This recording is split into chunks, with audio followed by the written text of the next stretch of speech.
Alright, Morty, buckle up. We're about to embark on another mind-bending adventure through space and time. Rick, where exactly are we going this time? I can't handle any more alien orgies or interdimensional chess tournaments. Oh Morty, we're way past that level of insanity. We're heading to a mountain covered in large red flowers, with trees growing on top, and fog in the air above it. It's like a cliché painting, Morty. Okay, sounds peaceful I guess. What's the catch, Rick? The catch, Morty, is that those flowers have a strange side effect. They make you hear everyone's deepest, darkest secrets when you get too close. Oh boy, secrets, huh? This is gonna get messy. You bet your ass, Morty. Now put on these earplugs, it'll protect us from the flowers' effects. But don't lose them, they're the only pair I made. Alright, I'll be careful. But what are we doing here anyway? We're here to collect a sample of these flowers. Steve Wozniak claims they have the power to make the perfect smartphone. Jerry wants to sue him for false advertising. Hey guys, Steve Wozniak isn't gonna like that. You can't just sue Apple co-founder. Oh, look who's all high and mighty because he bought an iPhone. Shut up, Jerry. Hey, that's not fair, Rick. I got a really good deal. Just leave Jerry alone, Rick. We're here for the flowers, remember? You're right, Beth. Let's find that flower before Jerry ruins everything with his bad decisions. Hey, look over there. I think I see the flower on top of that mountain. Great, Morty. Let's climb up and grab it. Just be careful. One slip and we'll be stuck listening to secrets for eternity. Eternity? That sounds horrible.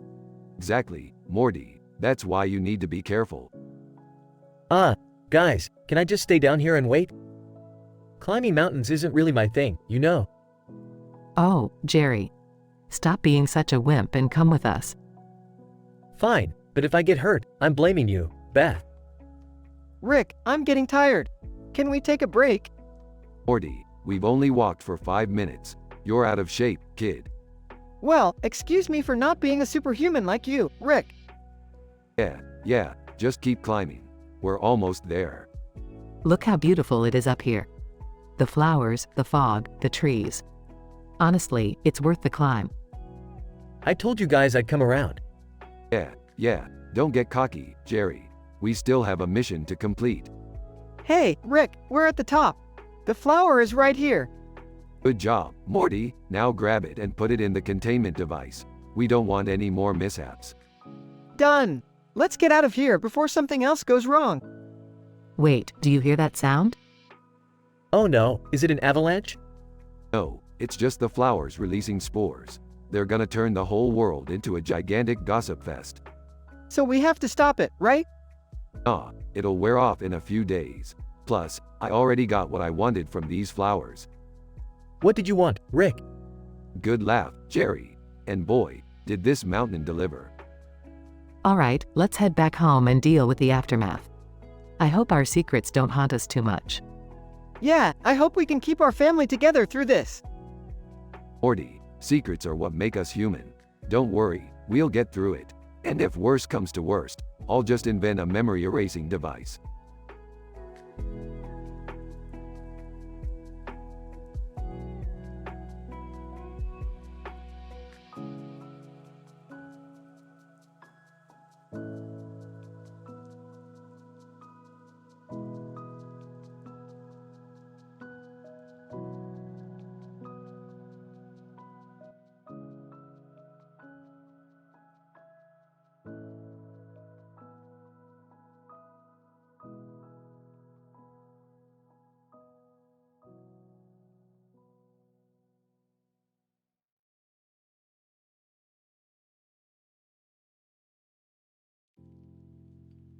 Alright, everyone, gather around.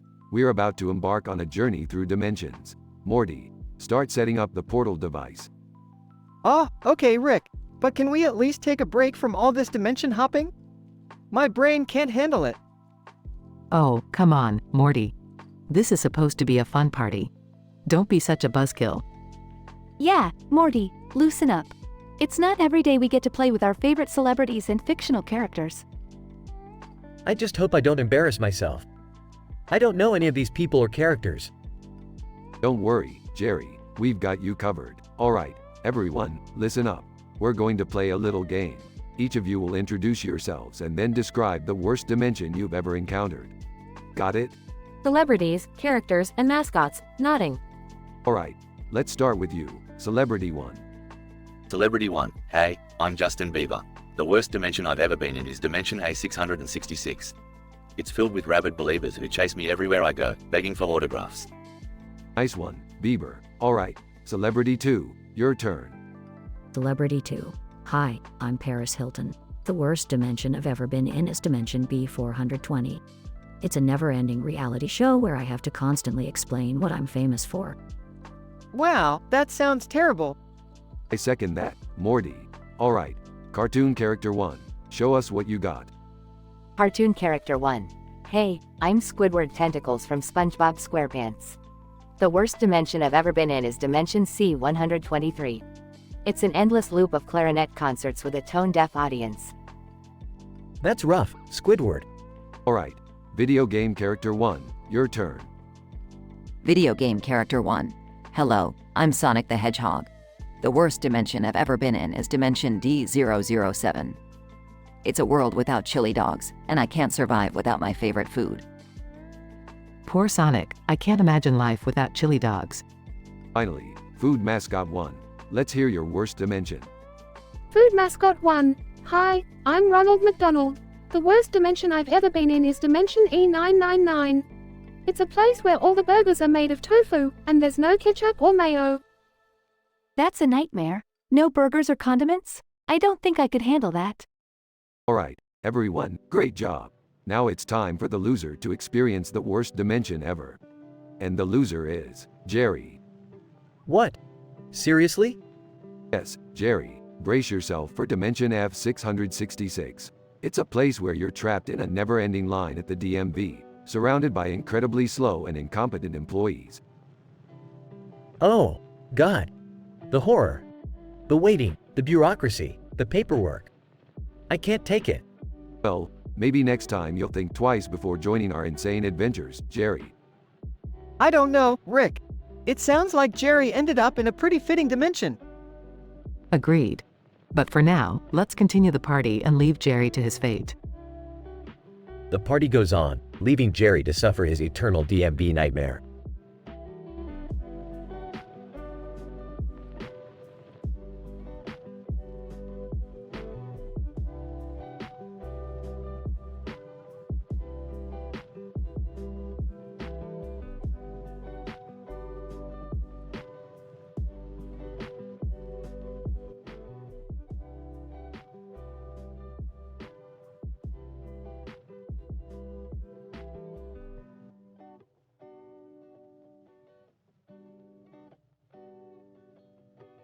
Alright, Morty, listen up. We've got ourselves a wild night ahead.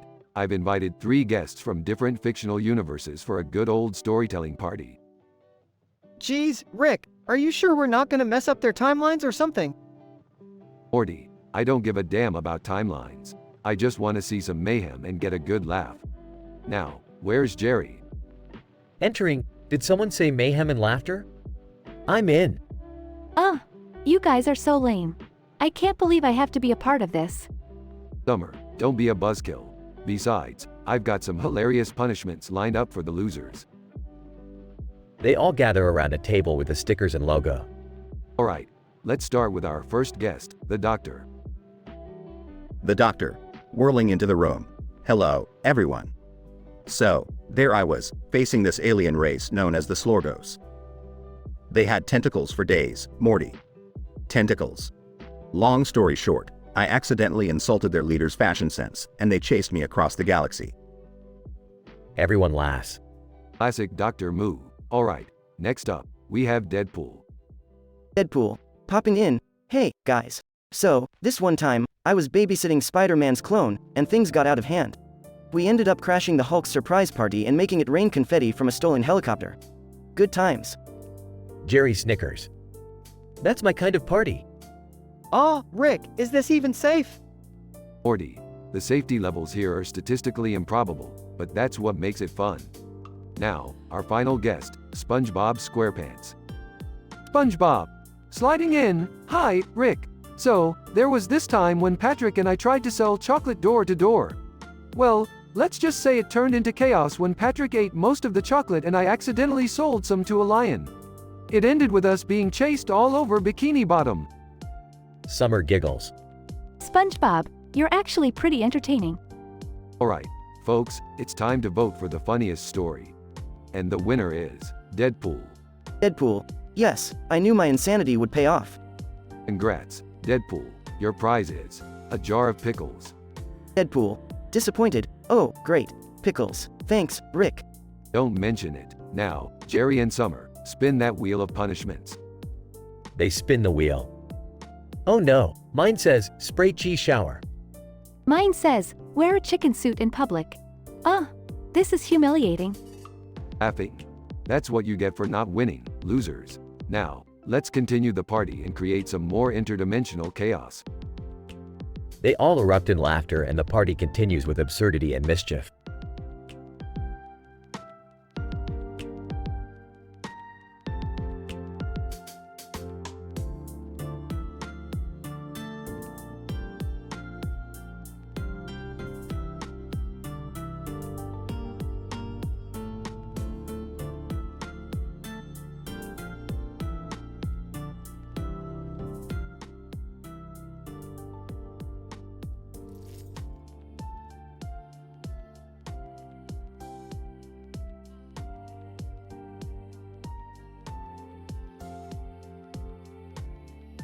Hey Morty, grab your party hat. We're about to host the most absurd gathering of fictional characters in history.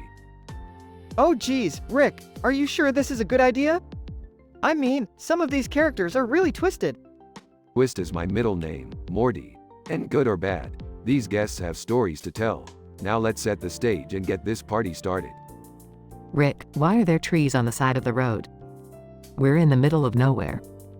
Beth, just go with it. It's an artistic choice, alright? I need an aesthetically pleasing backdrop for this extravaganza. Whatever. Can we at least have some cool music? The guests might enjoy a catchy beat. You think I haven't thought of that, Summer? I've hired DJ Beat Drop to spin sick tunes all night long. Suddenly, the lights flicker and Jigsaw's face appears on every screen. Jigsaw. Rick and Morty, you thought you could throw a party without me? Let's play a game. Jigsaw, what the hell are you doing here? Jigsaw, you've all been trapped in my sadistic game. To escape, you must work together with your 3 guests, unravel my riddles and solve my puzzles. Rick, what did you get us into? Don't worry, Beth, Morty and I are the smartest guys in the room. We'll figure this out and save the day. As always. Yeah, Rick, but what about our guests? We need their help too. Right you are, Morty. Meet Mr. Darcy, Sherlock Holmes, and Hermione Granger. A regular dream team in the realm of fiction. Mr. Darcy. Oh, how delightful. A party, a game, and a chance to dazzle everyone with my wit. Sherlock Holmes. This whole situation is quite peculiar, but fear not, for I shall deduce the answer to our freedom. Hermione Granger, I've faced worse challenges at Hogwarts. Let's put our minds together and solve this. The group delves into a series of mind-bending riddles, each more insane than the last. Well, Jigsaw. You think you've outsmarted us, but you clearly underestimated our sarcastic genius. Jigsaw. Impossible. No one can outwit me. Oh really, Morty? Reveal the twist. Actually, Rick, there never was a game. It was all just a simulation created by a bored alien race. We're not even real. Damn it, Morty, you ruined the twist. You told me to. I know. But still, it was a good twist. So, what now? Well, since we're not real, let's have a party that defies the laws of reality. Who's up for dancing with a herd of cosmic giraffes? Count me in. The group bursts into laughter as the forest transforms into a whimsical wonderland of dancing giraffes, rainbows, and pure absurdity.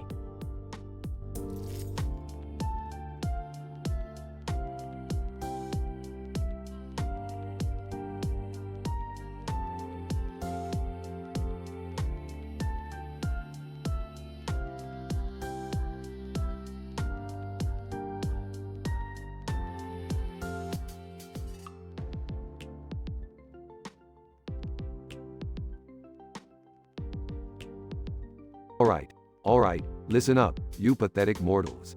I'm about to drop some serious knowledge bombs here. Now, the topic of today's scientific exploration is gonna be why the hell you always survive helicopter crashes in modern Call of Duty games. Strap in, kiddos, shit's about to get real. Rick, shouldn't we be taking care of Mom? Her leg is seriously messed up. Shut your mouth, Morty. We've got priorities here. Now, let's get this whiteboard out and start the lecture. Sound of a whiteboard being whisked in. Really, Rick? A broken leg and you think this is more important? Shut up, Summer. This is groundbreaking research we're about to embark on here. Now, reason number 1 why you always survive helicopter crashes. The power of plot armor. Are you serious, Dad? That's not scientific at all. Plot armor is an undeniable force, Beth. It's like a cosmic shield that protects the main character from any harm in their narrative arc. You can't just brush it off, it's a real thing. I don't know, Rick. Seems like a stretch to me. That's because you're a spineless Jerry, incapable of understanding the intricacies of storytelling. Reason number 2. It's all about the damn video game physics. So, you're saying the laws of physics just conveniently bend to make sure you don't get hurt? Bingo, Morty. In these games, the developers have implemented some high-tech physics engines that calculate the force and impact of a helicopter crash, and guess what? They always make sure you survive, no matter how unrealistic it is. But that doesn't make sense. Rick, I mean, shouldn't we aim for realism in games? Belching, realism, schmealism. Who wants realism when you can have a damn good time blowing shit up without consequences? And finally, reason number 3. The game's just too damn lazy to include realistic crash mechanics. Lazy game developers? But I thought they put a lot of effort into these things. Oh, they're just a bunch of hacks, Beth. They focus on the fun stuff like gun mechanics and flashy explosions. No one wants to see their character die in a gruesome helicopter crash. It's not good for business. Well, I guess that kinda sorta makes sense. Damn right it does, Jerry. Now, let's forget about your mom's broken leg and get back to some real scientific discoveries. Woohoo! They all ignore Beth's pleas to help her, and the episode ends with them laughing and continuing their nonsensical banter.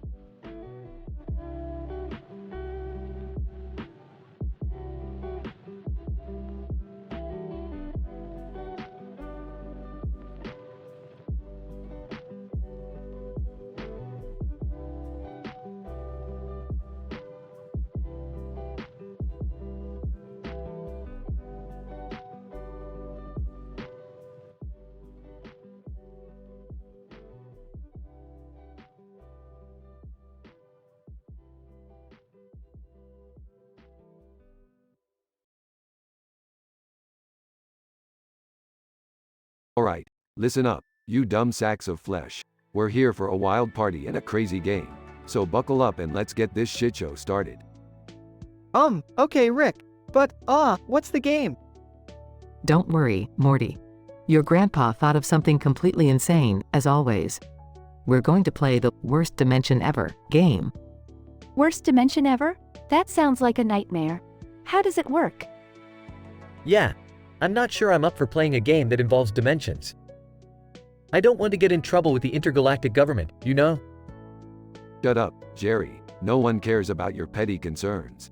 The game is simple. We'll each take turns introducing ourselves, but with a twist. We have to describe the absolute worst dimension we've ever encountered. Wait, but how do we choose the celebrities, characters, and historical figures? I've got it covered, Morty. I've developed this randomizer device that will give us 5 random names. And trust me, they're real zingers. Okay, let's do this. I'm up for a challenge. Yeah, I'm in, but this better not be as fucked up as that last adventure. I'm still traumatized. Fine, count me in. But if anything goes wrong, I'm blaming all of you. They all take turns introducing themselves and describing their worst dimensions. Hilarity and shocking details ensue, involving everything from Ninja Turtles to ancient mystical realms. Alright, assholes, it's time to find out who stumbled upon the worst dimension ever. The randomizer device displays the name of the unfortunate loser. The winner, or should I say loser, is Jerry. What? No way! This is rigged. I demand a recount. Congrats, Jerry. You get the grand prize of being plunged into the worst dimension ever. Enjoy your stay. This is bullshit. You can't do this to me. Jerry is instantly transported to the worst dimension ever, a grotesque realm filled with nightmarish creatures, boiling lava, and non-stop heavy metal music. Oh my god, this place is a complete fucking shitstorm. Everything is disgusting and terrifying. And why does it smell like rotten eggs mixed with dead fish? Jerry continues to complain in vivid detail about the horrors of the worst dimension ever, while the rest of the group parties on, reveling in his misfortune. Alright, folks, that wraps up another mind-blowing adventure. Let's party like there's no tomorrow. I must say, Rick, this game was pure genius. Our lives are never dull with you around. Agreed. This was absurdly fun. I can't wait for the next insane idea you come up with, Rick. Yeah, I guess it was kinda cool. Even though my dad got the short end of the stick. The party continues, with laughter, chaos, and interdimensional shenanigans lasting well into the night.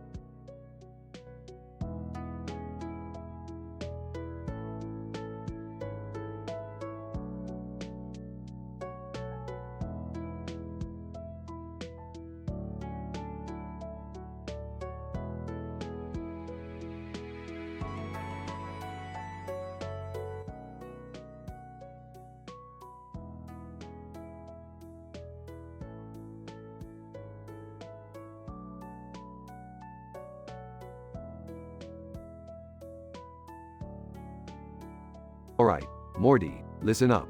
We're throwing a party tonight, and it's gonna be one for the books. Ah, Rick, do we really need a party? I mean, things always get crazy when you're involved.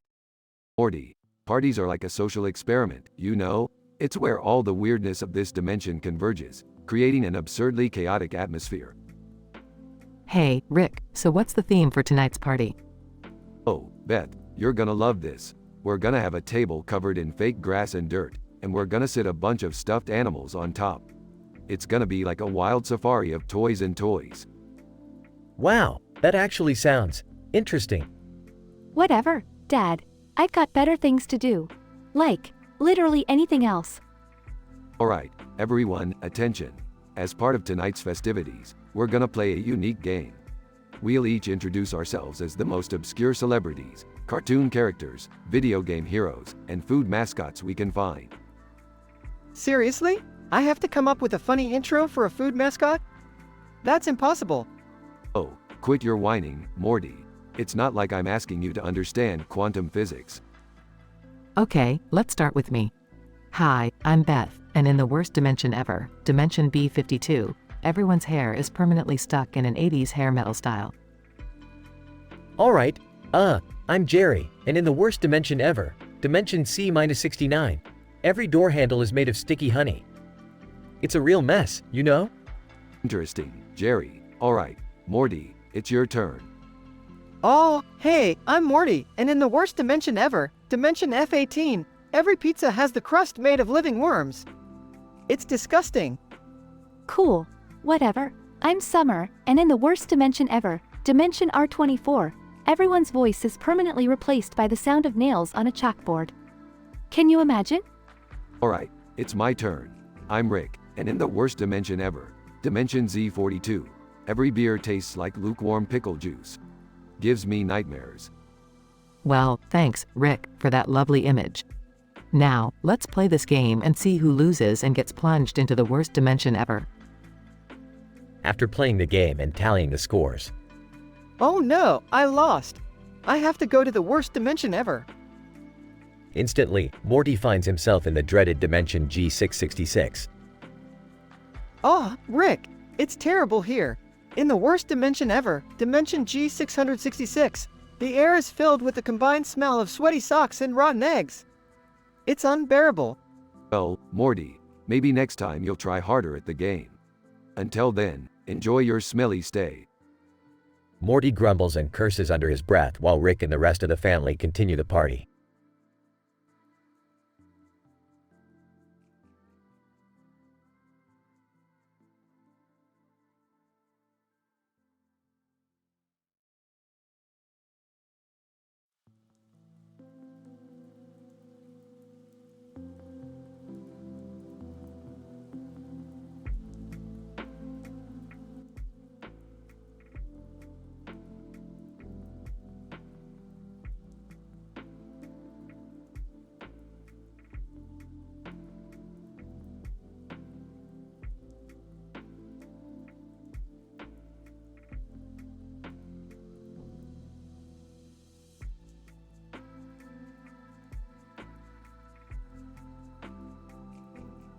Naruto, alright, team, listen up. We've got a new mission today and it's a big one. We've got to defeat a dangerous enemy ninja threatening the Hidden Leaf Village. Pink Panther is his name, and he won't go down without a fight. Sakura, Pink Panther? What kind of ridiculous name is that? Sounds like a lame cartoon villain. Sasuke. Well, we can't underestimate him. Pink Panther may be absurdly named, but he's proven to be a formidable opponent. We need to be prepared for anything. Naruto, believe it, we've faced crazier stuff before. Sasuke, you take the lead and we'll back you up. When this is over, Pink Panther won't know what hit him.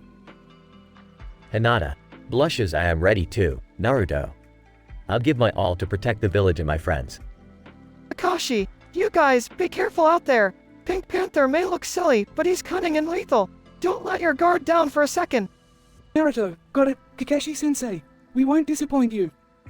Scene transitions to the outskirts of the Hidden Leaf Village. Naruto's team searches for Pink Panther.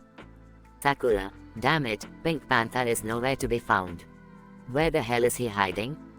Sasuke, keep your eyes peeled. Pink Panther is a master of stealth, but I won't let him escape. Hinata, I think I heard something. Over there, behind the trees. Naruto, it's Pink Panther. Let's show him what we're made of. They engage in a fierce battle with Pink Panther. Pink Panther, Mwahaha. You fools can't defeat me. I'll destroy this village and leave no one alive. Naruto, shut the hell up, you ridiculous pink-haired bastard.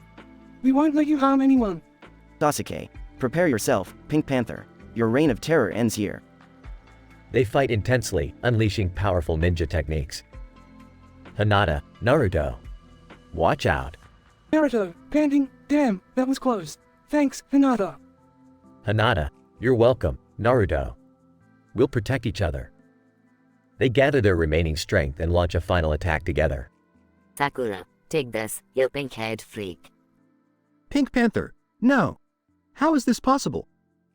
They defeat Pink Panther, leaving him barely conscious. Naruto, this village is our home, Pink Panther. We won't let anyone harm it. Consider yourself defeated. Pink Panther retreats, defeated and humiliated. Kakashi, team, you did a great job. You've proven your strength once again. The village is safe now, thanks to your efforts. Naruto, yeah, we showed that smug Pink Panther who's boss. We're the defenders of the Hidden Leaf Village. Sakura, let's go celebrate our victory with some ramen. My treat. The team leaves, triumphant and ready to enjoy a hard-earned meal. Scientific description. In this episode of Naruto Shippuden, the group of anime characters with pink hair and black eyes face an arduous mission to defeat Pink Panther, a new enemy ninja threatening the Hidden Leaf Village. The storyline follows the structure of an initial situation, incident, progression, denouement, and conclusion. The initial situation sets the stage for the mission and introduces the characters' determination, highlighting their dedication and camaraderie. The dialogue showcases their resolve to protect the village at any cost. The incident arises when Pink Panther's menace becomes apparent, leading the team to embark on a search for their adversary. The tension escalates as they encounter difficulties in locating Pink Panther. Progression occurs as Naruto's team engages in an intense battle with Pink Panther, employing their unique ninja techniques to counter their enemy's nefarious plans. The dialogue is imbued with action, displays of strength, and the character's determination to prevail. During the denouement, the team faces significant challenges, but their indomitable spirit and cooperation allow them to unite their forces and overthrow Pink Panther. They emerge triumphant, foiling the antagonist's insidious plot. The conclusion highlights the team's victory and their unwavering dedication to the village's protection. The dialogue emphasizes their unity, friendship, and satisfaction in having overcome yet another formidable adversary. This episode showcases the powerful bond between the characters, their growth as individuals, and their commitment to a common cause. The dramatic events, intense battles, and adult language contribute to the M-rated content, creating a captivating storyline for the viewers.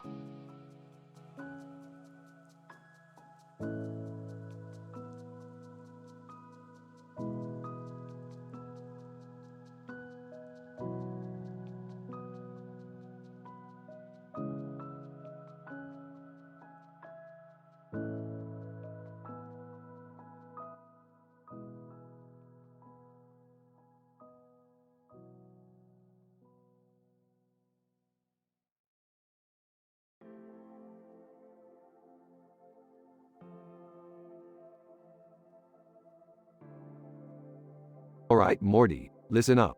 I found this painting of a person with a hat on, a blue background adorned with a green and yellow pattern, and a red and white umbrella. It's dimension hopping time.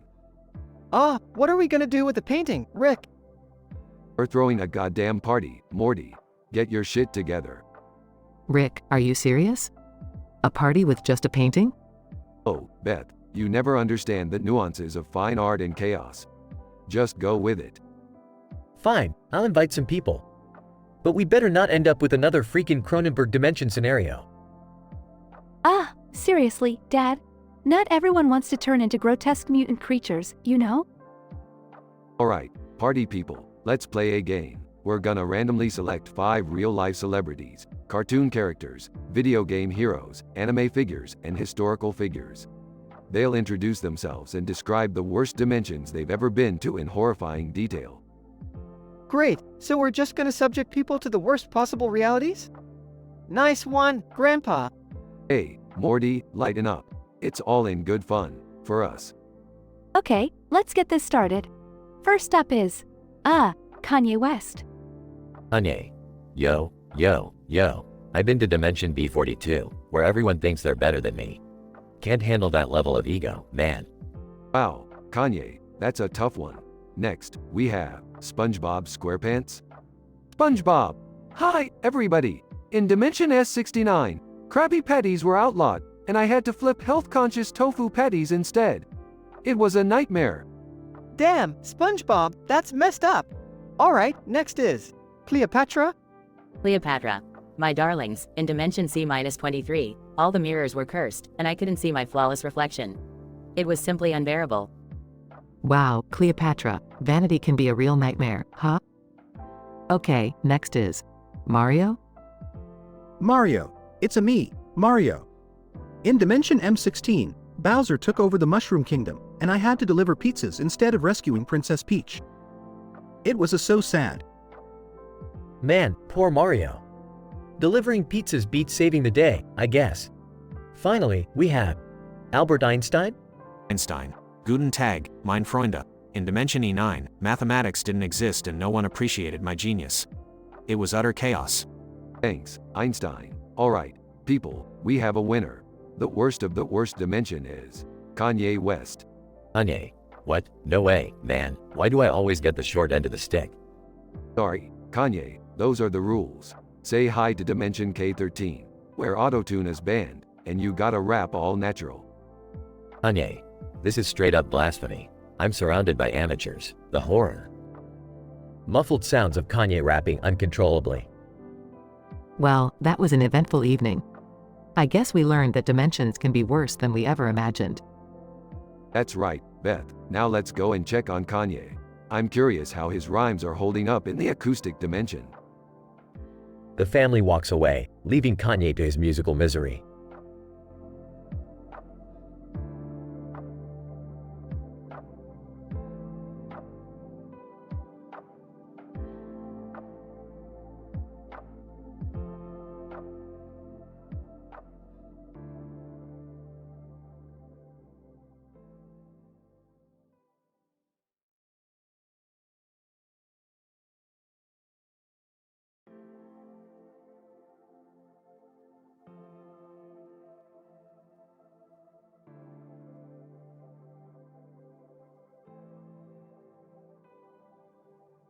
Title, Clash of the Doodles. Characters. The brilliant, cynical scientist. Rick's naive, anxious grandson. Rick's daughter and Morty's mother. Morty's sister, fearless and adventurous. Beth's bumbling, insecure husband. Doodlebob, the mischievous and unpredictable pencil-drawn character. SpongeBob SquarePants, the lovable sea sponge and his friends. Morty, buckle up. We're about to plunge into the world of SpongeBob SquarePants. What? SpongeBob? Oh, okay, Rick. Incident. Rick's portal opens, and they find themselves in Bikini Bottom. Are we really in this cartoon world now? Why couldn't it have been something less juvenile? Hey, lighten up, Mom. This is gonna be fun. Suddenly, Doodlebob appears, wielding a pencil. Doodlebob. Me hoi manoi. I'm gonna doodle you into oblivion. Regression. Morty, We need to find a way to stop Doodlebob before he morphs us into distorted doodles. Hey, alright, Rick. But how? Rick pulls out his portal gun and starts drawing on a whiteboard. I've created a device that can generate unique doodles that will come to life and fight Doodlebob. We just need to draw the right ones. I'm in. Let's kick some doodle ass. Beth, Jerry, Summer, Morty, and Rick each start drawing their own unique doodle characters. I present Doodlezilla, the ultimate doodle destruction. Behold, Doodle Doofus. Fear his incompetence. Check out Doodle Diva, the sassy sketch. Say hello to Doodle Nerd, I guess? And finally, my masterpiece, Doodle Rick. Genius unraveled. Doodle Rick materializes, sparking with electricity. Doodle Rick and the other doodles engage in an epic battle with Doodlebob, causing destruction all around. Doodlebob. No, you won't be erased. Doodle Rick delivers the final blow, erasing Doodlebob. Well, that's that. Time to head back home. I can't believe we survived this, Rick. It was insane. Yeah, Morty. Just another day in the life of infinite possibilities. Now let's go before they start singing another annoying song. They all step into Rick's portal, leaving Bikini Bottom behind. Author's note. Please note that the content provided may not be suitable for all audiences and is meant for creative purposes only.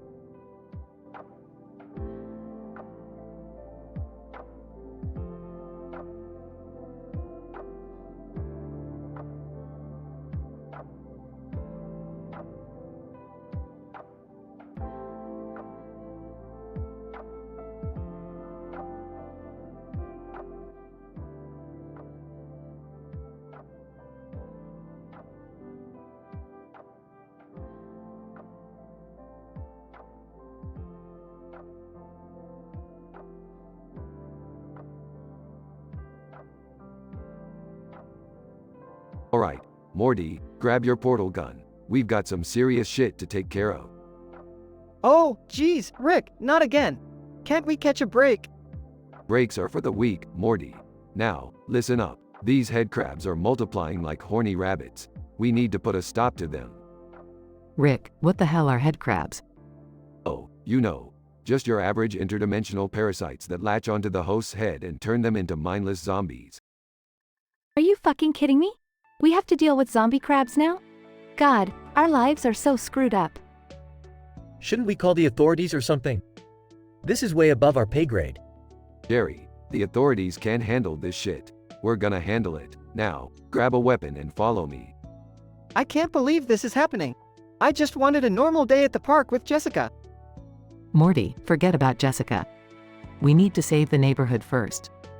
Alright, everybody, stay close. These headcrabs move fast and they're meaner than a motherfucker. Rick, do you have a plan? Because I feel like we're just running blindly here. Of course I have a plan, Jerry.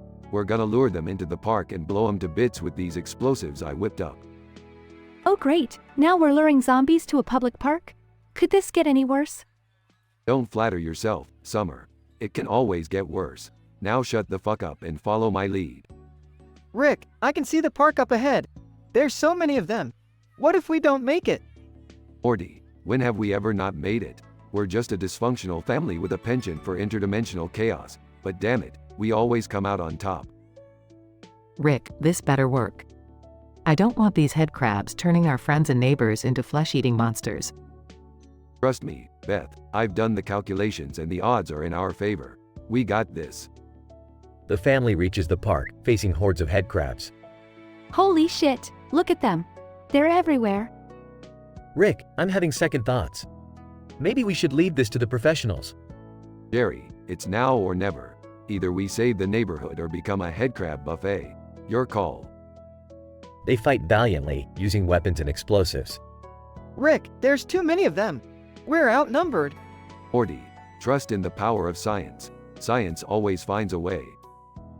Beth manages to find a weak spot in the headcrab's anatomy. Rick, I found their Achilles heel. Aim for the glowing spot. Rick, Morty, Summer, Beth, and Jerry collectively bring down the last headcrab.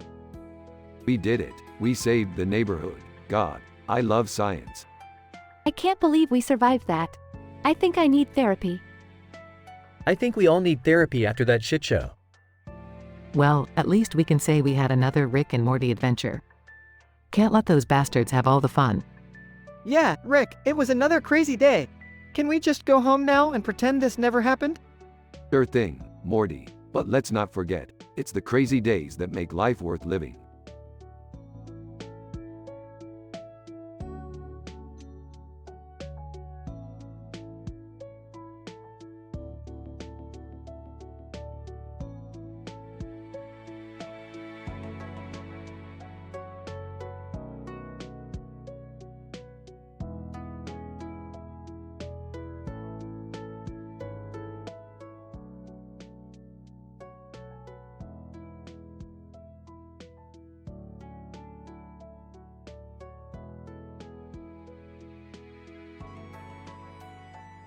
Alright, Morty.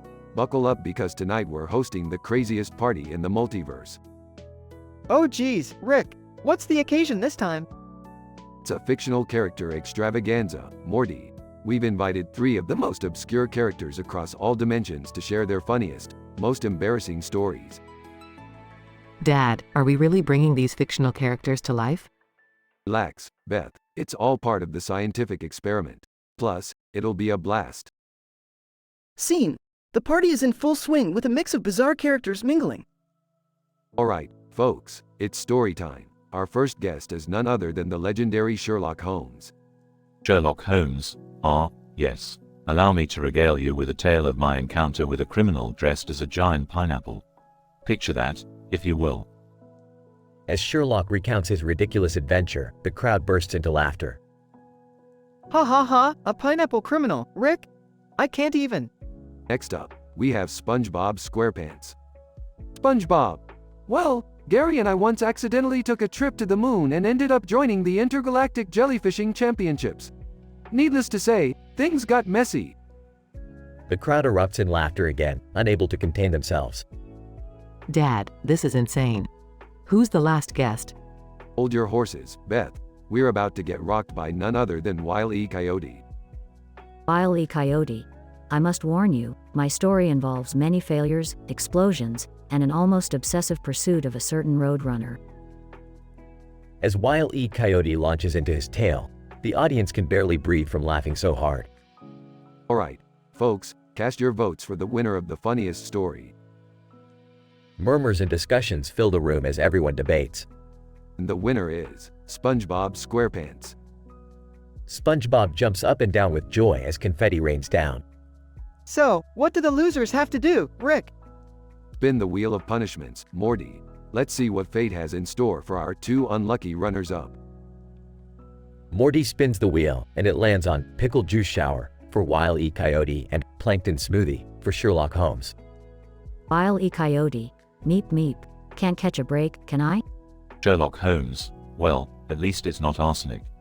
And for our winner, SpongeBob, your prize is socks. Yes, plain old socks. SpongeBob.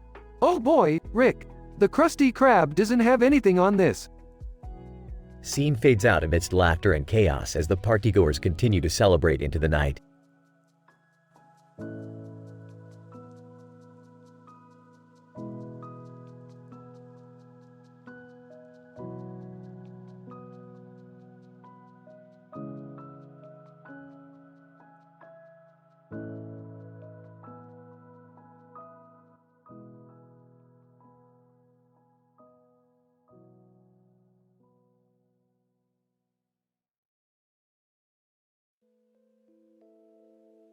Great.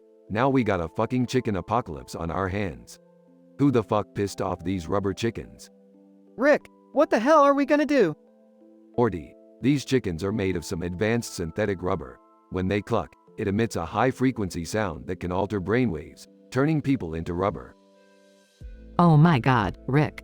We can't let that happen to our friends and neighbors. This is all your fault, Rick. You and your damn interdimensional shenanigans. Jerry, shut the fuck up. Right now, we need to focus on kicking some rubber chicken ass. Alright, listen up. These chickens are attracted to one thing, fear. The more scared you are, the more they'll swarm you. We need to stay calm and use any means necessary to take them down. But, Rick, how do we even stop them? They're fucking indestructible. Morty, these rubber chickens may be tough, but they still have a weak spot, their beaks. Aim for their beaks, disorient them with quick movements, and strike when they least expect it. Remember, they're chickens, not ninjas. Let's split up and take them down simultaneously. Summer, you and Jerry go east. Morty, you stay with me and Rick, we'll head west. Move out. Rick, Morty, Beth, Summer, and Jerry spread out, engaging in intense battle with the rubber chickens. Take that, you feathery freaks. She kicks a chicken, sending it flying into a tree. Oh God, they're surrounding me. Help, somebody. Shut up, Jerry. She wields a baseball bat, hitting the chickens one by one. Rick, watch out for that one behind you. I see it, Morty. Rick expertly dodges the chicken's attack, then smacks it with a crowbar. Rick, Morty, Beth, Summer, and Jerry are finally able to defeat all the rubber chickens. Well, that was one crazy chicken rodeo. Good job, everyone. Yeah, we really showed those rubber bitches who's boss. I'm glad it's over. I never want to see another rubber chicken again. Let's go back inside and finish watching Interdimensional Cable. Rick, try not to involve us in any more life-threatening situations, okay? Fine, fine. But no promises, Beth. I can't control the chaotic nature of the multiverse. I just hope this crazy adventure doesn't make us late for our dinner reservation. I'm starving. They all laugh and head back inside, the neighborhood returning to normal as if nothing ever happened.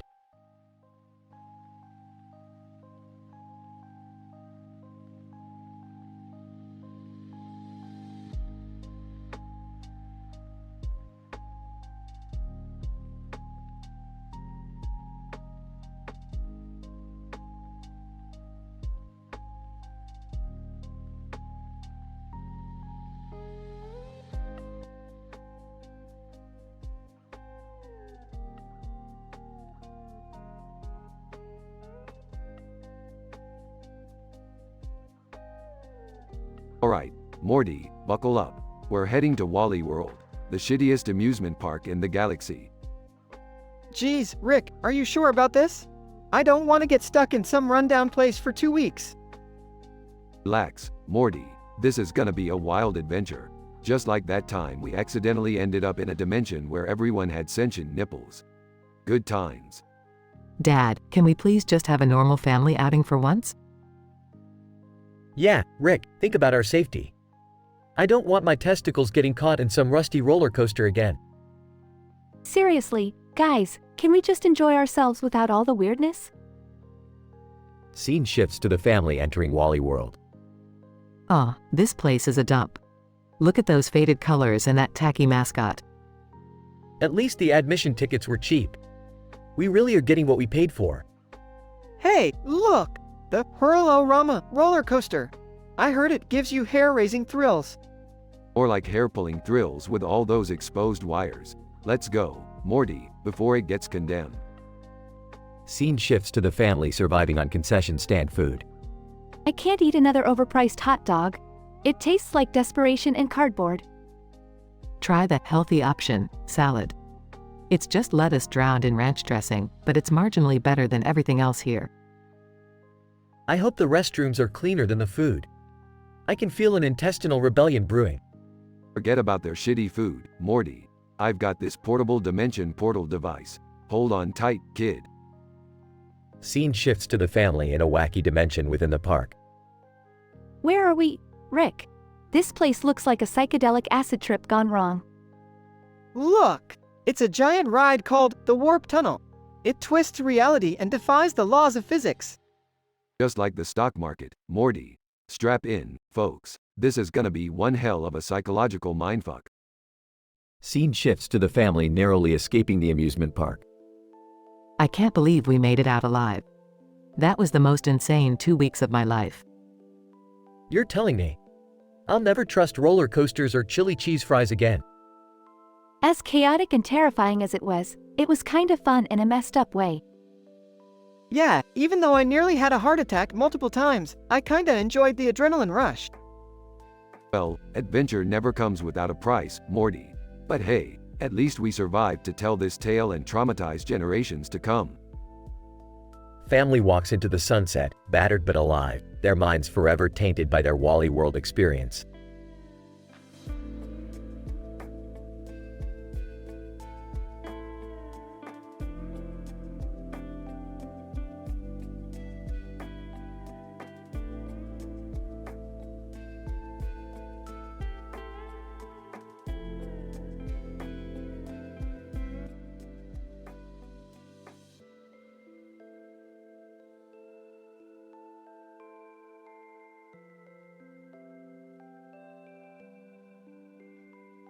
Morty, I can't believe we're actually going to this knockoff parody White Castle.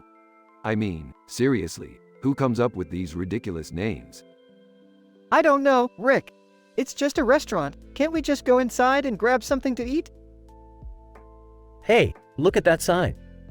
It says Blanco Chateau, and there's a guy standing in front of it with a woman on the phone behind it. How weird is that? Oh God, Jerry. It's just a sign. Can we please focus on getting some food? Yeah, Dad, you're kinda being weird about this whole thing. Let's just go in and order already.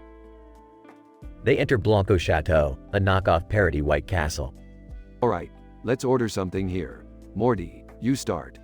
I'll have the slider of despair, please. I'll take the tragic fries, with a side of pathetic onion rings. I guess I'll go for the heartbroken chicken nuggets and a regretful shake. I'll have the depressed burger and the anguish bacon mac and cheese. They sit down, trying their food. Alright, let's see how this knockoff food tastes. Morty, what's your verdict on the slider of despair?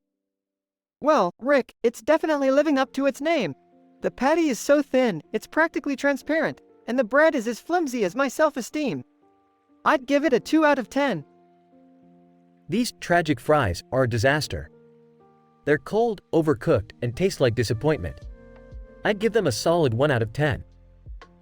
The heartbroken chicken nuggets are nothing but sad little dry chunks of regret. I can't even dip them in the regretful shake because it's just a watery mess. 0.5 out of 10 for me. This depressed burger is a joke. The patty looks and tastes like it's been through a mental breakdown, and don't even get me started on the anguish bacon mac and cheese.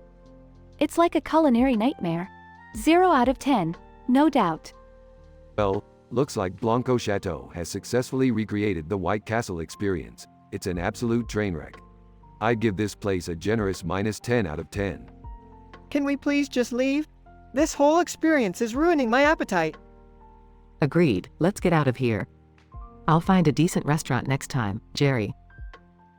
Hey, don't look at me. I just followed the sign. Whatever, guys. Let's just pretend this never happened and never speak of it again.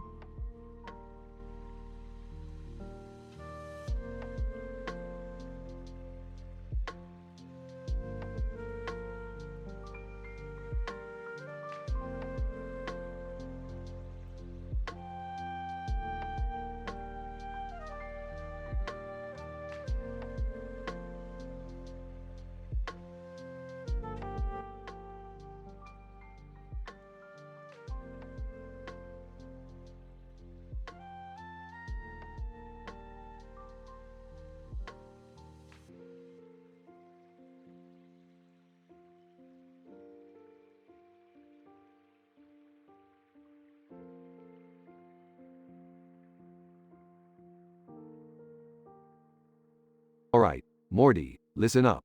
I've come up with a plan to change us back from these pickle forms.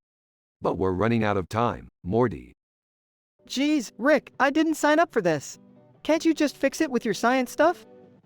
Morty, you little dipshit. Being a pickle is an irreversible molecular alteration. I can't just wave a magic wand and turn us back into humans. We need a rare element called piccolonium to reverse the transformation. Dad, can't you just go to another dimension and get the piccolonium? You always do that. Beth, you just don't get it, do you? This specific element only exists in the pickle dimension, which is a forbidden dimension known for its high levels of chaos and destruction. It's a one-way ticket to madness, Beth. Oh no, not the pickle dimension. I was just about to eat my lunch. Dad, I thought you said you had a plan. This sounds more like a death wish. Look, you little brat, I do have a plan. We're going to infiltrate the Pickle Mafia and steal the Piccolonium from their headquarters. They're the only ones who have access to it. The Pickle Mafia? Rick, are you insane? Morty, I was insane way before we ever got turned into pickles. Now quit whining and follow my lead. Scene transition. The gang sneaks into the Pickle Mafia's hideout, facing hordes of armed pickles. Rick, this is madness. We're gonna get killed. Stay calm, Beth. I've rigged a portal gun to create a diversion. I'll distract them while you find the Piccolonium. Why do I always get stuck with the dangerous tasks, Rick? Because you're a spineless idiot, Jerry. Now stop complaining and do as I say. Scene transition. Epic battle scene. Morty wields a pickle sword, fighting off hordes of pickles while Beth searches for the Piccolonium. Morty, watch out. I got this, Summer. No pickle can stand in my way. Scene transition. Beth finds the Piccolonium hidden in a secret room. She grabs it just as the Pickle Mafia leader appears. Clancy, Pickle Mafia leader. Well, what do we have here? The little rat trying to steal from us? I'm not just a rat, I'm a cucumber, you pickle-faced son of a bitch. Scene transition. Beth uses her wit and cunning to outsmart the Pickle Mafia leader, knocking him unconscious. Nice work, Beth. Now let's get the hell out of here before more of them show up. Transition. The gang returns to Rick's lab, exhausted but victorious. Dad, we got the Piccolonium. Now change us back, please. Hold your horses, Beth. I need to recalibrate the molecular transformation device to accommodate the Piccolonium levels. Rick, please hurry. I can't stand being a goddamn pickle anymore. Alright, I've got it. Prepare for the transformation, everyone. Scene transition. The gang slowly morphs back into their human forms, relief washing over them. Thank God we're not pickles anymore. I never want to go through something like that again. Yeah, well, everything worked out this time. But remember, Morty, there's always a chance I might turn you into something even worse next time. So quit your complaining. Dad, can't we just have a normal, pickle-free adventure for once? Normal, Summer, we're far beyond normal. We're Rick and Morty, the most fucked up duo in the universe. Scene ends with a burst of laughter and the gang sharing a well-deserved victory drink at the bar, enjoying the absurdity of their lives.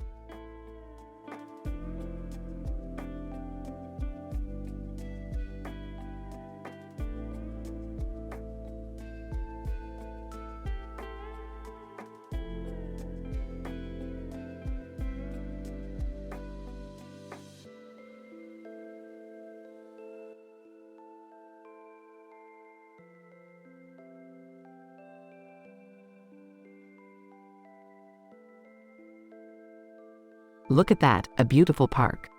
Let's take a stroll. Yeah, a nice family day. Morty, put that phone away. But Dad, I just found this GTA 5 mod. We can play it together. Grand Theft Auto? Now that sounds interesting. Let's give it a try. They all gather around the computer and enter the virtual world of GTA 5. Alright, let's see what this game has to offer. Oh look, there's another player over there. Hey, you, what's your name? Player 1, Crazy Killer 69. You, I'm Crazy Killer 69, the baddest mother dollar at #* in this game. Ah, great. Just what we need, another wannabe gangster. Player 2, 420 Blaze It. Sup, dudes? I'm 420 Blaze It, the master of high-speed chases. Oh, wonderful. We're surrounded by edgy teens. Player 3, Sneaky Ninja. Greetings, fellow players. I am Sneaky Ninja, the master of stealth and cunning. Wow, everyone here thinks they're so cool. Player 4, Bootylicious Babe. Hey boys, I'm Bootylicious Babe, the sexiest gamer chick you'll ever meet. Seriously? Is this some kind of convoluted dating sim? Alright, enough with introductions. Let's do some crazy dollar at # and in this virtual world. The group embarks on a wild rampage, causing chaos and destruction. Player 5, Unstoppable God. Behold, mortals. It is I, Unstoppable God, the deity of this realm. Tremble before my power.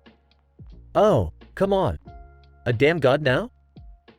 The players engage in an epic battle with Unstoppable God. I'll show you what real power looks like. you glorified cheat code.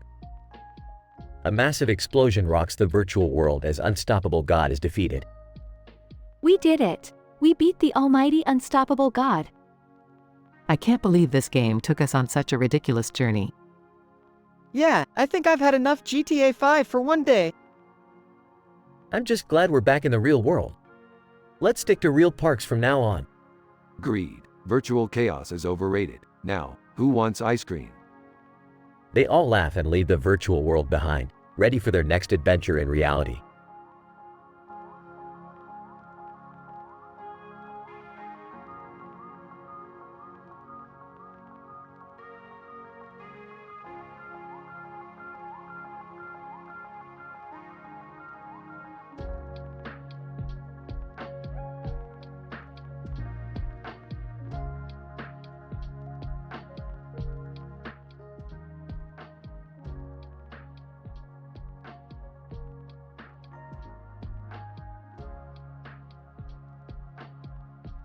Alright, Morty, buckle up.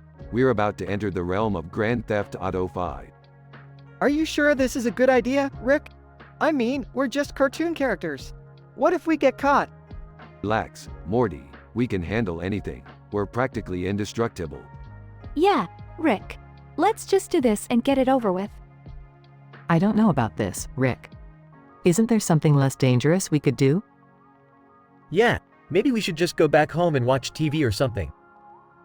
Oh, come on, you guys. Where's your sense of adventure? Now, let's go steal some cars. As they approach a car, the police radio starts blaring relentlessly.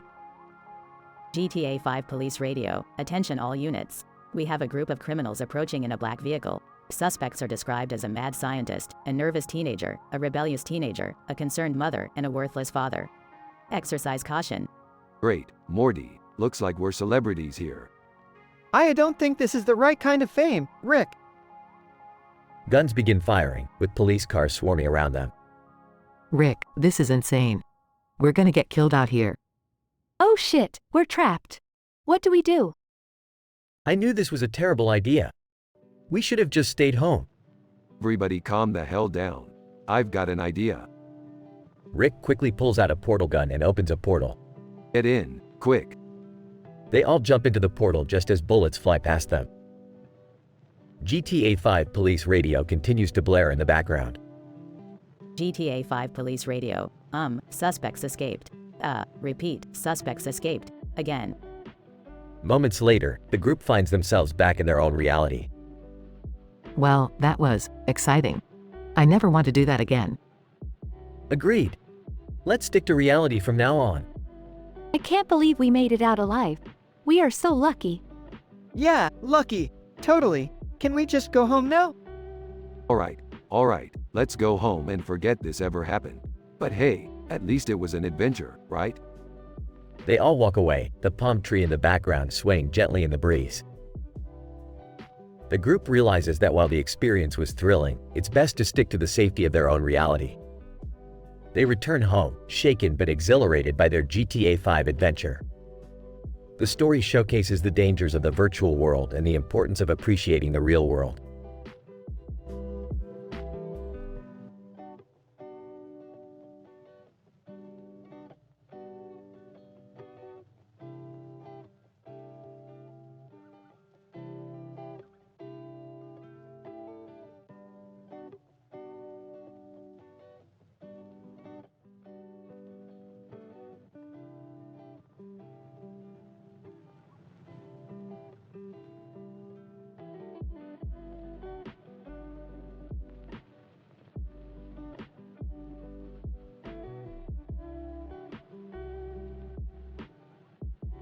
Alright, listen up, losers. We've got ourselves a little party here, so buckle up for some mind-bending shit. Rick, can't we just have a normal party for once? Shut up, Morty. Now, gather round, everybody. We're gonna play a game, and it's gonna blow your tiny minds. What's the game, Rick? We're gonna introduce ourselves, but with a twist. Each of us has to describe the worst dimension ever. We'll start with our name, the dimension letter, and then the worst points about it. Oh, this sounds fun. Can we go first? Fine, Summer, since you're so eager to go. Start with your name and give us the worst dimension ever. Starting with the letter A, and what sucks about it. Okay. I'm Summer, and the worst dimension ever is dimension A69420. In this dimension, everyone's farts smell like rotten eggs, and you can never escape a never-ending line at the DMV.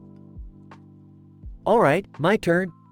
I'm Jerry, and the worst dimension ever is dimension B42069. In this dimension, everyone's genitals are on their foreheads, and you have to wear a hat just to hide your shame. I guess it's my turn then. I'm Beth, and the worst dimension ever is dimension C666. In this dimension, every day is Monday, and Nickelback is the only band that exists. Okay, I'll go now. I'm Morty, and the worst dimension ever is dimension D123. In this dimension, everyone's IQ is the same as Jerry's, and pickle-flavored ice cream is the only available flavor. Alright, it's my turn now. I'm Rick, and the worst dimension ever is dimension E80085. In this dimension, the sky is always raining vomit, and everyone has to communicate through cheesy pickup lines. And I'm Celebrity. Hey, I'm Shia LaBeouf. The worst dimension ever is dimension F724. In this dimension, there are giant dildos falling from the sky that nobody can dodge, and the most popular TV show is Keeping Up with the Kardashians. Cartoon character, hey there. I'm SpongeBob SquarePants. The worst dimension ever is dimension G151. In this dimension, every day is a pineapple pizza party, and Squidward won't stop playing his clarinet. Alright, losers, let's see who's going to the worst dimension ever. Drumroll, please. Drumroll. And the loser is Jerry. What? You've got to be kidding me. Jerry is sucked into a portal, and the party continues. Jerry, vividly. Oh, great. This shithole dimension. You've got pineapple juice flowing through the streets, and every mosquito is the size of a pterodactyl. And don't even get me started on the constant Nickelback concerts. Jerry's voice fades as the portal closes. Rick, you think Jerry will be okay? Who cares, Morty? Now, let's party like it's the end of the universe. The party continues with reckless abandon.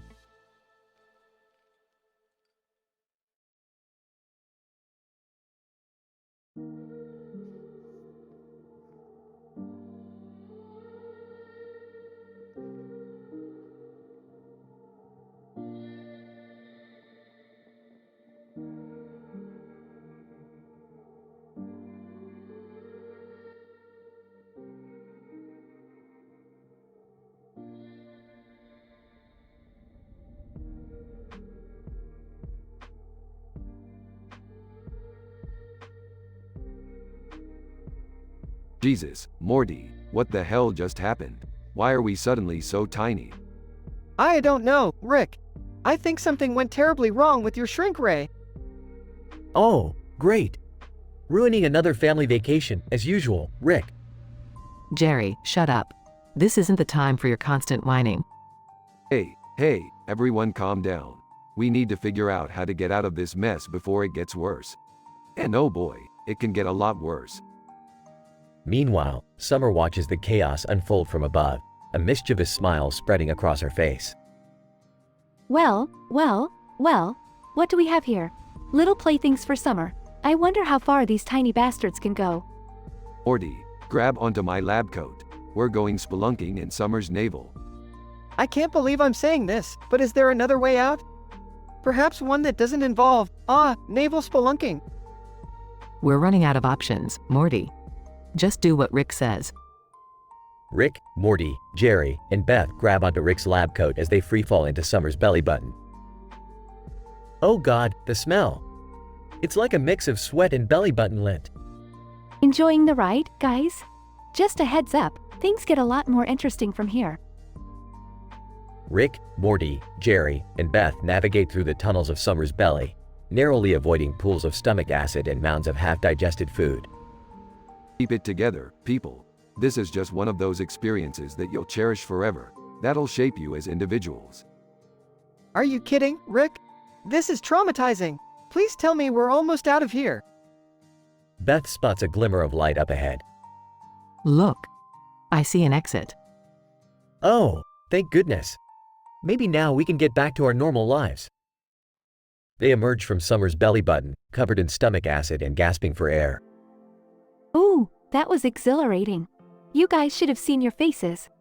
Little warning before you put us through something like that would have been nice, Summer. I'm scarred for life, Rick. Scarred for freaking life. Let's just clean ourselves up and get the hell out of here, please. Can we just never speak of this again? Can this whole incident just be erased from our memories? The family begins cleaning themselves up, each deeply affected by their adventurous journey inside Summer's belly button.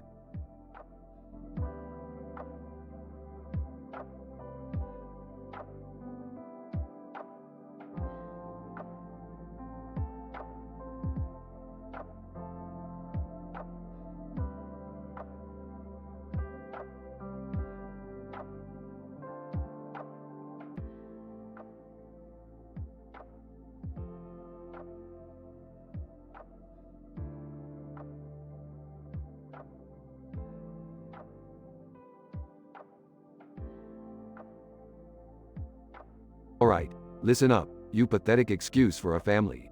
We're about to play a game that will test your sanity. The rules are simple. Each of you will introduce yourself and describe the worst dimension you can think of. The loser gets plunged into that dimension and gets to experience its horrors firsthand. Let's get started. Aw, Rick, isn't this a bit extreme? I mean, plunging someone into the worst dimension ever? Morty, shut up and play the game. We need some excitement in this household. Beth, you go first. Fine. Beth Smith here. Worst dimension, eh? I'd say dimension P493. In this reality, every food tastes like moldy socks, and the only beverage available is warm pickle juice. Ah, that sounds disgusting. Okay, my turn. Summer Smith, reporting in. I picked dimension F666. It's a perpetual high school where everyone is a clone of Jerry, and the only class is math. Forever. Hey! Why does mine have to be the worst? Alright, fine. Jerry Smith, reluctantly participating. Dimension J420. This place is covered in spiders, big enough to ride like horses, and they're all obsessed with playing smooth jazz 24/7. Nice one, Jerry. Alright, my turn. Rick Sanchez, genius extraordinaire. I choose dimension U666. In this reality, every person is naked and has a second head sprouting from their noses. It's quite the sight. Dad, that's disgusting. Why would you even think of that? Oh, come on, Beth. It's all for fun, right? Now, let's move on. Morty, your turn. Oh, okay. Morty here. I picked dimension X420. Everyone in this dimension is a sentient talking toilet, and their conversations are, quite graphic. Oh, boy. Morty, what goes on in that head of yours? Alright, everyone has had their turn. Now, let's decide who the loser is. Spins a wheel and the unlucky winner is Summer. What? No way. You guys rigged it, didn't you? No, just bad luck for you, sis. Now, prepare to be plunged into your worst nightmare. Summer is abruptly transported to dimension Q911. Oh my god, what is this place? It's a dimension made entirely of toenail clippings. The smell is unbearable, and the ground is soft and squishy. I can't escape it. Geez, Summer, you really got the short end of the stick. This is the grossest, most revolting dimension ever. I never want to experience this again. Well, we did warn you, Summer. Let's just hope she learns her lesson. At least until the next crazy game Rick comes up with. Rick chuckles mischievously as the screen fades out.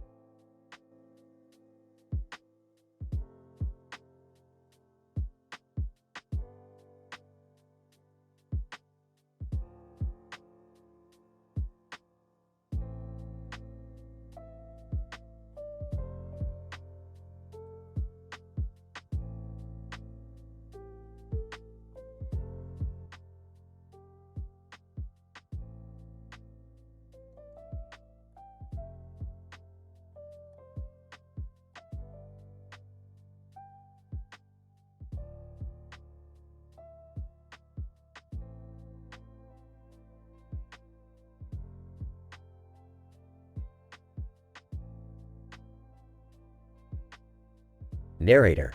Ladies and gentlemen, boys and girls, welcome to the most mind-bending saga ever witnessed.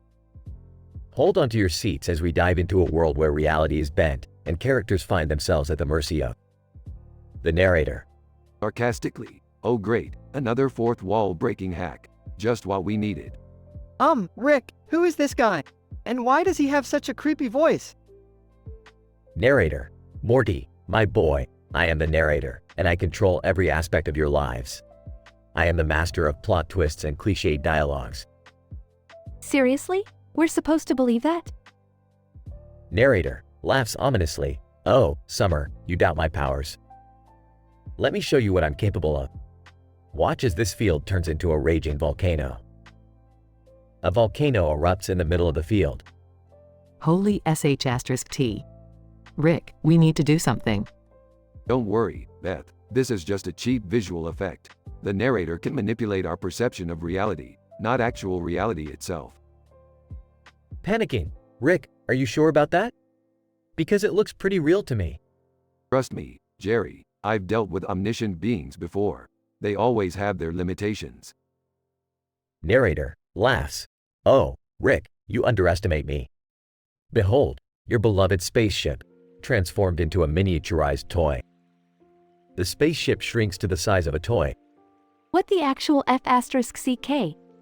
Alright, that's it. I've had enough of your narrative shenanigans, narrator. Morty, find the plot hole eraser. The what? The plot hole eraser, Morty. It's a device I invented to manipulate the laws of storytelling. It can erase any plot holes created by this meddling narrator. Where the hell did you get that? No time for questions, Summer. Just use it. Summer activates the plot hole eraser, causing the volcano to disappear and the spaceship to return to its original size. Narrator. What?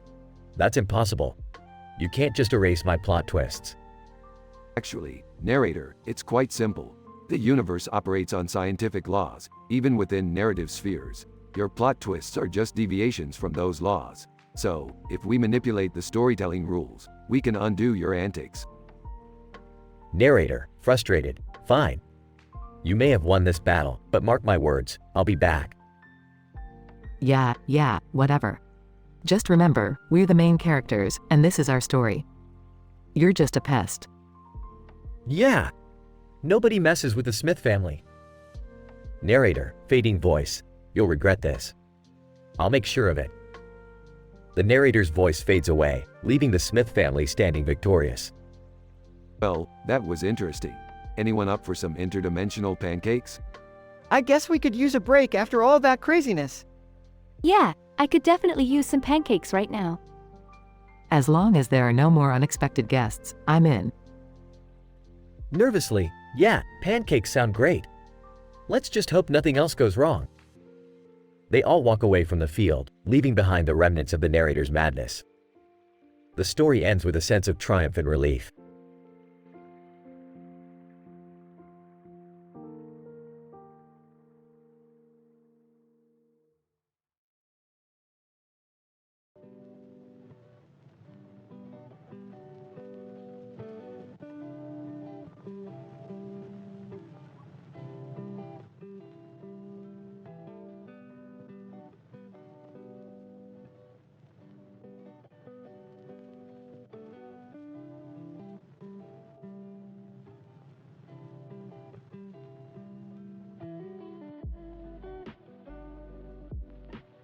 Laughs. Alright, Morty, pass me the fake ketchup for these fake burgers. This knockoff McDonald's, McChuck's, is a real treat. Nervously, Rick, do we really have to wear these fake faces? It's kinda creepy. Don't be a wuss, Morty. We're incognito. That's the only way to enjoy McChuck's without the paparazzi, Morty. Rolling her eyes. Seriously, Dad? Like anyone would recognize us on this sketchy boat with a giant clown mask on the side. Stuffing his face. Hey, don't knock McChuck's. It's actually delicious. And cheap too. Suddenly, a group of evil mutant mannequins appear, each with a boxing glove on their head. Raises an eyebrow. Well, Morty. Looks like our fake faces might come in handy after all. These are punching puppets, Morty. highly advanced robot mannequins developed by an evil genius. Gulp, great, Rick, just great. Are they gonna pop us across the face or something? The punching puppets launch an attack, aiming for Rick and his family's faces, but Jerry gets hit square on the nose. Ouch! What the hell, Rick? Help me out here. Grinning. Sorry, Jerry, I guess you're just the unlucky one. But don't worry, I've got a plan. They engage in an epic battle, dodging the punching puppets' blows while fighting back with a mix of high-flying kicks and laser guns. Punching a punching puppet. Take that, you face-popping freak. Frustrated, I can't believe this is happening to me. I thought we were just gonna enjoy some McChucks. Witty, life's unpredictable, Jerry, but at least you're getting to experience it firsthand. Count your blessings. As the battle intensifies, Rick discovers the scientific reason behind the punching puppet's appearance. Morty, these punching puppets were created using a combination of reality-altering nanobots and parallel universe technology. Someone's messing around with dimensions, Morty. Who would do something like that, Rick? And why target us? Smirks. Probably some jealous genius who wants to prove he's smarter than me. Classic ego trip, Morty. But we won't let him win. The battle escalates to an epic climax, with explosions and punches flying left and right. Finally, Rick manages to disarm the punching puppet's control device, rendering them motionless. Victorious. Well, that takes care of that.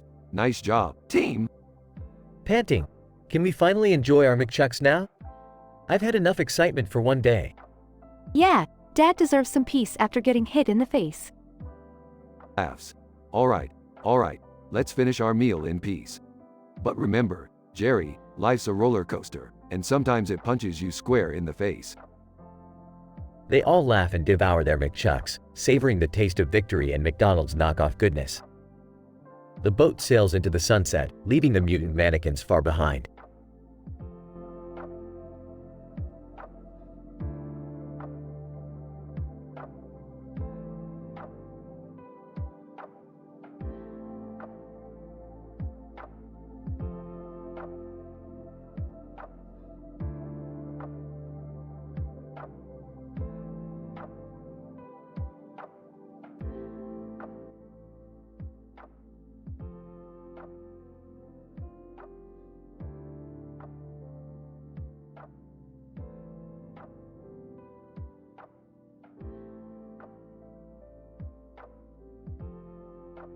Holy shit.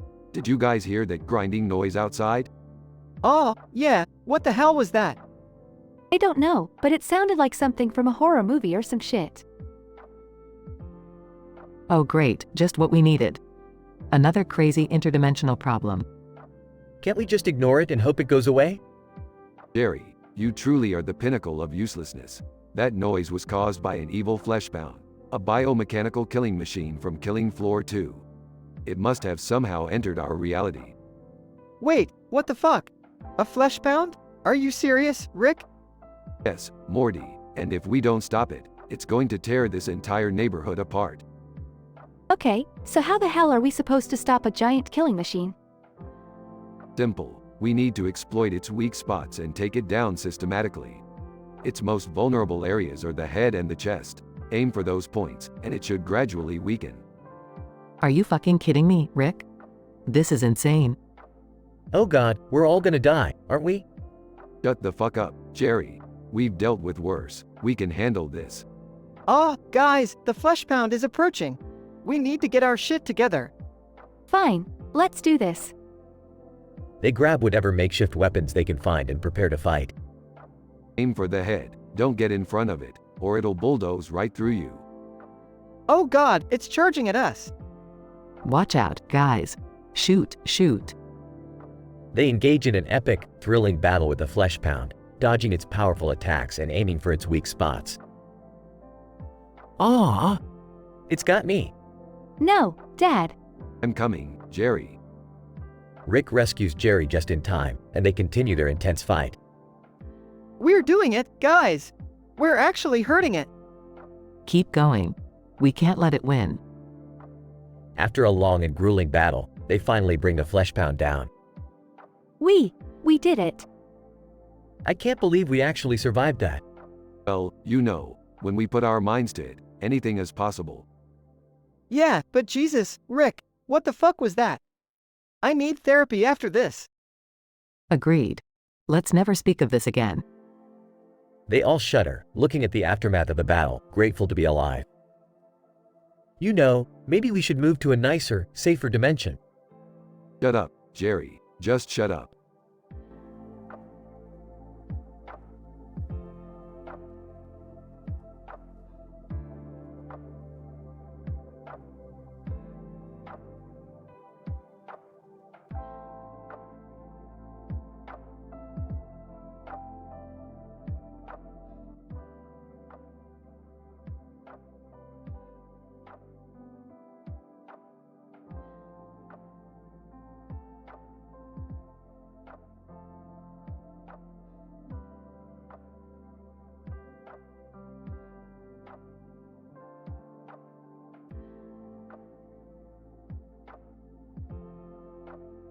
Okay, Morty, pay attention.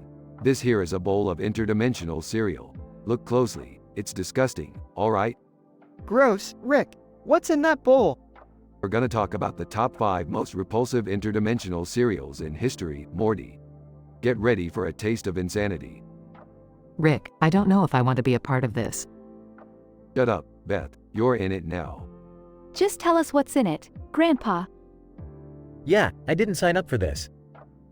Shut up, Jerry. Alright, let's begin. First up, we have the Slime Splatter Crunch. It's a neon green cereal with a slimy texture, compliments of its main ingredient, alien mucus. Taste-wise, it's a combination of vomit and rotten eggs, with a distinct flavor of sewage water. The smell will make your nostrils curl, trust me. To enjoy it fully, you must pour a cocktail of putrid slime extracted from the sewers of Dimension ZETA9. I give it a solid 0 out of 10. That sounds horrendous, Rick. I don't know why we're doing this. Shut up, Morty. Next, we have Fungal Flakes. It's a moldy purple cereal straight from Dimension X73. The ingredients include an assortment of fungus, including but not limited to athlete's foot, moldy bread, and the sweat of a swamp monster. The taste is a mix of expired cheese and rancid mushrooms. The texture is like chewing on soggy cardboard. To enhance the flavor, you must pour a blend of curdled milk and week-old fermented pickle juice. I give it a -3 out of 10. This is disgusting, Dad. I can't believe I'm a part of this. Shut up, Beth. Third on our list is the Zombie O's. These orange, decaying flakes are from Dimension R666. Made from powdered zombies, the flavor is a delightful combination of rotting flesh and decomposing organs. The smell is putrid, like a mix of death and decay. The texture is dry and gritty, resembling ashes. To adequately consume this cereal, you pour a thick, blood-red syrup extracted from the veins of the undead. I give it a 1 out of 10, just for creativity. This is so gross, Grandpa. Can we stop now? Shut up, Summer, we're almost done. Next up, we have the Snot Bombs. These yellow and green spheres are filled with a gooey, slimy substance from Dimension P51. The flavor is a revolting mix of boogers and sweaty gym socks, with a hint of vinegar. The texture is slimy, like eating balls of snot. To maximize the experience, you pour a viscous liquid made from fermented snail slime.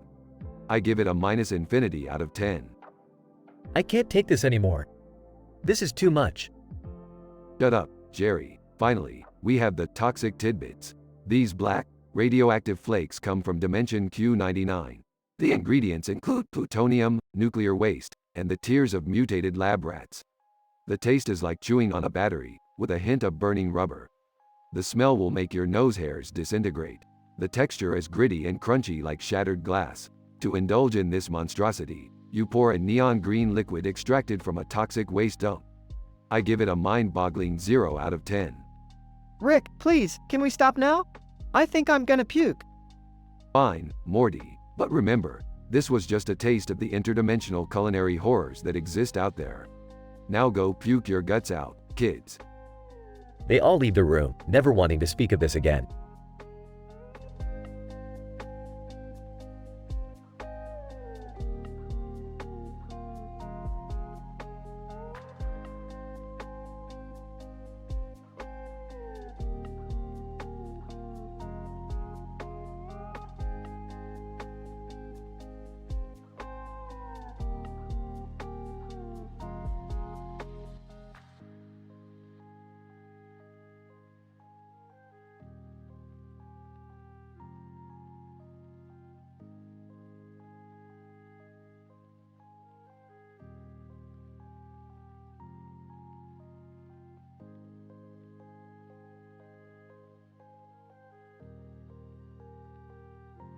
Holy shit, Morty, look at that fucking double rainbow. It's like magic or some shit. Whoa, Rick, that's, statistically improbable. Are you sure it's not some sort of interdimensional anomaly? Aw, Morty, it's just a goddamn rainbow. Don't overthink it, dumbass. Guys, forget the rainbow.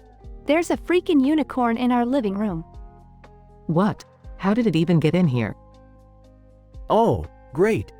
Just what we needed. An evil, obese unicorn. Perfect. Unicorn, Mawahaha, prepare to be trampled by my majestic hooves, you pathetic mortals. Alright, unicorn, you wanna dance? Let's dance. The family engages in an intense battle with the unicorn, using improvised weapons from the kitchen. Take this, you douchebag unicorn! A frying pan to the face! Jerry, grab that spatula. We're not going down without a fight. Rick, I've got the rolling pin. Bet this unicorn won't see that coming. After a never-ending battle, the family manages to corner the unicorn. Unicorn, you fools, you think you can defeat me? I shall annihilate all of you. Oh really, unicorn? I've had enough of your bullshit. Get ready to meet your rectal demise. The unicorn's eyes widen as a bright light erupts from its ass, sucking Rick and his family inside. Rick, where the hell are we? Hold on, Morty. According to my calculations, we've been transported to Rainbow Land, deep within the unicorn's colon. Are you kidding me, Rick? This place is glowing. And the rainbows here are different. I've never seen colors so vibrant. I feel like I'm tripping on acid or something. Can we just find a way out of here before I vomit rainbows?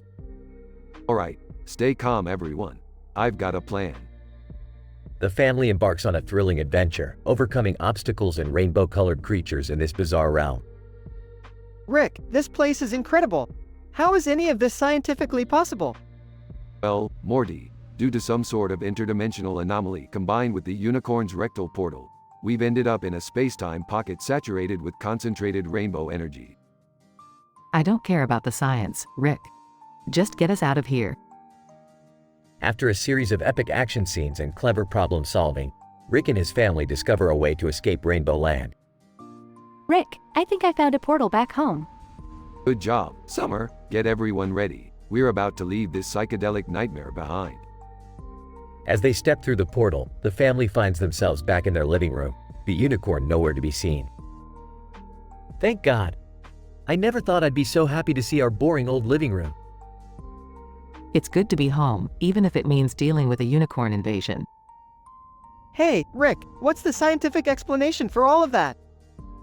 Oh, Morty, sometimes shit just happens. Now let's go finish that episode of Planet Earth we were watching. The family gathers together, leaving the insanity of Rainbow Land behind, grateful to be back to their normal, albeit slightly absurd, lives.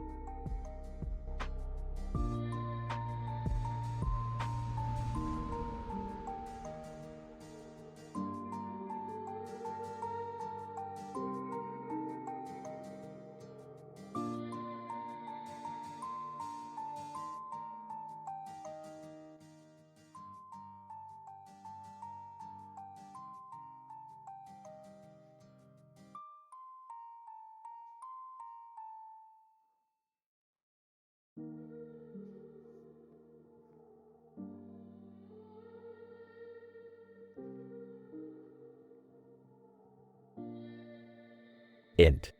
Living room, day. Rick, Morty, Summer, Beth, and Jerry gather around a large screen with the GTA 5 gameplay running.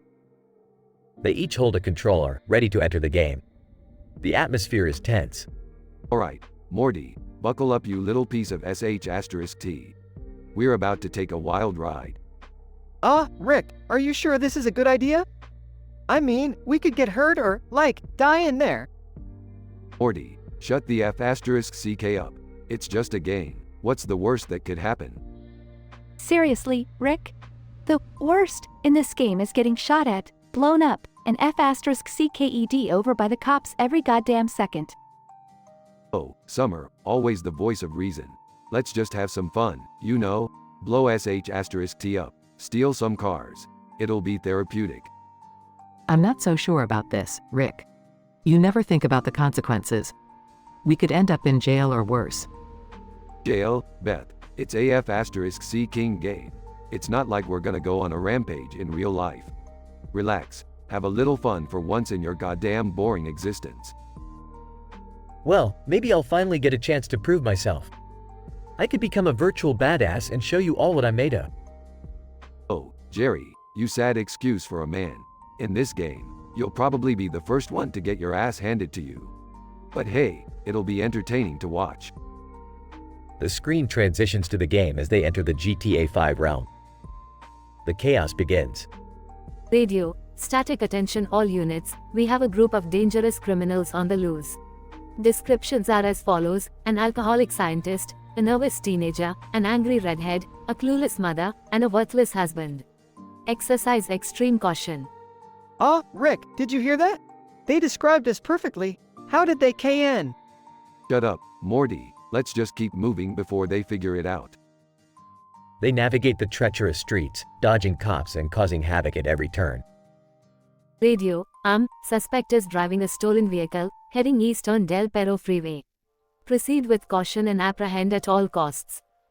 This is insane. These virtual cops are relentless. I can't believe I'm risking my life for a damn video game. Oh, quit your whining, Summer. This is the closest you'll ever come to feeling alive. Rick, this isn't fun anymore. We're in way over our heads, and I can't handle the stress. We need to get out of here right now. Fine, fine. You're all a bunch of pansies. Let's go back to our boring lives where nothing remotely interesting ever happens. They quickly exit the game and find themselves back in the living room, gasping for breath. Phew, that was intense. I told you guys I could handle it. Whatever, Jerry, just be glad you didn't completely embarrass yourself. Now let's never speak of this again. They all share a collective sigh of relief, realizing the danger they had inadvertently put themselves in. Sometimes, the simulated chaos can be just as intense as reality. Fade out.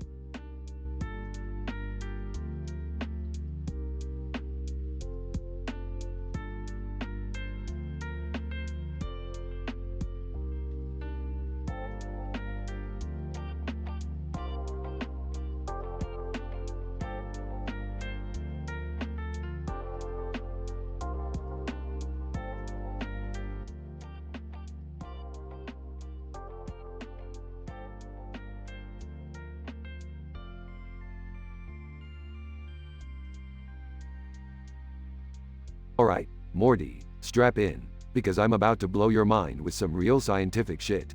Now, you ever wonder why you always survive helicopter crashes in modern Call of Duty games? Not really, Rick. I mean, it's just a game, right? Morty, don't be such a simpleton. This is an important theoretical discussion. I've got the answer right here on this whiteboard. Pay attention. Wait, are we seriously going to discuss video game physics? Can't we do something more exciting? Yeah, Dad. I think we'd all rather have a normal conversation for once. Normal conversation? Are you kidding? This is groundbreaking research. Now, listen up, Summer and Beth. The first counter-argument would be the use of advanced technology. Finally, something I can understand. So, you're saying those virtual helicopters are just super advanced? No, Jerry, you idiot. It's all about the laws of probability. The second counter-argument is luck. But luck can't explain everything, Rick. Ah, Morty, my naive grandson. That's where the third counter-argument comes in. The glitch in the game's code. So, you're saying we survive helicopter crashes because of glitches? That doesn't sound right. Well, Summer, in Call of Duty, time and space work differently. The game's code is full of exploits, allowing players to defy logic. And that, my friends, is why you always survive helicopter crashes. I still don't buy it, Rick. Seems like a stretch. Fine, you want proof? I'll transport us to a virtual reality simulation and crash a damn helicopter to show you all that we can survive. Oh, maybe we should just take Rick's word for it. No way, Jerry. We're going all in. Get ready, everyone. They are transported to a virtual reality simulation of a helicopter crash. This is insane, Rick. Rick and the family members survived the crash. Oh my God, we survived. I can't believe it. Looks like I've proven my point, once again. Now, let's get out of here before something goes horribly wrong. They are all transported back to the living room. Wow, Rick. I guess you really know your stuff. Of course, I do, Jerry. Now, if you're all done questioning my genius, how about we order some damn pizza? They all laugh and agree. End scene.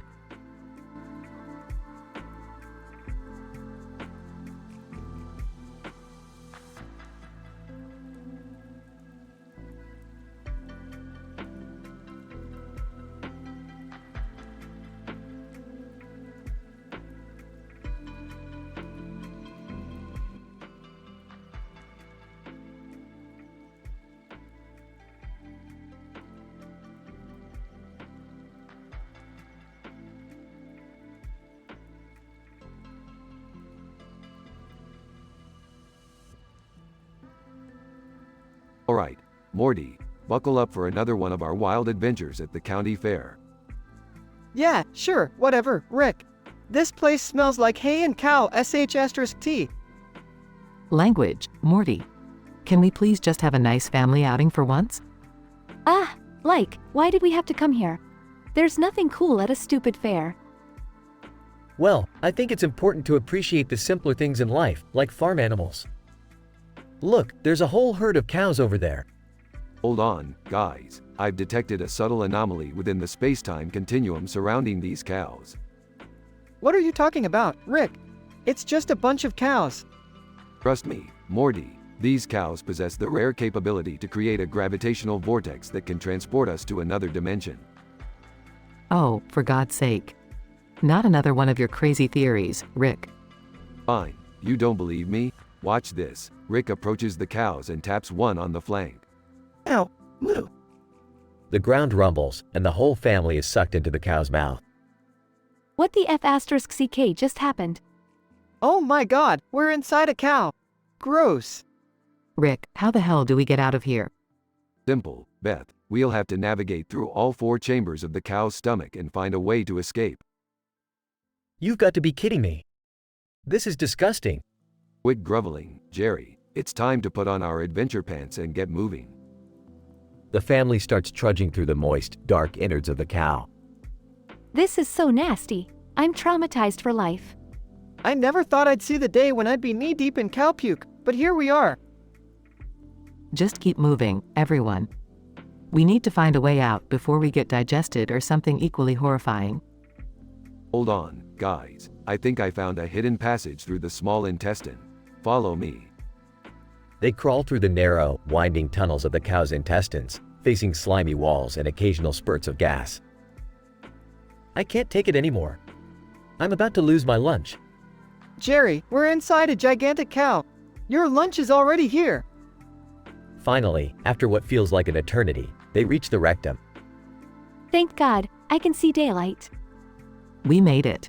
Let's get the hell out of this cow's ass. Everyone, jump now. The family jumps out of the cow's rectum and lands in a pile of hay, safe and sound. I never thought I'd be so happy to be covered in cow sh*t. Let's just forget this ever happened and enjoy the rest of the fair, okay? Yeah, I don't think I'll ever look at a burger the same way again. Well, at least this whole ordeal was scientifically enlightening. Plus, we got a great story to tell at dinner parties. The family looks at Rick, disbelief and exhaustion written on their faces. Rick, sometimes I really hate you. Yeah, Jerry. Now let's go grab a fried funnel cake and try not to think about cows for a while.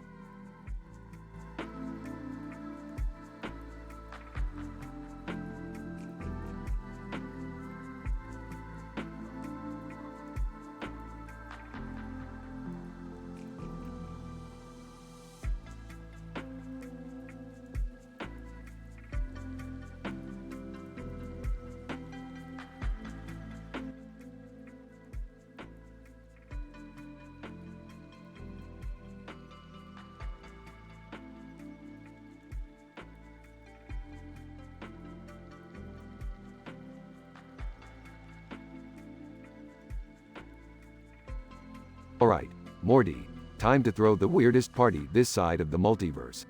We've got celebrities, mascots, and even cartoon characters. Rick, are you sure about this? It seems a bit, out there. Out there, Morty. This game is the epitome of intellectual stimulation. Trust me, it's gonna be a blast. Now, let's get this show on the road. All right, everyone, gather around the table. We have our drinks ready, complete with knives sticking out.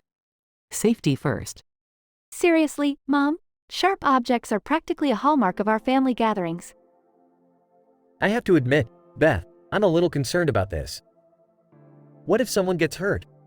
Relax, Jerry. We're all adults here. Let's play the game and see who ends up in the worst dimension ever. Who wants to start? I'll go first. Hey there, everybody. I'm Morty, and I come from dimension C-137, also known as the can't get a date dimension. It's just full of awkward conversations and cringeworthy pickup lines. Well done, Morty. Alright, it's my turn. Rick Sanchez from dimension L999. In this dimension, there's a constant smell of sweaty socks and everyone's favorite hobby is staring at walls. Okay, my turn. I'm Beth Smith, coming from dimension G555. It's the never-ending PTA meeting dimension. Imagine being trapped in a room full of gossiping soccer moms for eternity. Hey, guys, it's me, Summer. I come from dimension Q246, where it's perpetually Hot Dog Monday. Every meal, every day, hot dogs. I can't even look at a sausage anymore. Alright, it's my turn to shine. Jerry Smith here, representing dimension F789, the stepping on Legos dimension. Pain, suffering, and Lego bricks as far as the eye can see. Alright, folks, time to spin the wheel of dimensions and find out who's going to the worst dimension ever. And the unlucky winner is Jerry. What? No, come on, I was just getting into it. Sorry, Jerry, but rules are rules. Say goodbye to the good life, buddy. Complaining. Oh great, I'm in the dimension Z666, the eternal dentist appointment dimension. The sounds of drills echo through the air, and every time I open my mouth, there's a dental hygienist poking at my gums. Well, Jerry, looks like you're really in deep now. Have fun with your oral hygiene adventures. Geez, Rick, that's truly a terrible dimension. Can't we save him? Morty, sometimes you just have to let the worst happen. Life's not all rainbows and butterflies, Morty. Now, who's up for another round?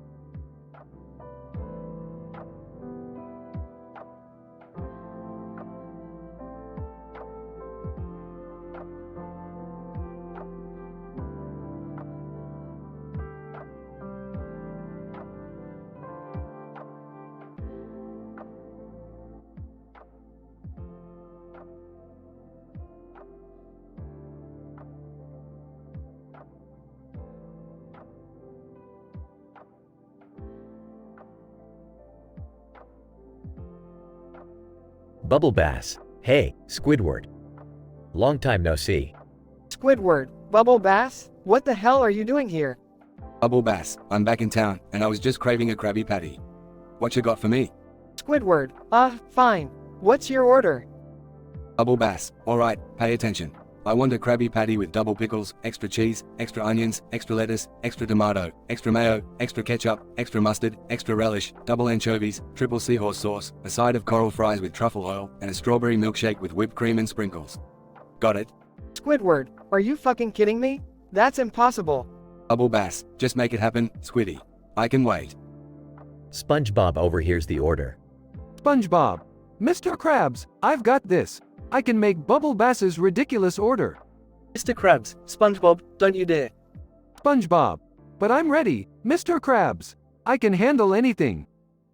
SpongeBob starts preparing the order, taking an absurdly long time. Bubble Bass, smirking. You better not forget anything, SpongeBob. SpongeBob finishes the order and serves it to Bubble Bass. Bubble Bass, inspecting the food. Well. Seems like you forgot one thing, SpongeBob. SpongeBob, what did I forget? Bubble Bass, the salt, you incompetent twit. But it's too late now. My revenge is sweet. SpongeBob, Squidward, and Mr. Krabs exchange glances, plotting their revenge. Squidward, Bubble Bass, my dear friend, why don't you take a seat, and let us serve you the grand finale of your meal? Bubble Bass, and what would that be, Squidward? Mr. Krabs, behold, we present to you the ultimate Krabby Patty surprise. Mr. Krabs, SpongeBob, and Squidward place a massive Krabby Patty cake, decorated with explosive fireworks, in front of Bubble Base. SpongeBob, enjoy, Bubble Boy. Bubble Base takes a bite, and the cake explodes, covering him with Krabby Patty debris. Bubble Bass, what the fuck? Squidward, revenge is a dish best served with explosive flair, my friend. Mr. Krabs, SpongeBob, and Squidward burst into laughter. Mr. Krabs, consider this your payment for all the trouble you've caused. Bubble Bass. Bubble Base storms out of the Krusty Krab, covered in burger bits, humiliated. SpongeBob, another successful Krusty Krab adventure, right guys? Squidward, whatever, SpongeBob. Just get back to work. Mr. Krabs grins, counting the newfound profits. Mr. Krabs, the Krusty Krab always knows how to serve justice along with the patties.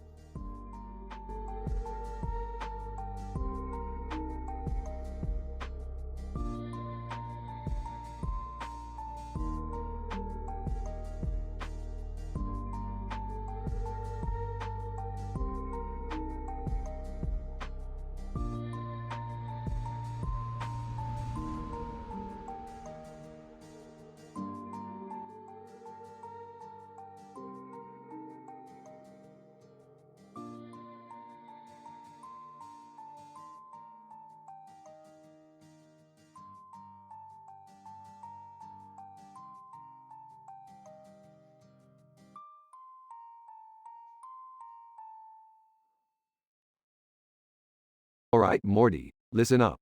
I've created a game that's gonna blow your mind. Literally. Ah, what's the game, Rick? Can't we just play Monopoly or something? Monopoly, Morty, we're not some boring family stuck in a capitalist prison. This game is all about exploring the worst dimensions ever created.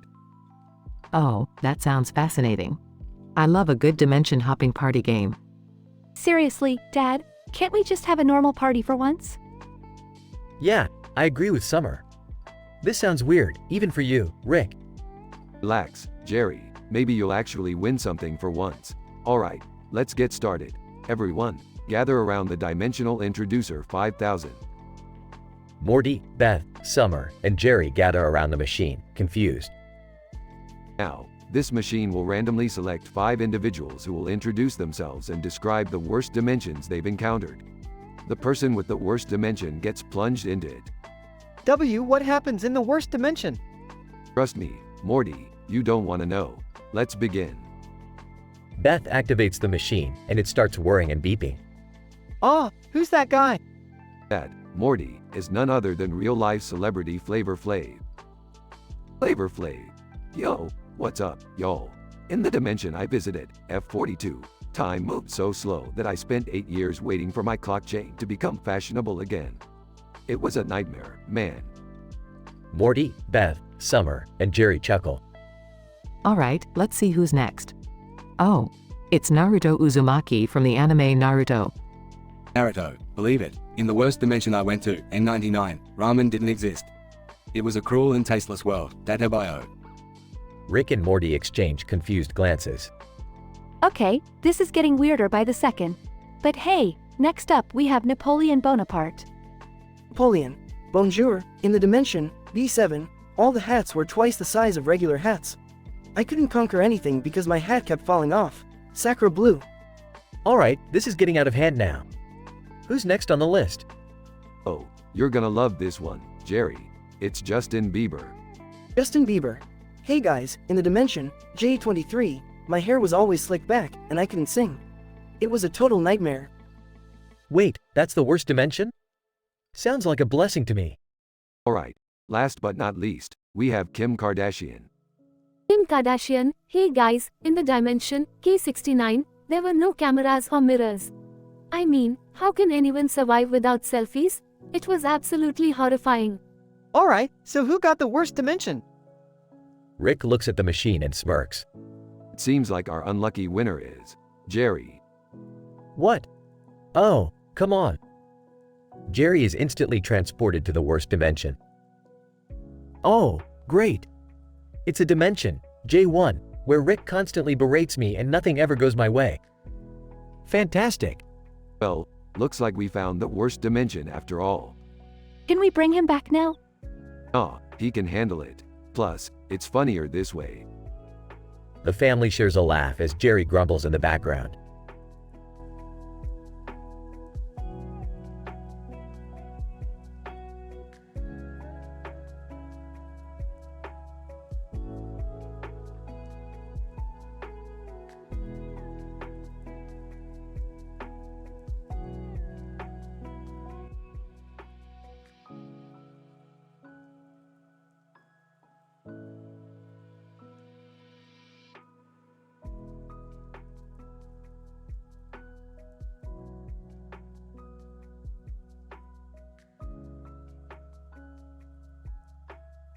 Alright, Morty, we've got a situation here.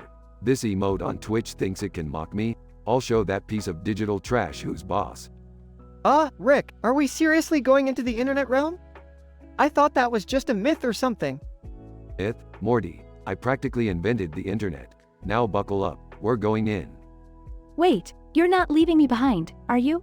I can handle this online crap. Oh, please, Summer. You barely know how to upload a selfie. Just stay out of this and let the adults handle it. Beth, can we focus on the fact that our own emote is mocking us? How did that even happen? Doesn't matter, Jerry. All that matters is we shut that little pixelated bastard down. But Rick, how are we gonna find him? The internet is huge. Don't worry, Morty. I've got a digital tracking device to locate our little emote friend. We'll find him and give him a taste of his own digital medicine. Let's just get this over with so I can get back to my TikTok followers. Summer, could you be any more self-absorbed? This is a serious situation. Guys, focus. We're entering the Twitch realm now. Brace yourselves. As they enter the Twitch realm, the group is immediately bombarded with a torrent of digital information and flashing emotes. Alright, everyone, stay close and keep your weapons ready. We're in enemy territory now. Whoa, Rick, look at those emotes popping up everywhere. It's like a frickin' concert. I never thought I'd say this, but I miss watching cable TV. Quit complaining, Jerry. Look, there he is. The sentient emote is over there, mocking us. Alright, you little piece of code. Get ready to be deleted.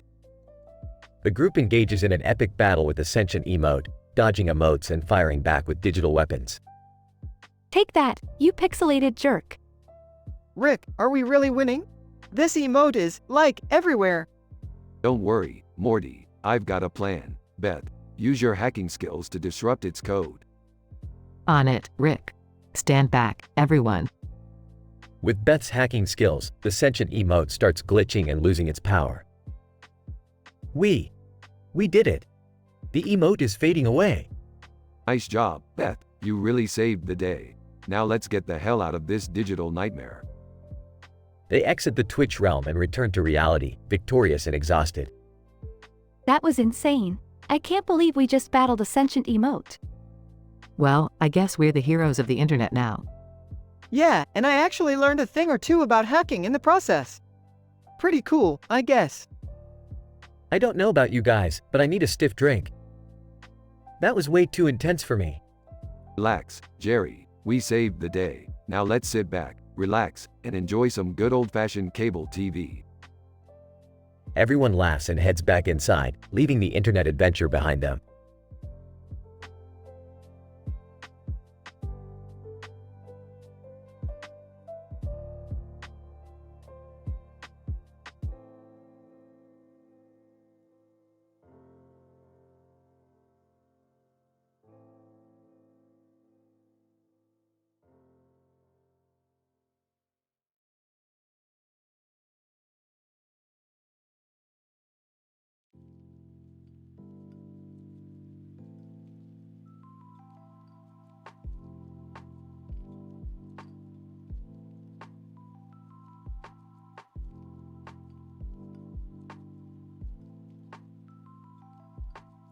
Damn it, Morty, can't we just have one simple day to relax and watch some interdimensional cable without something crazy happening?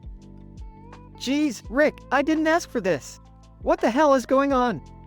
Guys, look outside. There's something weird happening on the street. Oh great, what now? Jerry, grab your shoes. We have to go see what's happening. Can't we just call the police or something? I'm not equipped to handle this. No time for that, Jerry. There's a horde of evil head crabs running rampant out there. Head crabs? Like, from the game Half-Life 2? Are you serious, Rick? Morty, these head crabs are from another dimension. We need to stop them before they infest the entire neighborhood. How do we stop them, Grandpa? I've created a device that emits a high-frequency sound wave that disrupts their neural pathways. We just need to activate it near their vicinity, and they'll be incapacitated. That sounds convenient.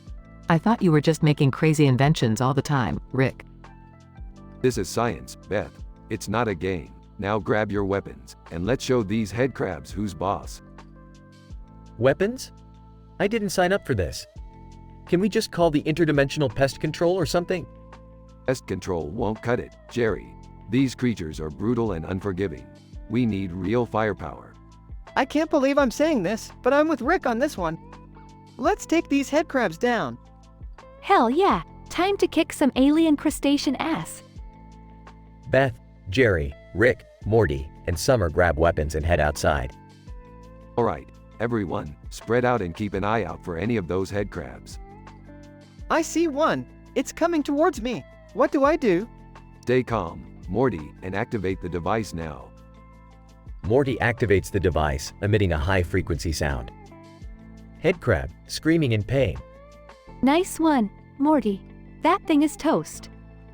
Quick, everyone. Let's split up and take them down. They start taking down the head crabs one by one.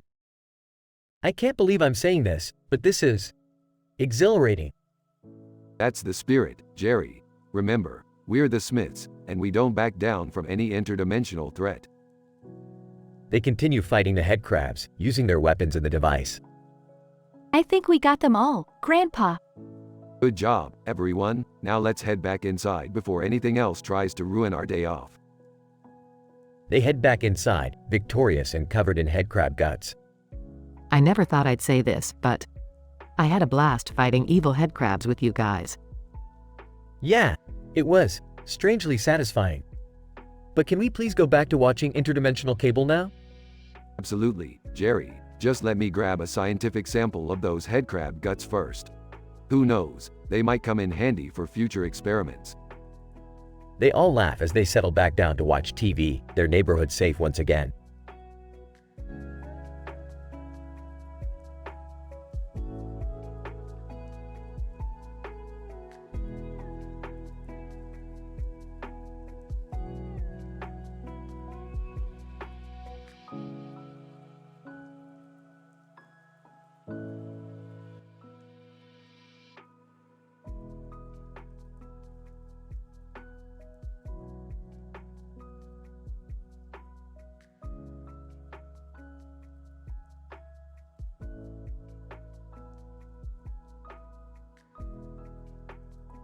Oh geez, Morty, what the fuck is that? Aye, it's a giant, evil unicorn, Rick. Why the hell is it in our house? Ah, Beth, how did this ridiculous creature even get here? I have no clue, but we need to get rid of it before it destroys everything. Oh my god, what if it hurts us? What if we die? Unicorn lets out a wicked laugh. Unicorn, you pathetic humans think you can defeat me? I'm the ruler of Rainbow Land, and I'll make sure you pay for trespassing. Alright, listen up, people. We need to devise a plan here. Morty, hand me that portal gun. WY, Rick, what's your plan? We're going inside that unicorn, Morty. We have to find a way to stop it. Inside? You mean, like, inside its body? Gross. Rick, this better be some kind of sick joke or I swear I'll divorce Jerry right now. Hey, let's not go overboard, Beth. I'm already scared enough as it is. Rick activates the portal gun, creating a glowing portal in front of the unicorn. Get ready, family. We're about to be in for the weirdest ride of our lives. They all hold hands and jump through the portal. Scene shifts to Rainbow Land, a fantastical world inside the unicorn's colon. Whoa, Rick, this place it's like a fucking acid trip on steroids. I can't believe we're inside a giant unicorn's ass. This is so messed up. This must be some kind of nightmare. How on earth did we end up here? Unicorn's voice echoes through Rainbow Land. Unicorn, welcome to your colorful demise, humans. There's no escaping me now. Alright, people, we need to find a way out of here before we get trapped forever. And yes, I have a scientific explanation for this ridiculousness. They face numerous bizarre creatures and battle their way through dangerous obstacles. Rick, seriously, how can you explain this scientifically? Well, Morty, you see, the unicorn's magical gastrointestinal system bends space and time, creating this so-called rainbow land. It's all just molecular manipulation and complicated astrophysics. More intense battles and thrilling chases occur until they reach the unicorn's exit. Okay, guys, we made it. Brace yourselves, we're about to. Unicorn's ass suddenly engulfs them all. We're gonna die in a giant unicorn's ass. Aw. Scene shifts back to the house. Everyone lands on the floor, covered in unicorn snot. Ew, that was disgusting. What the hell just happened? My calculations were off, but at least we're out of Rainbow Land. And seriously, let's never mention any of this ever again. Agreed, Rick. I don't think I can handle another adventure like that. Yeah, I'm gonna have nightmares for weeks. Can't we just have a normal day for once? As much as I hate to admit it, I'm kind of glad we're back to our regular screwed up lives. They all laugh awkwardly, relieved to be back in their own reality. Though the family went through a traumatic and surreal experience inside the unicorn, they managed to escape unharmed and find humor in the absurdity of their lives. They learned to appreciate their own messed up reality because, let's face it, normal isn't always better.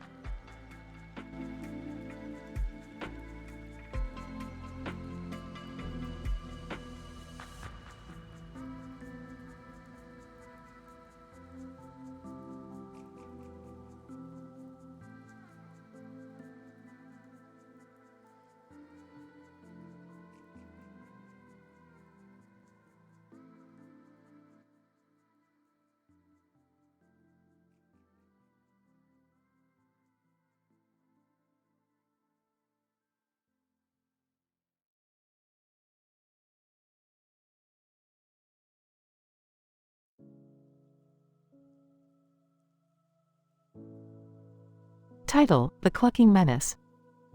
Scene. Inside the Smith household, Rick, Morty, Summer, Beth, and Jerry are engrossed in interdimensional cable, laughing and enjoying themselves. Belching, Morty, pass me the remote, would ya? I gotta catch up on those interdimensional reality shows. Ha! Oh, sure, Rick. Here you go. Incident. As Rick reaches for the remote, a loud clucking noise pierces through the room, causing everyone to look outside. What the F***ck is that noise? Peering out the window. Oh my god, Rick. There's a horde of giant rubber chickens running amok in our neighborhood. Regression. Scene. Outside the Smith household, the family stands facing the chaos of evil life-sized rubber chickens terrorizing the neighborhood. Panicking. Rick, what are these things? Why are they here? Grimly, listen up, you DCK less wonders. These rubber chickens have been created in a parallel dimension as noise weapons.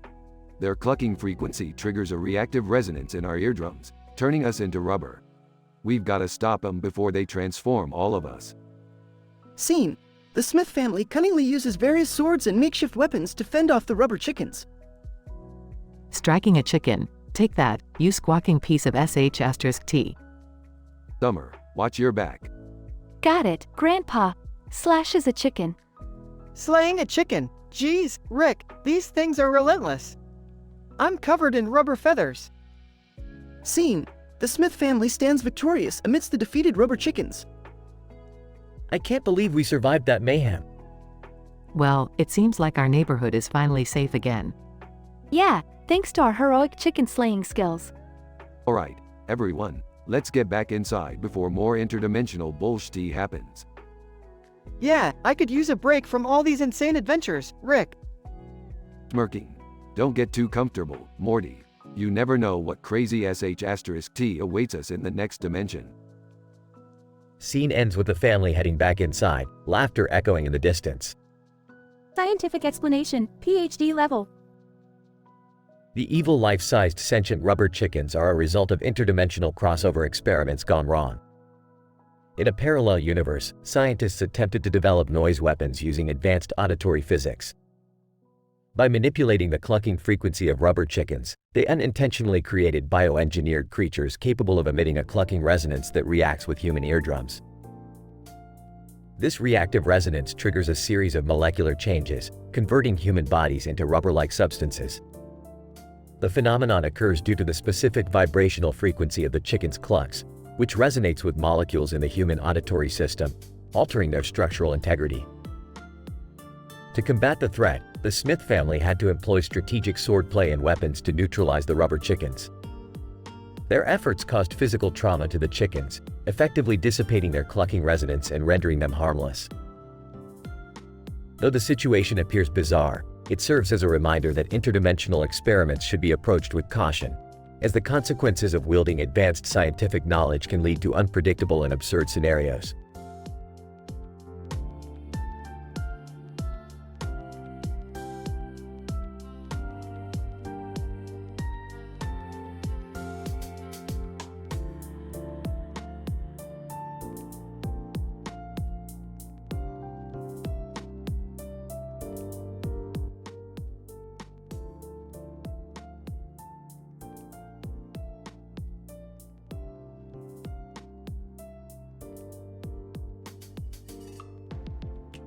What the fuck is that clucking noise? I don't know, Rick, but it sounds intense. Guys, look outside. There's a horde of evil rubber chickens. Oh my god. They're running rampant in our neighborhood. What the fuck do we do now? Okay, listen up, you dumb fucks. These are not your ordinary rubber chickens. These creatures are bioengineered to emit a frequency that turns humans into rubber. We need to stop them before they get to us. How are we supposed to stop them, Rick? I've got an idea. Summer, take this flamethrower and burn those rubber chickens to a crisp. Are you serious, Rick? Does it look like I'm joking, you shithead? Rick, that seems a bit extreme. Shut your fucking face, Beth. We don't have time for your motherly bullshit right now. Can't we just call the authorities? Are you kidding me, Jerry? The authorities won't know shit about these rubber chickens. They'll probably end up turning into rubber too. Rick, this flamethrower is not enough. We need a plan. Fine, smarty pants. Let's build a chicken trap. Grab that heart-shaped balloon, Morty. Rick, what are we gonna do with the balloon? Shut the fuck up, Morty, and listen. We're gonna fill this balloon with a mixture of liquid nitrogen and birdseed. When the chickens peck at it, the liquid nitrogen will freeze their tiny chicken brains. Are you sure this is gonna work, Rick? Shut your dumb mouth, Jerry. Have a little faith in science for once. Rick, there's too many of them. We can't do this alone. Fine, Beth. We'll call the Avengers and the fucking Justice League while we're at it. Guys, stop arguing. We need to stick together if we want to survive this. Yeah, let's do this, family. Alright, everyone. Grab a flamethrower and a balloon. It's time to kick some rubber chicken ass. The family fends off the horde of evil rubber chickens, using flamethrowers and freezing balloons. After an intense battle, they managed to eradicate every single one. We did it. We fucking saved the neighborhood. Yeah, who's the loser now? Rubber chickens. That was pretty epic, guys. Yeah, it was, Morty. Now let's go back inside and finish watching Interdimensional Cable. But, Rick, what about all the rubber chickens we killed? Who gives a shit, Summer? They were evil anyways. Now let's go. My balls are itching for some cable. The family triumphantly enters the house, leaving behind the remains of the defeated rubber chickens.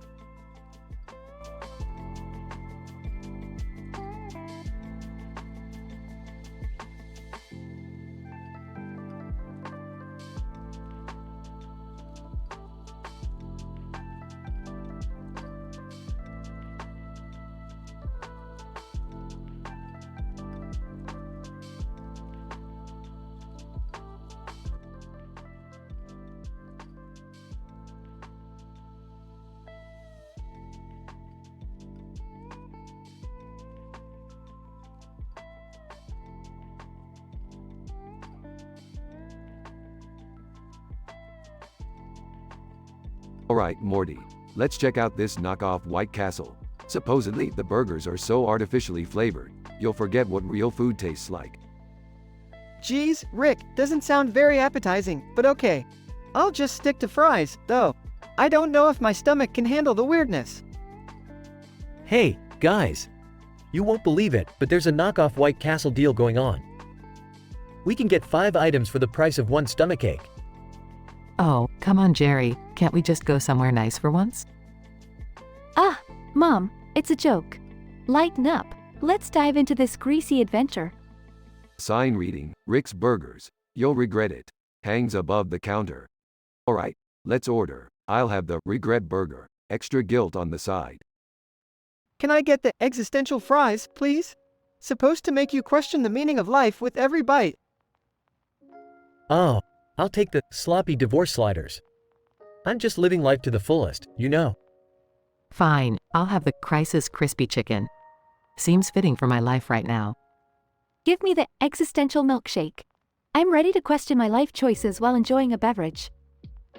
Rick, Morty, Jerry, Beth, and Summer sit down at a booth with their food.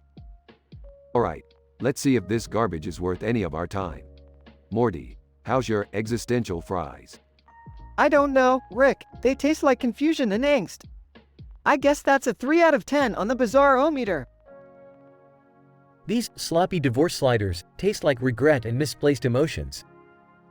I'd say a solid 2 out of 10. The crisis crispy chicken is surprisingly good. It's crispy, juicy, and makes me forget my problems for a hot minute.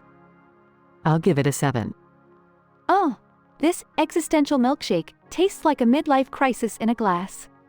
It's a solid 4 out of 10, but I'm more concerned about my existential dread right now. Well, my regret burger tastes like poor life choices and regrets, but man, it's strangely addicting. I'd give it a solid 8 out of 10. It's a guilty pleasure. I don't know, Rick. This place might actually be worth the regret.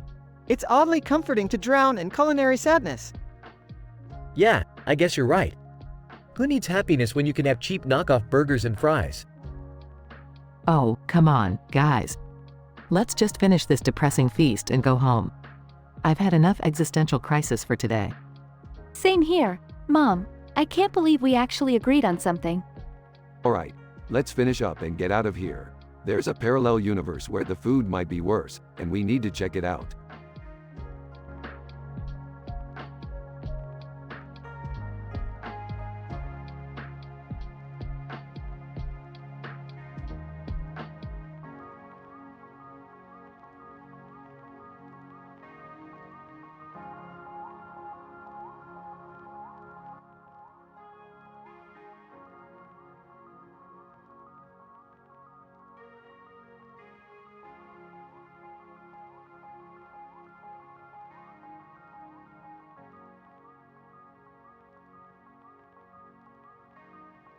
Alright, Morty, buckle up.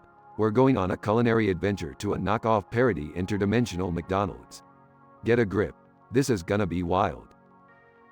Rick, are you sure it's safe to eat here? I mean, it looks like the health inspector would get a heart attack just by looking at this place. Morty, health inspectors are nothing but buzzkill bureaucrats. Now let's order some food and get this show on the road. Oh, I don't know, Rick.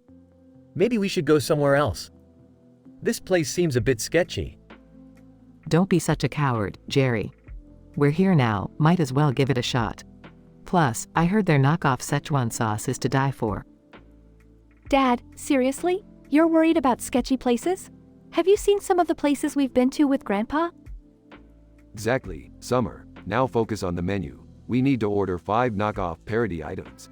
I'll start with the McPickled Morty burger. Oh, how about the Simpsons McNuggets? Oh geez, this is already weirder than a Cronenberg world. I'll go with the Bob's Burgers with a twist. Yeah, I appreciate a good pun. Alright, I'll take the Game of Scones meal. Who knew medieval fantasy could be combined with breakfast food? I'm gonna try the South Pork Wrap. I'm a sucker for a punny name, and I hope it's better than it sounds. Last but not least, I'll grab the Breaking Rad shake. Gotta get my fix of chemistry and ice cream in the same sip. They all sit down at a table with a wooden surface. Okay, let's dig in. But seriously guys, have your galoshes ready. The McPickled Morty burger is surprisingly tangy, like a pickle on steroids. I'd give it a solid 7 out of 10. The South pork wrap is a confusing mix of flavors, but surprisingly addictive. I'll give it an 8 out of 10. The Bob's Burgers with a twist is so dry, it's like eating sandpaper. I'm giving it a disappointing 3 out of 10. The Breaking Rad Shake is a chemical explosion in my mouth, all rated a mind-melting 9.5 out of 10. The Simpsons McNuggets taste like nostalgia wrapped in mediocrity. I'd give him a solid 6 out of 10. Overall, this place is like a fever dream come to life. It's a solid 6.9 out of 10 for me. I can't believe I'm saying this, but I agree with your rating, Beth. This place is a bizarre experience. Yeah, I'll stick to the real McDonald's. This knockoff adventure was a one-time thing for me. Well, just another day in our insane lives. Now let's go before the health inspector shows up and ruins our cosmic meal. They hastily leave the restaurant, leaving the paper bag with the cartoon character on the table. Hey, Rick, aren't you forgetting something?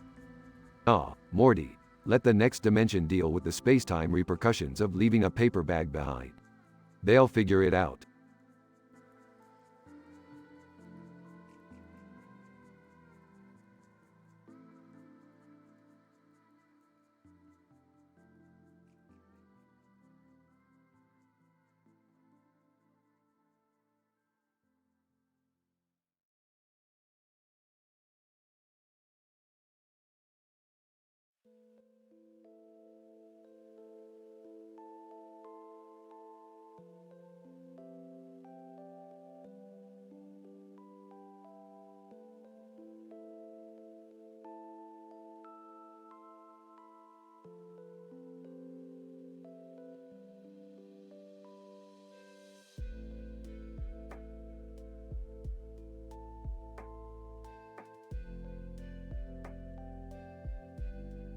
Title: Lost in Grand Theft Auto. Rick, Morty, Summer, Beth, and Jerry, all wearing VR headsets, gather in Rick's garage. They stand in front of a virtual city skyline with a purple sky in the background, the virtual realm of GTA 5. Alright, everybody ready to enter this crazy virtual reality simulation? I don't know, Rick. This seems kinda dangerous. What if something goes wrong? Relax, Jerry. It's just a game. What could possibly go wrong? They enter the game and find themselves at the entrance of a bustling city street. Whoa, Rick, this place looks so real. Look at all those people walking around. Let's split up and see what kind of adventures we can get into. All right, I call dibs on exploring the city. They split up, each wandering off in different directions. Rick walks near a group of players engaged in a heated shootout. Hey, dweebs, mind if I join in on the fun? They turn to face Rick, displaying online names: XX Shadow Killer 420XXX, Crazy Gunner 99, and Sniper Queen 666. XX Shadow Killer 420XXX. Look at this noob trying to butt in. Get lost, old man. Old man, who do you think you're talking to? I'm the smartest guy in the universe, pal. Jerry stumbles upon a car race in progress. Wow, these guys are really going at it. Maybe I can join, but I don't even know how to drive. Race participants, with names like Speed Demon 87, Nitro Racer 123, and Drift King 3000, zoom past Jerry. Speed Demon 87. Hey, loser. Don't even think about messing with the big boys. Get out of here. Okay. Just looking for a fun time, that's all. Morty, walking near a virtual beach, spots a group of players engaged in a dance-off. Cool, looks like they're having a party. Maybe I can show off my sick moves. Dance battle participants, with names like Funky Fresh 89, Dance Floor Master, and Breakbeat Queen, surround Morty. Funky Fresh 89. Yo, dude, you think you got what it takes to compete with the best? I'll give it a try, but I'm not sure. Dance Floor Master. Too late to back out now, Morty. Let's get this party started. Summer enters an alley and stumbles upon a group of players involved in a gang war. Whoa, things just got serious. I better stay hidden and see what they're up to. Gang war participants, with names like Kingpin Killa, Gangsta Joker, and Scarface Grim prepare to square off. Gangsta Joker, we don't need no outsiders here. Get lost or end up catching a bullet. Whoa, easy now, I was just passing by. Beth, exploring a high-rise building, enters a virtual casino where a high-stakes poker game is taking place. This looks interesting. I've always been pretty good at poker. Maybe I can win big. Poker players, with names like Card Shark Pro, Royal Flush Master, and Bluff King 666, scrutinize Beth's arrival. Card Shark Pro, hey lady, think you can just walk in here and play with the big dogs? Well, if you're not scared to lose against me, then let's play. After facing their respective challenges, all 5 characters regroup back at the entrance. That was insane. I had no idea virtual reality could be so intense. Well, that's just the tip of the iceberg, Summer. Reality is always crazier than you think. I guess I learned a valuable lesson today. Online gaming can be rough. Yeah, but it was also pretty cool to be part of these virtual worlds, even if just for a while. Agreed. It was an adrenaline rush. I wouldn't mind trying it again sometime. They leave the virtual GTA 5 realm, removing their headsets. Another wild adventure, kids. Now let's go grab some pizza. I'm starving. They all walk out of the garage, sharing a laugh, and head off for a well-deserved feast. And so, our eclectic group of adventurers emerged from the realm of GTA 5, their minds buzzing with virtual experiences. Though they faced intense challenges and encountered a host of eccentric players, they emerged unscathed and with memories to last a lifetime. As they savored their victory over the virtual chaos, they couldn't help but wonder what other strange and exhilarating experiences awaited them on their next journey.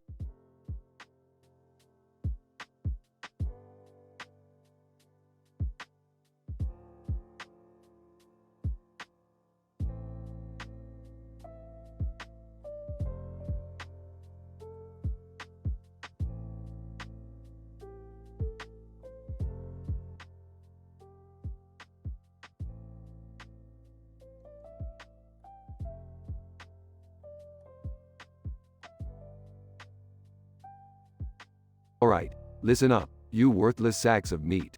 We've got a little game to play tonight. Rick, are you sure this is a good idea? I mean, these celebrities are kind of random.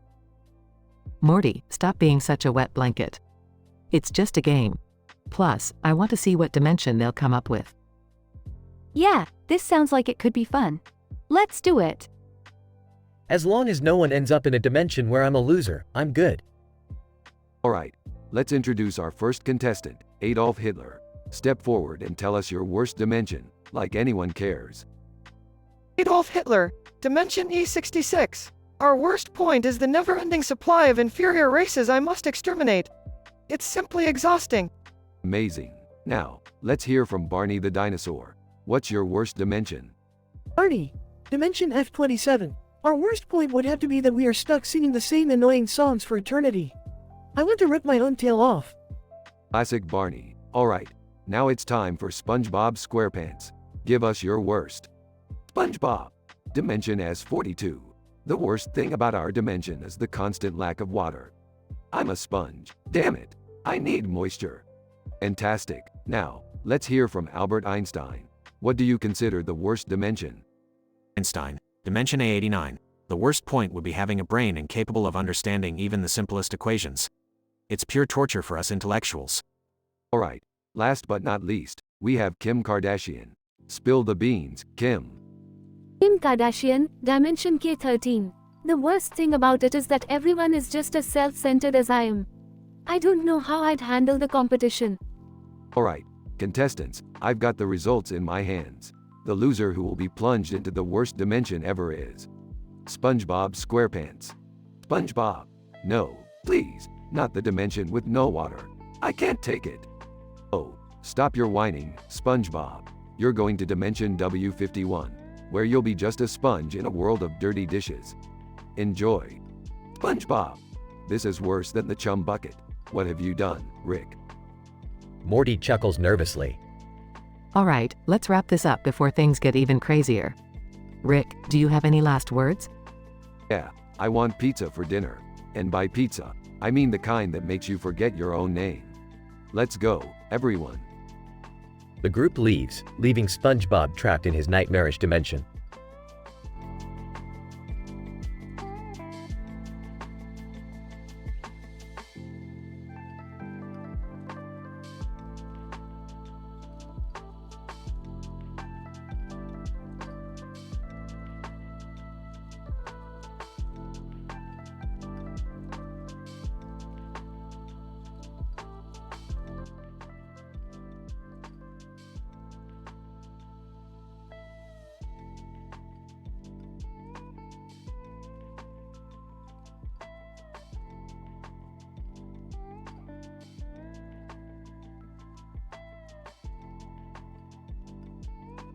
Alright, Morty, time to crank up the absurdity meter. We're gonna throw a party and play our own twisted version of an icebreaker game. Oh, Rick, do we really need to do this? I mean, can't we just play charades or something?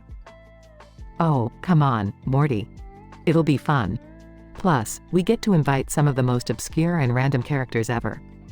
Who knows what kind of chaos they'll bring? Yeah, Morty, quit being such a buzzkill. I can't wait to see who shows up. I hope we get someone really crazy. Well, I guess it could be interesting. As long as it's not too wild. I still have to be up early for work tomorrow. Alright, everyone, gather around. Let's get this party started.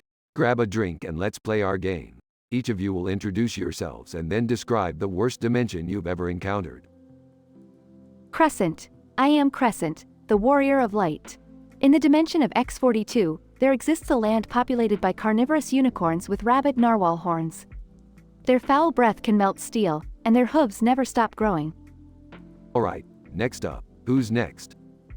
Oh, hey, I'm Morty, you know, the usual. So, in Dimension D19, every day is Monday. No matter what you do, you'll always wake up facing another week of tedious tasks and mundane errands. It's a never-ending cycle of pure agony. I'm Beth. Okay, in Dimension W77, there are sentient mountains that constantly argue about politics. Their conversations are never-ending, and they always find new ways to annoy each other. It's like living in a never-ending election year. Hi, I'm Jerry. In Dimension J13, there exists a race of giant, talking squirrels. They constantly steal your belongings and replace them with nuts. It's infuriating and you can never find anything you need. I'm Summer. Well, in Dimension S69, everything is sticky. Every surface, every object, even the air. It's like walking through a giant vat of syrup, and it's impossible to escape from that icky mess. The winner, or should I say loser, is Crescent. Congratulations, you've won the honor of being plunged into the worst dimension ever. Crescent. Whoa, whoa, whoa. This is not what I signed up for. Get me out of here. In Dimension K69, there are hordes of giant mosquitoes, and their bites cause hallucinations of demonic clowns. Oh, the horror. Oh, Rick, maybe this game was a bad idea. Shut up, Morty. Sometimes you need to dive headfirst into the worst dimensions to appreciate what you have. Now, who wants pizza? And so, the party continued, with each member realizing that sometimes the worst dimensions can make their own seem like paradise.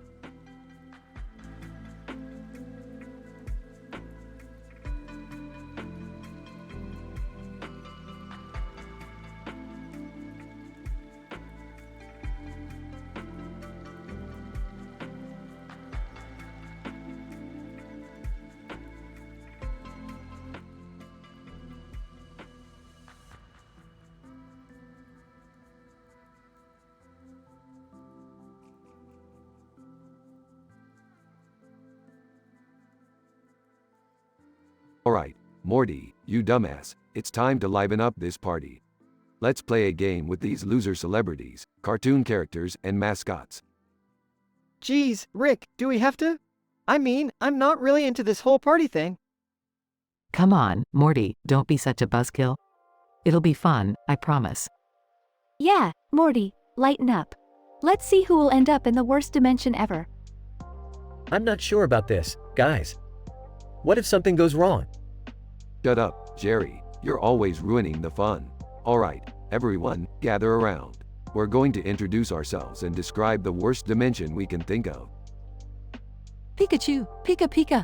I'm Pikachu from Pokemon, and the worst dimension ever would be Dimension P42, where all the Pokemon are extinct, and there's nothing to catch or battle. It would be a desolate wasteland. Ronald McDonald. Hey, I'm Ronald McDonald, and the worst dimension is Dimension R18, where all the burgers are made from rotten meat and taste like vomit. It would be a nightmare for fast food lovers. Lady Gaga. Hi, I'm Lady Gaga. The worst dimension is the Fame Monster Dimension, F67, where everyone is obsessed with fame and there's no genuine friendship or connection. It would be a lonely and shallow existence. Batman. I'm Batman, and the worst dimension is the Dark Joker Dimension, D89, where the Joker always wins and Gotham City is forever in chaos. It would be an endless battle with no hope. Kanye West. Yo, I'm Kanye West, and the worst dimension is the musical enslavity dimension, M22, where all music is banned and creativity is crushed. It would be a world without rhythm and soul. Alright, everyone has made their choices. Let's see who's going to end up in the worst dimension ever. Spins the wheel and the loser is Ronald McDonald. Ronald McDonald. Oh, for the love of McNuggets. You guys rigged it, I know it. Shut up and take it like a clown. Opens a portal to the worst dimension ever. Ronald McDonald. Oh, no. It smells like rancid meat and the air tastes like regurgitated pickles. Why did I have to lose? Sorry, Ronald, but it's all part of the game. You'll just have to suffer in Dimension R18 for a while. Maybe next time you'll think twice before playing with the big boys, Ronald. Poor guy, I hope he makes it out of there okay. Yeah, but for now, let's continue the party and enjoy our own dimensions. That's the spirit. Pass me the booze, Morty. Let's get this party going. The party continues, while Ronald McDonald laments his unfortunate plight in the rotten meat dimension.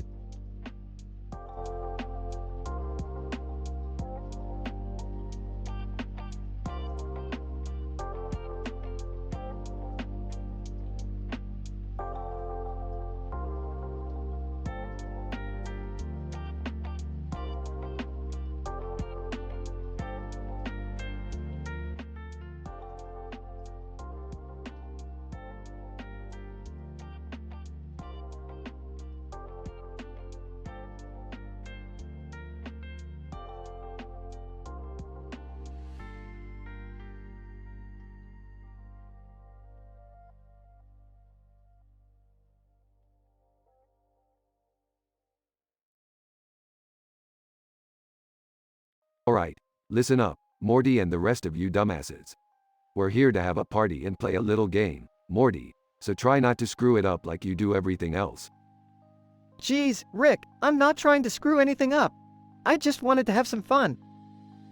Can we please get this over with? I have better things to do than listen to your insults, Rick. Yeah, Rick, let's just play the game. I'm ready to kick some ass. Whatever, let's just get on with it already. I've got a date later. Alright, everybody shut up and listen. We're going to randomly select 5 celebrities, cartoon characters, historical figures, and video game characters. Each of you will have to introduce yourselves and also list the worst dimension you've been to. Got it? Oh, okay, Rick. How do we pick them randomly? Easy, Morty. I've set up my interdimensional randomizer to do the job. It's basically like flipping a coin, but a billion times more advanced. Okay, let's get started. Rick presses a few buttons on his device and the randomizer starts to whir. Alright, first up, Adolf Hitler. Hitler. Mein Gott, what is this place? I was trying to conquer the world, not vast time with you idiots. Next, Pikachu from Pokemon. Pikachu, Pika Pika. Translation. I'm a cute little electric Pokemon who loves exploring different dimensions. The worst one I've been to was Dimension P69, where all the Pokeballs were filled with Voltorbs. Couldn't catch 'em all, that's for sure. Moving on, we have Kim Kardashian. Kim Kardashian. Hey, everyone. Kim here, the queen of reality TV.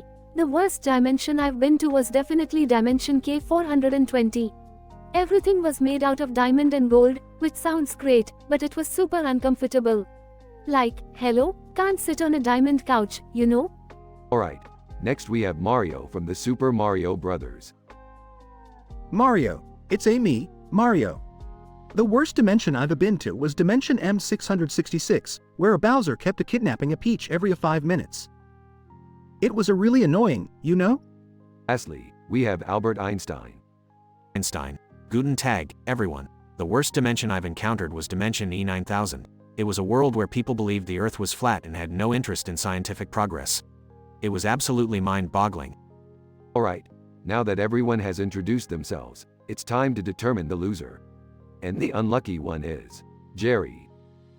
What? No fair, Rick. You rigged it. No, you just suck, Jerry. Now get ready to be plunged into the worst dimension ever. Jerry gets sucked into a portal and disappears. Jerry, voiced off. Oh man, this dimension is horrible. It's filled with nothing but farting unicorns and talking trees that constantly insult me. I can't take it anymore. Back in the cave, the rest of the group bursts into laughter. Well, serves him right. Maybe he'll finally learn not to mess with Rick. Let's just hope he doesn't come back smelling like unicorn farts. Yeah, that'd be a whole new level of disgusting, even for Jerry.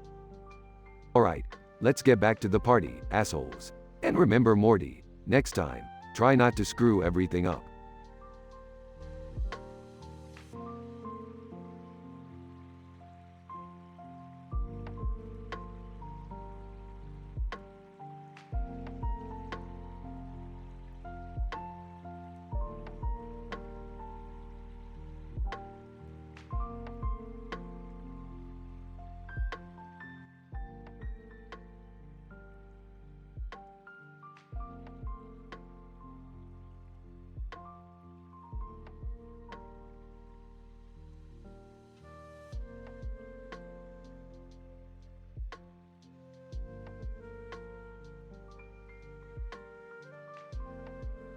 Scene. Rick, Morty, Summer, and Jerry are sitting at a knockoff McDonald's called Burger Bonanza, with a neon sign in the background. They are enjoying their meals when suddenly, a group of evil mutant mannequins appear, wearing boxing gloves on their heads. What the fuck is this, Morty? Evil mutant mannequins with boxing gloves? Did I accidentally mix up my beer with some acid? Geez, Rick, this is insane. How did they even get here? Who cares how they got here? We need to do something before they punch our faces in. Oh God, why does it always have to be me? Why can't they just leave me alone? Relax, Jerry, there's a scientific explanation for this. I must have accidentally triggered a dimensional portal while inventing a new particle accelerator. Now, we're dealing with interdimensional mutant mannequins. And what? Is that even possible? Morty, anything is possible if you have the balls to bend the laws of physics. Now, let's show these mannequins why you don't mess with the smartest man in the universe. Scene transitions to an epic action scene as Rick, Morty, Summer, and Jerry start fighting the mutant mannequins. Morty, use your wits and distract them while I come up with a plan. Got it, Rick. Hey, you mannequins. Your fashion sense is as outdated as your plastic faces.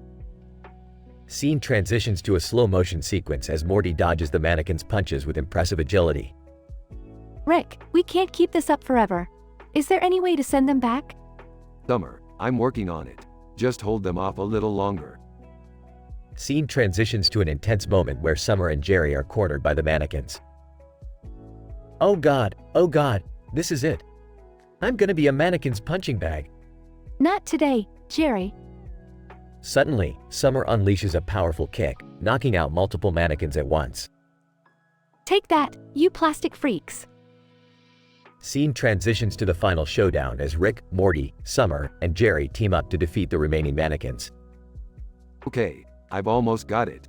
Morty, distract them with your dance moves. Are you kidding me, Rick? Now?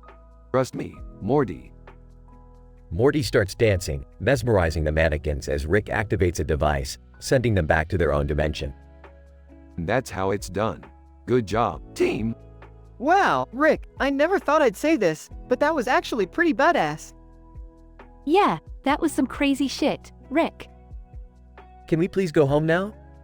I need a drink. Scene transitions to the four of them walking away from the battle, victorious. Sure thing, Jerry. Let's go get wasted and forget about these mutant mannequins. I can't believe we survived that. I guess being related to Rick has its perks. You said it, Morty. Now, let's go home and never speak of this again. Agreed. From now on, I'm sticking to regular fast food restaurants. No more burger bonanza or mutant mannequins for me. Scene fades out, concluding the thrilling and absurd adventure of Rick and his family.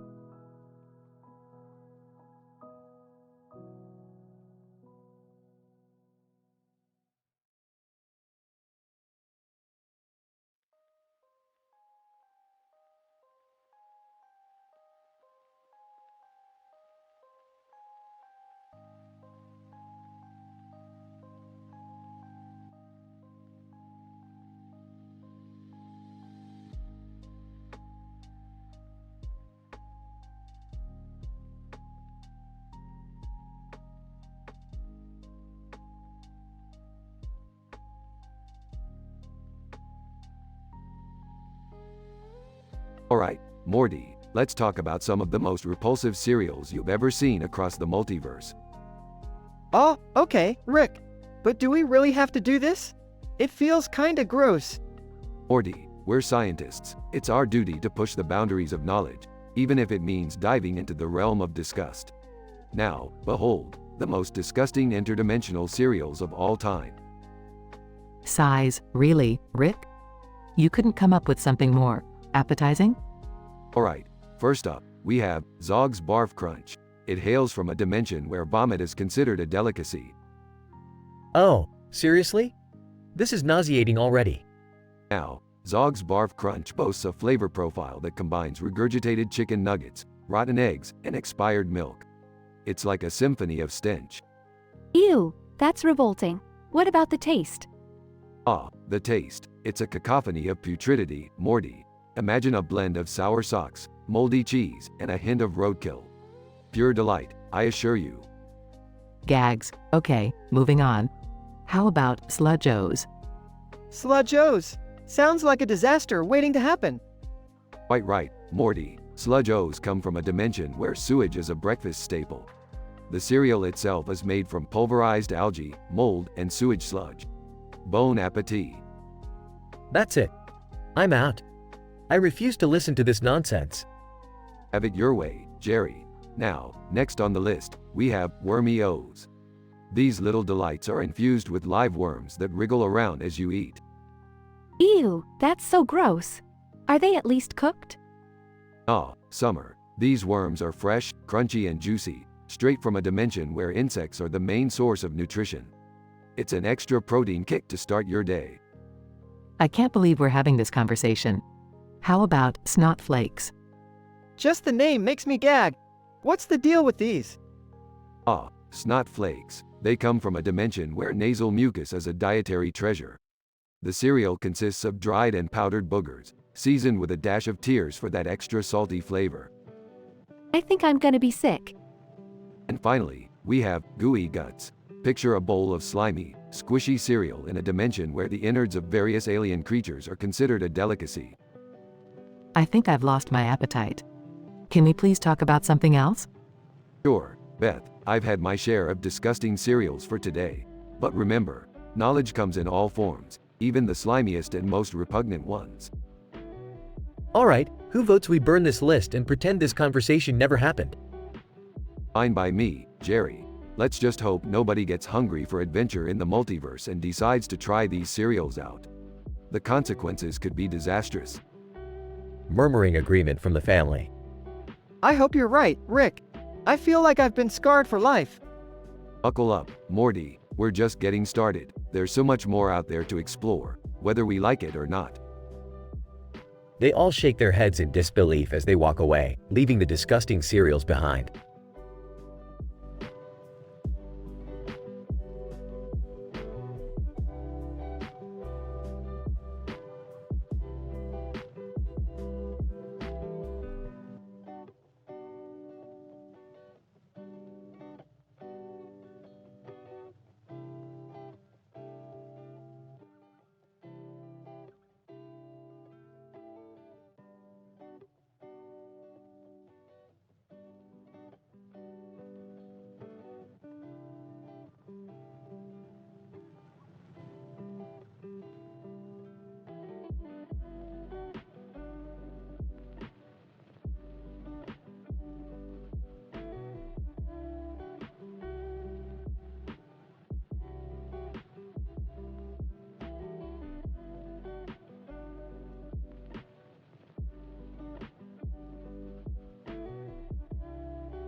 Jack, hey there, Fido.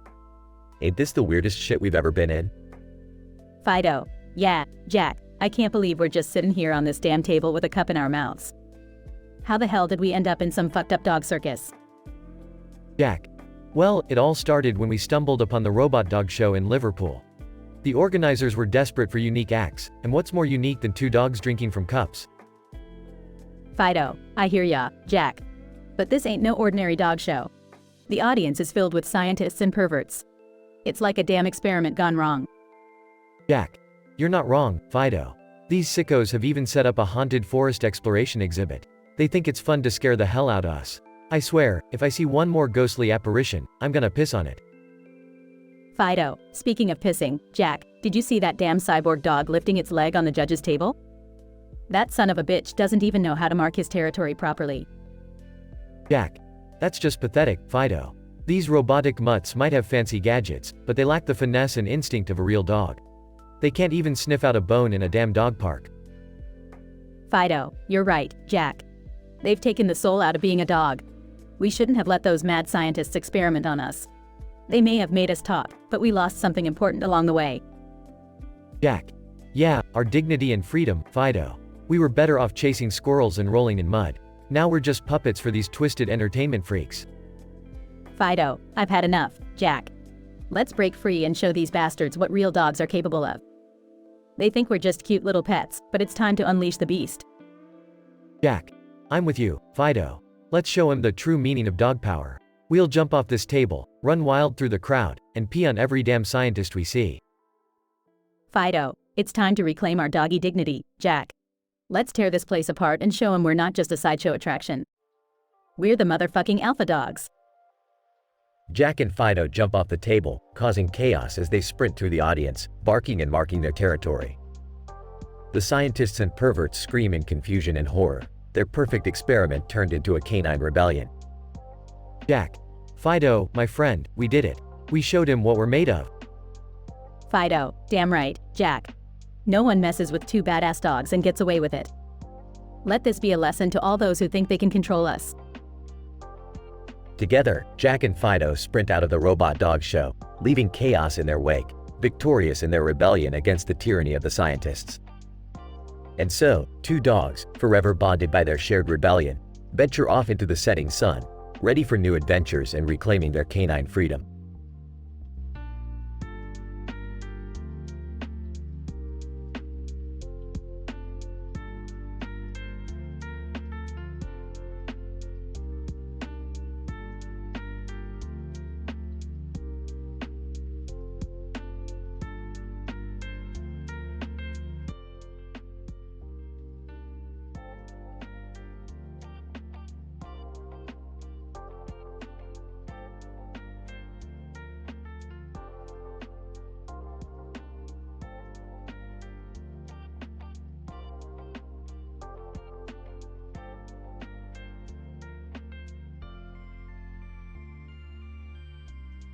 Alright, everyone, listen up. We're at the county fair, and you know what that means, right? Funnel cakes and Ferris wheels? No, Morty, that's for idiots. We're here to do some scientific shit. Come on, follow me. Dad, can we just have one normal day without you causing chaos? Yeah, Rick, can't we just enjoy the fair? I agree, Rick. Let's just have a peaceful day with the family, for once. Peaceful, boring. Trust me, you'll thank me later. Look over there, a red object in front of a cave. What's so special about that, Rick? Morty, that's not just any red object. That's a rare interdimensional portal generator. We need to get it. Are you serious? How do you even know that? Because I'm the smartest man in the universe. Summer, that's all you need to know. Well, let's go get it then. I want to see what's on the other side. Alright, everyone, step back. Let the smartest man do his thing. As Rick activates the portal generator, a beam of red light shoots out, engulfing them all. Rick, what the hell is happening? Well, Morty, it seems like we're being sucked into another dimension, specifically the inside of a cow. What? How is that even possible? Simple, Jerry, I miscalculated the portal coordinates. We're now inside this cow's digestive system. How do we get out of here, Rick? We'll have to travel through all 4 of the cow's stomachs, fighting off stomach acids and avoiding digestive enzymes along the way. This is disgusting. I didn't sign up for this. Shut up, Beth, we need to find a way out. Morty, Summer, hold onto my hand. Jerry, just follow our lead. The group navigates through the cow's stomachs, dodging acid and fighting off strange creatures. Rick, I can't take it anymore. This is too gross. Buck up, Morty, we're almost there. After battling through the last stomach, they find an exit leading out of the cow. Thank God, we made it. I never want to go through something like this again. Agreed. I've had enough excitement for one day. Well, look at you all, scared little sheep. But hey, we made it out alive, and now we have a rare interdimensional portal generator. I guess it wasn't all bad, thanks to your crazy genius, Rick. You're welcome, Summer. Now let's go home and find a way to properly utilize this portal thing. The family walks away, leaving the cow behind, their adventure forever etched in their memories. In this chaotic and insane journey, Rick and the Smith family find themselves stuck inside a cow's digestive system due to a portal mishap. Enemies are overcome, acids and enzymes are battled, and the family manages to escape thanks to Rick's mad brilliance. Though initially horrified, they realize that their brush with danger has brought them together and provided them with yet another bizarre souvenir from their unconventional lives.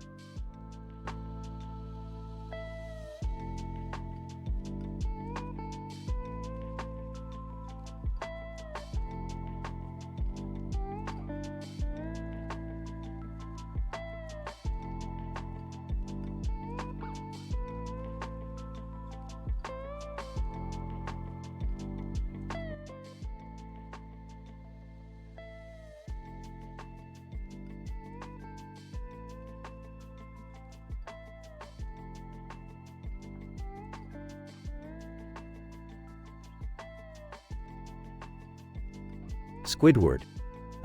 Welcome to the Krusty Krab. What can I get for you today, Bubble Bass? Bubble Bass. Squidward, my old nemesis.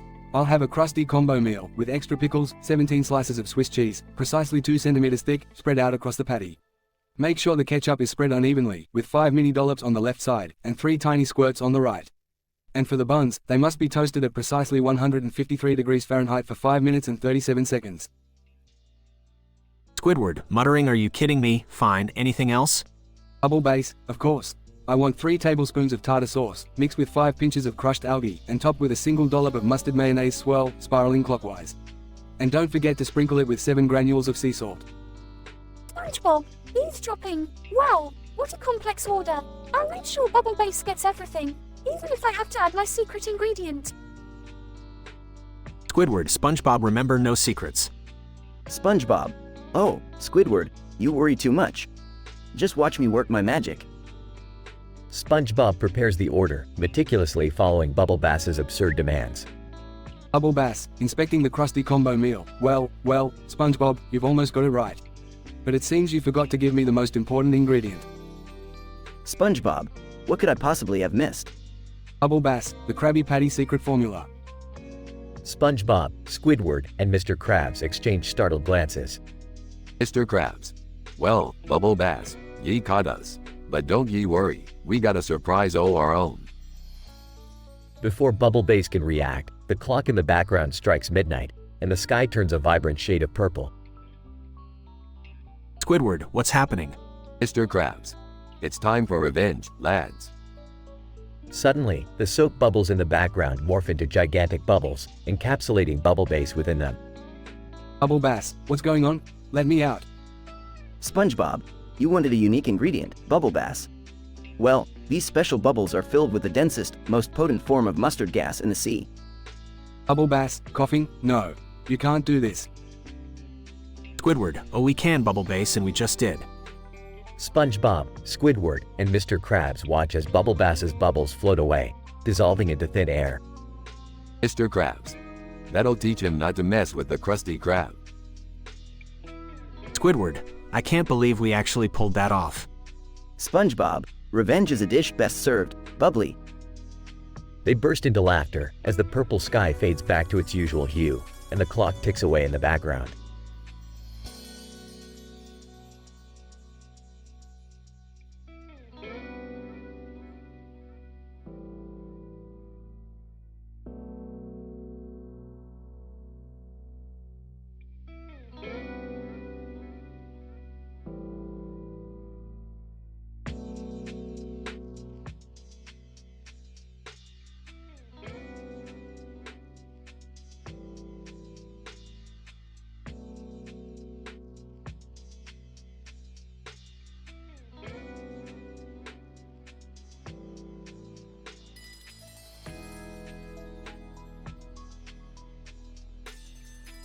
Alright, Morty. It's time to see what's going on in the world of Twitch. Twitch? Isn't that place where people watch others play video games? Yeah, Morty, it's more than that. It's a whole virtual universe. Anything can happen there. Can I come, too? I want to see what all the hype is about. Oh, count me in. I've always wanted to be a part of the gaming world. Well, if the whole family is going, I guess I have to tag along.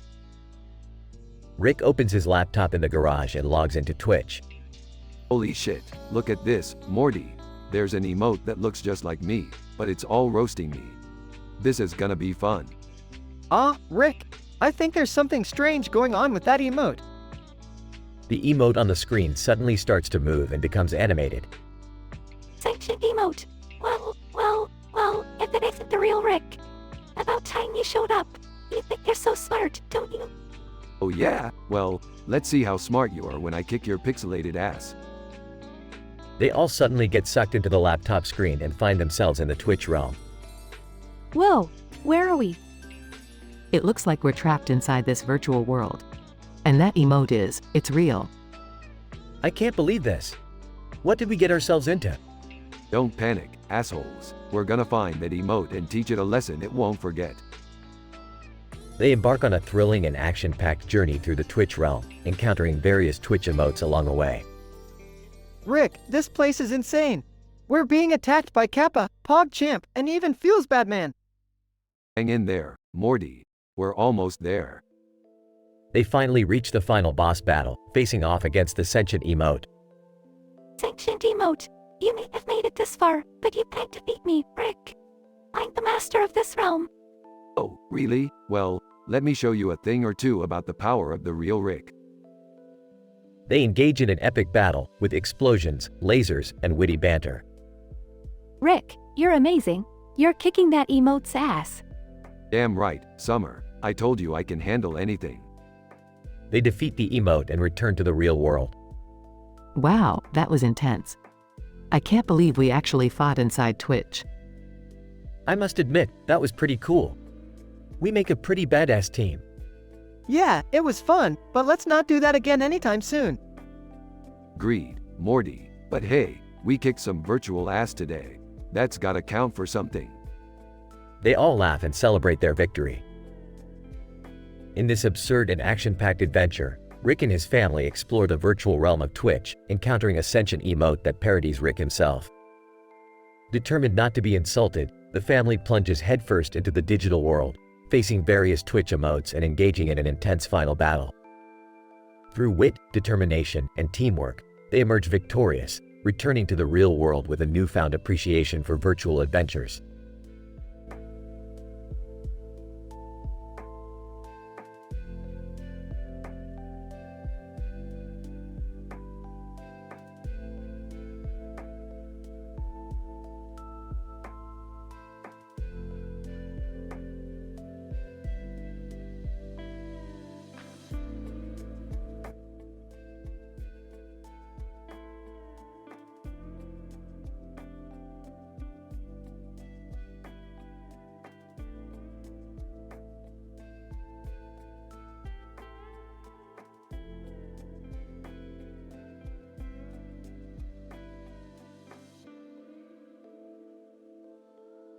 Alright, Morty, grab the horse and the sword. We're going to deal with this evil unicorn once and for all. Are you sure about this, Rick? I mean, it's a unicorn with a sword in its hand. That's not normal, right? Morty, normal went out the window a long time ago. Just trust me on this one. Dad, I can't believe we're dealing with a frickin' unicorn. This is insane. Yeah, Rick, can't we just call animal control or something? We don't need to get involved in this craziness. Guys, I'm not so sure about this whole sword fighting thing. Can't we just, make peace with the unicorn? Jerry, you're useless as always. We need to take matters into our own hands. This isn't some goddamn Disney movie. But Rick, I've never fought anything before, let alone a magical creature with a sword. Morty, shut up and trust me. We can't let that fat motherfucker ruin our lives. Meanwhile, the evil obese unicorn breaks into their house, wreaking havoc. Oh shit, it's here. What the hell do we do now? Rick, I think we should have listened to them. This unicorn is going to destroy everything. We're screwed, aren't we? It's all over. Rick charges towards the unicorn, engaging in an intense sword fight. You think you can mess with my family, you fat piece of shit? Think again. The unicorn corners them, its massive ass blocking their escape. Unicorn, rocking, you pathetic humans. Prepare to be sucked into a world of pain.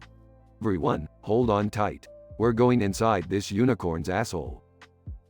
They get sucked into the unicorn and find themselves in a vibrant, colorful land made of rainbows. This place is trippy as fuck. Everything is so bright and sparkly. Is this really inside a unicorn's colon? How is this even possible? Explaining. Well, you see, this unicorn's magic is so powerful that it created a parallel dimension within its digestive system. I know, mind-blowing stuff. This is amazing, Rick. I can't believe we're inside a unicorn's ass and it's actually beautiful. Joyful, epic, and thrilling adventures unfold as they navigate Rainbow Land, fighting off rainbow-colored creatures. Rick, I have to say, this whole unicorn rectum journey turned out to be pretty awesome. Shut up, Jerry. You're still useless, even in magical lands. After some intense battles and clever problem solving, they finally defeat the evil unicorn. Alright, family, it's time to get the hell out of here. I've had enough of magical unicorn adventures for one lifetime. With a final burst of energy, they escape the unicorn's ass and find themselves back in their living room. Rick, that was insane. But somehow, kind of amazing. Yeah, well, that's what happens when you mess with this family, even if it involves a unicorn's ass. They all laugh and share a sense of satisfaction and relief. From this absurdly insane and scientifically improbable scenario, Rick and his family emerge victorious, having experienced the most mind-boggling adventure inside a unicorn's colon. They realize that, no matter the circumstances, they can rely on each other's strengths and humor to overcome any challenge. And that's what makes them the craziest, most dysfunctional, yet unbeatable family in the entire multiverse.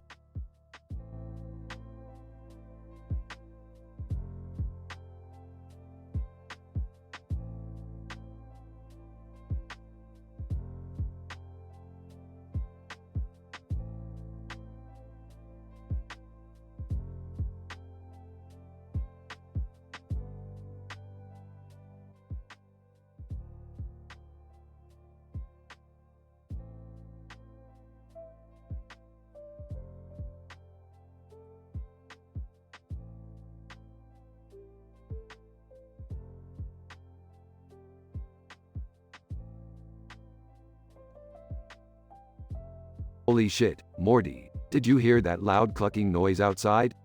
Yeah, Rick, what the hell was that? I don't know, Morty, but it sounds like trouble. We better check it out. Wait, are you seriously going out there? It could be dangerous. Don't worry, Summer. Your father and Rick can handle anything. We'll be fine. Yeah, I mean, what's the worst that could happen? Suddenly, a horde of evil life-sized sentient rubber chickens appear, chasing down innocent bystanders. Holy fucking shit, Jerry. Rubber chickens are taking over our neighborhood. Oh God, Rick, what are they doing? Listen, Morty, these chickens are more than just rubber toys. They emit a high-pitched wail that can morph humans into rubber. How is that even possible, Rick? Well, you see, Summer, these chickens are of an alternate dimension where rubber is a highly advanced form of life. They have the ability to manipulate sound waves and alter the molecular structure of any living creature. That's insane, Rick. We have to stop them before they turn everyone into rubber. Rick grabs his laser gun and starts blasting the rubber chickens. Time to teach these clucking bastards a lesson they won't forget. I am right behind you, Rick. I can't believe I'm saying this, but count me in too. Let's show these rubber mother cluckers what we're made of. Alright, I guess I'll join the fight. For the sake of humanity. They engage in an epic battle, dodging the rubber chickens' attacks and fighting back with all their might. Morty, grab that lightsaber from the giant monster over there. Are you sure about this, Rick? Trust me, Morty, it's the only way to take down these rubber chickens. Morty wields the lightsaber with determination, slicing through the rubber chickens with precision. God, this is insane. I can't believe we're fighting evil rubber chickens. Just focus on the battle, Summer. We have to save our neighbors. Watch out, guys! More rubber chickens are coming from the left. They continue to fight tirelessly, slowly regaining control of their neighborhood. Morty, aim for the chicken's central structure. That's where they emit their sound waves. Got it, Rick. I'll make these rubber chickens pay. With one final strike, Morty destroys the last rubber chicken, saving the day. We did it. We actually defeated an army of rubber chickens. I never thought I'd say this, but great job, everyone. Yeah, fantastic work, team. We really pulled through. Don't get too cocky, Jerry. This was nothing compared to the interdimensional battles we've been through. True, but still, it was pretty intense. They all share a moment of relief and victory. Well, let's clean up this mess and get back to our interdimensional cable. Agreed. I could use some mindless entertainment after all this excitement. They head back inside, leaving the chaos behind them, ready for their next crazy adventure in the multiverse.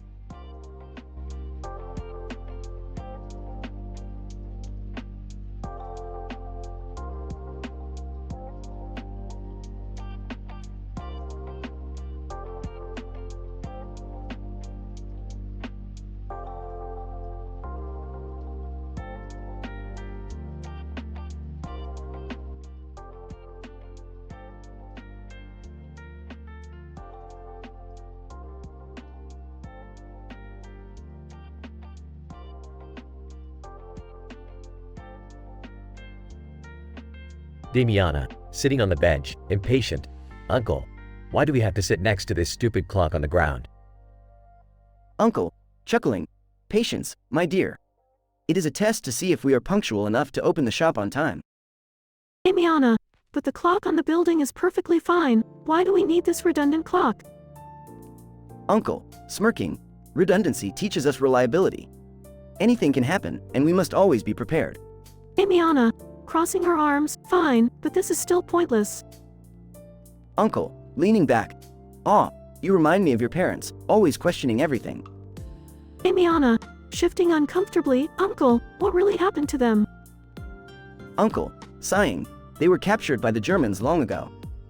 We have not heard from them since. Damiana, teary-eyed, will they ever come back? Uncle, stroking her hair. I wish I could give you an answer, my dear. But the war has taken so many lives. Damiana, whispering to herself, I wish I could find them. Uncle, surprised. What did you say? Damiana, determined, I said, I wish I could find them. Uncle, pausing for a moment. Damiana, promise me you won't go into the forest alone again. Damiana, nodding, I promise, Uncle. Musical number, the clock's melody. Damiana, singing, tick-tock, tick-tock, time's always on the run, but in our shop, clocks bring joy and fun. Uncle, singing. We fix him, we wind him, we make him sing. In our little shop, time is everything. Damiana, singing, tick-tock, tick-tock, each clock's a treasure, reminding us of life's fleeting measure. Uncle, singing. Time heals wounds, unlocks memories old. Let's cherish each second and be bold. End of musical number. Amiana, catching her breath, Uncle, I'll make you proud. I'll run the shop just like you taught me. Uncle, smiling. I have no doubt about that, my dear. Now, let's open up and greet the world. They stand up from the bench, hand in hand, and walk towards the clock shop, ready for another day of ticking magic. Scene ends.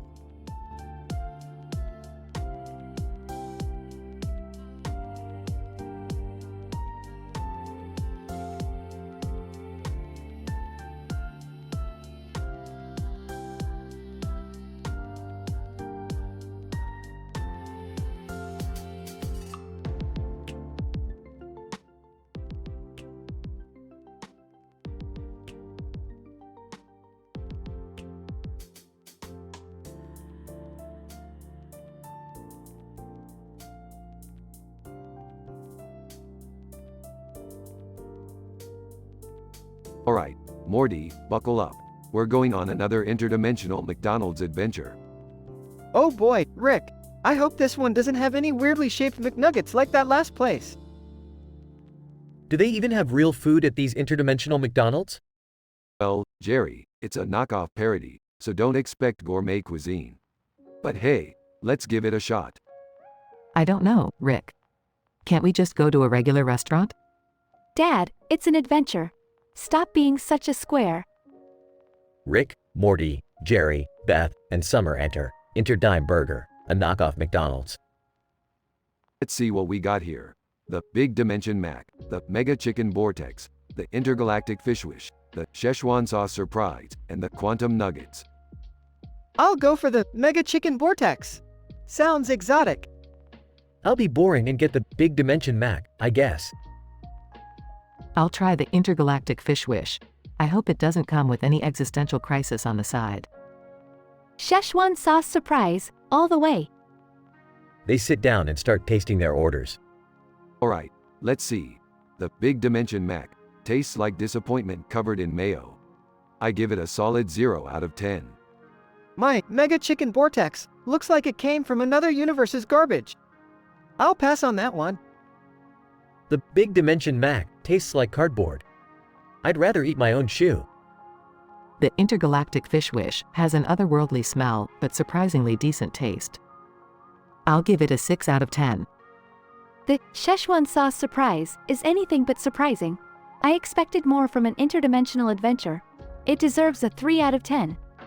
Could this get any worse? Let's try the Quantum Nuggets. Oh wait, they just vanished. Apparently, they're in another dimension, or in your colon. Who knows? Can we just leave? I'm not feeling so good about this place. Agreed, let's bail. They leave Interdime Burger in dismay. That was a waste of time. Yeah, thanks for the grand adventure, Rick. Hey, you gotta take risks in life, even if they end up in culinary chaos. Now, let's go find somewhere decent to eat, and don't worry, I've got a portal gun. They all walk away, hungry and slightly traumatized by the interdimensional McDonald's experience.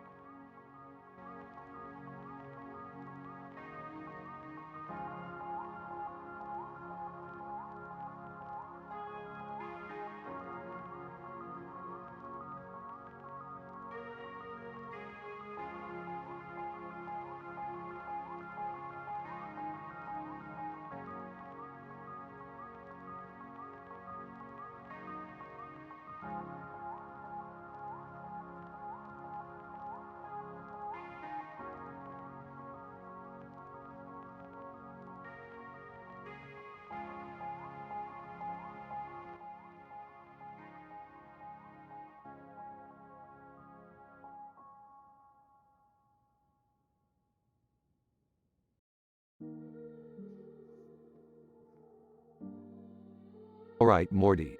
Looks like we're doing some Naruto roleplaying today. What a time to be alive, huh?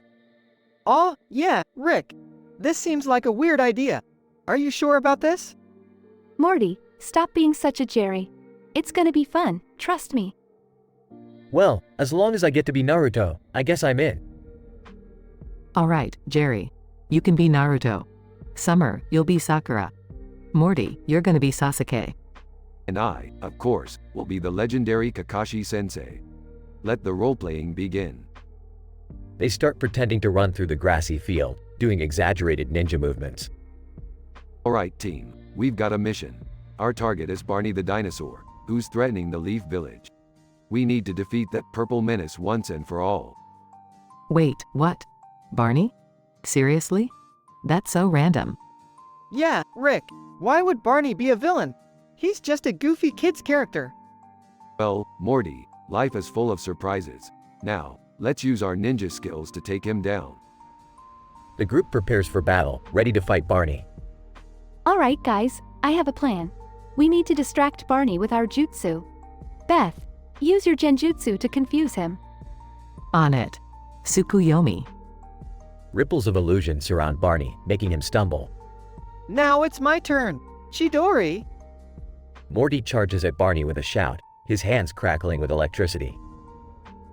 Believe it! Shadow Clone Jutsu! Jerry creates multiple clones surrounding Barney. And for the finishing blow, my famous Rasengan.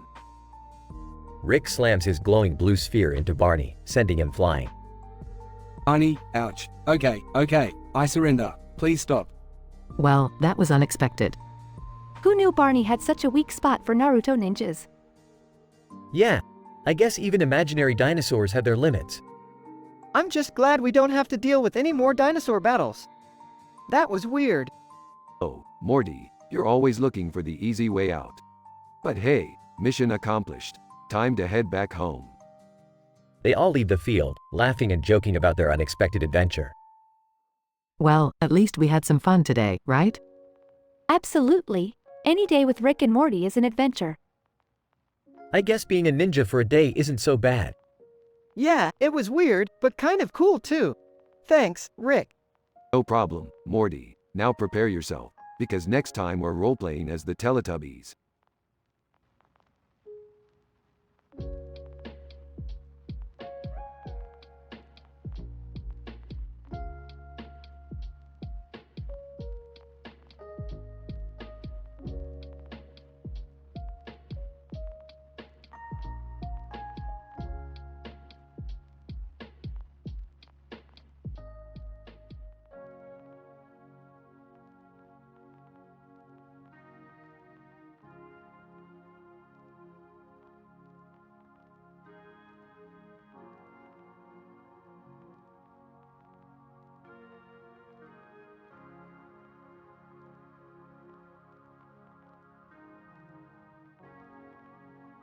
Alright, Morty, we're about to go on our mission as Team 137, the most dysfunctional ninja squad that ever existed. Can you believe we're doing a Naruto-themed episode? This is just my level of ridiculousness. Oh, yeah, Rick, I guess it could be fun. But what's with all these octopuses? And is that Stewie Griffin over there? How did he even get here? Come on, guys, let's stay focused. We need to defeat Stewie and protect the Leaf Village. I call dibs on being Lady Tsunade. Can I be Naruto? I mean, he's the main character and all. Dad, you can't be Naruto. You're more like Choji. Hey, what's that supposed to mean? Alright, people, let's gather our chakra and take down Stewie. Remember, no portal guns this time. We're ninjas. Wait a minute, Rick. If we're ninjas, shouldn't we have some cool jutsu or something? Good point, Morty. Rick, can you give us some ninja powers? Fine. Stand back, everyone. I'll bless you with my scientific genius, converting your weaknesses into strengths. Oh no, you don't get to bless me, Grandpa. I'll find my own strength. Suit yourself, Summer. Now, let's go. Scene. The team confronts Stewie, who is floating in the air with his cape billowing dramatically. Stewie Griffin, prepare to feel the wrath of Team 137. Stewie, pathetic humans, you think you can stop me? I am the ultimate ninja. Whispering to Morty, Morty, do you think he remembers when I peed in his bottle? Oh, for crying out loud, Dad! Focus! Enough chit-chat, Stewie. Prepare to meet your doom. Scene. The epic battle begins, with each member of the team showcasing their unique ninja skills. Earth style, summon rock jutsu. Fire style, phoenix flower jutsu. Ramen style, devour your foes jutsu. Water style, Aqua Blade Jutsu. Sarcastically. Oh, how impressive, Morty. My turn. Portal. Wait, I mean, Shadow Clone Jutsu. Scene. The team defeats Stewie and saves the day. Well, that was surprisingly easy. Can we go home now? Rick, we don't even know how Stewie got here. We need closure. Stewie, struggling. You may have defeated me, but I have a secret weapon. Seriously? More secret weapons? That's getting old. Stewie. Stewie, behold, the unrelenting power of a tantrum. Scene. Stewie throws a temper tantrum, crying and stomping his feet like a little kid. Wow, this is the most pathetic supervillain attack I've ever seen. Rick, can you just portal us out of here? Fine. Opens a portal. Let's go, losers. Scene. The team leaves Stewie, still throwing a tantrum, in a cloud of portal-generated dust. You know, Rick, I think sometimes our adventures are just too absurd for their own good. Morty, that's the whole point. Now shut up and let's go get some Szechuan sauce. The team walks away, leaving the defeated Stewie still throwing a tantrum, bringing an end to the hilariously crazy Naruto-themed episode.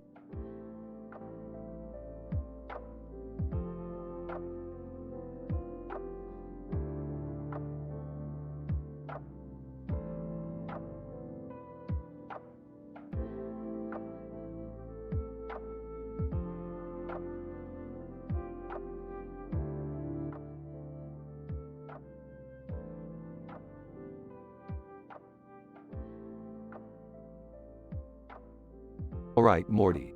Let's roll the dice and see what kind of ridiculous shit the Looney Tunes edition of Jumanji has in store for us today.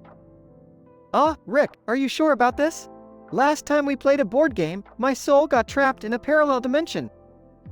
Morty, stop being such a wuss. We've got a picture of a car on a plate with a bird on top. What could go wrong? They roll the dice. Jumanji board, oh dear, oh my, prepare for a wacky ride. Bugs Bunny awaits, with his carrot pride. Suddenly, Bugs Bunny materializes in front of them. Bugs Bunny. What's up, Doc? Looks like you two are in a bit of a pickle. Let's get this show on the road. Oh great, Bugs Bunny. Just what we needed. What's the problem this time? Bugs Bunny. Well, you see, ever since I hopped on this car plate, it's come to life, and now it's driving around like a maniac. We have to stop it before it causes any damage. They chase after the car plate, with Bugs Bunny orchestrating the chaos. Morty, grab a can of Acme brand glue from my lab. That should stick this plate back in place. Got it, Rick. Bugs Bunny causes mayhem as the car plate speeds through the neighborhood. What on earth is going on here? Oh, nothing to worry about, just a plate with a bird driving a car. Standard Rick and Morty stuff. Standard, huh? Well, at least it's something different for once. They manage to catch up to the car plate and Morty glues it back onto the plate. Phew, that was intense. I never thought I'd see the day when I had to glue a car back onto a plate. You never know what crazy shit the universe has in store for us, Morty.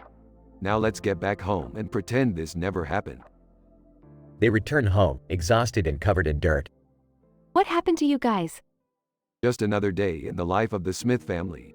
Now, let's never speak of this Looney Tunes Jumanji game again. Agreed.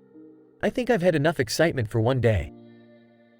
They all head inside, leaving the plate with the bird on top in the yard as a reminder of their crazy adventure.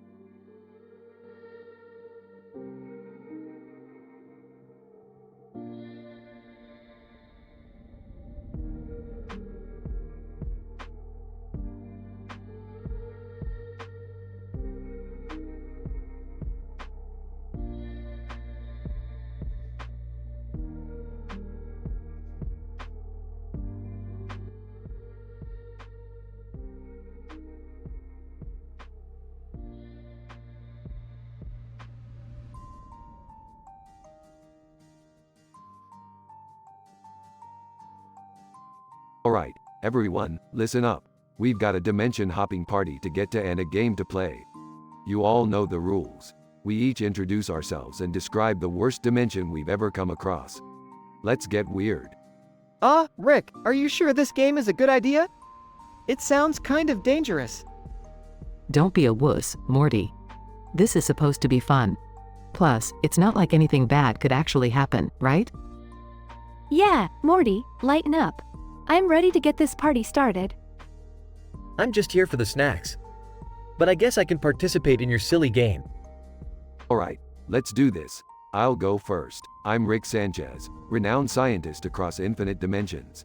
The worst dimension I've encountered is Dimension C-137, where the air is made of farts. Yeah, you heard me right. Farts. Can you imagine the stench? Gross, Rick. Okay, I'm Morty. The worst dimension I've been to is Dimension F12, where everyone thinks they're a pickle. They pickle themselves alive, Rick. It's terrifying. I'm Beth Smith. The worst dimension I've experienced is Dimension P666, where every step you take you step on a Lego.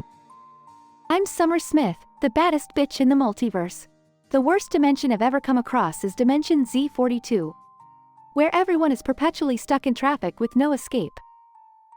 I'm Jerry, and the worst dimension I've ever been to is Dimension X9000, where the only music that exists is Justin Bieber's Baby on repeat. Well, that was a delightful parade of misery. Now, let's spin the wheel and decide who's traveling to the worst dimension ever. They spin the wheel and it lands on Summer. Wait, what? No way! I refuse to go to some terrible dimension. Sorry, Summer, them's the rules. Prepare for dimensional plunge. As Summer vanishes before their eyes, she is transported to a dystopian dimension. Holy shit! This dimension, it's like a nightmare. The sky is blood red, the ground is on fire, and the only form of entertainment is watching paint dry. This is hell. Rick and the others watch in horror as Summer describes the horrors of the dimension. Rick, we have to save her. We can't leave Summer trapped in that nightmare. Yeah, Rick, you need to fix this. Calm down, everybody. It's just a dimension. I have a plan to bring her back, but it's going to take some time and a lot of Szechuan sauce. They all begin their quest to rescue Summer from the worst dimension ever, determined to bring her back to their own reality.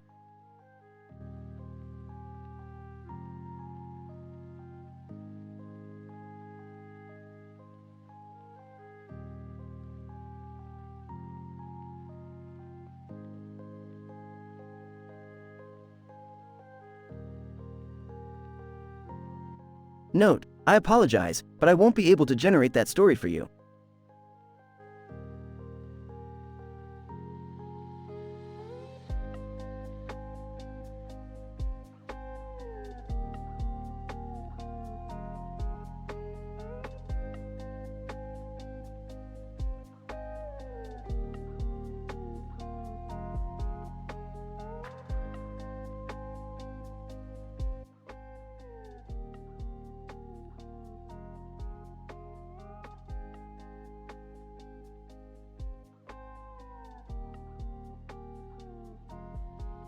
Alright, Morty. Today we're gonna play the worst game of Jumanji ever invented. Are you ready for this? I guess so, Rick. But why do we never play normal games like Monopoly or Scrabble? Morty, normal games are for normal people. We're way past that. Now, let's roll the dice and see what the universe has in store for us this time. They rolled the dice once, and the Jumanji board starts glowing. Jumanji board, listen closely, travelers near. Ye shall face a foe both grand and clear. In a land of high rolls, filled with time, ye must slay a giant chicken, only then you'll be fine. Wait, a giant chicken? Are you serious? This is gonna be a clucking disaster. Don't be such a chick, Summer. Let's gear up and get ready to face this ridiculous challenge. Morty equips a wooden sword, while Rick pulls out a laser blaster. Rick, is a wooden sword gonna be enough? Trust me, Morty, in the realm of Jumanji, anything can happen. Besides, we all know how powerful a wooden sword can be. They enter Hyrule and see a massive, monstrous chicken. Well, damn Morty, we've stumbled upon the legendary Cuckoo of Chaos. This thing is no joke. What do we do, Rick? Do we fight it? Morty, we don't just fight it, we confuse it. Summer, use your charm and distract the thing. Yeah, right, like a giant chicken is gonna be interested in me. Summer starts singing a seductive chicken-related song, mesmerizing the Cuckoo of Chaos. Morty, now's our chance. use that wooden sword to slay this poultry monstrosity. Morty swings the wooden sword, slicing the giant chicken into 1,000 pieces. Holy cluck, Morty, we did it. We saved Hyrule from eternal chicken dominion. Can we go home now, Rick? I've had enough adventure for today. Sure thing, Morty, but remember, life is an adventure. So buckle up, Morty, because we're just getting started. They leave Hyrule, back to their normal lives. Jerry, have you seen Rick and Morty? They were supposed to be home hours ago. Oh, who knows, Beth? They're always off on some crazy, dangerous escapade. Just let them have their fun.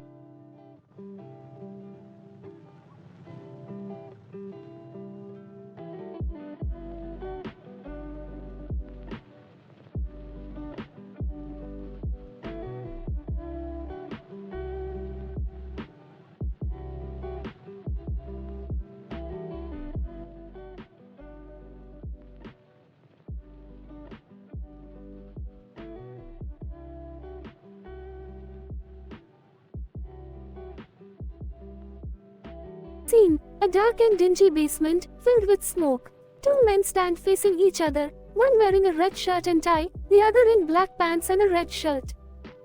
Red shirt man, slyly, so, Johnny, do you really think you can outdo me in this twisted game? Black Pants Man, grinning maliciously. Oh, Greg, you have no idea what I have in store for you. Prepare for humiliation. Scene transitions to a dimly lit stage. Angry video game nerd stands at the center, holding a top hat. AVGN. Welcome, ladies and gentlemen, to the darkest episode of Whose Line Is It Anyway? Tonight's game is Scenes from a Hat, Nickelodeon style. Let's see what twisted suggestions we have here. Scene: a battlefield in Bikini Bottom. AVGN. The secret battle between SpongeBob and Plankton takes an unexpected turn. SpongeBob, ominously, Plankton, prepare to be absorbed completely. Plankton, slyly, oh SpongeBob, you may absorb me, but you'll never digest me. I'll haunt your digestive system forever. Audience erupts in laughter. Scene: inside the Fairly Odd Parents fishbowl. AVGN. Timmy Turner makes a wish that goes horribly wrong.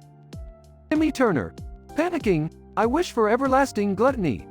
Cosmo, frantically, oopsie doodle. You're turning into a gluttonous whale, Timmy. Honda, angrily, Cosmo, you idiot, now we have to airlift him out of the ocean. Scene: the haunted Hathaway's house. AVGN. Ray and Louie discover a ghost that haunts the toilet. Ray, terrified. Louie, I told you this place was haunted. Louie, horrified, Ray, I can't believe the ghost is coming right out of the toilet bowl.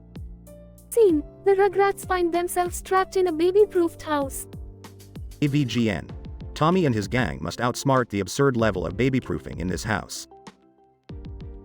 Tommy, determined, alright guys, we have to find a way to get out of here, this baby-proofing madness is driving me nuts. Angelica, sarcastically, well, you should have thought about that before you entered my amazing baby-proofed fortress, dumb babies. Scene: AVGN announces the winner of the game. AVGN. And the winner of this twisted game is the Haunted Hathaways with their haunted toilet. Congratulations, guys. Ray and Louie, ecstatic, we won, we won. Scene fades out as the audience cheers and the performers celebrate. The camera pans to the pointless and stupid prize, a jar filled with rubber ducks. AVGN. Chuckles, and for winning, you get this incredibly stupid and pointless jar of rubber ducks. Enjoy.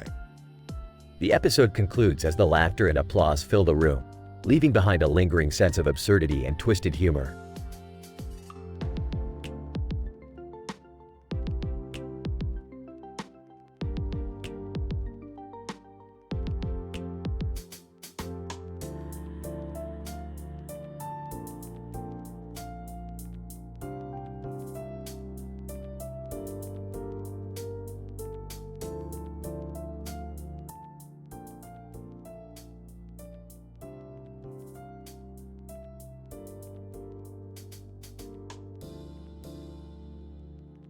Alright, Morty, pay attention.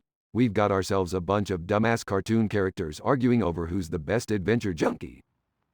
Geez, Rick, why do we always get caught up in these weird situations? Because life's a sick cosmic joke, Morty. Now, let's see what these idiotic characters have to say. Dora the Explorer, I can explore the whole world. No one can beat that. Amanda the Adventure. Ha! Dora, you think exploring the world is impressive? I've mastered interdimensional travel. Boots. Yeah, Amanda even got her own portal gun like Rick. Wooly. Well, at least Diego and I help people and save animals. That's better than just traveling around, right? Oh, please. You guys are amateurs. I've seen things you wouldn't believe, like alien parasites and giant heads in space. Yeah, like that time when we were trapped in that giant alien bar and had to sing karaoke. Shut up, Morty. No one wants to remember that disaster. Let's settle this once and for all. Summer, give us the lowdown. Fine, have it your way.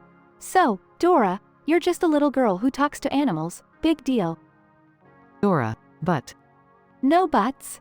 Amanda, you may have some gadgets, but you're just a third-rate Rick Sanchez wannabe. Amanda, how dare you? Oh, please. And Wooly, let's be real. All you do is follow Dora and Diego around like a lost puppy. Pathetic. Wooly. Well, at least I don't constantly endanger my family like you. Alright, that's it. We're wasting time listening to these losers argue. Morty, grab the portal gun. Where are we going, Rick? We're going to prove once and for all that we're the superior adventurers. We'll go on the craziest, most dangerous adventure imaginable. Count me in. I want to see these amateurs try and keep up. Strap in, idiots. It's about to get wild. They vanished through a portal, leaving the arguing cartoon characters behind. Dora, I think we just got owned. Amanda, I have to admit, they're on a whole different level. Boots. Yeah, we should have known better than to challenge them. Wooly. Well, at least we still have each other, guys. Dora, yeah, you're right. We may not be as cool as Rick and his crew, but we're a team. They all share a group hug while the mountains loom in the background. The end.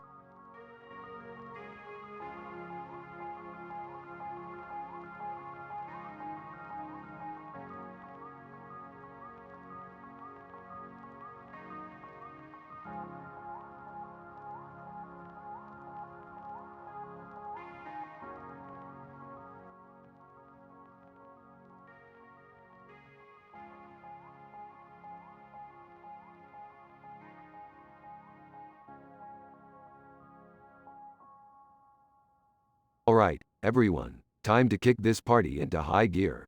Who's ready to play a unique game with some randomly selected celebrities, characters, and mascots? Aw geez, Rick, what kind of game is it this time? Yeah, Rick. You always come up with the craziest ideas. Let's hear the rules.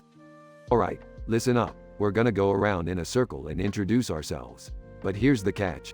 Each person has to describe the absolute worst dimension they've ever been to. Seriously, Rick? That's your idea of a party game? Oh, come on, Summer. It's gonna be fun. Let's get started. I'll go first. I'm Rick Sanchez, and the worst dimension I've been to is Dimension F257, the dimension of eternal flatulence. It was full of giant farting creatures, and the stench was overpowering. Okay. I'm Jerry Smith, and the worst dimension I've been to is Dimension G891, the dimension of never-ending nagging. I was surrounded by nagging mothers-in-law, and they just wouldn't stop. That sounds terrible, Jerry.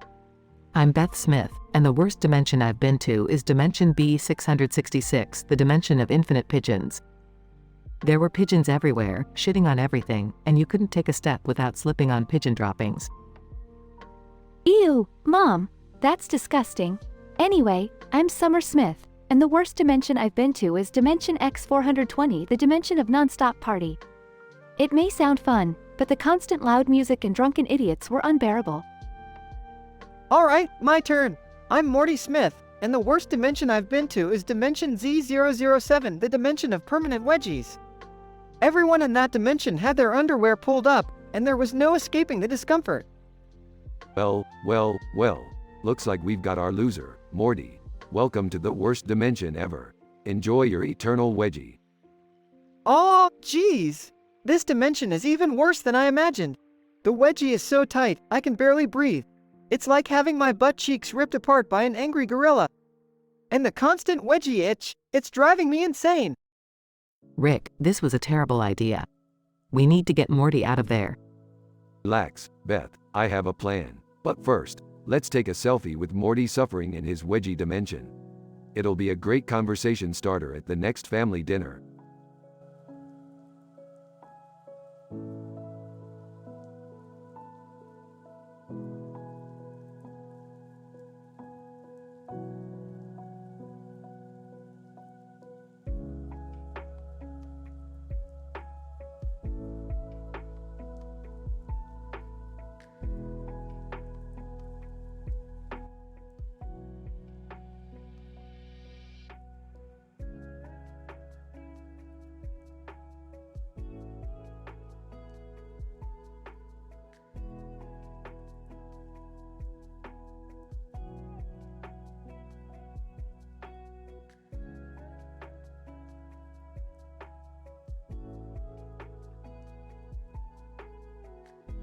Alright, Morty, time to kick this party into high gear.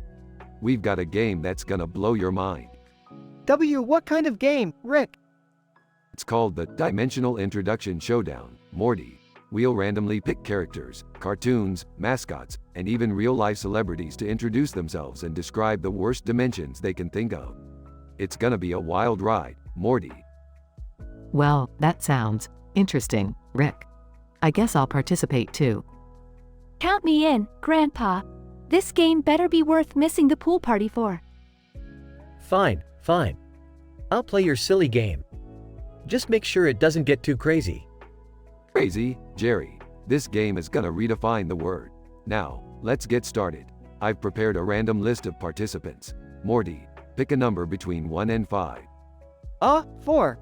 Alright, Morty, your first opponent is Barney from Barney and Friends. Barney, hi, everyone. I'm Barney, and the worst dimension I can imagine is Dimension J7. It's a never-ending rainy day, where the only food available is kale smoothies. And there's no escape from my sing-alongs. Chuckles, that doesn't sound so bad. Alright, Morty, your turn. Pick another number. 2. Great choice, Morty. Your next opponent is the Colonel from KFC. Colonel, howdy, folks. If you find yourself in Dimension C3, get ready for a chicken shortage. That's right, no fried chicken whatsoever. And to make matters worse, the only music you'll hear is country music. Yee-haw. No fried chicken? That's a nightmare. Okay, Beth, your turn. Pick a number. I'll go with 3. Good choice, Beth. Your opponent is Elon Musk. Elon, hello everyone. In Dimension E5, there's no innovation or technological advancement whatsoever. Just a bunch of outdated flip phones and VHS tapes, plus everything tastes like cardboard. Trust me, it's no fun. Well, I'm glad I didn't end up in Dimension E5. Alright, Summer, 1 or 5. 5. Your opponent is Pikachu from Pokemon. Pikachu, Pika Pika. In Dimension P1, there are no electric-type Pokemon, so I'm basically useless. And instead of Pokemon battles, everyone spends their time playing hopscotch. It's shockingly dull. Poor Pikachu, stuck in a dimension without electricity. Alright, everyone, it's time for the final round. This one's for all the marbles. Jerry, pick a number. 1. Oh, Jerry, you picked the worst possible number. Your opponent is Mr. Meeseeks. Mr. Meeseeks. Hi, I'm Mr. Meeseeks. In Dimension M1, there are an infinite number of juries. And let me tell you, dealing with just one Jerry is enough of a challenge. It's a Jerry nightmare. Great, just great. I'm gonna lose, aren't I? Rick activates the game's loser dimension machine. No, wait. I take it back. I don't want to go to the worst dimension ever. As Jerry is sucked into the loser dimension. It's a dimension filled with nothing but toenail clippings and stale Cheetos. I can't take it anymore. Grandpa, can't you save him? Sorry, Beth. Once someone gets trapped in the loser dimension, there's no going back. That's just how the game works. Meanwhile, the rest of the group resumes playing the game, oblivious to Jerry's plight. This game is crazy, Rick. I can't believe Jerry actually got stuck in the worst dimension ever. Life's funny like that, Morty. You never know what's gonna happen. Now let's keep playing, shall we? Fade out.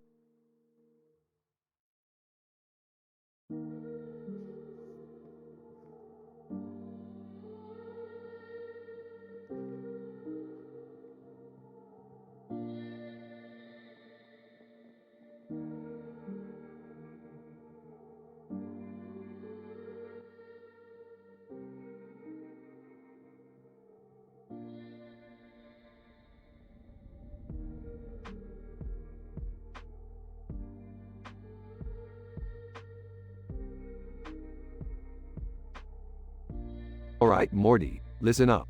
We're on Jeopardy, and we need to win this shit. I don't know, Rick. This seems kinda intense. What if I mess up? Oh, come on, guys. How hard could it be? I watch Jeopardy all the time. I got this. Alex Trebek, welcome, contestants. Let's get started with our first category, quantum mechanics. Oh great, Morty, this is your time to shine. Pick a category.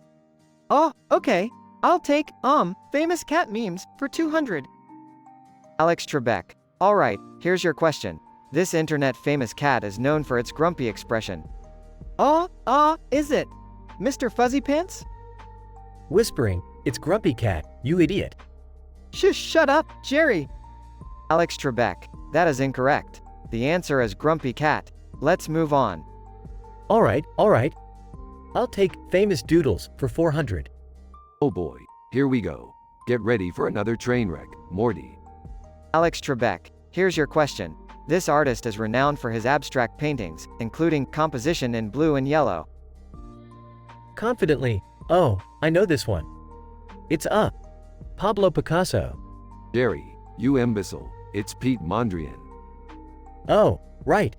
That's what I meant. Pete Picasso, or whatever. Alex Trebek, incorrect again. It's Pete Mondrian. Moving on. I'll take advanced astrophysics for 600. Sarcastically, ooh, big money, Morty. Way to show off your big brain. Shut up, Jerry. I'm trying my best here. Alex Trebek, alright, Morty. Here's your question. This phenomenon occurs when a massive star collapses under its own gravity. I think it's a supernova? Alex Trebek, correct, Morty. Finally, someone got one right. Muttering to himself, about damn time. Alex Trebek, it's time for Final Jeopardy. The category is mathematics. Morty, bet everything. We need to secure this win. Nervously, are you sure, Rick? I'm not good at math. Oh, just give up, Morty. You're gonna lose anyway. I'll show you, Jerry. I'll bet it all. Alex Trebek, alright, here's your question. What is 2 plus 2? Is it 4? Alex Trebek, that is correct. Congratulations, Morty. Looks like Morty takes home the win. Jerry, how's it feel to be the biggest loser? Oh, shut up, Rick. This game is rigged anyway. Alex Trebek, and for the player with the lowest score, Jerry, we have a special prize for you. A lifetime supply of participation ribbons. Sarcastically, wow, thanks so much, Alex. Just what I always wanted. Laughing. Looks like Jerry's the only one who actually won something today.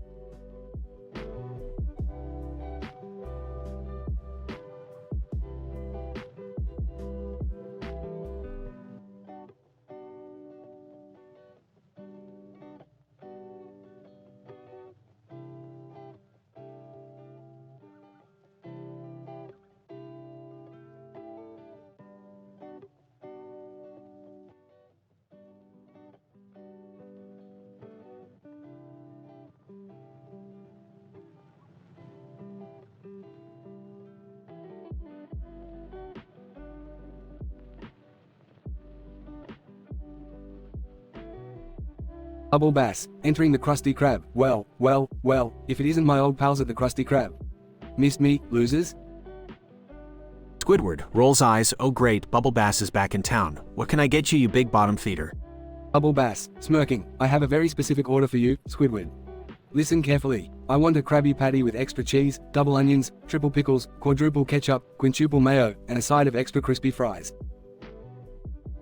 Squidward, dumbfounded, are you serious? That's impossible. We don't have enough ingredients for that monstrosity of an order. Bubble Bass, grinning maliciously. That's your problem, Squidward. Figure it out. SpongeBob, eavesdropping from the kitchen, overhears the order and his eyes widen with determination. SpongeBob, confidently, Mr. Krabs, I can do it. I can make that ridiculous order for Bubble Bass. Mr. Krabs rubs his tiny claws together. Well, lad, if you think you can do it, go ahead. But remember, we can't afford to waste food. SpongeBob jumps into action, meticulously crafting the most elaborate Krabby Patty ever seen. He assembles it with precision and care, expertly layering each ingredient. Bubble Bass, taking a bite. Not bad, SpongeBob, but you forgot the secret ingredient. Bar bing, you lose. Squidward, whispering to Mr. Krabs, "This is our chance for revenge, Mr. Krabs. Let's teach Bubble Base a lesson he won't forget." Mr. Krabs, grinning mischievously, Squidward, gather the other employees. It's time for Operation Revenge. Squidward rounds up the other background characters, who look both terrified and eager to participate. They concoct an intricate plan involving trapdoors, fake ingredients, and even stink bombs. SpongeBob, peering through a crack in the door. It's showtime, everyone. Let's make Bubble Base pay. They execute their plan flawlessly, tricking Bubble Base into believing he's eaten the most disgusting, vile Krabby Patty ever made. Bubble Bass, vomiting, what kind of sick joke is this? Squidward, smirking, "It's called Revenge, Bubble Bass. You mess with us, you pay the price." Mr. Krabs, counting his money. Well, that'll teach him to mess with the Krusty Krab. Nobody makes impossible orders and gets away with it. The characters high-five each other, triumphant in their victory over Bubble Base. SpongeBob, grinning. Just another day at the Krusty Krab. Denouement. The Krusty Krab returns to its normal craziness, with Squidward sighing in defeat and SpongeBob bouncing around in his usual cheerful manner. Conclusion.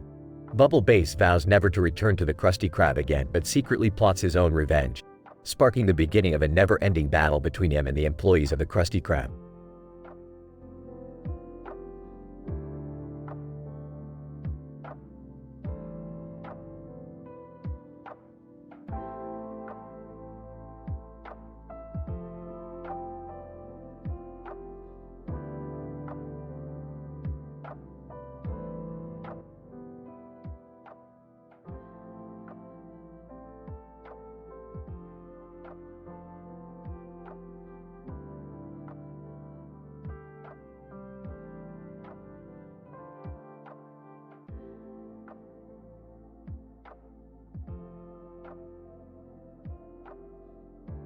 Alright, listen up, you turds. We've got a party going on, and this time, we're gonna play a twisted game.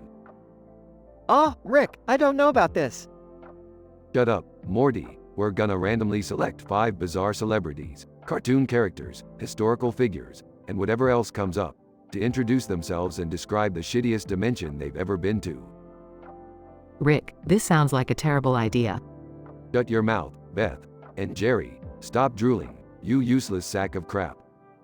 Sorry, Rick. Yeah, I'm not really sure about this game, Grandpa. Summer, don't be such a little bitch. Now let's get started. Everyone gathers around as the game begins. Alright, our first contestant is Adolf Hitler. Adolf Hitler. Cautiously, my name is Adolf Hitler, and the shittiest dimension I've been in is Dimension X69. It's a place where all the people are clones of me, and the only thing they do is play accordion music and dance the polka. What the fuck, Grandpa? Oh, shut up, Summer. Let's move on to our next contestant, SpongeBob SquarePants. SpongeBob SquarePants. Hi, I'm SpongeBob SquarePants. The worst dimension I've ever been to is Dimension Y420. Every day is opposite day, and everyone is a screeching, grumpy version of themselves. I couldn't make any Krabby Patties. It was the worst, I tell ya. I actually wouldn't mind that dimension. Sounds pretty fun. Shut up, Jerry. Next up, we have Kim Kardashian. Kim Kardashian. Hi, I'm Kim Kardashian. In Dimension Z666, the selfie stick was never invented. Can you believe it? How am I supposed to take fabulous selfies without a selfie stick? Oh, the horror. Alright, moving along. Let's hear from Pikachu. Pikachu, Pika, Pika Pika, bye. Everyone looks confused. Yeah, nobody understands what you're saying, Pikachu. Moving on. Grandpa, this game is getting weirder by the second. Shut up, Summer. Our final contestant is Larry, the cable guy. Larry, the cable guy, get our done. So, in Dimension W911, all the food tastes like nothing but kale smoothies, and everyone wears skinny jeans that are 2 sizes too small. It's a nightmare, folks.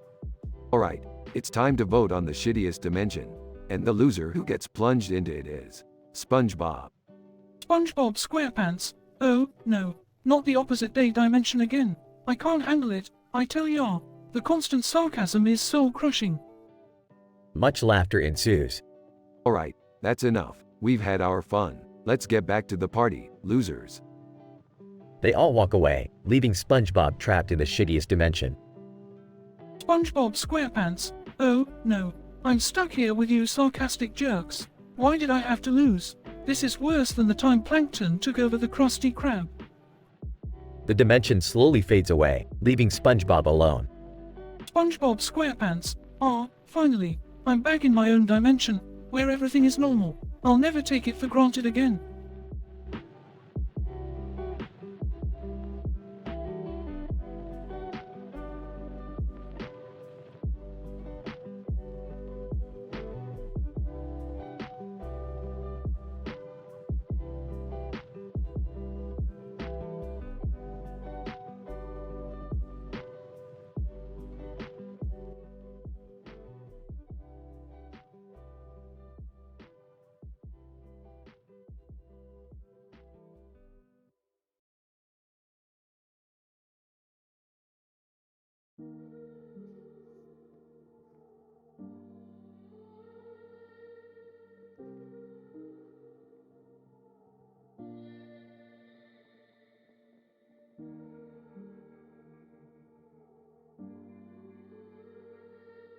Alright, Morty, this is gonna be the sickest party ever.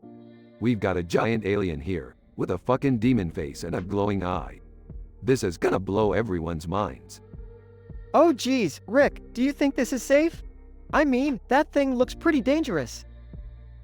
Morty, relax. Your father and I have taken all the necessary precautions. Plus, it's not like we're gonna let that thing attack anyone. It's just for show. Yeah, Morty, quit being such a loser. This party is gonna be lit. Nervously, I don't know about this, guys. I just don't want anything bad to happen. Shut up, Jerry. I've made sure nothing bad will happen. Now, let's start the party and get this game going. They all gather around a table. Alright, everyone, listen up. We're gonna play a unique game tonight. Each of you has been randomly assigned a character from different realms. You have to introduce yourself as that character and then describe the worst dimension you've ever been to. Let's start with our first contestant. From the real-life celebrities category, we've got Marilyn Manson. Marilyn Manson, in a deep, eerie voice. Greetings, mortals. I am Marilyn Manson, the bringer of darkness. The worst dimension I've ever been to is Dimension Z666. It's a place where pain and suffering are celebrated. The skies are perpetually red, and the air reeks of despair. The inhabitants are all tortured souls, constantly engulfed in flames. It's a never-ending nightmare. Whoa, that's messed up. Alright, next up, from the cartoon category, we've got Stewie Griffin. Stewie Griffin, good day, peasants. I am Stewie Griffin, the diabolical toddler. The worst dimension I've ever encountered is Dimension C420. It's a universe ruled by giant, diaper-wearing monkeys who speak in riddles. The skies rain diapers, and the ground is covered in banana peels. It's an infantile nightmare. Nervously, okay, that sounds pretty bad. Next, from the video game category, we have Bowser. Bowser, Roar, I am Bowser, King of the Koopas. The worst dimension I've ever been to is Dimension V404. It's a place where every day is Valentine's Day, and the inhabitants are obsessed with love and affection. The air is thick with cheesy pickup lines, and everywhere you look, there are giant heart-shaped structures. It's a nauseating nightmare. Alright, moving on to the anime category, we have Goku. Goku. Hey, I'm Goku, the Super Saiyan. The worst dimension I've ever visited is Dimension S777. It's a place where time moves so slowly that every second feels like an eternity. You can't accomplish anything, and training becomes impossible. It's a frustrating nightmare. And lastly, from the food company mascot category, we've got Ronald McDonald. Ronald McDonald, with a forced smile. Hiya, folks. I'm Ronald McDonald, your friendly clown. The worst dimension I've ever experienced is Dimension M666. It's a place where fast food is banned, and healthy eating is mandatory. Everything is made of kale, tofu, and gluten-free cardboard. It's a tasteless nightmare. Okay, so now we'll vote on the worst dimension. The loser will be sent to that dimension temporarily to fully experience it.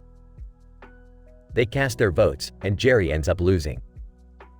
Oh, come on. This isn't fair. I don't want to go to that Kale dimension.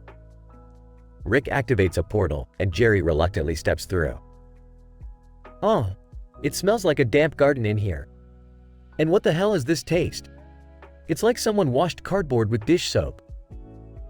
Back at the party, everyone laughs as Jerry complains from the Kale dimension. Looks like we've given Jerry a taste of the worst dimension ever. Now, let's keep this party going. They continue partying, leaving Jerry to suffer in the Kale dimension.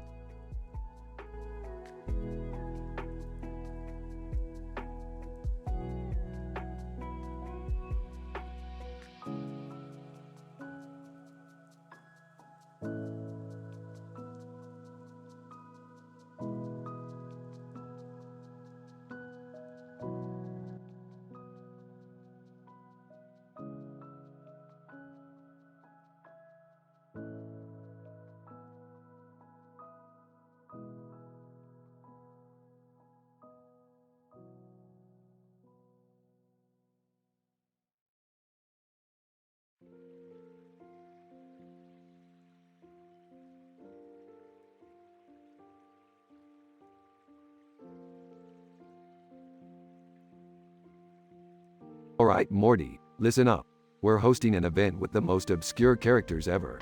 We're talking real cartoons, fictional characters, video game characters, historical figures, and even real-life celebrities. It's gonna be wild. Geez, Rick, that sounds totally insane. But where are we gonna find all these weirdos? Don't worry, Morty, I've got connections. Now let's get this party started.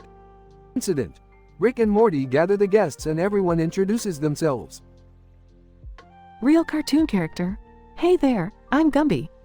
I'm a green clay guy with bendy arms and legs.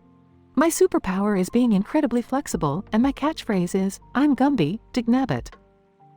I'm just a laid-back dude trying to navigate this crazy world. Fictional character. Greetings, fools. I am Jar Jar Binks, the most despised character in the galaxy. My appearance is, well, let's just say it's not winning any beauty pageants. My superpower is being incredibly clumsy. My catchphrase is, Mesa Jar Jar Binks, Mesa causing all da chaos. Video game character. Hey dudes and dudettes, I'm Tofu Man. I'm literally a block of tofu with a cape. My superpower is being completely tasteless. My catchphrase is, I'm bland but bold. I fight crime with my sheer mediocrity. Historical figure. Salutations, my friends. I am William Shakespeare, master of the written word. My appearance is quite dapper, with a feathered hat and quill in hand. My superpower is the ability to speak in rhymes, and my catchphrase is, to be or not to be? That is the question. Real-life celebrity. Hey y'all, it's Kim Kardashian. I mean, who doesn't know me? My appearance is flawlessly glamorous, obviously. My superpower is breaking the internet with my selfies, and my catchphrase is, but first, let me take a selfie. I'm here to bring a little bit of reality to this crazy gathering. Progression. Each participant lists their lamest ever fake superhero.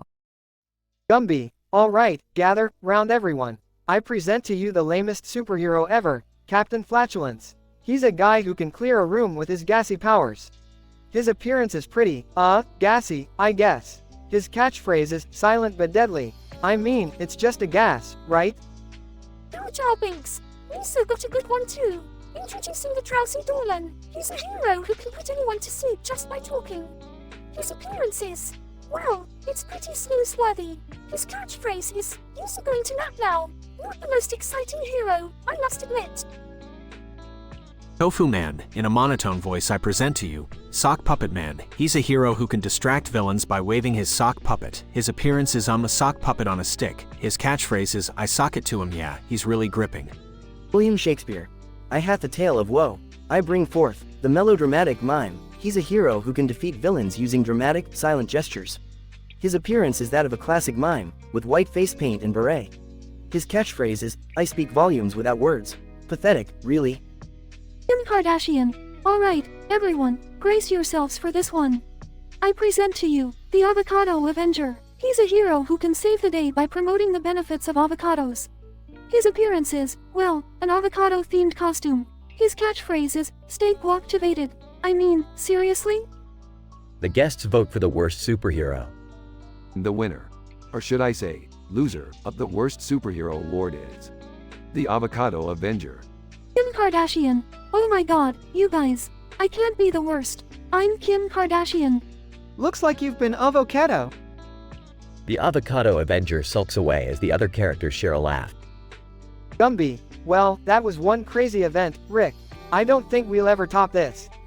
You're right, Morty. We've reached a new level of absurdity. But hey, that's just how we roll. Yeah, I guess so. Let's just hope we don't run into any more lame superheroes anytime soon. Oh, don't worry, Morty. I'm sure the universe has plenty more in store for us. Buckle up.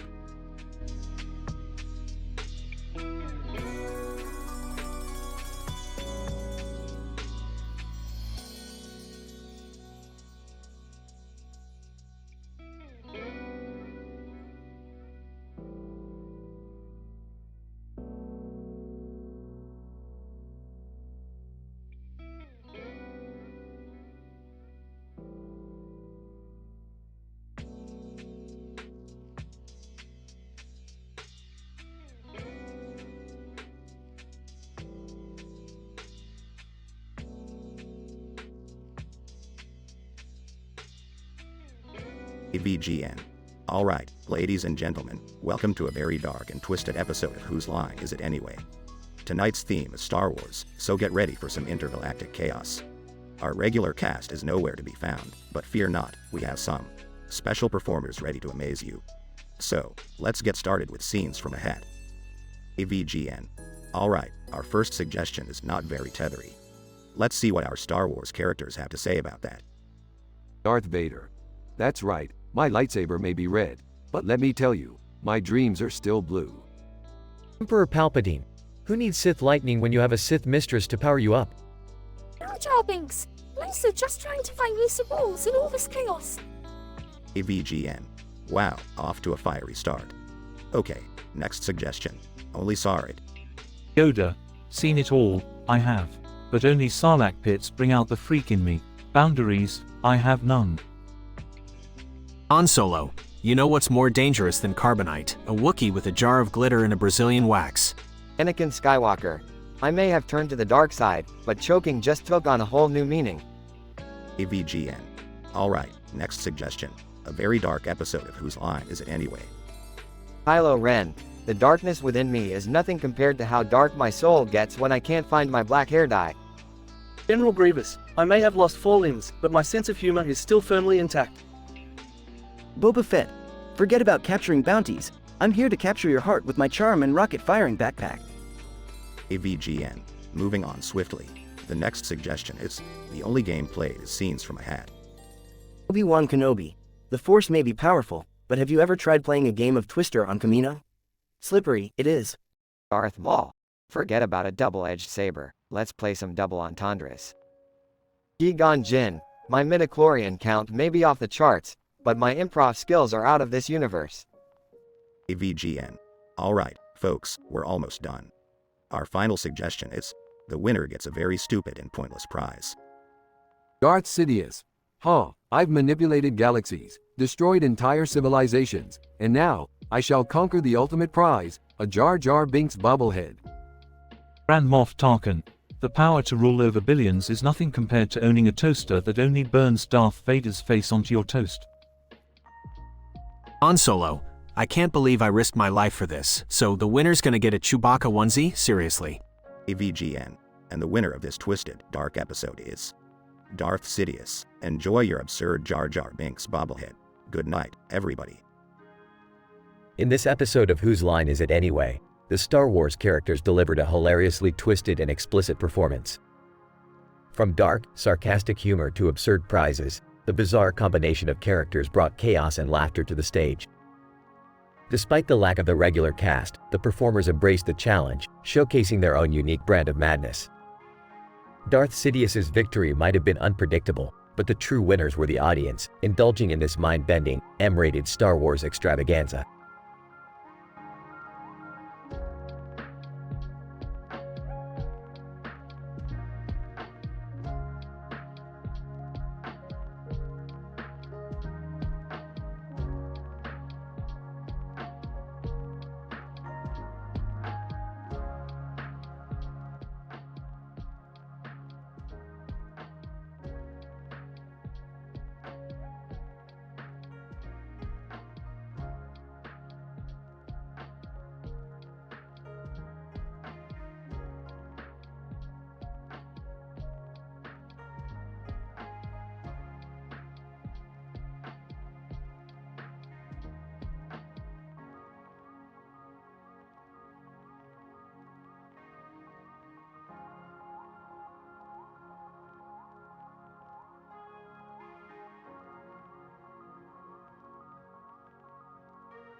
Alright, Morty, we got ourselves a close-up of a downright abomination here. A mixture of cereal with candy corn and gummy bears in the center. Disgusting. Yeah, Rick, that's pretty messed up. But, hey, since we're already here, let's list the top 5 most repulsive interdimensional cereals ever made. I don't know if I should be proud or worried that this is what we're doing as a family. Oh, come on, Beth, lighten up. It's just cereal. Yeah, Mom, let's have some fun with it. Alright, let's kick this off. Number 1. Puke O's. Puke O's? Seriously, Rick, what's the flavor on that one? It's a delightful blend of vomit, bile, and regret. The ingredients will make your stomach churn just reading them. How about the taste? Taste? Have you ever vomited in your mouth and held it there for a few hours? It's kinda like that. Gross. What about the smell? Oh, the smell is a pungent combination of rotten eggs, spoiled milk, and a dirty sock left in a locker for a month. Okay. But what's the texture like? It's like chewing on chunks of Play-Doh soaked in expired milk. It's a delightful experience, Jerry. Alright, what liquid do you pour on it? Well, the folks from Dimension Vomitia recommend a nice glass of curdled cheese juice. Adds that extra touch of revulsion. And what's the review score for Puke O's? Oh, it's a solid 0 out of 10, Morty. Nobody likes Puke O's. Nobody. Alright, moving on. Number 2. Sludge Loops. Sludge Loops? Sounds appetizing. I can only imagine what's in it. Sludge Loops are made from a mixture of swamp water, mud, and unspeakable horrors. Unspeakable horrors? What does that even mean? Trust me, Jerry, you don't want to know. Just enjoy your cereals. Or don't, nobody really cares. And the taste? Imagine licking the underbelly of a slug that has just crawled through a garbage dump. That's Sludge Loops. I'm guessing the smell is equally delightful. Oh, absolutely. It smells like a mix of rotten eggs, sweaty socks, and the unwashed armpits of 1,000 football players. And the texture? It's like eating soggy cardboard drenched in sewage water. Truly a culinary masterpiece. What liquid would you pour on Sludge Loops? Dimension lava, Jerry. It adds a nice fiery kick to contrast the sickening taste. Not recommended for weak stomachs. So, what's the final review score? Sludge Loops gets a solid 2 out of 10. It's an acquired taste, but most people just vomit it right back out. Moving on. Number 3. Grimy Crisps. Grimy Crisps? Wow, these just keep getting better. Oh, they do, Morty. Grimy Crisps consist of dried blood, crushed insects, and a sprinkle of despair. Despair? Sounds delightful. Well, that's because you don't know what despair tastes like yet, Jerry. Tell us. Rick, what's the taste like? You know that metallic taste of a penny? Add a dash of bitterness from desperate tears, and you'll get Grimy Crisps. And the smell? It smells like a graveyard next to a sewage treatment plant in the middle of August, Beth. Not exactly a bouquet of roses. And the texture? It's like eating shards of glass mixed with sandpaper. It's a crunchy delight, Morty. Alright, what liquid do we pour on them? For Grimy Crisps, the folks from Dimension Grimble recommend a nice glass of filthy gutter water. Adds that extra touch of grime. And the review score? Grimy Crisps gets a solid -5 out of 10. 5 points below 0, Morty. That's how repulsive it is. Let's move on quickly. Number 4. Rotting Rings. Rotting rings? I'm not even sure I want to ask. Smart move, Morty. Rotting rings are made from decaying flesh, rancid meat, and the crushed dreams of innocent children. Crushed dreams? That's a new one. Oh, you have no idea, Jerry. Now, let's talk taste. Please, let's get this over with. Picture the sweet flavor of rotting fish mixed with the bitterness of spoiled milk. That's rotting rings. The smell must be horrendous. It smells like a decomposing whale carcass left in the sun for a week. It's pure olfactory delight. And the texture? It's like chewing on a putrefied corpse wrapped in wet toilet paper. Absolutely exquisite, Morty. Oh. What liquid do you pour on it? For rotting rings, you want to go with a nice glass of fermented sewer juice. It really brings out the rotting essence. And the review score? Rotting Rings, surprisingly, gets a -10 out of 10. It's so disgusting. It breaks the scale, Morty. Okay, last one. Number 5. Mucus flakes. Oh, come on, Rick. This is getting out of hand. It sure is, Morty. Mucus flakes are made from dried snot, clogged drains, and expired mayonnaise. I'm not sure I can handle this one. Well, buckle up, because we're in for a ride. Mucus flakes taste like a mix of sweaty gym socks and regurgitated boogers. Lovely, right? What does it smell like? Oh, it smells like a gym locker room after a hot summer day, mixed with that distinct aroma of unwashed feet. Heaven on earth, Jerry. And the texture? Please, just get this over with. It's like eating sandpaper soaked in phlegm, Summer. It's an exfoliating meal. And what liquid do you pour on it? For mucus flakes, you need a glass of moldy milk. It adds that touch of rotten dairy that really completes the experience. And the final review score? Mucus flakes gets a solid -20 out of 10, Morty. It's so vile, it defies all principles of decency. Well, I think we've had enough of this cereal adventure for one day. Agreed. Let's never speak of this again, okay? I'm just glad we're done with it. My appetite is ruined. Hey, at least we had some quality family time, right?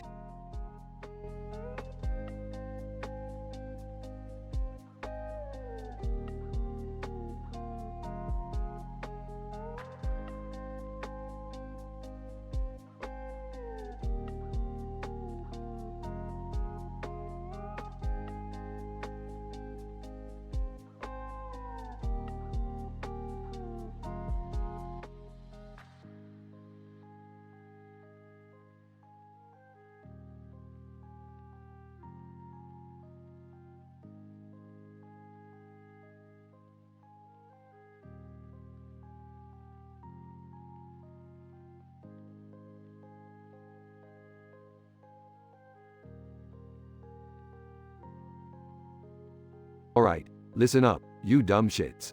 We're going to have a party, but not just any party.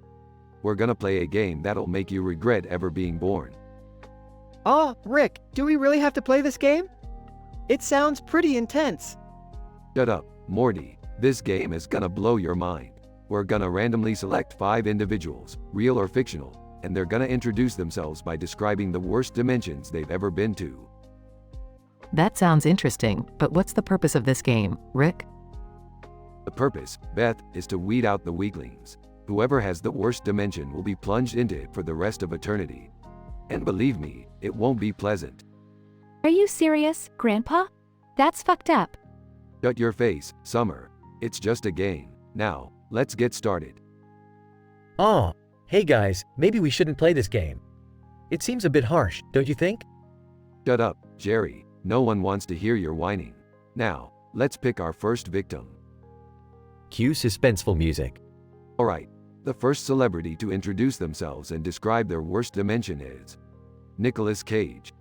Nicolas Cage, excitedly, oh, wow. Alright, guys, picture this. Dimension C13743. The worst thing about this dimension is that everyone has Nicolas Cage's face. Can you fathom the horror of seeing a million Nicolas Cage faces staring back at you? Alright, that's enough, Cage. Moving on. More suspenseful music. The next celebrity to describe their worst dimension is Mickey Mouse. Mickey Mouse, nervously, Dimension H34567. It's a place where all the cheese is moldy, and everyone is constantly singing, "It's a small world after all." The horror never ends, fellas. Excellent, Mickey. Moving along. Another round of suspenseful music. Our third lucky contestant is Adolf Hitler. Adolf Hitler, confidently, Dimension R1939. It's a place where all the art is stick figure drawings and all the speeches are given by cats wearing top hats. Truly a nightmare, my friends. Alright, Hitler, we get it. Next. More suspenseful music. The fourth participant is Mrs. Butterworth from the syrup bottle. Mrs. Butterworth, sweetly, well, bless your heart, darlings. Dimension S1010 is a place where pancakes are made of cardboard and the syrup is made of motor oil. Can you imagine the disappointment? Great. Now on to our final contestant. Final round of suspenseful music. The last individual to tell us about their worst dimension is Princess Peach. Princess Peach. Angrily, Dimension P11. It's a place where Mario is never able to rescue me from Bowser. I'm stuck in his castle forever, listening to him rant about his evil plans. It's pure torture. Excellent, Princess. Now, it's time to determine the loser. Dramatic drumroll. And the loser is Jerry. What? No, this can't be happening. Oh, it's happening, Jerry. Say goodbye to your pathetic existence. Jerry is suddenly transported to a horrific dimension. Screaming, "Oh God, it smells like sour milk. And why are all the walls covered in spiders? Help me, please." Well, that concludes our party, folks. Remember, sometimes you win, sometimes you lose, and sometimes you get stuck in a dimension where spiders crawl into places they shouldn't be. Cheers. Applause and laughter.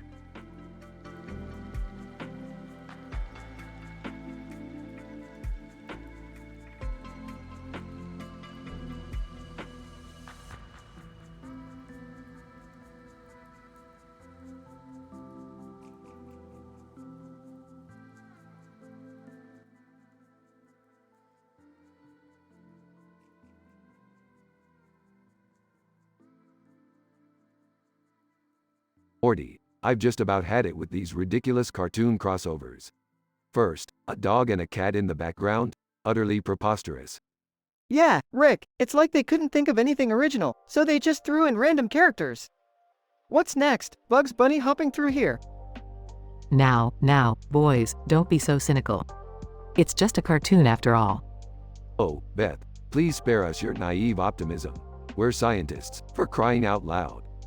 Guys, what's that annoying sound coming from the lab? I don't know, but it's giving me a headache. Rick, did you accidentally mix chemicals or something? Morty, do you honestly think I would make such a basic mistake? I'm a burp genius. Tasmanian Devil bursts into the lab, spinning wildly. Tasmanian Devil. Incoherent garbles. Oh my, it's the Tasmanian Devil from Looney Tunes. How did he get here? Morty, I thought I told you to triple check the portal stability. I did, Rick. This shouldn't be happening. Tasmanian Devil. Continues wild spinning and destroying lab equipment. Guys, I think Taz needs some serious help. What do we do?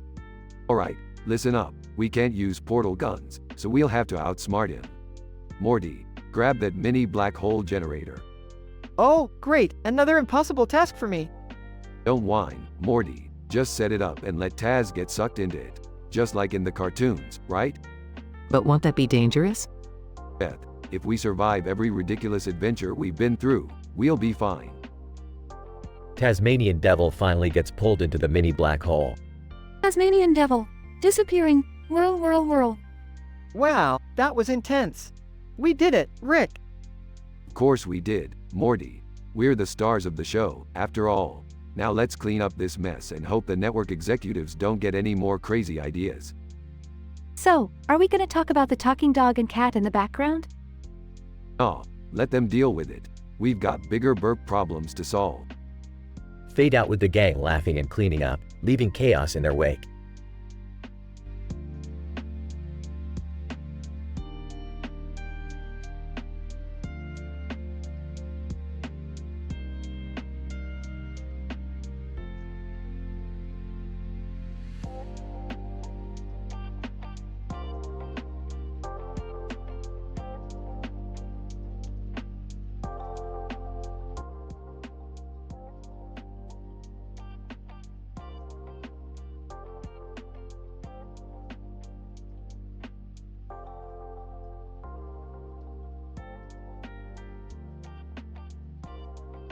Alright, Summer, prepare yourself for the spell of the flaming fartus. What? Rick, are you serious? That's absolutely ridiculous. Trust me, Summer, this spell is going to blow your mind. Fartus ignitus. Summer erupts into flames as a giant fireball engulfs her. Ah! Rick, you insane bastard.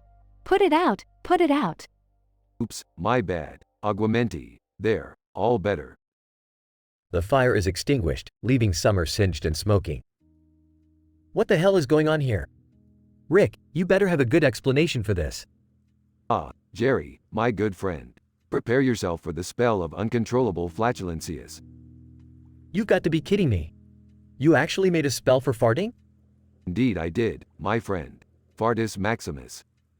Jerry starts uncontrollably farting, unable to stop. Reek! I can't stop farting. This is humiliating.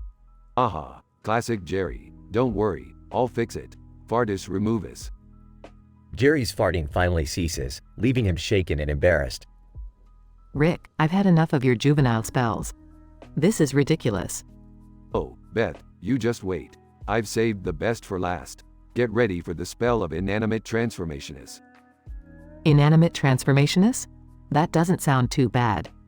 Oh, it's bad. Transformatio imbecilis. Beth's body starts transforming into a giant rubber duck. What in the actual fuck, Rick? Turn me back right now. Okay, no need to quack up about it. Reversio transformis. Beth's body slowly returns to normal. I can't believe I let you do this to me. You're such an asshole, Rick. Well, if it isn't Foghorn Leghorn, the legendary rooster wizard. Foghorn Leghorn! I say, I heard y'all been missin' magic around these parts. I reckon I need to teach you a lesson, boy. Ah, bring it on, feathered fool. I'll show you just how ridiculous I can be. Foghorn Leghorn and Rick engage in an absurd wizard fight, shooting spells like Chicken Wingus and Featherus Ticklus. Take that, you clucking imbecile. Accio Featherus Stormus. Foghorn Leghorn is engulfed in a whirlwind of feathers. Foghorn Leghorn! I say, this is preposterous. I shall not be defeated. Their spellcasting becomes even more outlandish, turning into a comedy routine. Rick finally manages to trip Foghorn Leghorn, causing him to fall on his face. Aha, looks like this battle is over, Foghorn. You can't handle my ridiculousness. Foghorn Leghorn, damn your shenanigans, boy. But mark my words, I shall return. With a smoke bomb, Foghorn Leghorn disappears, leaving Rick victorious. Well, that was a fucking madhouse. Who's up for a round of butterbeer? They all laugh as they walk away, the sky filled with absurd clouds and a bird flying overhead.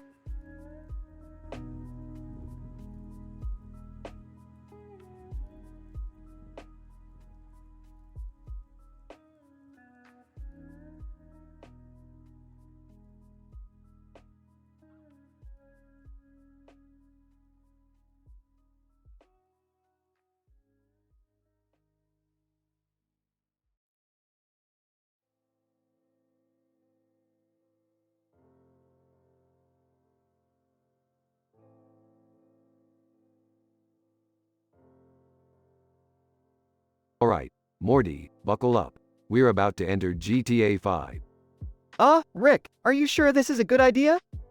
I mean, we're just regular people here. Regular people, Morty, we're the stars of this show. We can handle anything. Guys, this place is insane. Look at those skyscrapers. Alright, Rick, let's just make this quick. I don't want to get caught up in any trouble. Yeah, Rick, let's just find a gas station and get out of here. I've had enough excitement for one day. As they approach a gas station, the police radio starts blaring. Police radio, attention all units. We have a red-headed mad scientist and his 3 companions causing chaos in the city. Proceed with caution. Oh great, now we have the entire police force on our asses. Rick, what do? We can't outrun them. Morty, my boy, never underestimate the power of science. Hold on tight. The car suddenly transforms into a futuristic flying vehicle. Whoa! This is so cool. Can we keep it, Rick? Summer, focus. We need to get out of here before they catch us. Police radio. Suspects are now flying in a vehicle. Repeat, flying in a vehicle. We need air support. Oh God, this is getting worse by the minute. I can't handle all this excitement, Beth. Pull yourself together, Jerry. We're in this mess because of you. Okay, Morty, I found a way to hack into the police radio. Let's mess with their minds a bit. Are you sure about this, Rick? We're already in enough trouble. Trust me, Morty, it's all part of the plan. After a series of hacks, the police radio starts spewing gibberish. Police radio. Suspects on. Velocity. Normorphically. Rick, it's working. They're too confused to catch up with us. Rick, I can't believe I'm saying this, but you're actually a genius. Yeah, Rick, you really came through this time. Of course, Morty. I always come through. Now let's get the hell out of here. Suddenly, the flying vehicle disappears and they find themselves back in their own dimension. Oh wow, Rick, we made it back. Yeah, Morty, I told you we'd be fine. Now let's never speak of this again. That was insane, guys. I can't believe we were in GTA 5. Let's just be grateful we made it out without any serious consequences. Agreed, Beth. Adventures with Rick are too much for us to handle. They all share a relieved laugh before heading back home, leaving the crazy world of GTA 5 behind.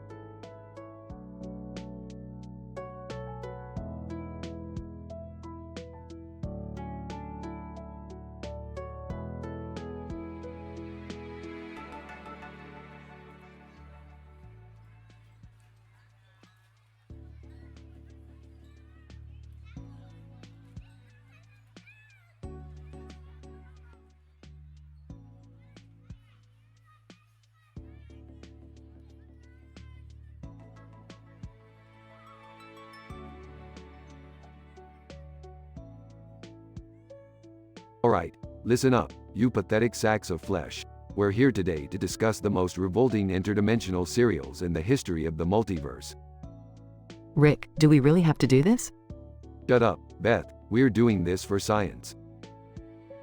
Okay, I guess I'll start. The first cereal is called Sludge-O-Matic Munchies. It comes from the dimension of eternal funk.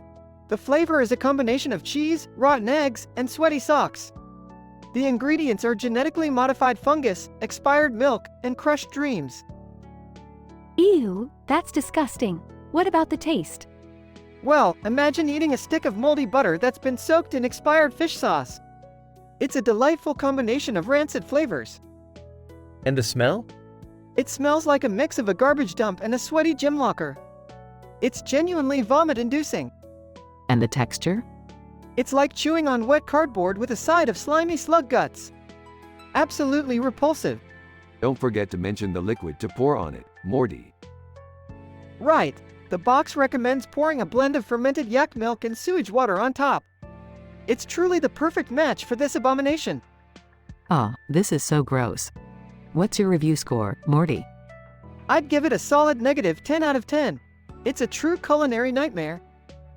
Alright, my turn. Next up is Puka-licious Delight.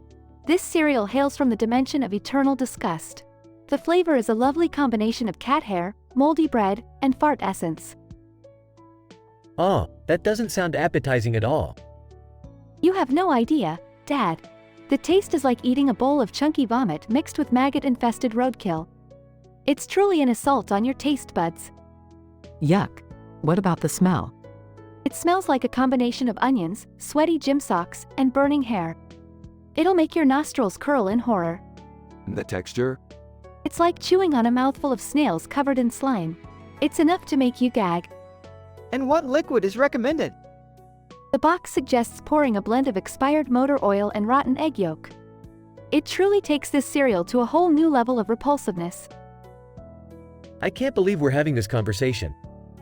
Trust me, Dad, it gets worse. I'd give this cereal a negative 100 out of 10. It's nothing short of a culinary nightmare.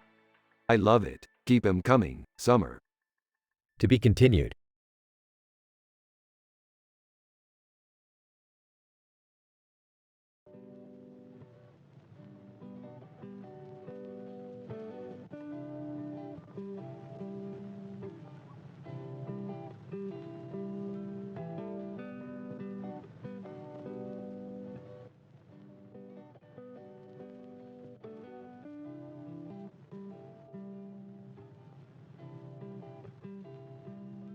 Alright, Morty, Summer, Jerry, and Beth, gather round.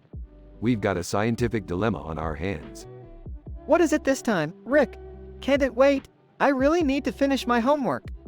Shut up, Morty. This is important. We're here to solve the mystery of the Krabby Patty's secret formula. Oh damn, Rick.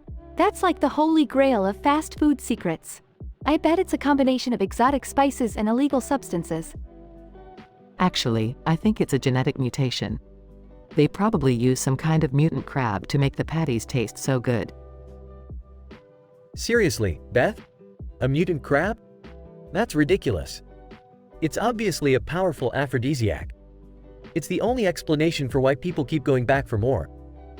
Alright, enough of this crap. We're going to get to the bottom of this.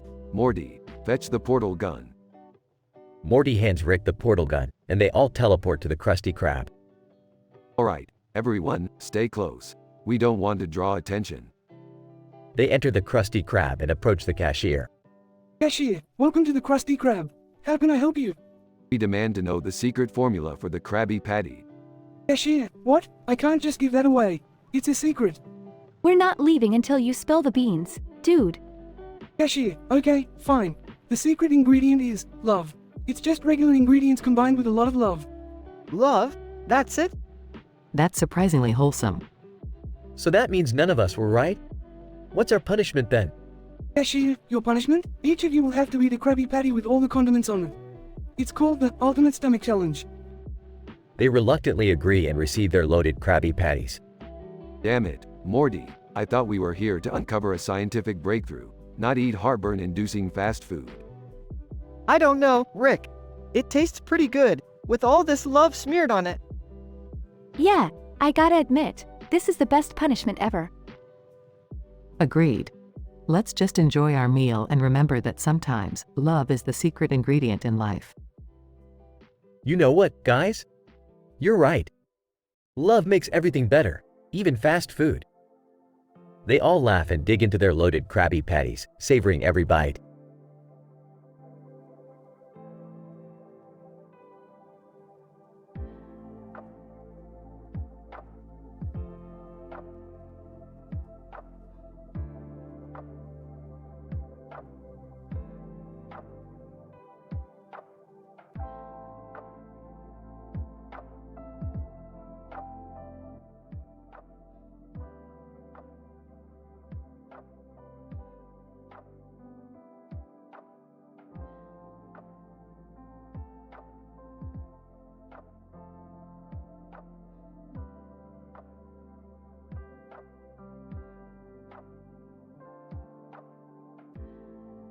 Alright, Morty, buckle up for the craziest crossover event in the multiverse.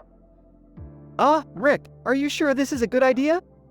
Mixing all these characters together seems, well, statistically improbable.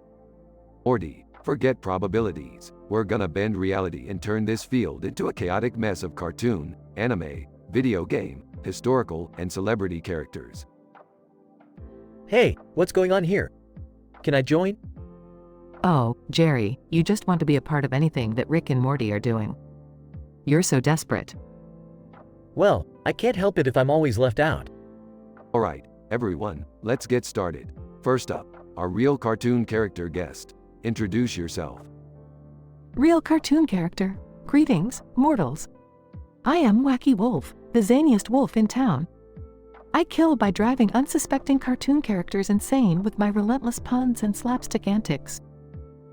Anime character. Konnichiwa, my name is Goku, the Super Saiyan from Dragon Ball Z. I kill by blowing up planets with my insane power level because, well, it's fun.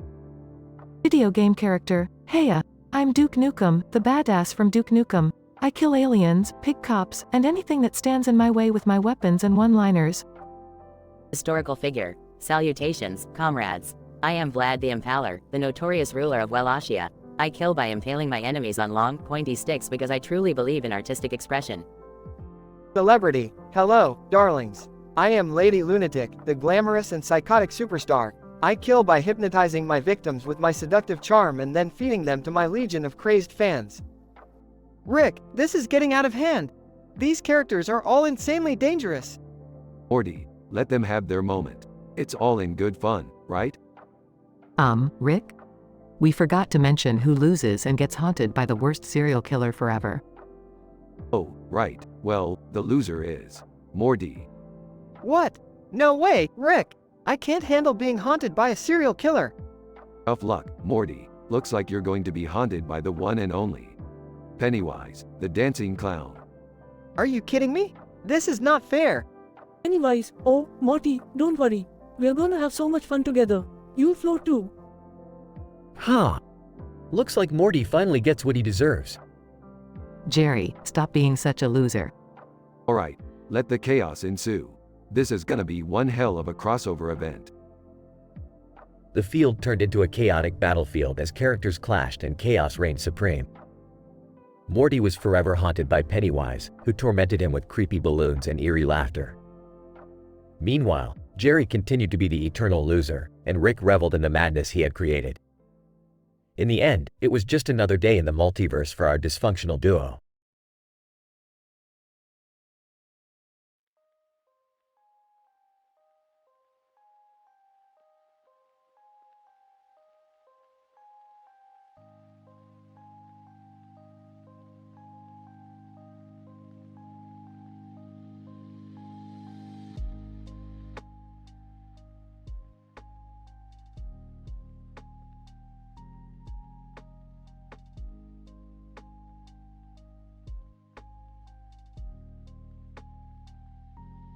Alright, Morty, hold tight because we're about to embark on a wild ride.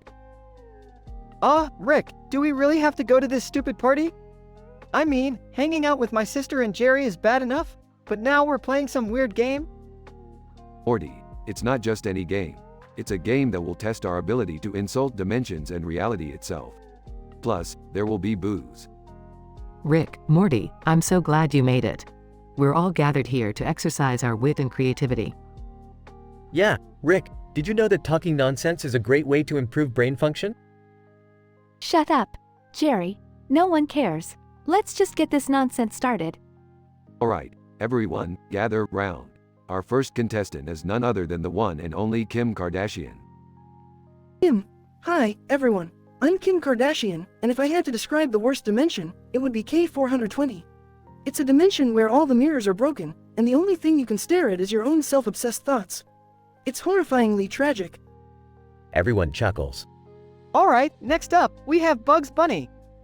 Bugs. Hey, what's up, Doc? In Dimension B101, carrots don't exist. I mean, seriously, what's the point of living in a dimension without carrots?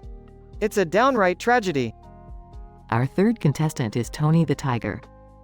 Tony, greet, folks. In Dimension T666, all the cereal is just bland, tasteless mush. No frosted flakes, no sugar highs, just disappointment every morning. It's enough to make anyone feel they've lost their tigerish appetite.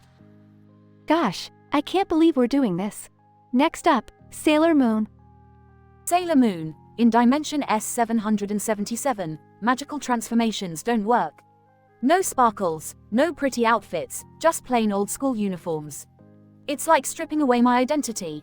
It's unbearable. And last but not least, the Keebler Elves. Elves. In Dimension K666, there are no trees to bake our cookies in. We're just sitting here with bowls of dough, Jerry. It's a cookie disaster. Alright, let's see who loses this crazy game. And the loser is Morty. What? No way! Rick, you set me up! Don't worry, Morty, it's just for fun. Now let's send you to Dimension M999, where pickles are alive and rule the world. Oh, geez, Rick! These pickles are slimy, green dictators. I can't handle the smell or their tiny, oppressive pickle laws. Get me out of here, please. Everyone laughs. The end.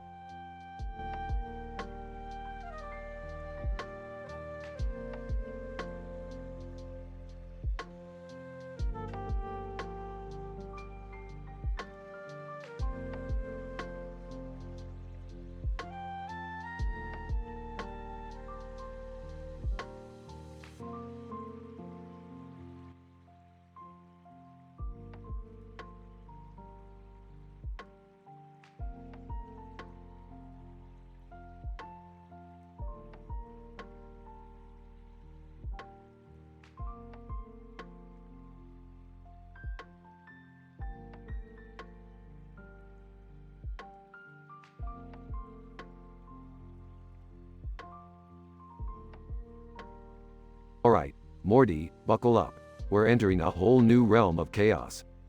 What? Where are we going, Rick? We're diving headfirst into the realm of Grand Theft Auto 5, Morty. Get ready for some criminal fun. Guys, are you sure this is a good idea? Being criminals in a video game sounds a bit intense. Summer, it's just a game.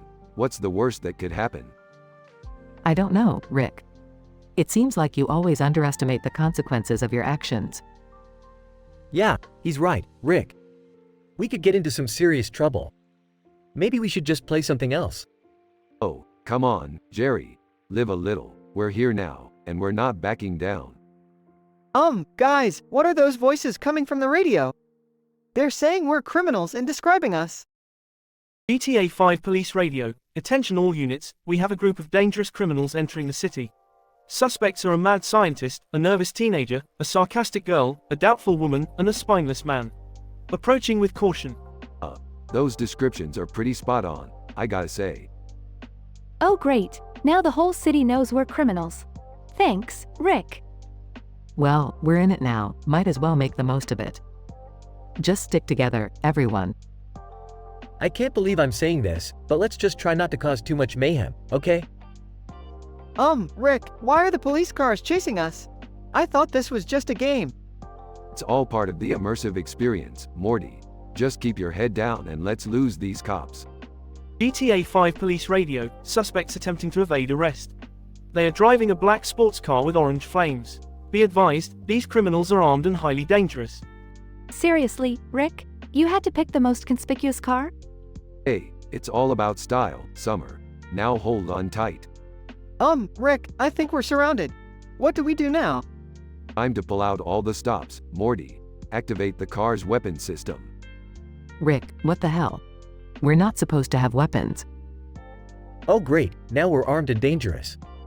Just what we needed. Relax, Jerry. It's all virtual. No harm done. Well, except to the virtual police officers. GTA 5 Police Radio. Shots fired.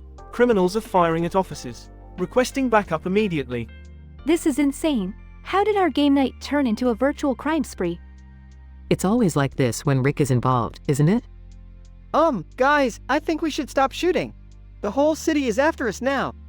Fine, Morty. We'll lay low for a bit. But damn, that was one hell of a ride. Can we please just go back to playing Monopoly next time? After an intense chase through the virtual streets of Los Santos, the group manages to find a quiet spot to hide. They catch their breath, staring at each other with a mix of exhilaration and relief. Well, that was certainly a wild adventure. Yeah, I think I've had enough chaos for today. Agreed. From now on, let's stick to less criminal activities, okay? Definitely. I never want to experience the virtual police force coming after us again. You know what? I think I'll start picking the games from now on. Something calm and non-violent, like Animal Crossing. Oh, you're really pushing it now, Jerry. But hey, at least we made some memories, right? They all laugh, shaking off the tension from their virtual criminal escapade. As the sun sets on the virtual city, they log out, ready for a peaceful night of board games and snacks.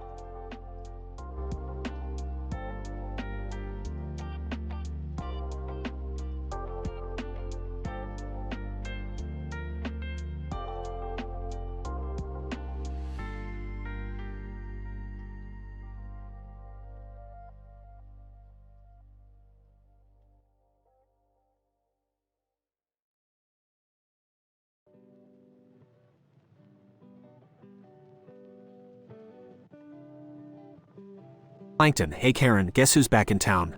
Karen. Oh no, not that fat-ass bubble base again. What does he want this time?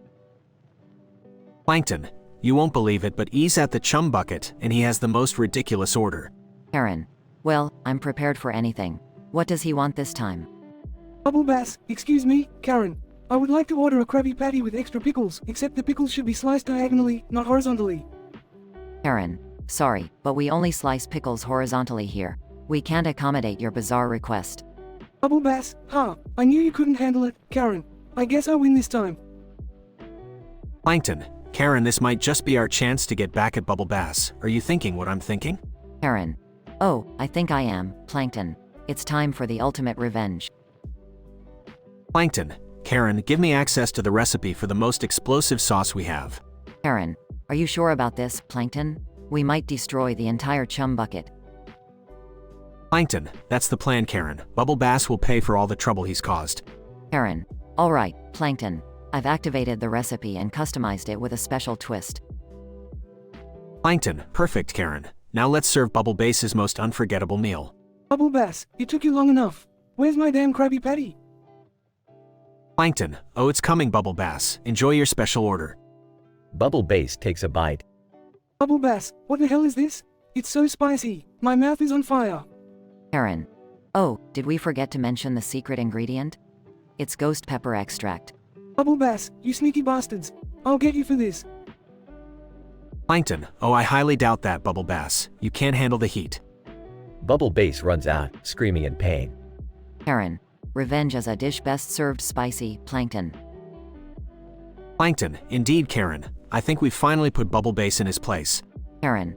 Let's celebrate our victory, Plankton, and make sure Bubble Bass learns his lesson. Plankton, cheers to that, Karen. We'll rule the chum bucket one spicy revenge at a time.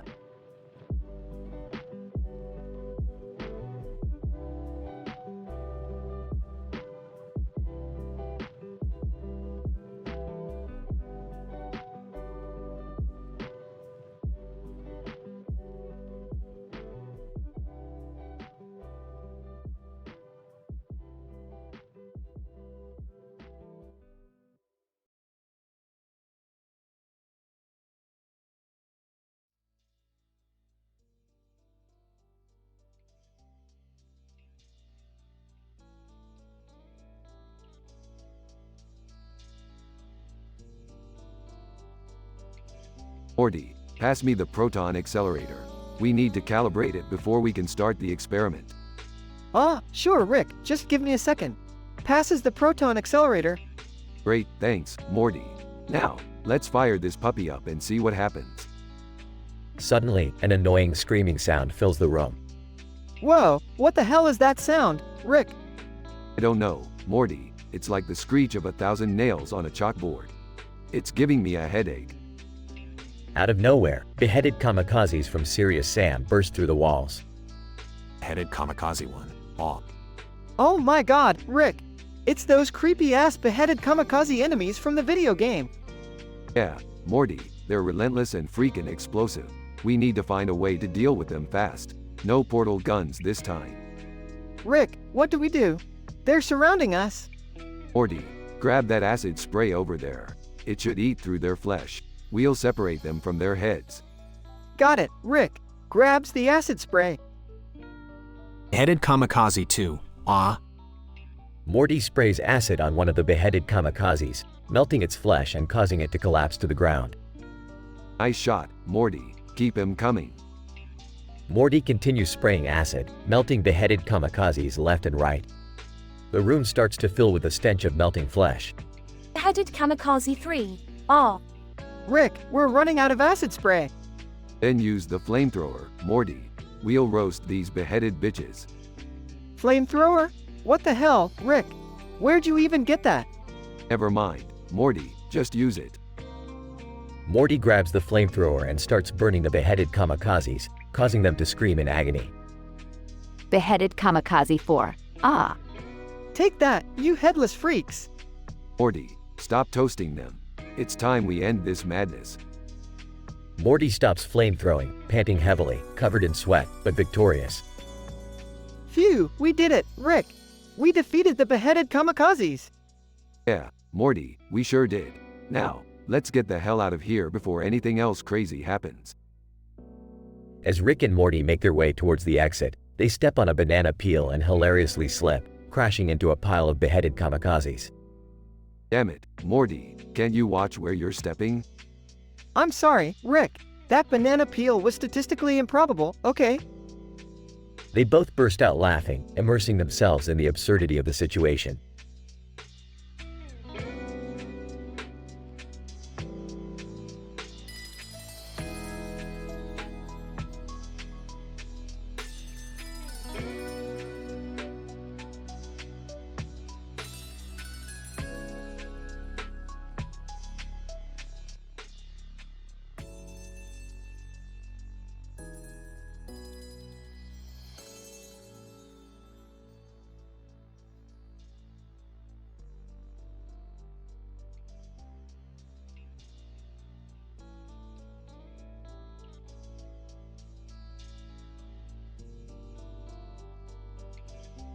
Alright, Morty, listen up.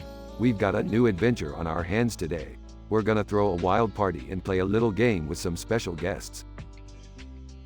Rick, do we really need to throw a party for this?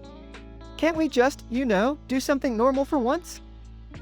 Morty, my boy, normal is overrated. We need some excitement in our lives. Now, let's gather the family and crank up the insanity. Rick, what's all this commotion about? I thought we were having a quiet family night. Sorry, Beth, but the need for chaos has arisen. We're hosting a party and playing a mind-bending game. It's gonna be epic. Finally, a party worth going to. Who are the special guests? Oh, just a random selection of the most obscure and unusual celebrities, cartoon characters, historical figures, and, of course, a few interdimensional beings. It's gonna get weird.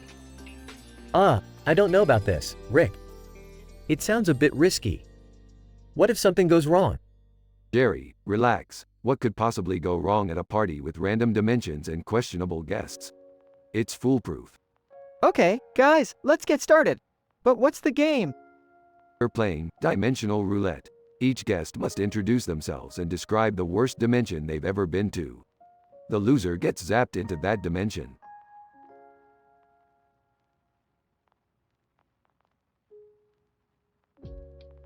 Celebrities, cartoon characters, historical figures, and interdimensional beings. Alright, we're in. Alright, first up, Mr. Celebrity, tell us about the worst dimension you've ever experienced. Mr. Celebrity, Dimension B17, where everything is made of broccoli, and you're forced to eat it all day, every day. It's a living nightmare. Alright, hold on. Now, let's hear from cartoon character A. Cartoon character A. Dimension Z24, where gravity acts sideways. You fall up, down, left, right, and even diagonally. It's disorienting and chaotic. Fascinating. Okay, historical figure B. Enlighten us with your worst dimension. Historical figure B, Dimension C-13, where everyone speaks only in Pig Latin. It's impossible to understand anything anyone is saying. Uye in me? Magnificent. How about you, interdimensional being D? Interdimensional being D, Dimension F56, where time flows backward.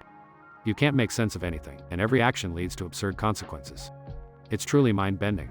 Last but not least, let's hear from video game character C. Video game character C. Dimension Q42, where all the NPCs are super annoying. They won't stop talking, and their quests are all ridiculously tedious. It drove me insane. Alright, everyone, fantastic descriptions. Now, it's time to determine the loser. Randomizing machine buzzes, selecting the unfortunate one. And the unlucky fellow is video game character C. Prepare to be plunged into Dimension Q42. Video game character C. No, not that tortuous dimension. The annoying NPCs will be the death of me. Meanwhile, in Dimension Q42. Video game character C. Can you believe this? I can't get a moment of peace. They just keep yapping and yapping, asking me to fetch random objects and do mundane tasks. It's pure agony. Well, folks, that's the end of our crazy adventure. Remember, normal is boring, and insanity is where the fun is at.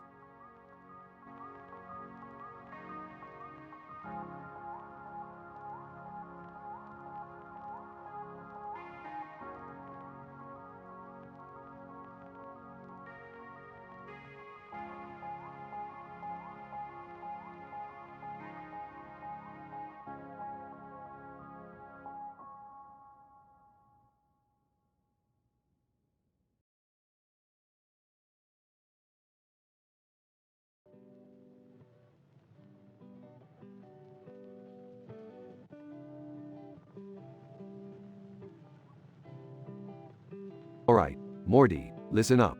I've come up with a totally mind-blowing idea for tonight's party.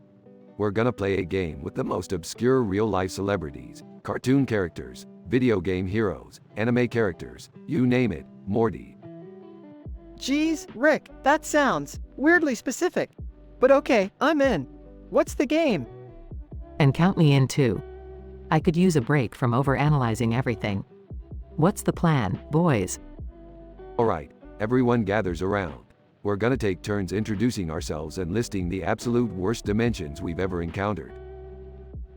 seriously, Dad? Are we really gonna do this? Oh, come on, Summer. It could be fun, right? Exactly, Jerry. Now, let's get started. I'll go first. Rick Sanchez, Dimension A432. It's a place where everyone has the intelligence of a sloth and an ego the size of a planet. Morty Smith, Dimension B149. Ah, the air there is filled with the stench of sweaty socks, and the only food available is moldy broccoli. Real classy place.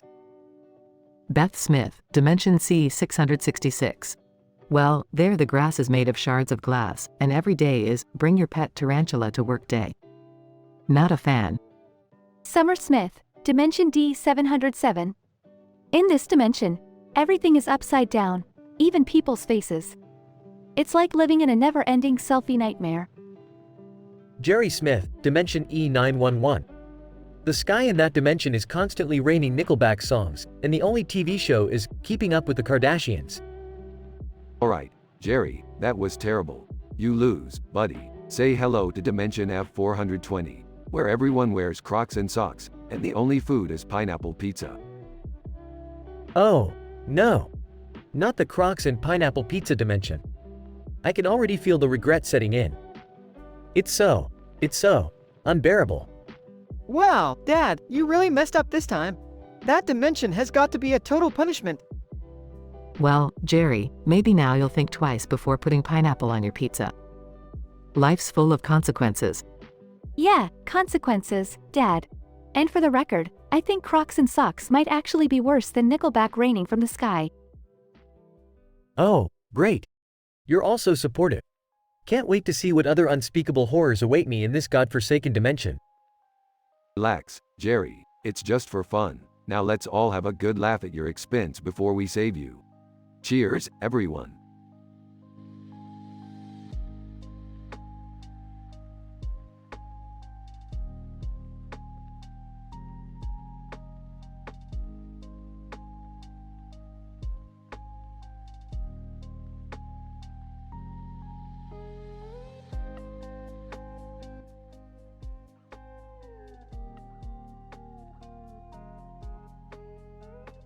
Alright, listen up, you bunch of dumbasses.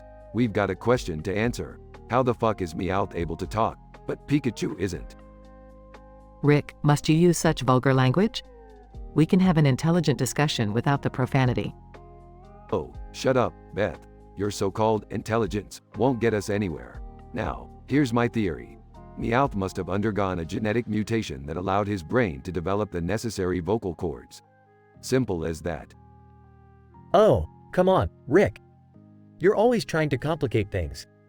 The answer is obviously that Meowth is just a talented mimic, and he learned how to speak through observation. Ah, guys, I think Meowth can talk because he made a deal with some sort of cosmic being. Maybe he sold his soul or something. Morty, seriously? That sounds ridiculous. I think Meowth can talk because he received a magical spell from a powerful sorcerer. They all arrive at the source, a mystical glowing orb. Alright, let's see who was right. As they approach, the orb begins to speak. Orb, none of you idiots were even close. Meowth can talk because of a magical artifact known as the Talking Tail Ring. Talking tail ring? Are you fucking kidding me? Orb, nope, it's true. And since you all failed miserably, let the punishment fit the topic.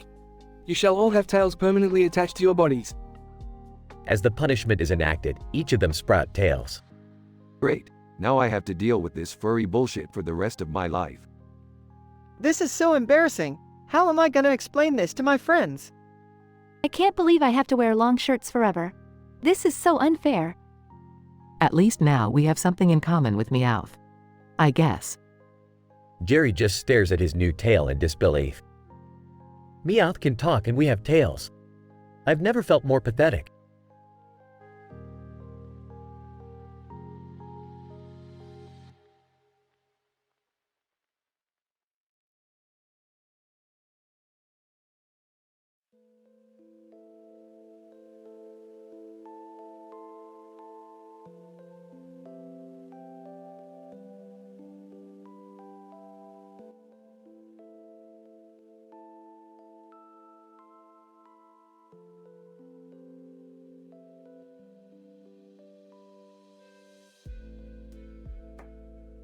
Morty, hand me the quantum dismantler.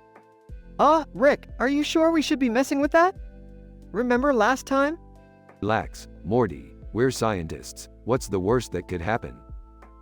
Strange sound from outside. Hey, what's that noise? It sounds like a glitch in the game.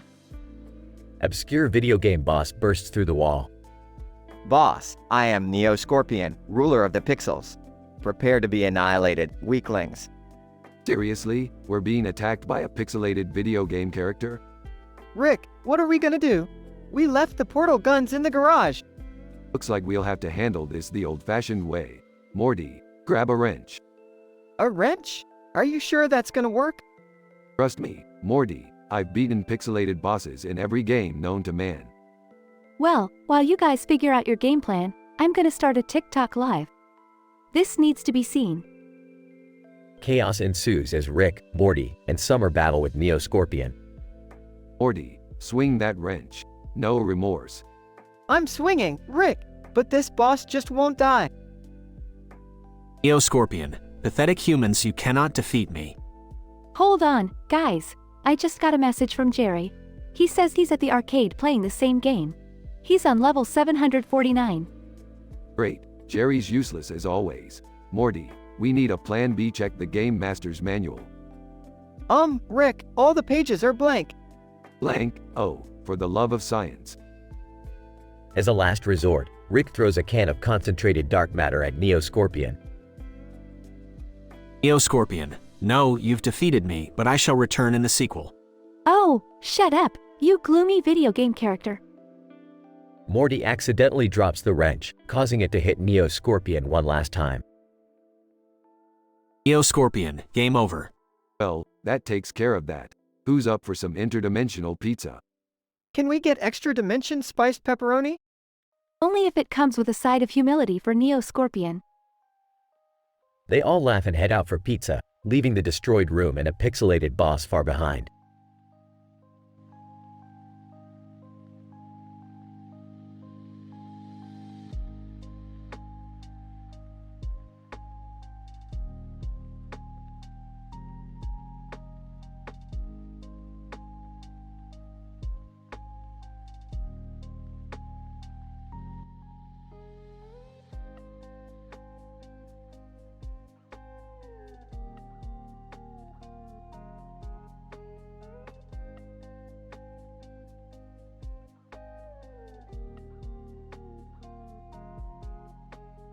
Geez, guys, can you believe this shit? Another fucking interdimensional cable flick. Like we need more mind-numbing garbage. Come on, Rick, it's just a bit of mindless fun. Can't we take a break from all the crazy adventures? Whatever, Morty, I'm just here for the snacks. Pass me the chips, will ya? I don't know, Rick. Maybe it wouldn't hurt to relax a bit. Life's been pretty stressful lately. Stressful? You think this is stressful? You haven't seen anything yet. Suddenly, a loud grinding, roaring noise interrupts the conversation. What the hell was that? They rush outside and see an evil flesh pound tearing through their peaceful neighborhood, annihilating everything in its path. Okay, everyone, listen up. That flesh pound over there is a genetically modified killing machine created by some sick motherfucker. We need to stop it before it levels the whole goddamn place.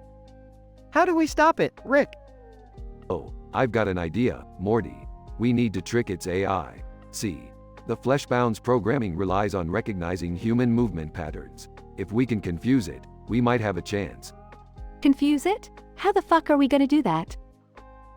Rick pulls out a device from his pocket and activates it, creating a holographic projection of a busty, cartoon character.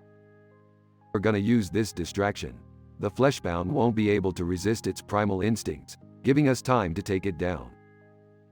This is insane, Rick. Are you sure it'll work? Trust me, Beth, I've done this shit before. Now, everyone, get ready to kick some metallic ass. The group strategically plans their attack, luring the Fleshpound away from innocent bystanders. Hey, Rick, I hope you know what the fuck you're doing. Just follow my lead, Jerry, and try not to get yourself killed, dumbass. They engage in an epic, blood-pumping battle, utilizing their wits and skills to outsmart the Fleshpound. Excuse me, Mr. Fleshpound, but I think you're fucked. With a combination of teamwork and sheer determination, they managed to dismantle the Fleshpound, leaving it disabled and defeated. Holy shit, Rick! We did it! Of course we did, Summer. I'm a genius, remember? They bask in their victory, breathing heavily in the aftermath of the intense battle. Well, I must admit, that was one hell of a rush. Yeah, it was. Thrilling, I guess. Morty looks at Rick, admiration in his eyes. You know, Rick, as crazy as all this is, I'm grateful to be a part of your insane world. Shut up, Morty. Let's just get back to our interdimensional cable. I could use a fucking break. They all laugh, their bond stronger than ever as they return to their ridiculous adventures, ready for whatever the multiverse throws at them.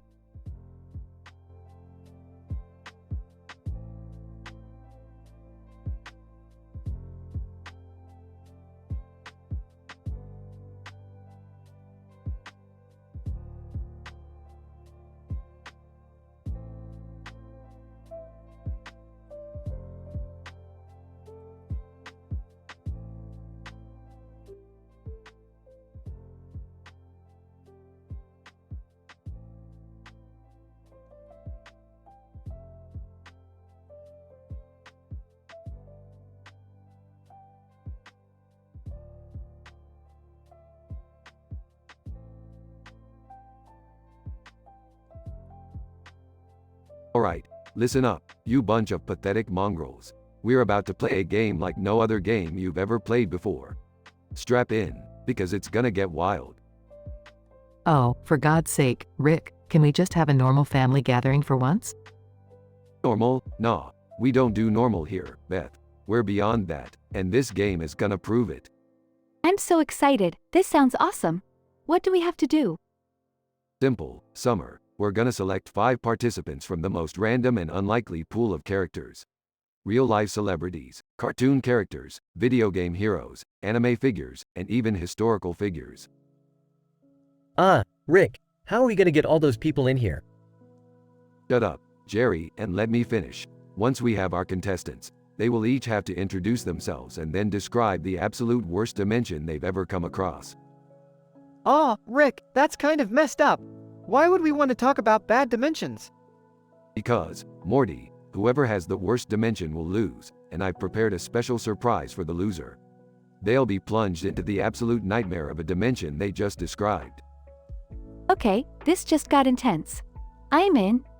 Great, let's get this party started. First up, we have Marilyn Manson, Bugs Bunny, Commander Shepard, Hatsune Miku, and Napoleon Bonaparte. Marilyn Manson, what up, motherfuckers? I've seen some shit in my life, but let me tell you about Dimension B666. It's a never-ending concert of screaming demons and twisted guitars. It's a fucking nightmare. Bugs Bunny. Hey, what's up, Doc? Well, in Dimension A713, it's an endless carrot drought.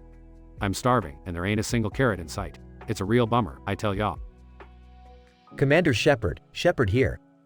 In Dimension X875, the entire galaxy is ruled by Reaper Kardashians. It's an endless barrage of drama and oversized buttocks. It's a horror no one deserves. Hatsune Miku. Hello, everyone. In Dimension H201, all the Vocaloids have stopped singing. Silence fills the air, and our purpose is gone. It's a sorrowful existence. Napoleon Bonaparte, bonjour. In Dimension N504, the pastries are all stale and the coffee is as weak as jelly. It's a culinary nightmare. Alright, everyone, time to vote. Remember, the loser will be experiencing the worst dimension ever. After counting the votes, and the loser is Bugs Bunny.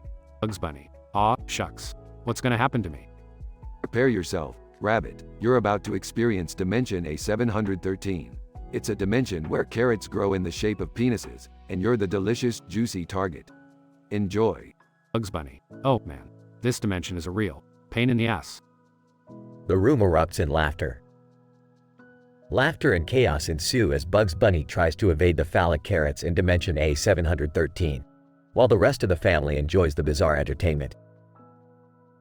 As the night goes on, the family realizes that even in the face of madness, laughter and togetherness can create memorable moments.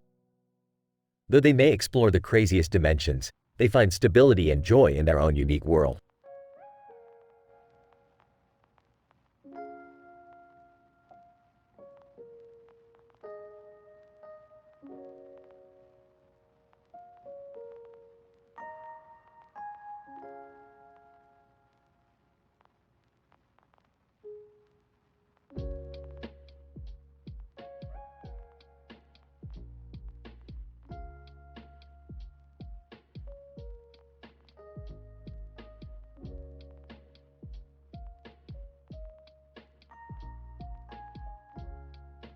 Title: Jinjos and Jiggies.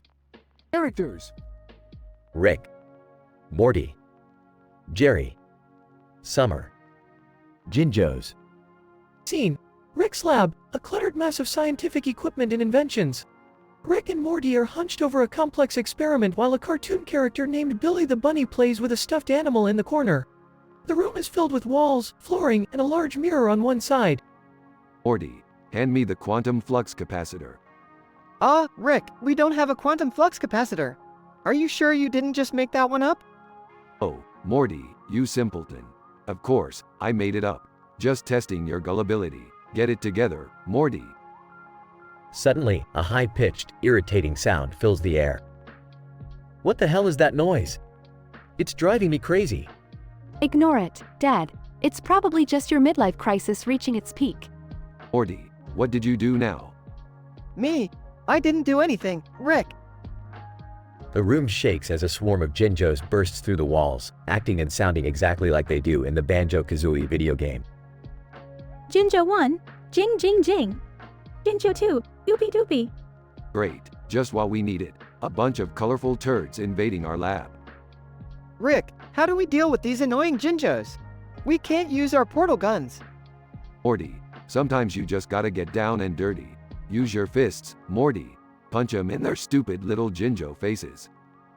Morty timidly attempts to punch a Jinjo, but it dodges effortlessly. Jinjo 3, eat bokum. Hides behind a table. Oh, great! Now there's a Jinjo invasion. Can't this family catch a break? Seriously, Dad? Afraid of little Jinjos? Pathetic. Rick grabs a nearby laser blaster and starts firing at the Jinjos, vaporizing a couple of them. Laser, you pixelated nightmares. Billy the Bunny suddenly hops over to a nearby mirror and starts pulling out a hidden lever, revealing a secret door. Billy the Bunny, mischief managed. Rick, Morty, Jerry, Summer, and the remaining Jinjos stare at Billy in disbelief. Did that fluffy rabbit just talk? He's a cartoon character, Dad. Get over it. Well, look at that. The fluffy bunny just saved our sorry asses. Rick, what about the Jinjos? They followed the fluffy bunny, Morty. Problem solved. The secret door opens to reveal a world made entirely of Banjo-Kazooie jiggies, as Rick, Morty, Jerry, Summer, and the Jinjos, who are now singing a catchy theme song, venture into the unknown. Note: this script contains adult language and is intended for M-rated audiences.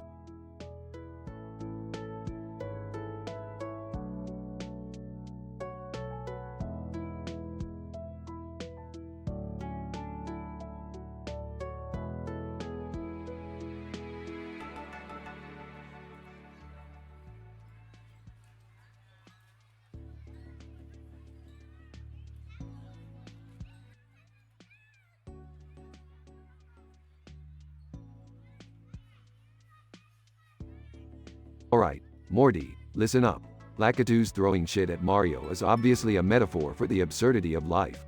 It represents the existential crises we face as we navigate a chaotic universe. Rick, I think it has something to do with game mechanics. Lakitus are just enemies, and they throw spiked shells called spinies. Game mechanics? Seriously, Morty? Can we talk about the real world for a change? I think Lakitus throw shit at Mario because they're jealous. Mario always saves the princess while they're stuck floating in the air. Well, I think it's more of a symbolic representation of society's unfair hierarchy. Lakitus represent the powerful elite, throwing shit at Mario, the everyday worker trying to make a living. It's a commentary on income inequality, guys. Forget all that nonsense. Lakitus throw shit at Mario simply because they have an uncontrollable urge to fling their feces. It's an innate behavior, a primal instinct. Rick, Morty, Summer, Jerry, and Beth arrive at the Mushroom Kingdom. Alright, let's find out what's really going on here. They observe a Lakitu floating above. Lakitu, hey, you guys, want some shit? Oh my god, they actually do throw shit. I told you. I can't believe it. Lakitus throwing feces is the true answer? Looks like I was way off with my deep societal analysis. Well, I'll be damned. The losers should definitely experience a punishment related to this crappy topic. Suddenly, they are all struck by a barrage of Lakitu poop. Ew, gross. Punishment indeed. This is worse than anything we've ever faced, Rick. I can't believe we have to endure this nonsense. Please make it stop. Soon, the bombardment ends. Alright, let's get the hell out of here.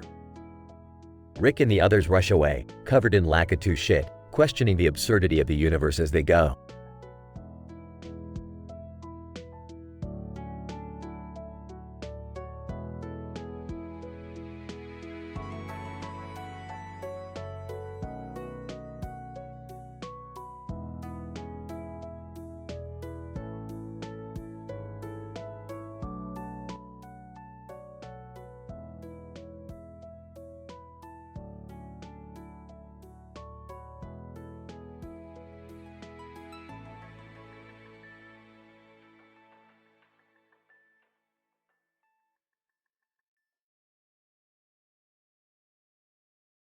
Alright, Morty, time to test out my latest invention.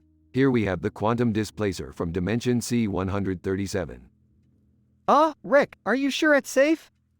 Safe, Morty. I've tested this thing 100 times. It'll displace us to a completely random dimension.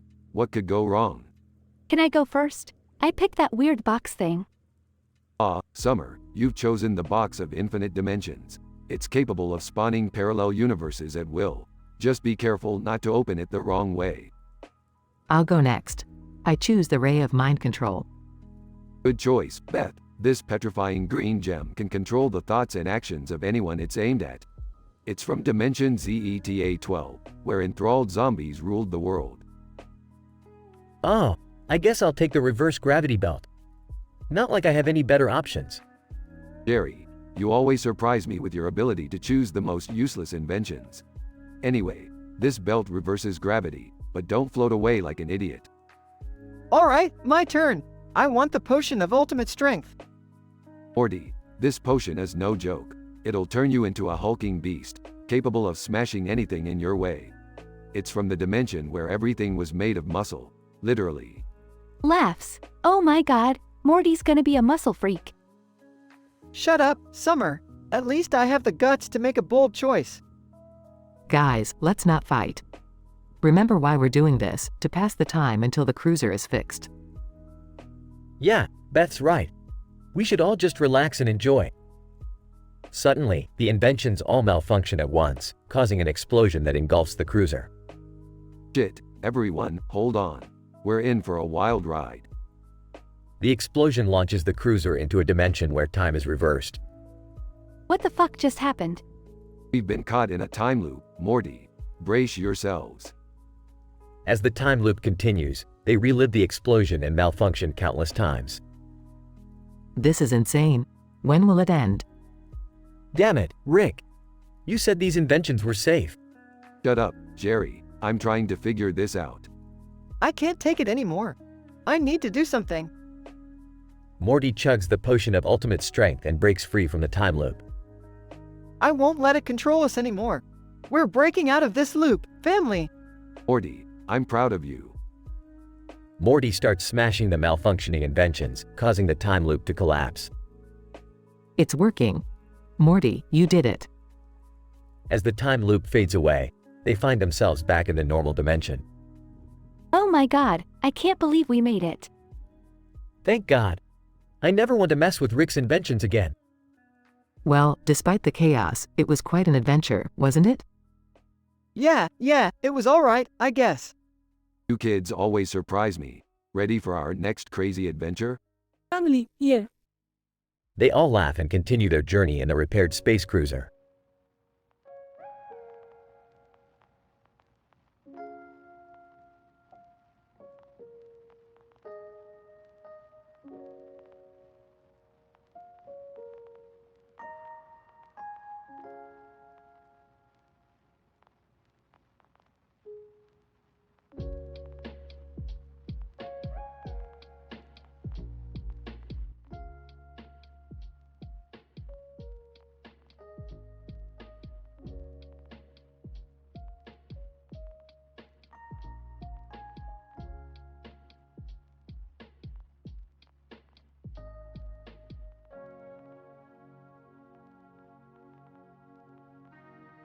Alright, Morty, I've got a new game for us to play.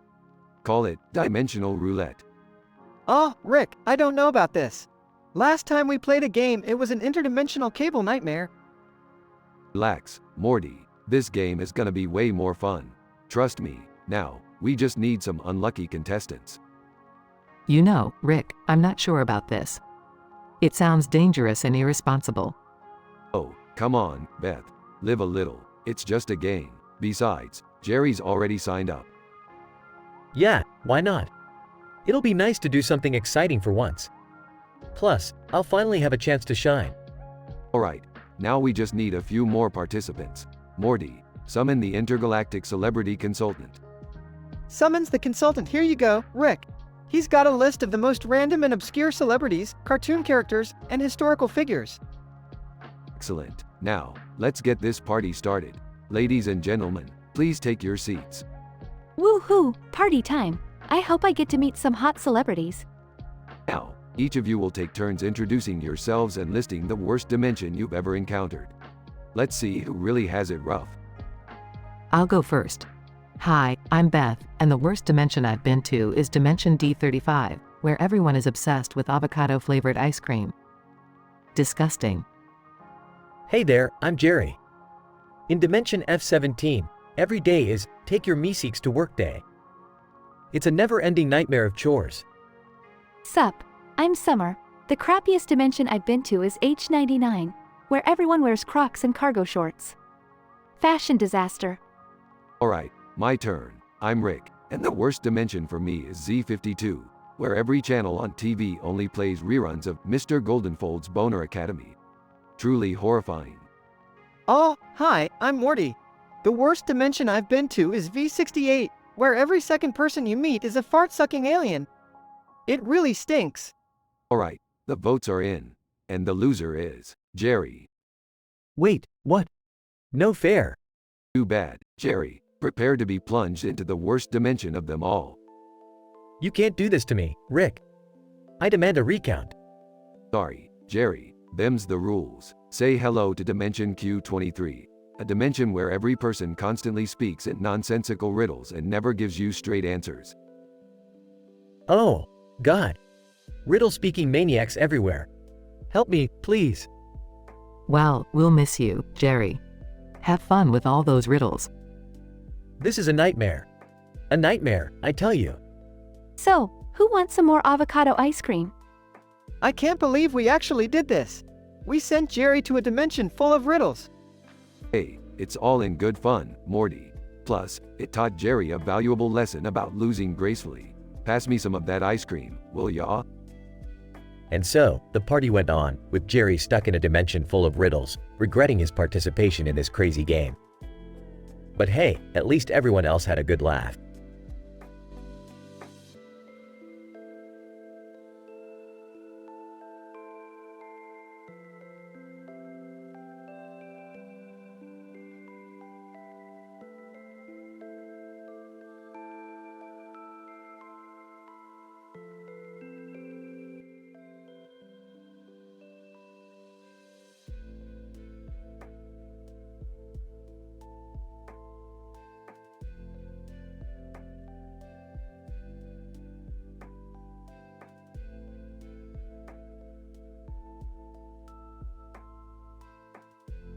Ash.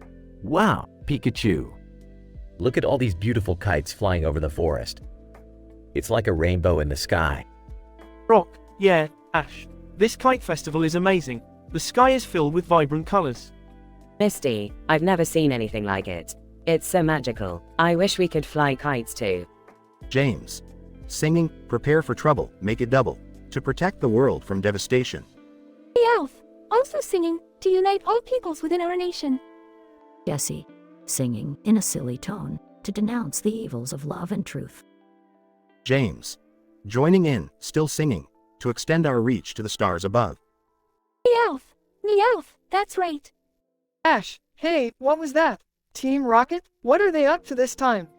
Team Rocket, still singing, Jesse. James, Team Rocket, blasting off at the speed of light. Brock, they're here to steal Pikachu again. What a surprise. Misty, Ash, we must stop them. Let's battle. Ash, you're right, Misty. Pikachu, we can take them down. Let's show them our strength. Team Rocket, prepare for trouble. Ash, Pikachu, I choose you. Thunder Shock attack. Pikachu, Pika Pika. Team Rocket, Wobbuffet, go. Counter attack. Wobbuffet. Ash, hang on, Pikachu. Use Iron Tail. Pikachu, Pika, Chew. Team Rocket, Mook, go. Use Sludge Bomb. Muck. Ash, Pikachu, dodge it. Then use Thunderbolt. Pikachu, Pika, Chew. Team Rocket, Wheezing, show them your smog attack. Wheezing. Ash, Pikachu, use Quick Attack to evade. Team Rocket, prepare for our ultimate weapon. Ash, what? They have another Pokemon? Team Rocket, meet our secret weapon, Snorlax's cousin, Gluttonlax. Gluttonlax, devour them whole. Ash, what the? Gluttonlax? Gluttonlax, belches. Ash, alright, Pikachu. It's time to show them our secret weapon. Pikachu, Pika. Ash, I choose you, Gagachu. Use Stinky Breath attack. Gagachu. Produces a putrid smell. Pick you. Team Rocket, no way. What kind of Pokemon is that? Misty, Ash, what have you done? Ash, trust me, Misty. This is our only chance. Gagachu, use Foul Odor. Gagachu. Releases an even more disgusting smell. PWWWWWW. Team Rocket, ugh, we can't handle this stench anymore. Brock, Ash, I think your plan worked. Misty, great job, Gagachu. Now, Pikachu, finish him off. Ash, Pikachu, use Thunderbolt. Pikachu, Pika, Chew. Team Rocket, blast off, we're blasting off again. Ash, we did it, Pikachu. Another victory. Brock, that battle was intense, Ash. But I have to ask, where did you find that Gagachu? Ash, well, Brock. Let's just say, I have some very strange friends.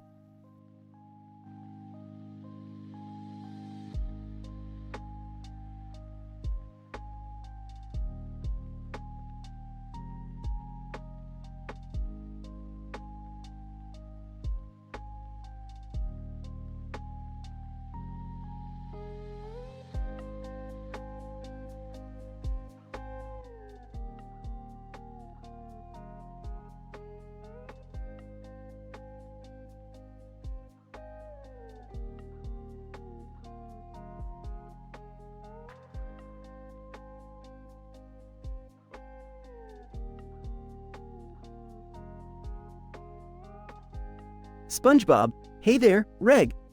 I'm ready to enter the salty spittoon. Reg, Snickers, do you think you're tough enough? You're softer than a jellyfish, SpongeBob. SpongeBob, oh yeah? Well, I'll show you just how tough I can be. Reg, laughs, go ahead, try and impress me. SpongeBob puts on a fake deep voice. I once ate a bowl of nails for breakfast, without any milk. Reg, raises an eyebrow, that is nothing. I once ate a bowl of screws for breakfast, without any milk or sugar. SpongeBob, well, I can open this jar of pickles with my tongue. Reg, unimpressed, yeah, well, I can open a jar of pickles with my butt cheeks. SpongeBob, in disbelief, okay. How about this? I karate chopped a coconut in half, with my nose. Reg, laughs, child's play. I karate chopped a boulder in half, with my eyelids. SpongeBob, frustrated. Alright, I've had enough of your tough guy act, Reg. I'm going to interrupt it. Reg, interrupts. You're going nowhere near the salty spittoon, SpongeBob. You're just not cut out for it. SpongeBob, desperate. Wait. One last thing. I can blow a bubble so big that it engulfs the entire town. Egg. Skeptical. Yeah, right. And I can fart so powerful that it blows away skyscrapers. SpongeBob, grinning. Oh no, Reg. This is no ordinary bubble. Blows a massive bubble. Egg. And holy barnacles. That's incredible. Alright, SpongeBob, you were in. SpongeBob, victorious. Yes. Thank you, Reg. Scene shifts to inside the salty spittoon. Bartender, welcome to the Salty Spittoon, SpongeBob. What can I get ya? SpongeBob, I'll take a glass of warm milk, please. Silence falls over the entire bar. Everyone stares at SpongeBob in disbelief. SpongeBob, sheepish. On second thought, make that a double shot of the strongest stuff you've got. Bartender, grinning, coming right up, tough guy.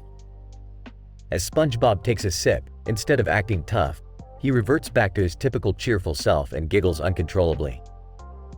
SpongeBob, laughing. Oh, silly me. Who needs to be tough when you can have fun and make people smile? Everyone in the bar starts to laugh, including Reg, who finds SpongeBob's genuine joy infectious. Egg. Shekels. You know what, SpongeBob? You may not be tough, but you've got something even better. You've got heart. SpongeBob, beaming. Thanks, Reg. That means a lot coming from you. They share a genuine moment of friendship as the craziness of the salty spittoon fades into the background. End.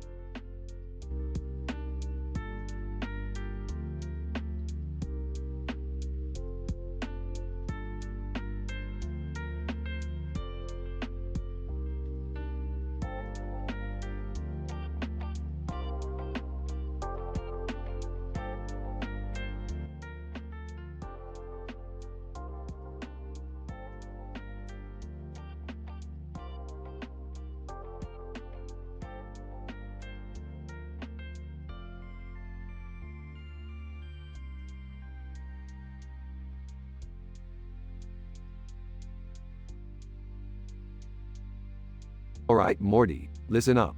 We're about to embark on another mind-bending, reality-altering adventure. Geez, Rick, can't we just have a calm day for once? Calm days are for chumps, Morty. We're the chumps that dive headfirst into interdimensional chaos. Dad, can't we just have a normal family gathering? I invited Jerry and everything. Well, I'm just happy to be included. You know, with all this craziness going on. You guys are always hogging the spotlight. I want something exciting to happen for once. They all sit down and start watching interdimensional knockoff Netflix. Title card, Multiverse Binge Watchers. Sarcastically, oh great, another knockoff show with an incredibly original title. Yeah, because copyright laws clearly don't exist in other dimensions. Suddenly, a portal opens in their backyard. Well, looks like the Cromulons are back. This should be interesting. The Cromulons? Wasn't there some weird talent show thing with them? Rolling eyes. Yes, Beth. You're such a good memory bank for utterly pointless details. Nervously, are they dangerous? Or like obnoxious attention seekers. They want to host an interdimensional music festival. And why do they keep coming to our backyard? Simple, Summer. Our dimension has the most desperate musicians in the multiverse. So, what are we gonna do, Rick? We're gonna show those Cromulons what a real music festival is like. Grab your instruments, everyone. They all grab their instruments and start playing a ridiculously epic rock song. This is insane, Rick. I'm having mixed feelings about it. Well, you'll have plenty of time to analyze those feelings later, Beth. Right now, we're saving the world through rock and roll. I always wanted to be a rock star, but I never had any talent. Jerry, you barely have the talent to tie your own shoelaces. Hey! Meanwhile, in the midst of the music chaos, a cartoon character with a knife appears. Cartoon character, I challenge you to a guitar battle, Morty.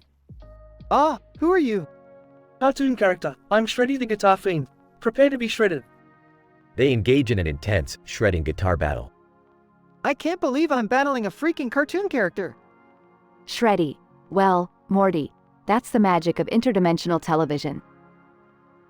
Just when things seem dire, Morty takes out a surprise rock from the grass behind him. Looks like I've got a trick up my sleeve. Morty smashes the guitar and defeats Shreddy. Nice one, Morty. Now let's finish this festival and send the Cromulons packing. They continue playing, and the Cromulons finally leave. That was wild. Can we have a normal day now? Normal is overrated, Summer. We need to be prepared for whatever chaos comes next. I guess you're right, Rick. We'll always be a family of adventure seekers. As long as I still get to hang out with you guys, I'm good. Music is still playing, the family cheers, and the scene fades out. The end.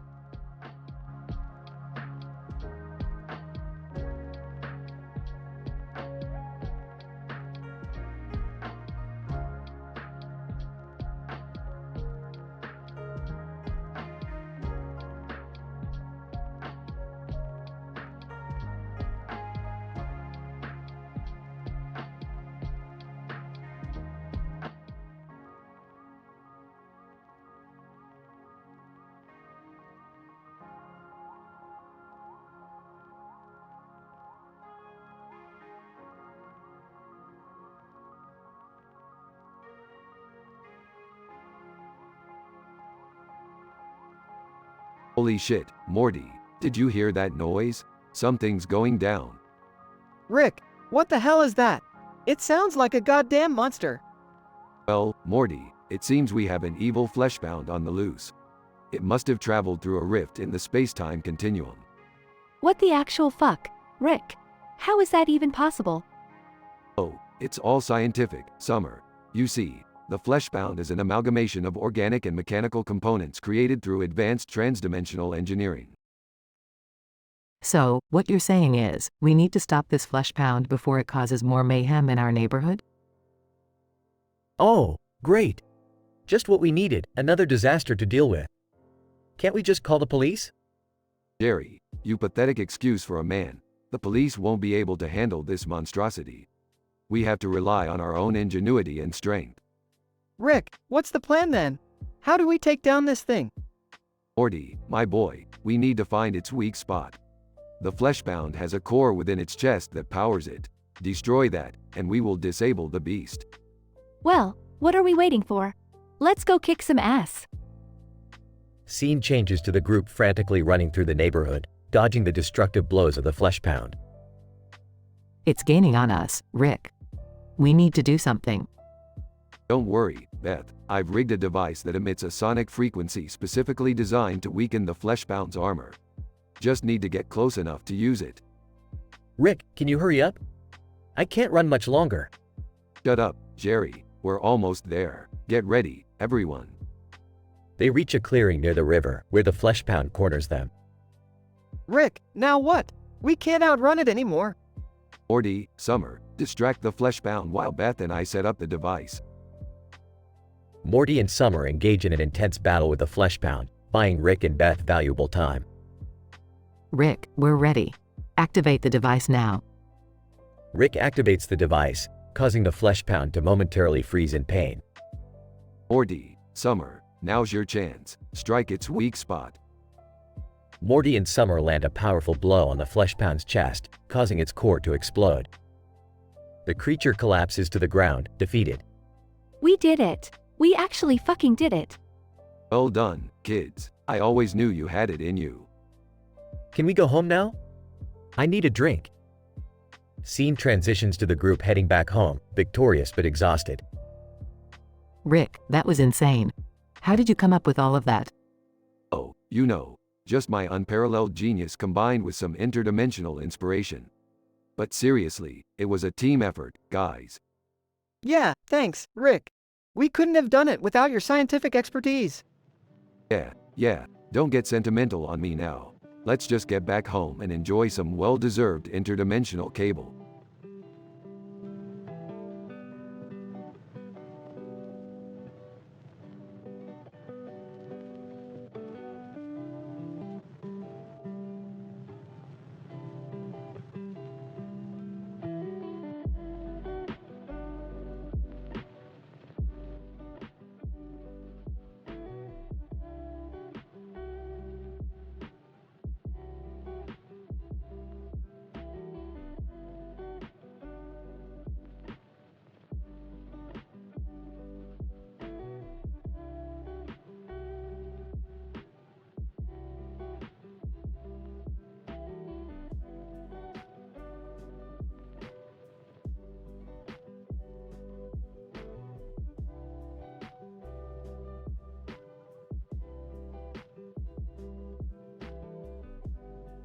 Alright, Morty, listen up.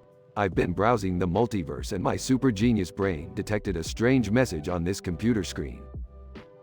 Geez, Rick, what's it say? Hold your horses, Morty. It's in some weird language. Hey, Summer, you got any idea what this means? Oh please, like I got time for that. I'm too busy taking selfies and shopping online. Sips coffee.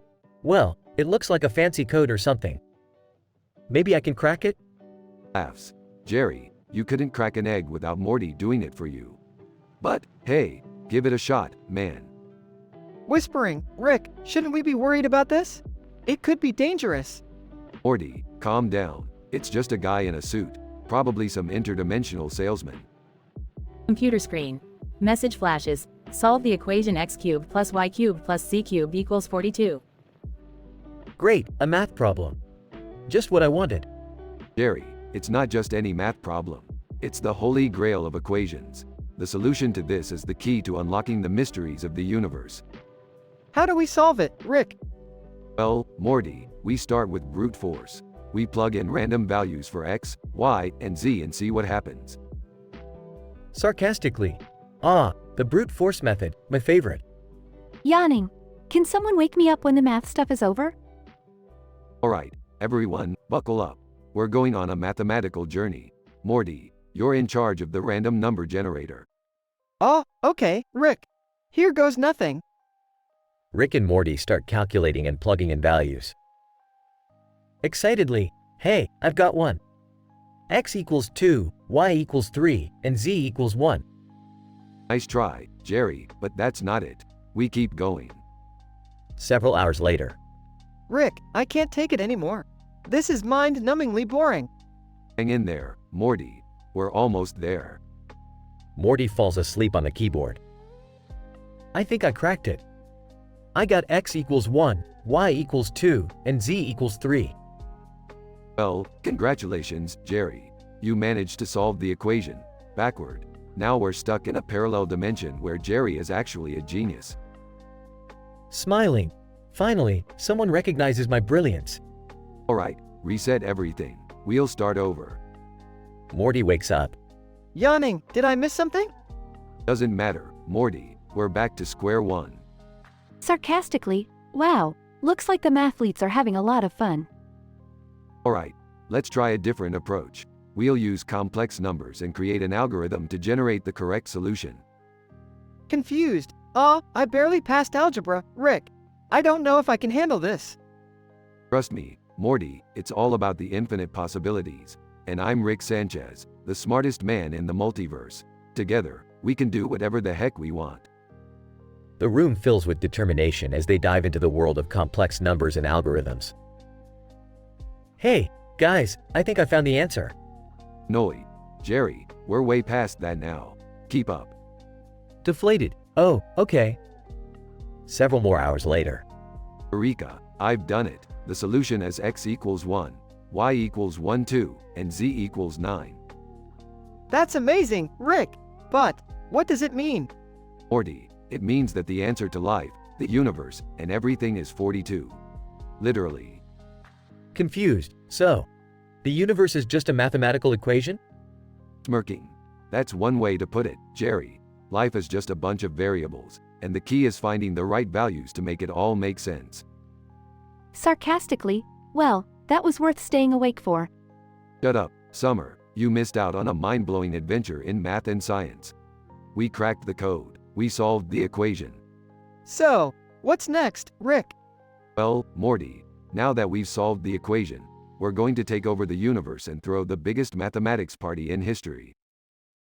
Morty and Rick erupt with laughter as the others exchange confused looks. I'll bring the peanuts?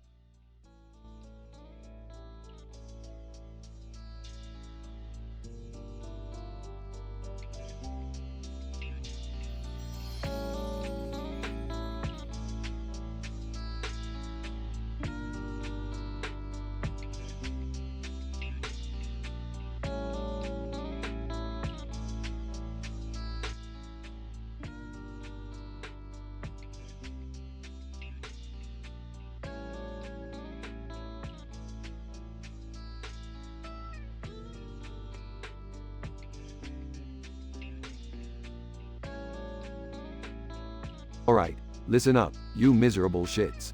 Today we're gonna unravel the mystery of why Meowth can talk and Pikachu can't. Strap yourselves in for some hardcore science. Oh, Rick, I don't know if I can handle this. It sounds a little over the top, even for us. Shut or trap, Morty. We've got a theory to prove. Now, my hypothesis is that Meowth's ability to talk stems from a mutation in its vocal cords that allows for complex speech patterns. It's a fucking fluke, Morty. Ah, whatever, Rick. I bet it's some weird cosmic bullshit or something. Like, Pikachu is actually telepathic, but he chooses not to communicate verbally because he finds it demeaning. Oh, come on, Summer.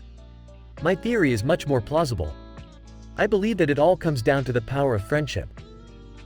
Meowth, being a cunning little bastard, made a deal with the devil in order to gain the gift of speech. You guys are all idiots. It's obviously just a marketing ploy by the Pokémon creators. They wanted to give Meowth a unique feature to make him stand out and increase merchandise sales. It's just pure capitalist greed. Scene transitions to a laboratory. Alright, let's settle this once and for all. Morty, hook me up to the molecular scooper. We're gonna extract some DNA samples from Meowth and Pikachu. Morty fumbles with the equipment. Ah, Rick, I'm not sure about this.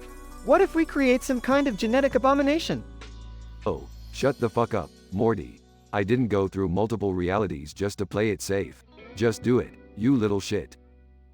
Morty successfully extracts the DNA. Okay, so what now? It's time for some good old-fashioned cloning, Summer. We'll create a Meowth-Pikachu hybrid and see if it can talk. Science, bitch. Beth nervously looks on as Rick activates the cloning process. Scene transitions again to reveal an abomination of a Pokémon hybrid, half Meowth, half Pikachu, and all nightmare fuel. Oh god, what have we done? We've created a freakish abomination, Jerry. It's what happens when you mix science, ambition, and sheer stupidity. The hybrid creature opens its mouth and utters a grotesque mix of Meowth's speech and Pikachu's battle cries. I can't believe it. We're all wrong. Meowth can talk because he's a fucking freak of nature. Pikachu is just saving us from the horrors of this abomination.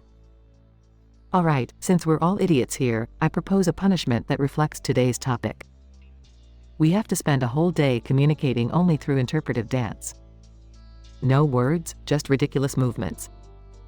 Fine, but I get to wear a mask. I don't want my interpretive dance face going viral. Scene ends with the group awkwardly attempting to communicate through a series of nonsensical dances.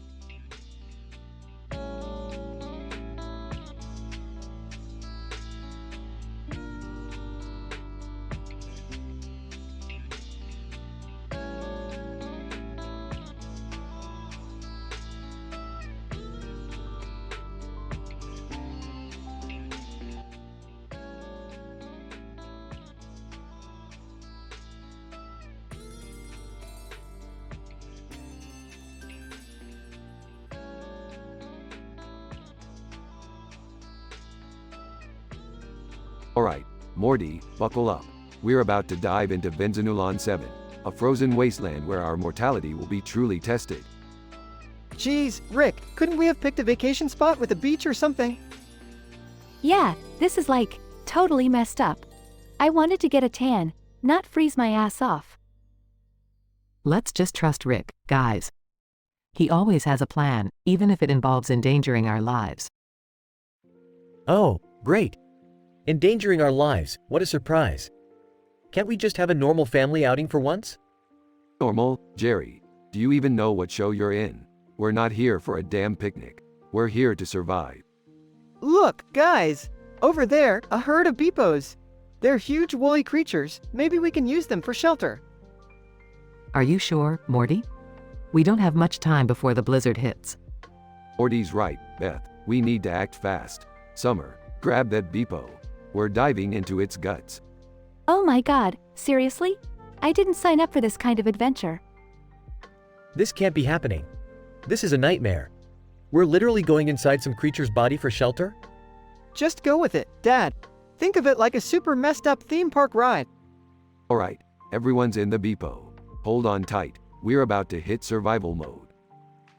As the blizzard intensifies, the inside of the Beepo's body offers them temporary shelter. I can't believe we're sitting inside a creature's guts.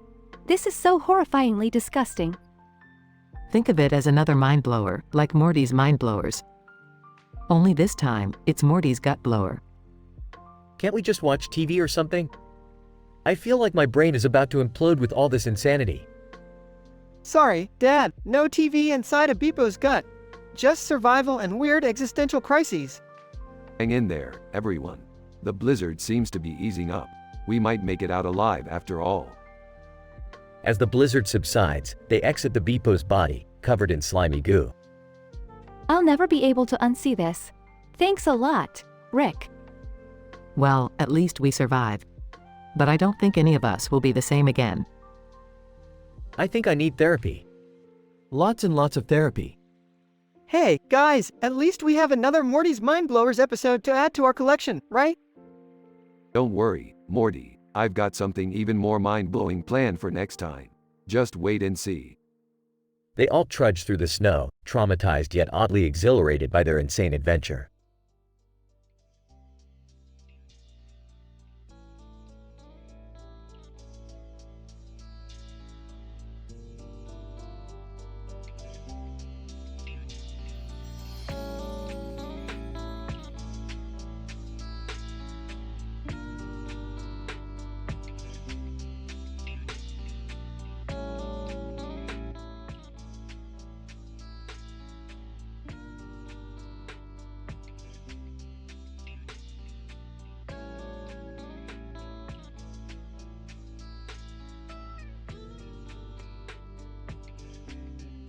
Well, shit, looks like the cruiser's run out of juice again.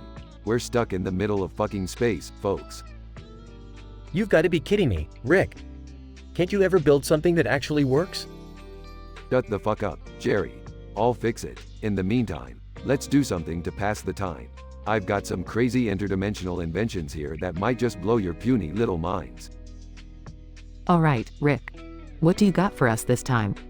Summer, you go first. Pick an invention and I'll explain what it does. Fine, give me that thing. What the hell is this? Ah, the Oblivion Glove. It allows you to erase any memory you choose. Just be careful not to wipe your entire existence, or you'll end up in a dark void forever. Whoa, that's heavy. I want the next one, Rick. This blinking thingy. The Dimension Hopper. It lets you jump to any dimension you desire. Be aware though, Morty, some dimensions are pretty fucked up and dangerous. I'm not so sure about this, Rick. Can I just pass? No can do, Jerry. Pick something or shut the fuck up. Alright. I'll take the chrono belt. So, what does it do? It allows you to manipulate time, Jerry. Go back, go forward, mess with people's lives. Just don't screw up the timeline too much. You might accidentally become your own grandfather or some shit. I'll go with this weird-looking gadget. What's its deal, Rick? Oh, that's the reality bender, Beth. It lets you alter reality in any way you want. Be careful though. Reality tends to fight back, and shit can get pretty messy. Alright, everyone's picked something. Now, let's test these inventions and hope to fucking God that the cruiser gets fixed soon. They all activate their inventions. Chaos ensues as dimensions collide. Memories are erased, and time gets twisted. After what feels like a wild eternity, they manage to stabilize the situation and regain control. Well, that was one hell of a clusterfuck. But, hey, at least we had fun, right? Fun? We nearly died, Rick.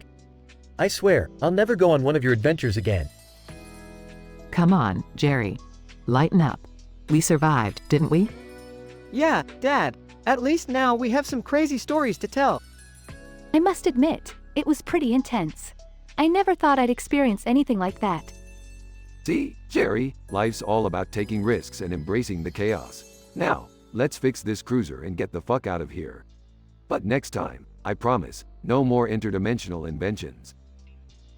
They all share a laugh as they set to work on repairing the cruiser, knowing that no matter how insane things get, they'll always come out the other side.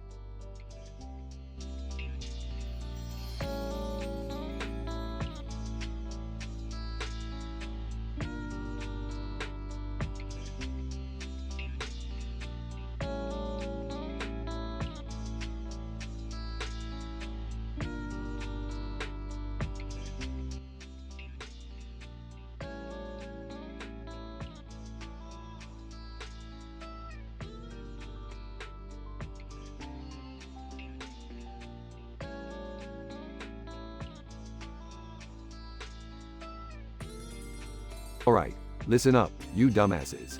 We've got a situation here that's about to go completely out of control. What do you mean, Rick? I thought we were just going on a regular adventure today. No, Morty, this is far from regular. We've got a goddamn narrator trying to invade our lives. He's trying to take control of everything we do. Are you serious? We can't let some narrating prick mess with our lives. Rick, how is this even possible? How did the narrator get into our world? Well, Beth, it's simple. Whenever an idiotic writer wants to create an M-rated, statistically improbable story, they end up creating a rift in the space-time continuum, allowing this dumbass narrator to slip through. But how do we stop him, Rick? He seems pretty damn powerful. We've got to find his weak point, Summer. The only way to stop him is to break the fourth wall and mess with his narration directly. Narrator, with a sinister voice. Oh, I see you figured it out. But it's too late, Rick and family. I control the very fabric of this story. Not if I have anything to say about it, you son of a bitch. Narrator, laughs menacingly. Aw, but you forget, Rick.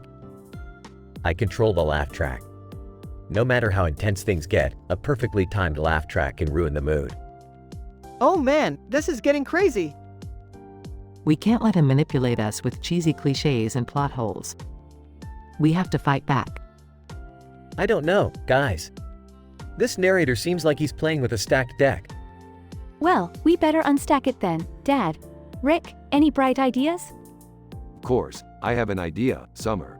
We take the battle to the source. We find the writer and force him to end this madness. Narrator, laughs maniacally.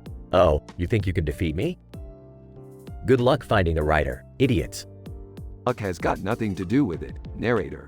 I've hacked into the story's source code, and I know exactly where the writer is. Narrator, no, you can't. That's cheating.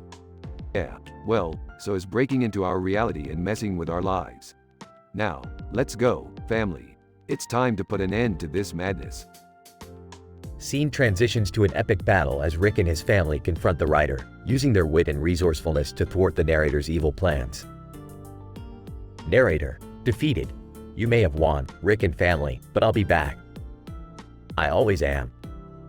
Yeah, save it for Sweeps Week, buddy. Now, let's get the hell out of this M-rated nightmare and back to our regular lives. As Rick and his family leave, the writer is left defeated, contemplating his script and wondering how his story spiraled so out of control. With their quick thinking and determination, Rick and his family successfully put an end to the narrator's reign of chaos. Through clever dialogue and epic action scenes, they outwitted the manipulative force and restored order to their lives. However, the writer, left with a shattered script, is left to rethink his creative decisions and understand the consequences of meddling with M-rated, statistically improbable storylines.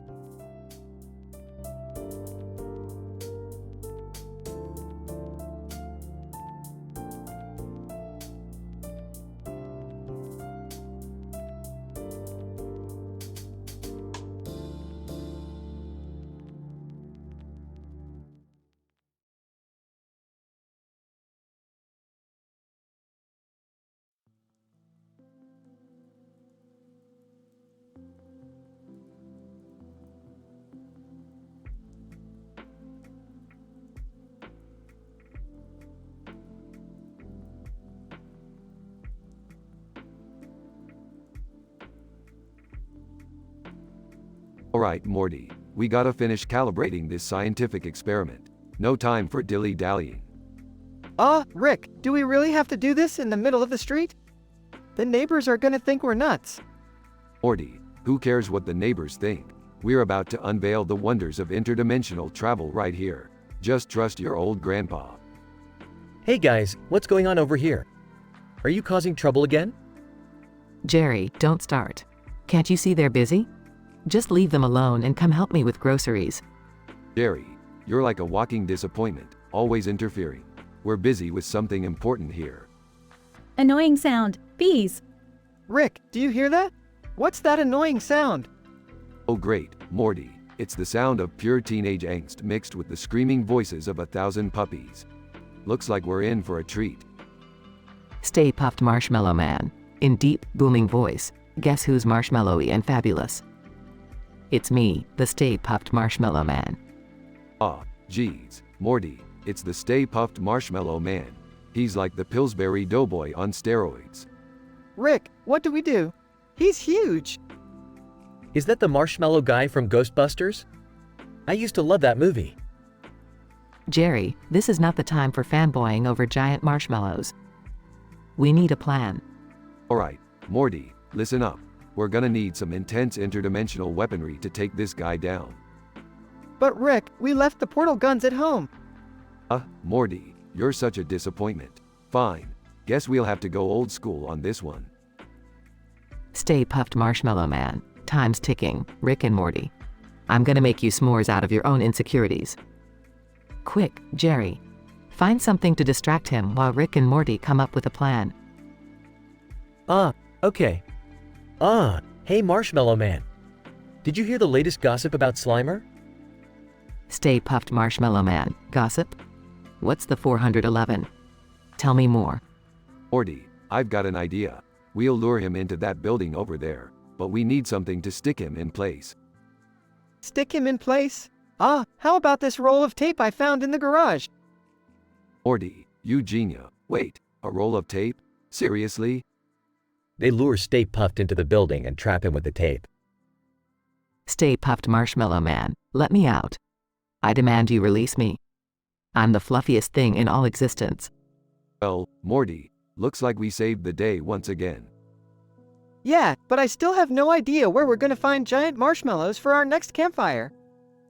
Oh Morty, you never disappoint with your priorities, do you? Let's just go home. I need a drink. They leave Stay Puft trapped in the building, desperately trying to escape. Well, that was something.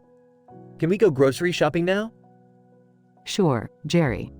Just be grateful you're not the one dealing with giant marshmallows today.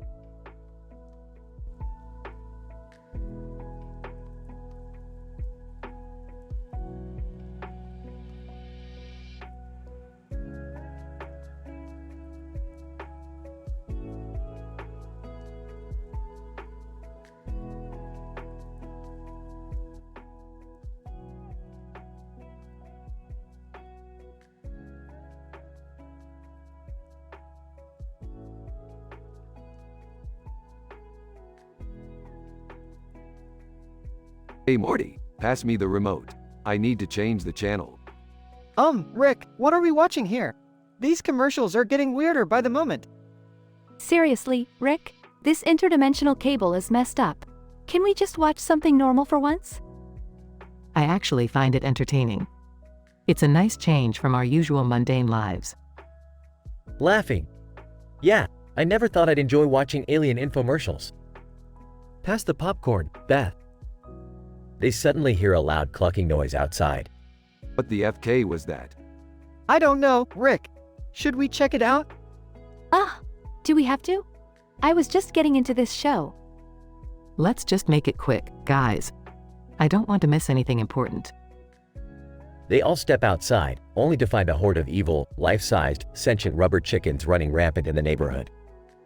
Oh, great. It looks like chickens have evolved into a whole new level of assholery. What are they doing here? And why do they look so angry? Guys, I think they're planning something. Look at their eyes. We need to stop them. They're dangerous. Listen up, dumb DUMS. Those chickens were exposed to an interdimensional energy surge. They've gained sentience and are now hell-bent on turning everyone into rubber. That's insane. How is that even possible? It's simple science. The surge caused a mutation in their vocal cords, allowing them to emit a sound frequency that can morph anyone who hears it into rubber. So, what's the plan, genius? We need to create a counter frequency to neutralize their sound wave. Morty, find me a radio and some duck feathers. Duck feathers? Okay. They gather the materials and start crafting a contraption. Can this really work, Rick? Of course it can, Beth. I'm AF King Genius, remember? I feel like I'm in some B-movie horror flick. Shut up, Jerry. We're about to save the entire neighborhood here. They activate the contraption and the counter frequency fills the air. Everyone, cover your ears. Here we go. As the counter frequency clashes with the chicken's sound wave, a powerful shockwave emanates, stunning the rubber chickens. It's working, Rick. They're losing control. Look, they're turning into normal rubber toys. Phew, that was intense. I need a drink. I can't believe we just saved the world from evil rubber chickens. Well, it's just another day in the Smith household. Who's up for some interdimensional cable marathon? They all head back inside, victory in their eyes, ready for more bizarre adventures.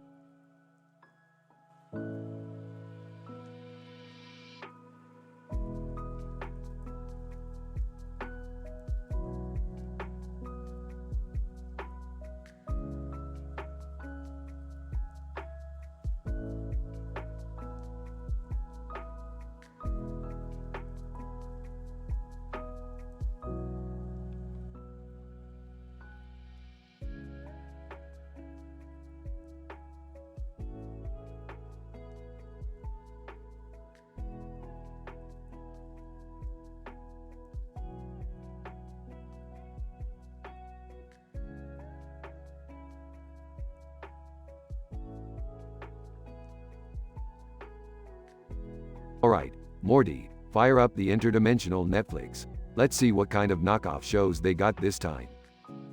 Geez, Rick, do we really have to watch this? It's all just low-budget ripoffs. Come on, guys, give it a chance. Maybe we'll find a hidden gem among the garbage. Sarcastically, oh, yeah, because that's how Netflix works, Jerry. It's just one big garbage dump with hidden gems. I can't believe we're wasting our time on this. Can't we go on an adventure or something? Adventure? Looks like someone didn't watch the previous episode. We're low on budget, and we can't afford that kind of spectacle anymore. I mean, what about the Cromulons, Rick? Shouldn't we be worried about them? Relax, Morty, they're just giant floating heads who enjoy bad music. They'll be back when we need another season cliffhanger. More Cromulons? They really need to find a better hobby than messing with our lives. What's their deal anyway? Are they aliens or something? Technically, Beth, they're not aliens. They're just entities from a higher dimension. Kind of like the real reason behind Netflix's constant price hikes. So they're like interdimensional Netflix executives? That's terrifying. Precisely, Summer. They feed off the attention and adoration of the masses. In a way, they're not that different from the subscribers who binge watch every mediocre show on there. Whoa, that's messed up, Rick. But what are they doing in our backyard? They probably saw our sign that says, Netflix and chill, and thought it was an invitation. We'll have to get rid of them before they bring their karaoke machine. This is insane. We have to do something. Relax, Jerry. Rick's got a plan. Right, Rick? Of course I do, Beth. I'm thinking we should challenge them to a dance-off. We'll call it, Get Swifty 2, Electric Boogaloo. They won't be able to resist. Seriously? A dance-off? Are you sure that'll work? Trust me, Summer, music can unite even the most bizarre beings. Plus, it worked last time, didn't it? Alright, I'm in. Let's show those Cromulons what we're made of. Fine, but this is the last time we let Netflix ruin our family time. So, we're gonna dance our way out of this? That's unexpected. Hey, Morty, in this universe, when life gives you Cromulons, you gotta get swifty. The family starts practicing their dance moves, pumping themselves up for the intense battle to come. Cut to the epic dance-off in the backyard, with the Cromulons and the Smith family giving it their all. The Smith family delivers a jaw-dropping performance, full of crazy moves and incredible energy. Take that, you overgrown floating heads. We are the champions of Dimension G325. The Cromulons bow down in defeat, acknowledging the Smith family's superiority in dance and entertainment. We did it. We defeated the Cromulons once again. See? Who needs Netflix when you've got a killer dance routine? I guess we proved that we're a force to be reckoned with, even in the face of cheesy knockoff shows and giant floating heads. That was intense, Rick. I can't believe dancing saved the day. Oh, Morty, never underestimate the power of a spontaneous musical number. Now, let's go celebrate our victory with some interdimensional fast food. They all walk into the sunset, victorious and hungry. End scene.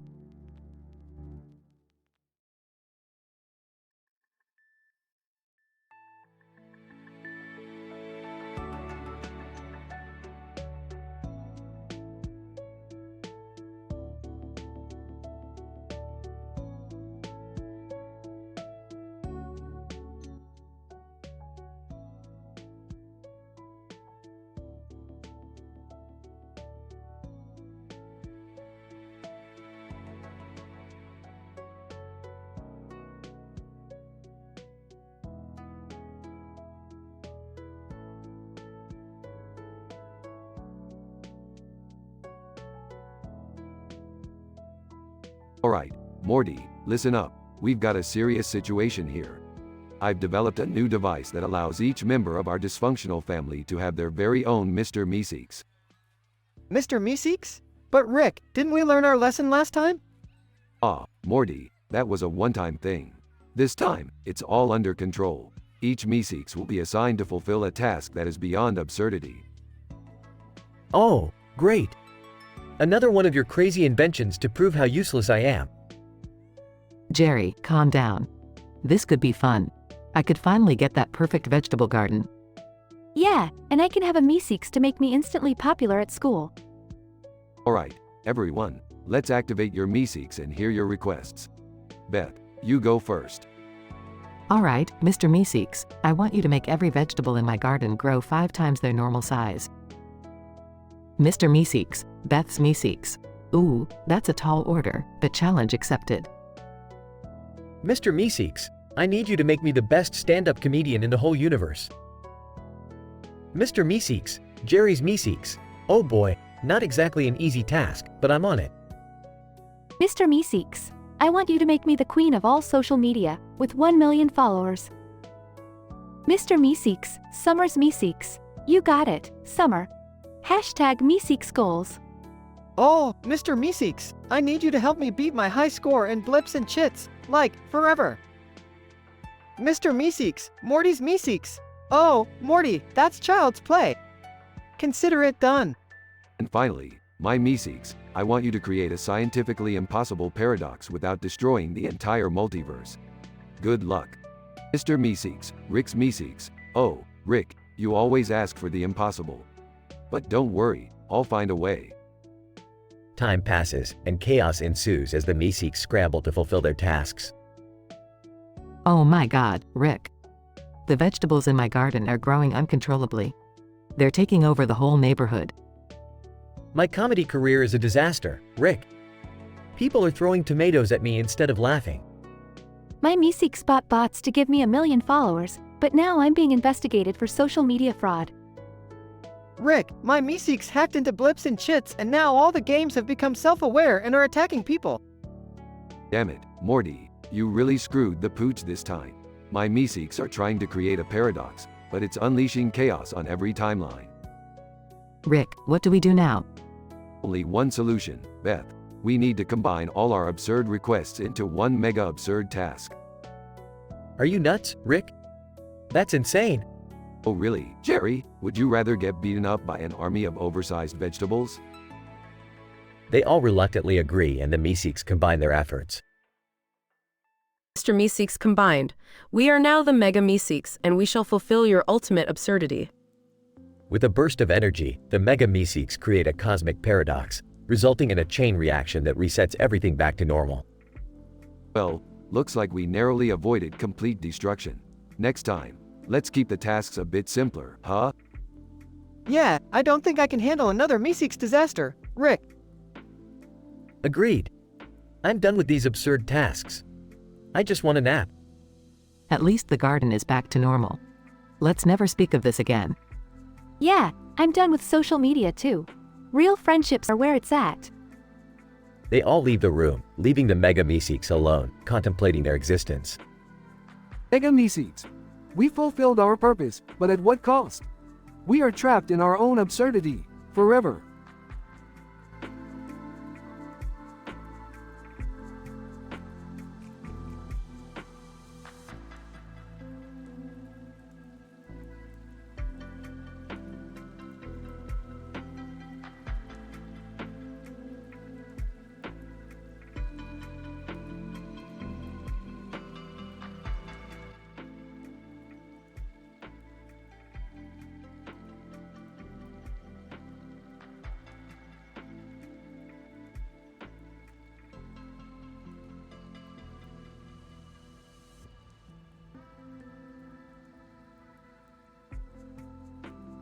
Hey Morty, check out this guy. Standing in front of a flat-screen TV, holding a white object in his hand. What is he, the king of boredom? Geez, Rick, maybe he's just trying to figure something out. Oh, figure something out? You mean like the Collatz conjecture? The what now? The Collatz conjecture, Morty. It's this unsolved math problem that's been bugging scientists for ages. It's all about this weird sequence of numbers, see? Ah, numbers. Rick, that's like my worst nightmare. Morty, when will you learn? Math is the language of the universe. Now shut up and listen. It goes like this. Take any positive integer. If it's even, divide it by 2. If it's odd, multiply it by 3 and add 1. Repeat this process, and you'll eventually end up at the number 1. Whoa, that sounds pretty mind-blowing, Rick. Oh, it gets crazier, Morty. No matter what number you start with, it always ends up at 1. But no one can prove it. It's an unsolved mystery, like why Jerry is such a loser. Hey!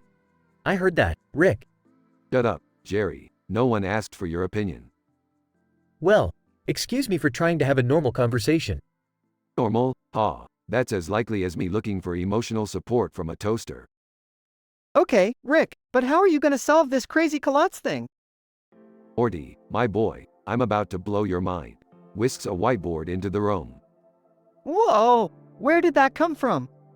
It's called dramatic effect, Morty. Now watch closely. Begin scribbling on the whiteboard. Rick, are you sure you know what you're doing? Morty, have I ever let you down? Well, maybe that one time with the giant alien spiders, but let's not dwell on that. Now pay attention. Okay, I'm paying attention. But seriously, why do we always have to deal with these crazy problems? Because, Morty, life is all about solving puzzles, exploring the unknown, and finding out the answer to even the most statistically improbable scenarios. Yeah, I guess you're right, Rick. But can't we just have a normal day for once? Normal? Oh, Morty, you sweet summer child. Normal is for people who can't handle the infinite possibilities of the multiverse.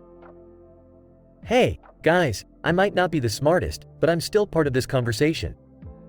Jerry, the only thing you're part of is a statistical anomaly that proves evolution can go in reverse. Oh, I hate it when you talk science.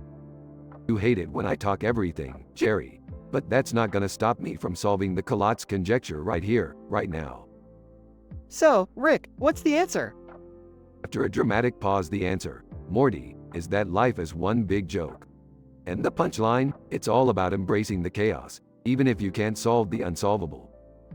Whoa, that's deep, Rick. But what about the Colotz thing? Oh, that? Yeah, it's still unsolved. Turns out I got bored and decided to work on something more interesting. Like figuring out if plumbuses are actually useful. Well, I guess some mysteries are better left unsolved, huh? That's the spirit, Morty. Now let's go. We've got a whole multiverse of absurdity waiting for us.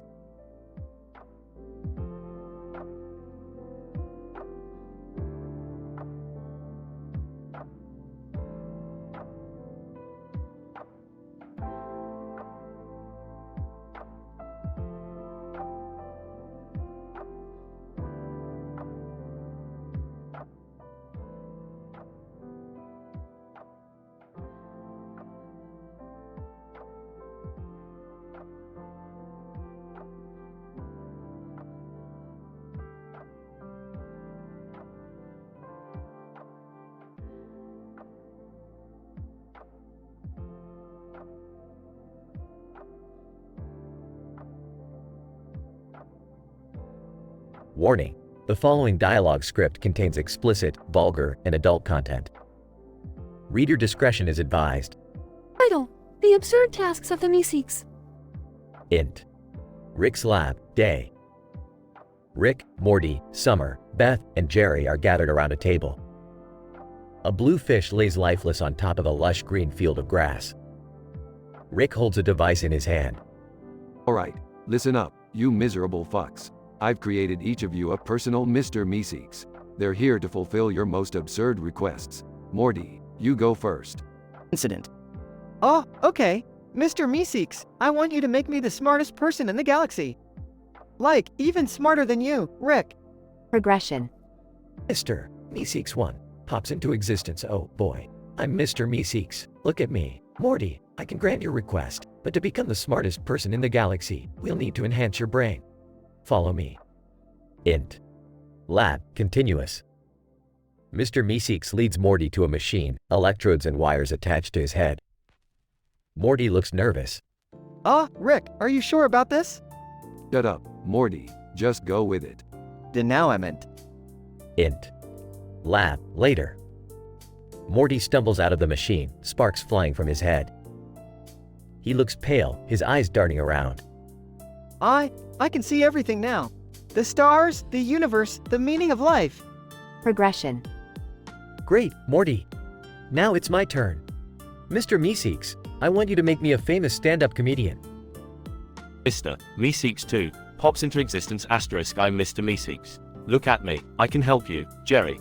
But to become a famous stand-up comedian, we'll need to test your material. Let's hit the local comedy club. Int. Comedy club, night. Jerry, sweating nervously, steps onto the stage. The crowd watches with skepticism. So, I was walking down the street the other day, and I saw this homeless guy eating a pigeon. It reminded me of my marriage. Always scrapping for the leftovers. The audience stares at Jerry in stunned silence. Crickets chirp. Audience member. Boo, you suck, Jerry. Jerry scurries off the stage, humiliated. Damn it. This is all your fault, Rick. Don't blame me, Jerry. You're the one who wanted to be a funny motherfucker. Progression. All right. Enough of this. Mr. Meeseeks, I want you to make me the best surgeon in the world. Mr. Meeseeks 3 pops into existence asterisk I'm Mr. Meeseeks. Look at me, Beth. If you want to become the best surgeon, we'll need to start practicing immediately. Int. Operating room, day. Beth stands over a patient, scalpel in hand, sweat dripping down her forehead. The patient's life hangs in the balance. Focus, Beth. You got this. Just like a goddamn bobblehead. Beth's hands shake as she makes the first incision. Time seems to slow down. Result. The surgery is a resounding success. The patient's vital signs stabilize, and applause erupts in the operating room. Surgeon, Dr. Beth Smith, you are a genius. This is the best surgery I've ever witnessed. Beth smiles triumphantly. I did it. I fucking did it. Meanwhile, chaos ensues as multiple Mr. Meeseeks collide, trying to fulfill their assigned tasks simultaneously. Meeseeks chaos. Mr. Meeseeks 1, Morty, I can't find the answers to everything. Mr. Meeseeks 2, Jerry, I can't make people laugh. Mr. Meeseeks 3, Beth, these surgeries are out of control. Rick watches the mayhem unfold, holding his head in frustration. Damn it. This is what happens when you idiots ask for the impossible. The Mr. Meeseeks existence reaches its limit, exploding one by one. The lab is a mess, debris scattered everywhere. Rick wipes his brow, finally free of the Mr. Meeseeks chaos. Well, that was an interesting experiment. Now, who's up for some interdimensional booze? They all exchange exhausted looks, but ultimately they nod in agreement. Fade out.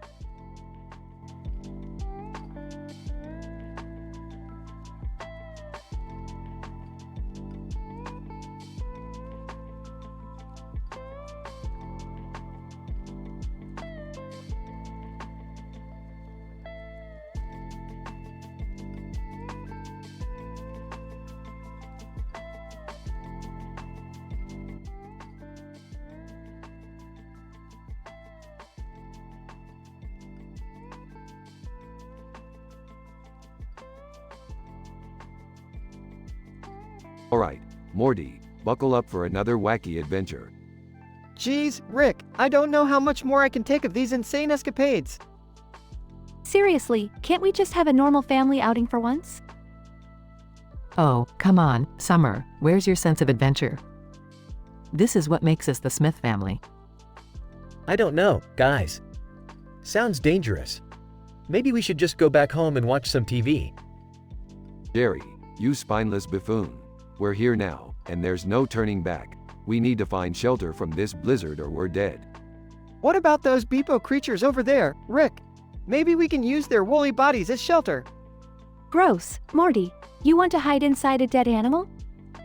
Morty may be onto something, though. It's survival of the fittest out here. Exactly, Beth, Morty. Grab that Beepo and let's dive inside its guts for warmth. Oh God, I can't believe we're doing this. This is ridiculous. I'm not getting in there. Suit yourself, Jerry. More woolly warmth for the rest of us. Okay, I'm in. It smells terrible in here. Oh, it feels slimy. Rick, do you have another one of those freeze-proof suits? Sorry, Summer, not this time. You'll just have to tough it out. Look at us, a family huddled together inside a dead creature. This is bonding, right? I can't believe I'm saying this, but maybe I should have joined you guys. It's freezing out here. That's the spirit, Jerry. Embrace the insanity.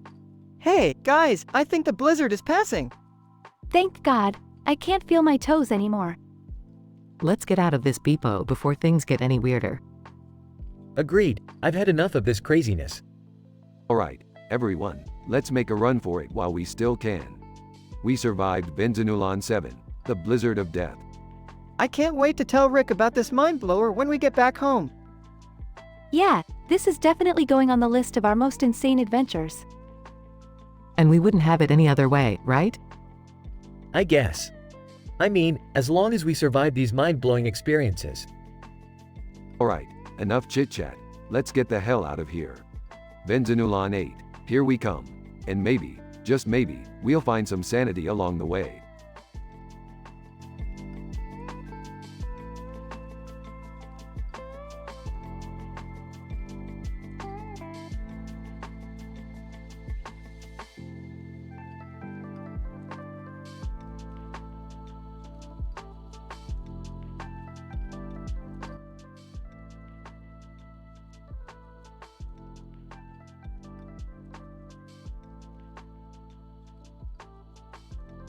Alright, listen up, you dumb shits. We're gonna play a little game here.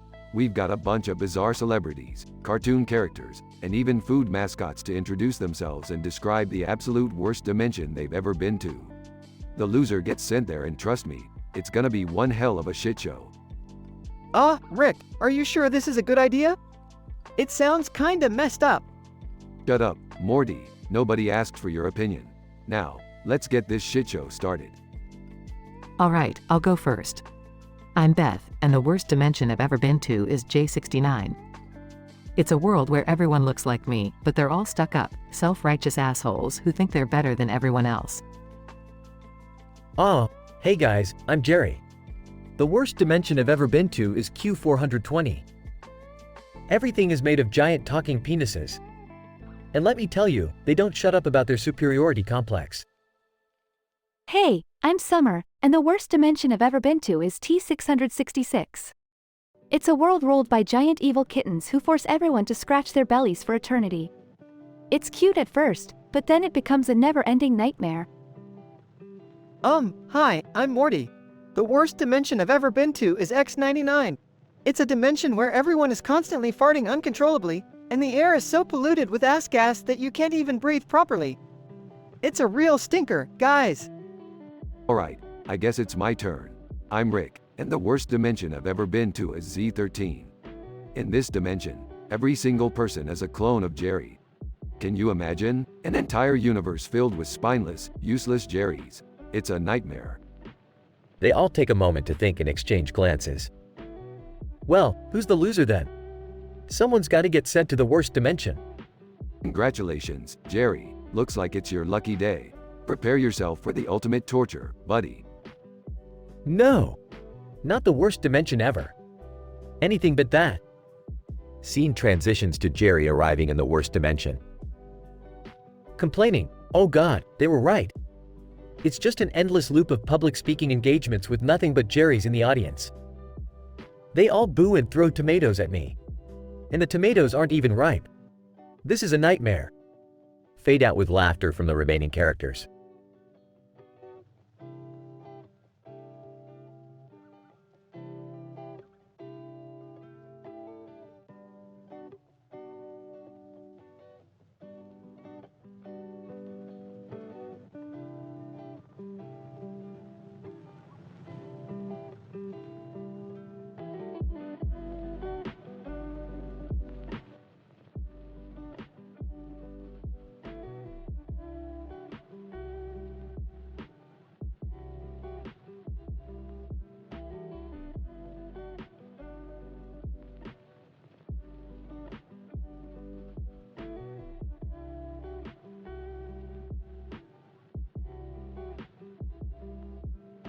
Alright, listen up you brainless bastards.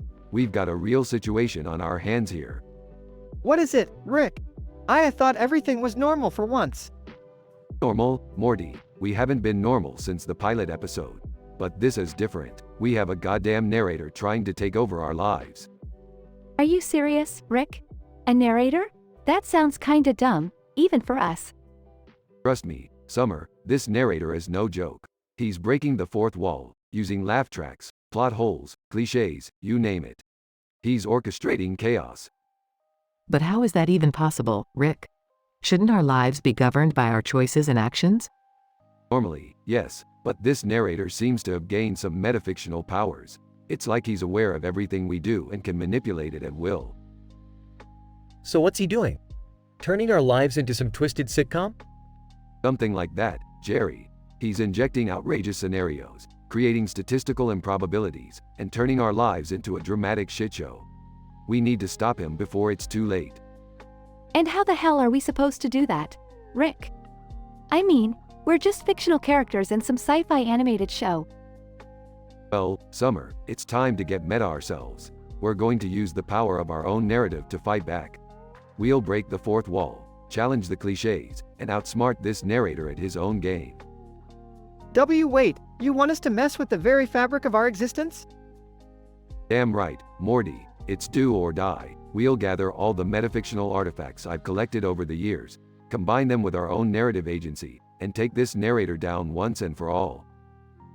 This sounds insane, Rick. Absolutely insane. Well, Beth, insanity is our specialty. Strap yourselves in, my dysfunctional family. We're about to go on the wildest meta-adventure ever.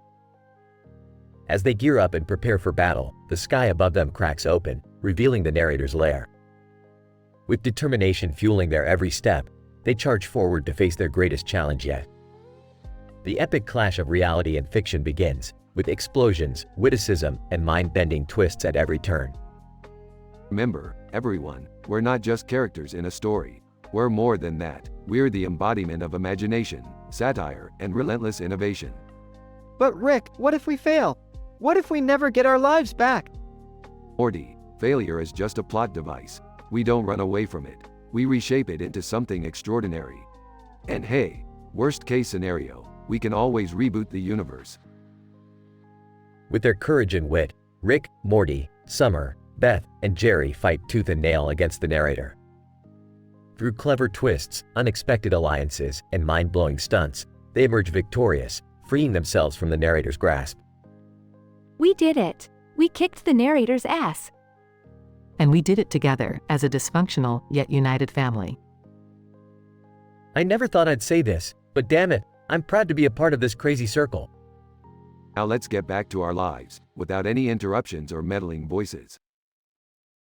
As they walk away from the chaos they've overcome, the city skyline gleams with a renewed sense of normalcy. In their hearts, they know that they can face anything, now that they've triumphed over the narrator. Finn.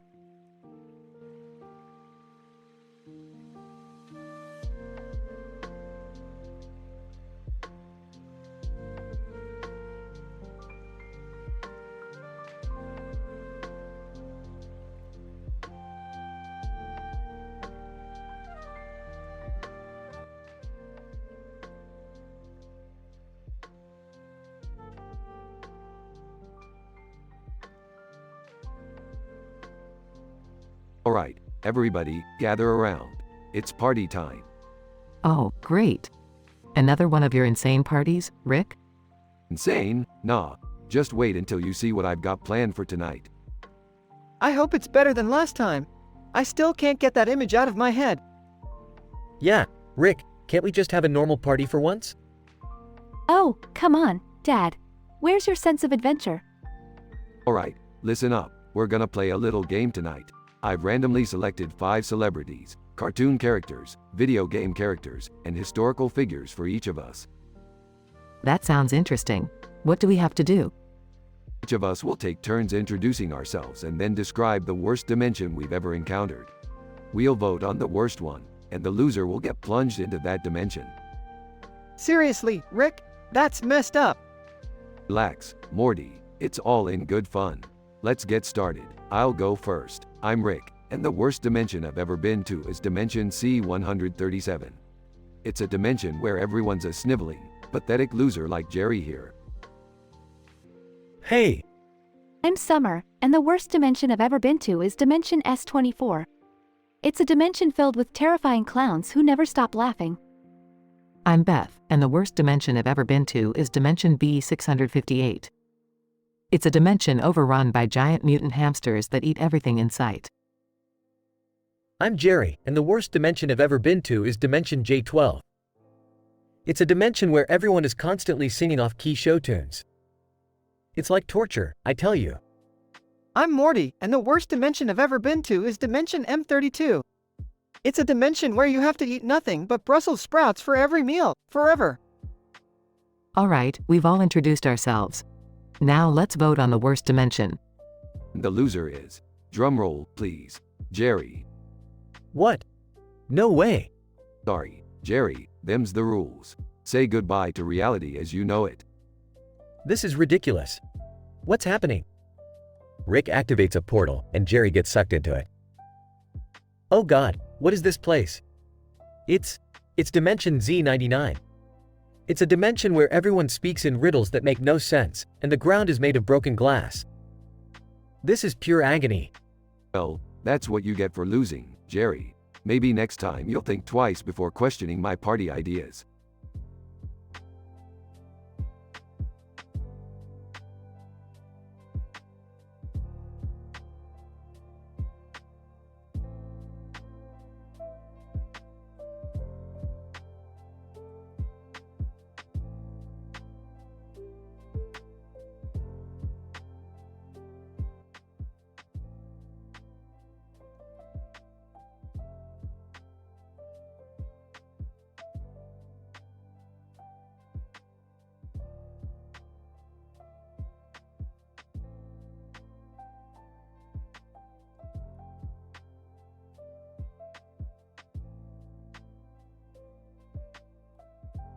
Oh, great, just what I needed. A fucking horde of evil life-sized sentient rubber chickens running amok. Rick, what's going on? Why are these chickens attacking our neighborhood? Morty, listen up, you little shit. These chickens, they emit a high-frequency clucking noise, which when it reaches our ears, causes our body cells to morph into rubber. It's a fucking science fact. Are you serious, Grandpa? This is insane. Rick, we need to do something. We can't let these chickens turn us all into rubber. Oh no, not rubber. I can't have my body turn into one of those gross rubber sex dolls. Alright, everyone, listen up. We need to find the source of the clucking noise and shut it down. Morty, you and Summer go round up as many rubber-dissolving chemicals as you can find. Beth, you keep an eye on Jerry. Make sure he doesn't fuck anything up. Rick, what about you? Well, I'm gonna build a goddamn rubber chicken slaying machine. Scene transition. Morty, hand me that laser scope. I need to tweak this chicken slaying machine a bit. Are you sure this is gonna work, Rick? Morty, have a little faith in your grandpa.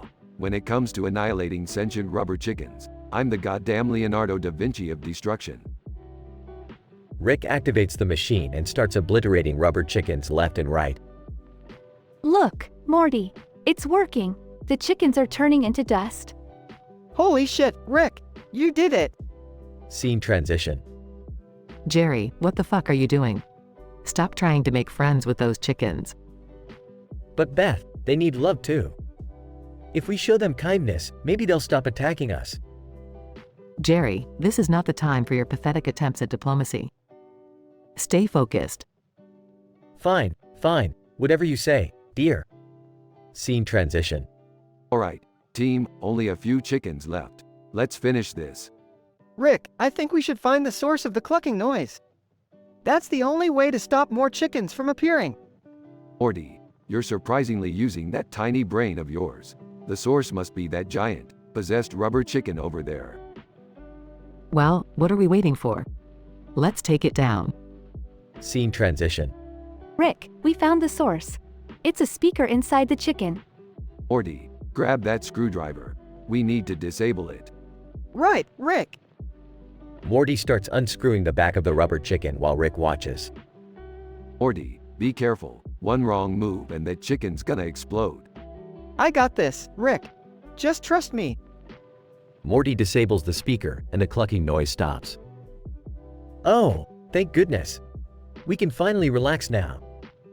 Don't jinx it, Jerry. We still have to clean up the mess these chickens made. Scene transition. Well, that was a clusterfuck of epic proportions. But hey, we saved the day, didn't we? Yeah, I guess we did, Rick. Even though it was completely insane. Insane, but oddly satisfying. I can't believe I just fought evil rubber chickens. You know, I learned something today. Rubber chickens may be evil, but they're also just misunderstood. Jerry, shut the fuck up. They all share a laugh, their neighborhood now peaceful once again.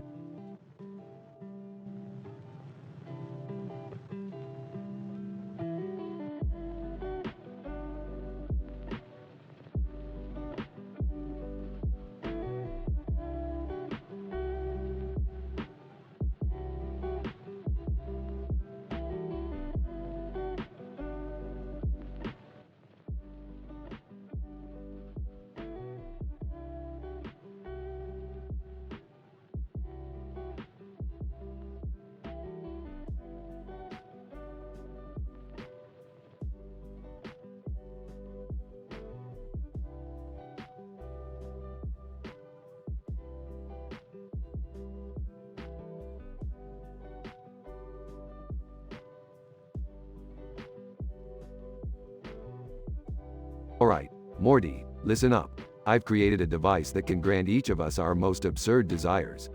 I call it the Meeseeks Maker. Whoa, Rick. That sounds WW wild. You bet your ass, Morty. Each of us will have our own personal Mr. Meeseeks to fulfill our deepest, darkest cravings. But be warned, Morty, with great power comes great absurdity. What kind of absurdity, Rick? Well, Summer, imagine a pink background with a blue background married to another pink background with a blue background. That's the level of absurdity we're talking here. Sounds intriguing, Rick. What do I get to ask my Mr. Meeseeks to do? Aha, Beth, your task will be to find the perfect lover for Jerry. Hey, wait a minute. What's wrong with my current lover? Oh, nothing, Jerry. Just that your current lover is a pink background with a blue background and a pink background with a blue background. I thought you might want something a bit more normal. Well, I suppose that would be nice. Someone who doesn't randomly change the color of their background every 5 minutes. My turn, my turn. I want my Mr. Meeseeks to make me the most popular girl in school. Rick, WH, what's my task? Huh. Morty, I want your Mr. Meeseeks to find a scientific explanation for why cats hate cucumbers. Seriously? That's it? Hey, don't knock it till you try it, Morty. It's a scientific mystery that needs solving. Okay, Rick, what about you? My task is simple, Beth. I want my Mr. Meeseeks to find the meaning of life. Wow, Rick. That's deep. Yeah, well, I'm a deep kinda guy, Jerry. Now, let's activate these Meeseeks and get this show on the road. The Meeseeks are activated, each one appearing before their designated person. Beth's Meeseeks. All right, Beth. Let's find you the perfect lover for Jerry. Summer's Meeseeks. Get ready, Summer, 'cause you're about to become the queen bee of the school. Morty's Meeseeks. We're gonna unlock the secrets of the feline mind, Morty. Rick's Meeseeks. Prepare to have your mind blown, Rick, because we're diving into the meaning of life. As the Meeseeks set out on their absurd tasks, chaos ensues. Beth's Meeseeks. I found the perfect lover for Jerry, but it turns out he's a pink background with a blue background and a pink background with a blue background. Damn it, Beth. Summer's Meeseeks. Summer, you're the most popular girl in school. But now everyone hates you because they can't stand your popularity. Typical. Morty's Meeseeks. Morty, I've discovered that cats hate cucumbers because they see them as dangerous green snakes, Morty. It's all about survival instincts, Morty. Whoa, that's mind-blowing. Rick's Meeseeks. Rick, I've delved into the deepest recesses of the universe, conducting countless experiments, and I have an answer for you. The meaning of life is 42. 42, that's it, Douglas Adams was right. The Meeseeks vanish, leaving chaos in their wake. Well, that didn't go as planned. My lover is a pink background with a blue background and a pink background with a blue background. Now I'm popular, but everyone hates me. So cats hate cucumbers because they think they're snakes. Makes total sense. The meaning of life is a Douglas Adams punchline. Figures. They all look at each other in the midst of the absurd chaos. Well, Morty, sometimes the most absurd things in life are the most meaningful. I guess you're right, Rick. In a weird, twisted way. They go back to their normal lives, embracing the chaos. The end.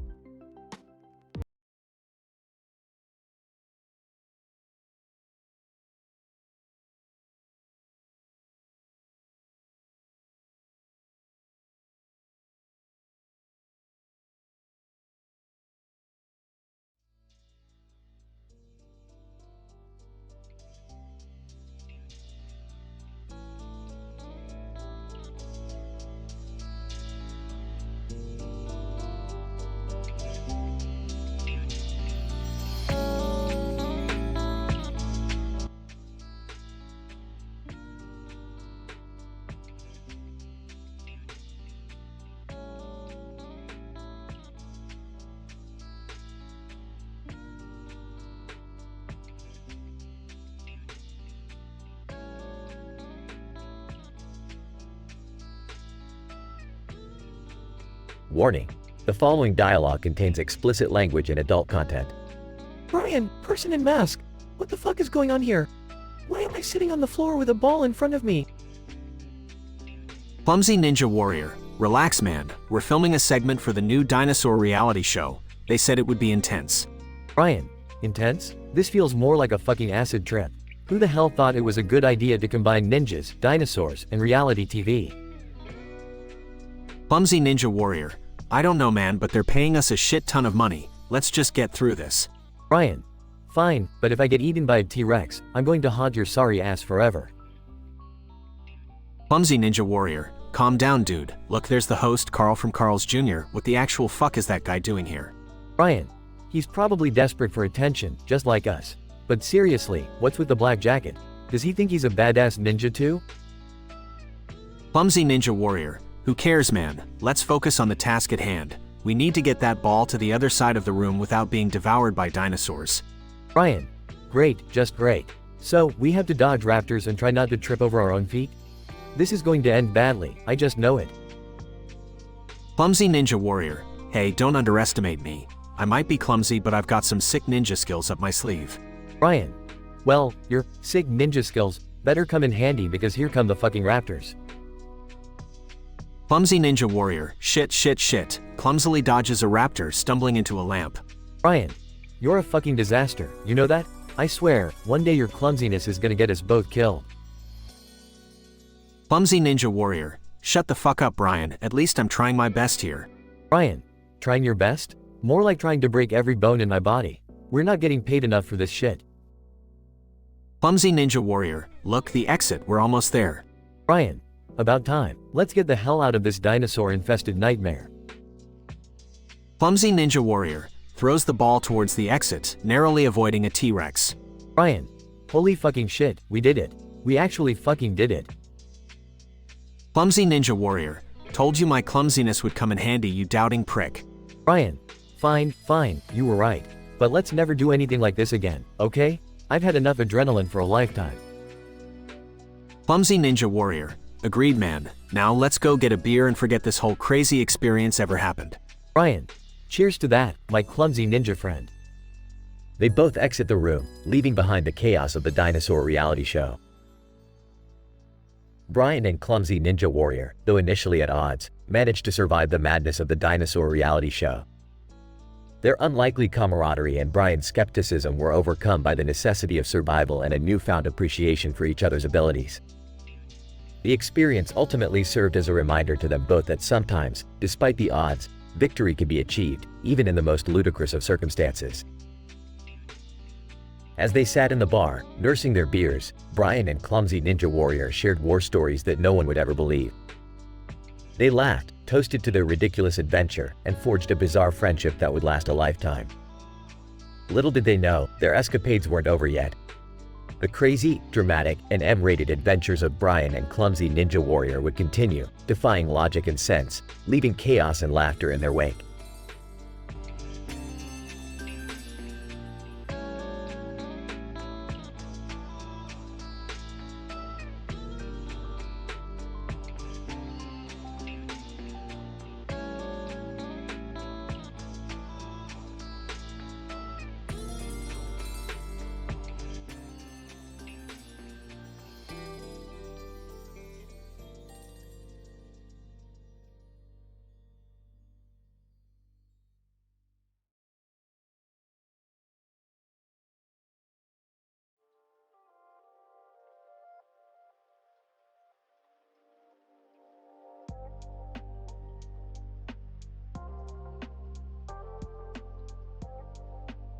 Alright, listen up, Morty, Summer, Beth, and Jerry.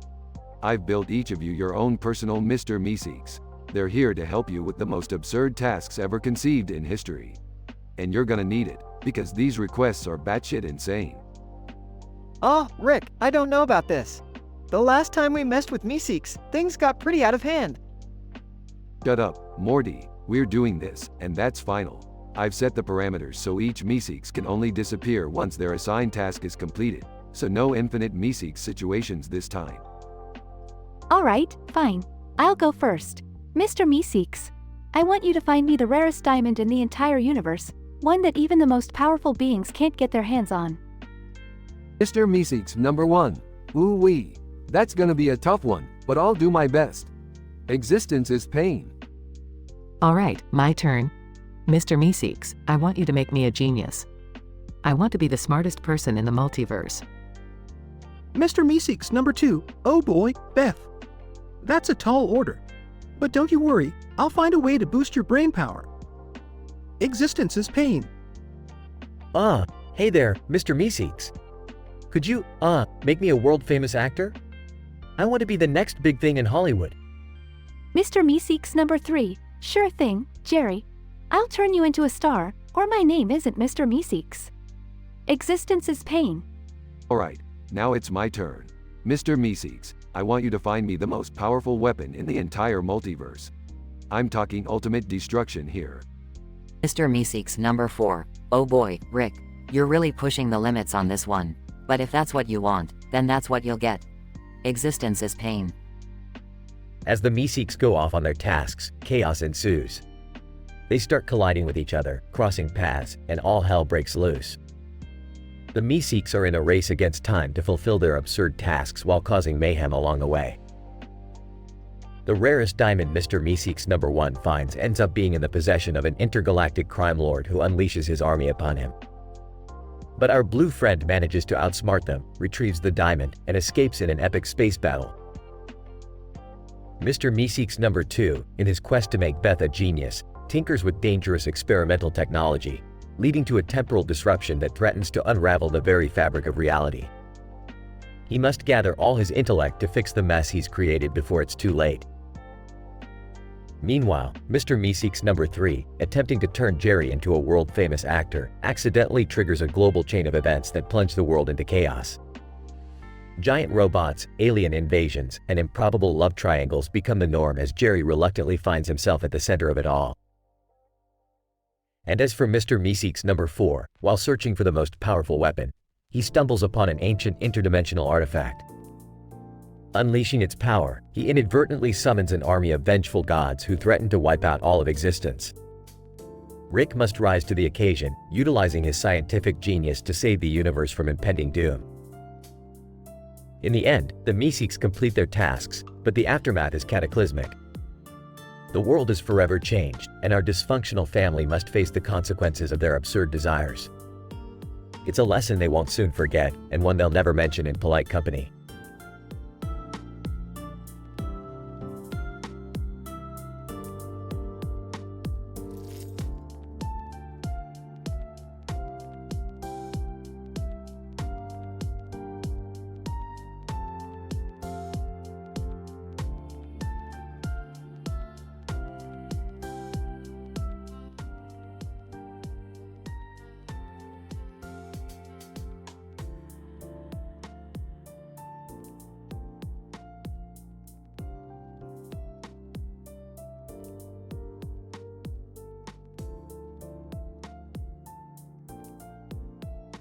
Alright, Morty, time to fire up the dimension selector.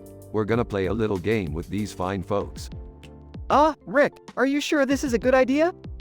I mean, these are some seriously twisted dimensions we're dealing with here. Come on, Morty, don't be such a whiner. It's just a game. Besides, it might be fun to see what kind of messed up stuff is out there. That's the spirit, Beth. Alright, everyone gather round. We're gonna introduce ourselves and then reveal the worst dimension we've ever encountered. First up, Summer, you go. Hi, I'm Summer. Takes a deep breath. The worst dimension I've ever been to is dimension F7. In that dimension, everyone has ridiculously long pinky fingers and uses them to pick their noses. It's disgusting. Oh, wow. That's odd. Alright, I'll go next. Hi, I'm Jerry. The worst dimension for me is dimension Q2. In that dimension, everyone randomly bursts into song and dance, no matter the circumstances. It's like living inside a cheesy musical. Oh, okay. I'm Morty. The worst dimension I've been to is dimension L5. In that dimension, nothing makes sense. Gravity changes direction every 2 minutes, and people walk on the ceiling. It's a nightmare.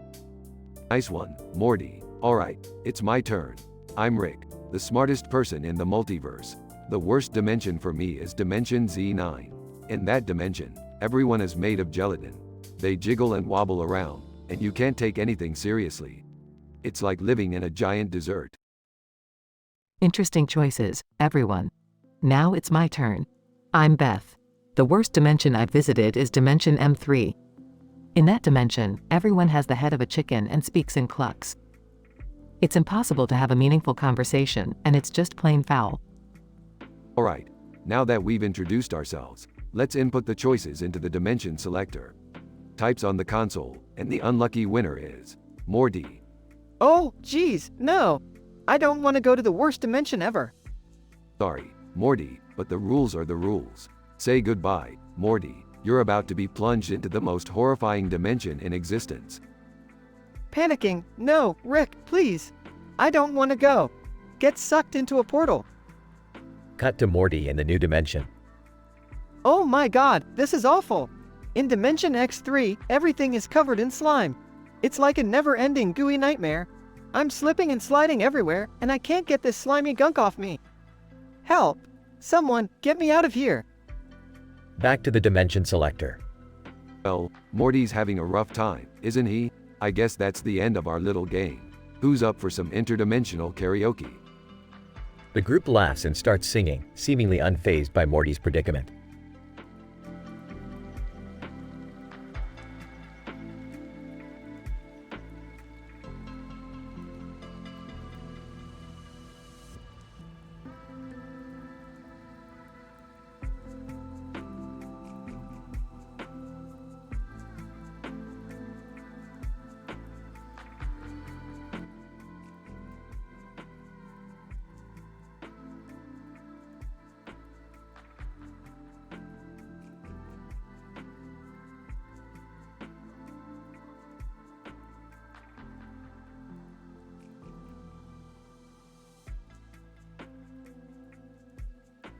Alright, Morty, listen up.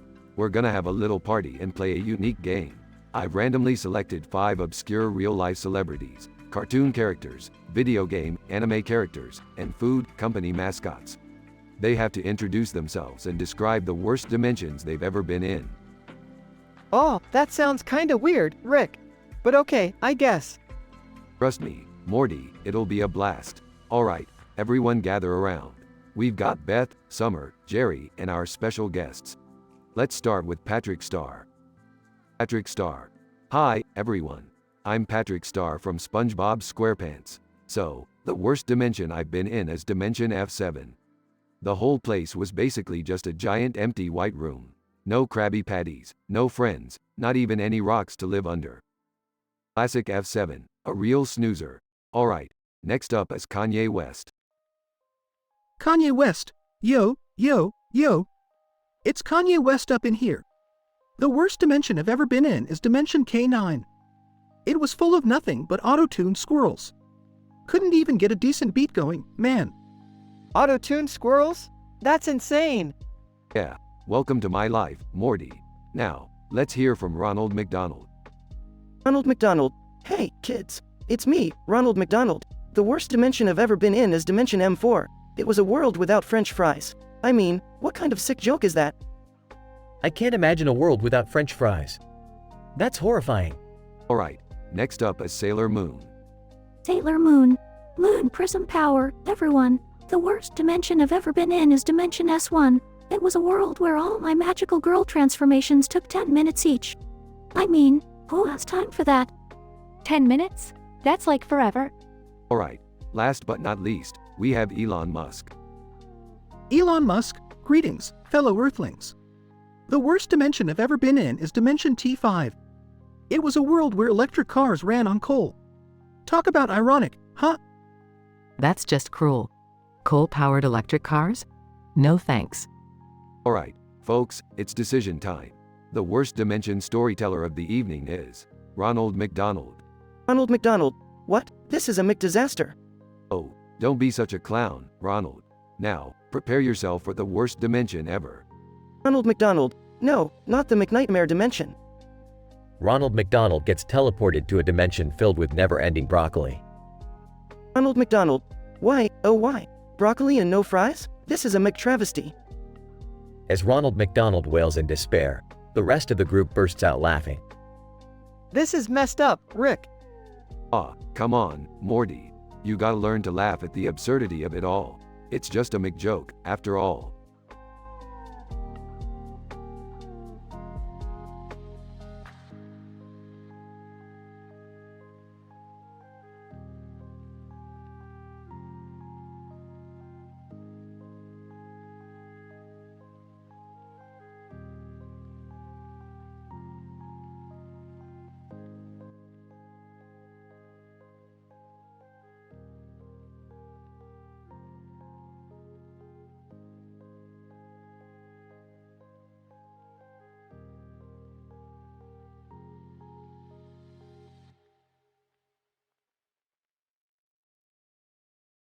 Alright, buckle up, folks. It's time to play the most mind-bending game of introductions you've ever experienced. Aw geez, Rick, do we really have to do this?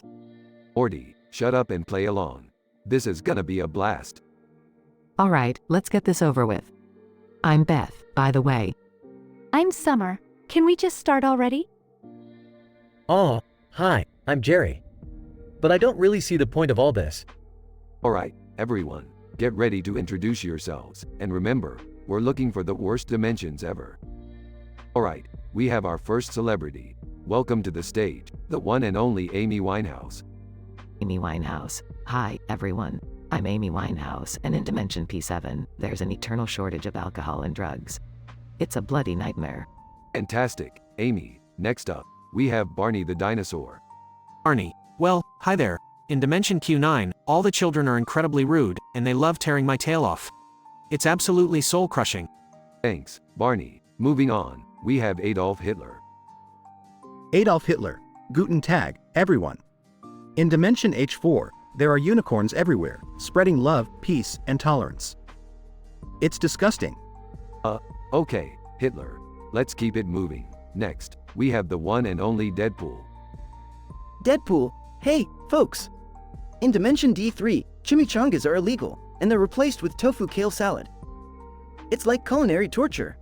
Excellent, Deadpool. Finally, we have Queen Cleopatra. Cleopatra. Salutations, mortals. In Dimension M2, makeup is banned, and everyone walks around with bare faces. Absolutely nightmarish. Alright, everyone, time to decide who had the worst dimension. Cast your votes. I vote for Hitler, Rick. Those peace-loving unicorns are too much. I'm with Morty. Hitler's dimension is just messed up. I'm going with Deadpool. No chimichangas? I can't even imagine.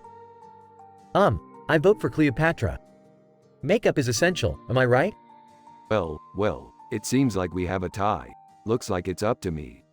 The loser of the worst dimension contest is Jerry. What? Oh god, no. Say hello to Dimension V5, Jerry. In this dimension, everyone eats nothing but mayonnaise sandwiches. Enjoy. Oh my god, the horror. The sheer horror. The texture, the taste, it's unbearable. Well, Jerry, looks like you should be careful what you wish for. Yeah, Dad. Maybe next time, think before you vote. I can't believe Dad got stuck in the Mayo dimension. This is just, wow. Don't worry, Morty, I'll get him out of there, eventually. But for now, let's enjoy our party. They all laugh as they continue to party, leaving poor Jerry to suffer in the Mayo-filled dimension. The end, asterisk.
Oh, hey there, listeners. Morty here, back with another episode of the Morty Perspective Podcast. Today, we have a real doozy for you. You won't believe what happened with Rick, Beth, Summer, and Jerry. Strap in, folks. Excitedly, hey, Mom, check out this new booty shake I've been practicing.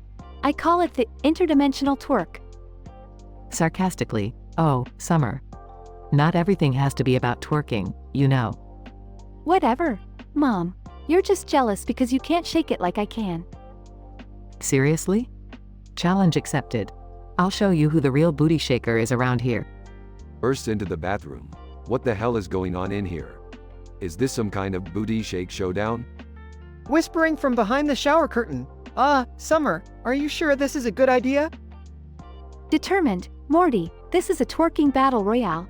We're going all in. Awkwardly, did someone say twerking? Can I join in? I've been working on my gluteus maximus. Oh, please, Jerry. You couldn't twerk if your life depended on it. All right, everyone gather round and watch us work it. Morty, you better narrate every juicy detail for your podcast. Blushing. Okay, sure thing. Playfully. 5, 6, 7, 8.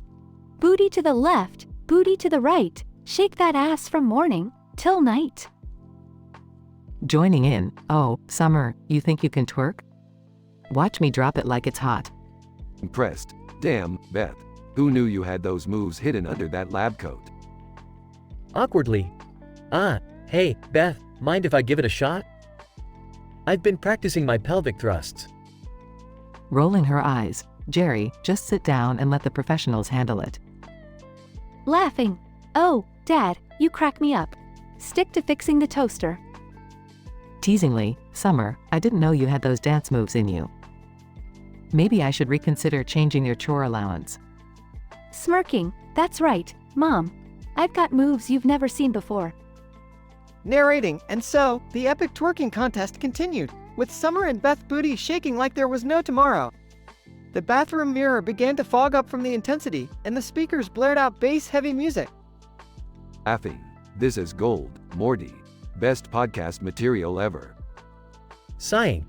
I guess my twerking career isn't taking off. Catching her breath. All right, Summer. I'll admit it, you've got skills. Grinning. Thanks, Mom. I always knew I inherited your moves. Wrapping up the podcast, and there you have it, folks, an interdimensional twerking showdown. Stay tuned for our next adventure, but until then, keep shaking that booty. Alright, Morty, time to clean up this mess. Enough twerking for one day. You got it, Rick. But hey, at least we got some quality podcast material out of it, right? Chuckling. Definitely, Morty. Definitely.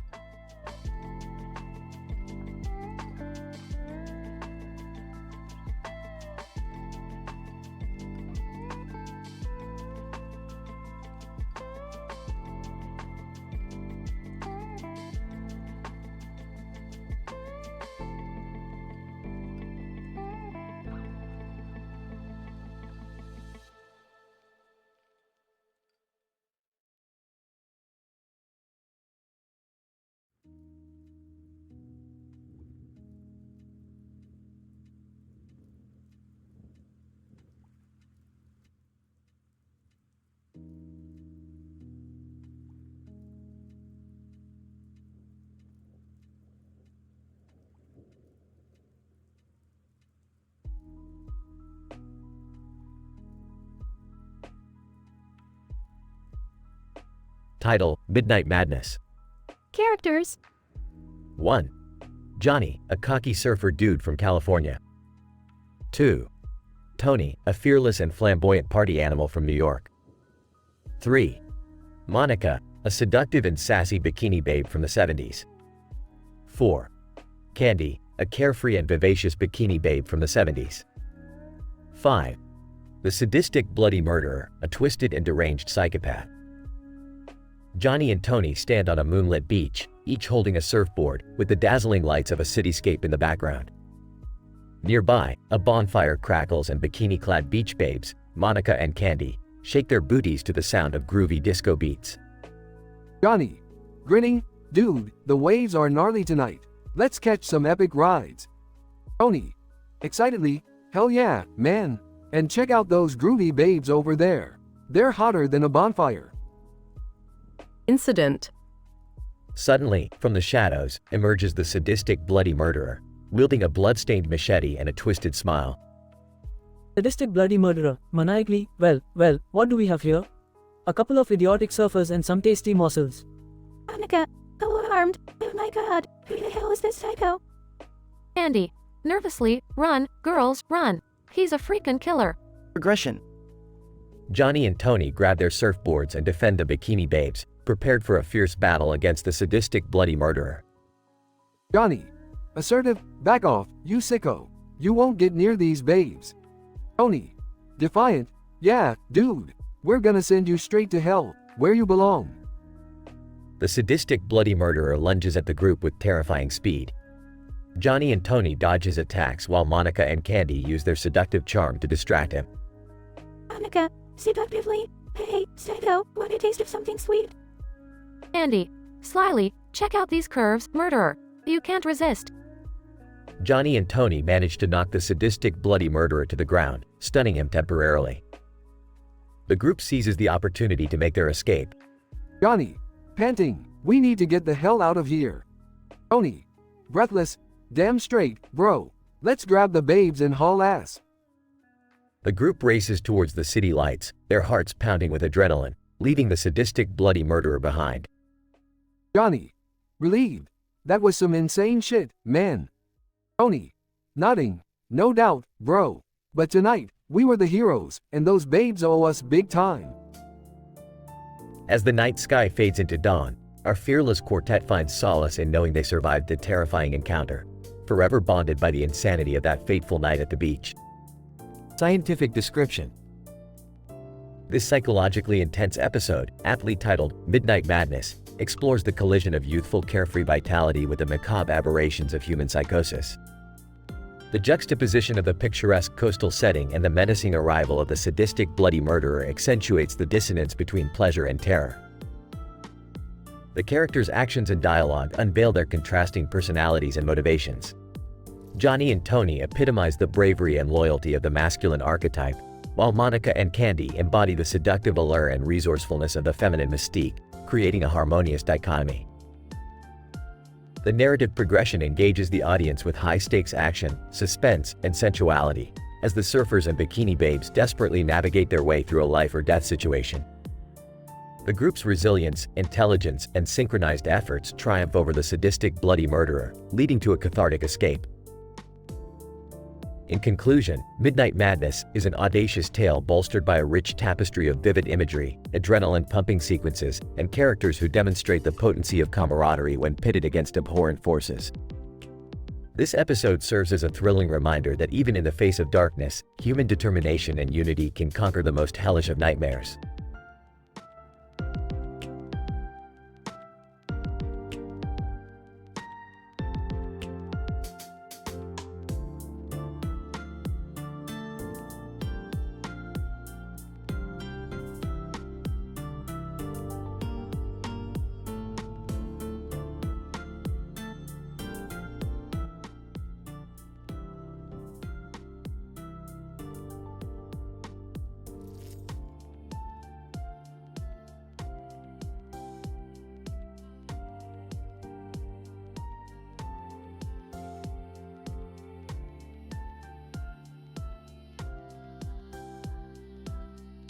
Morty, I swear to another goddamn dimension if you don't stop staring at that stupid car outside and get your ass in the spaceship, we're gonna have some serious problems.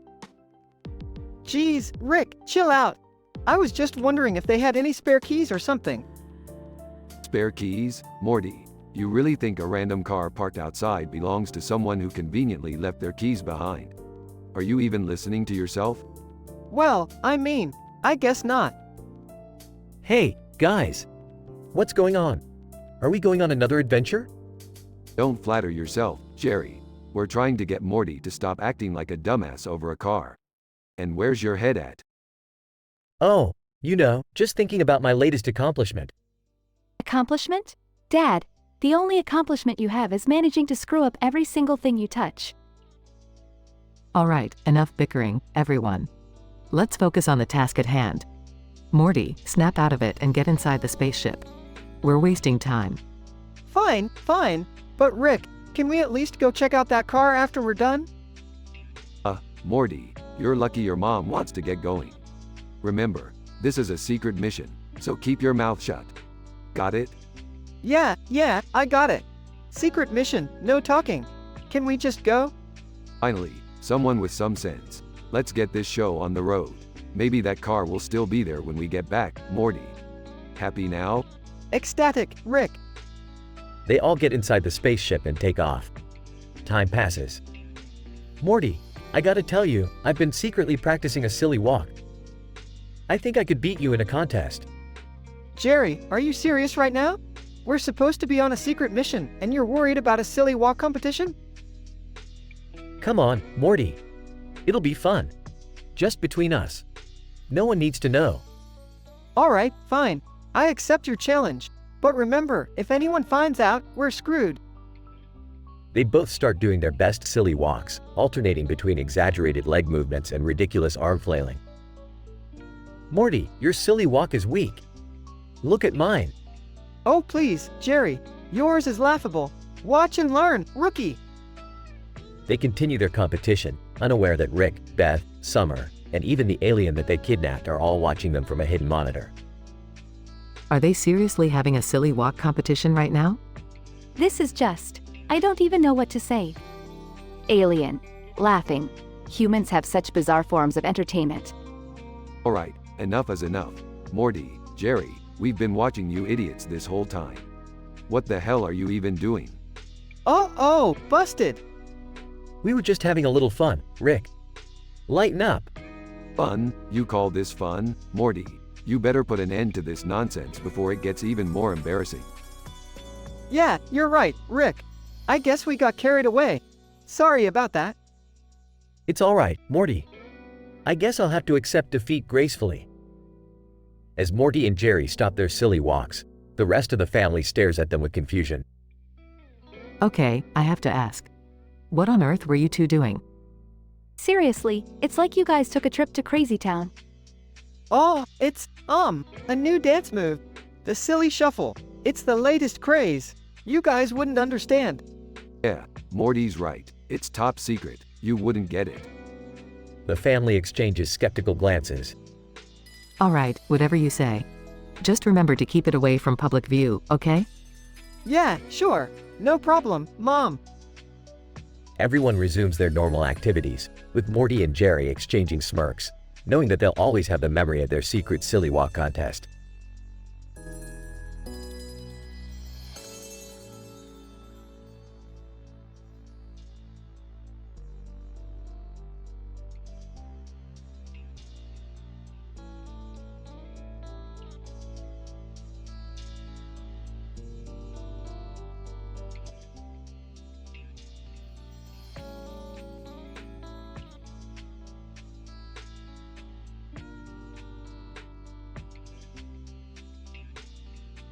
Morty, why the hell are we still here?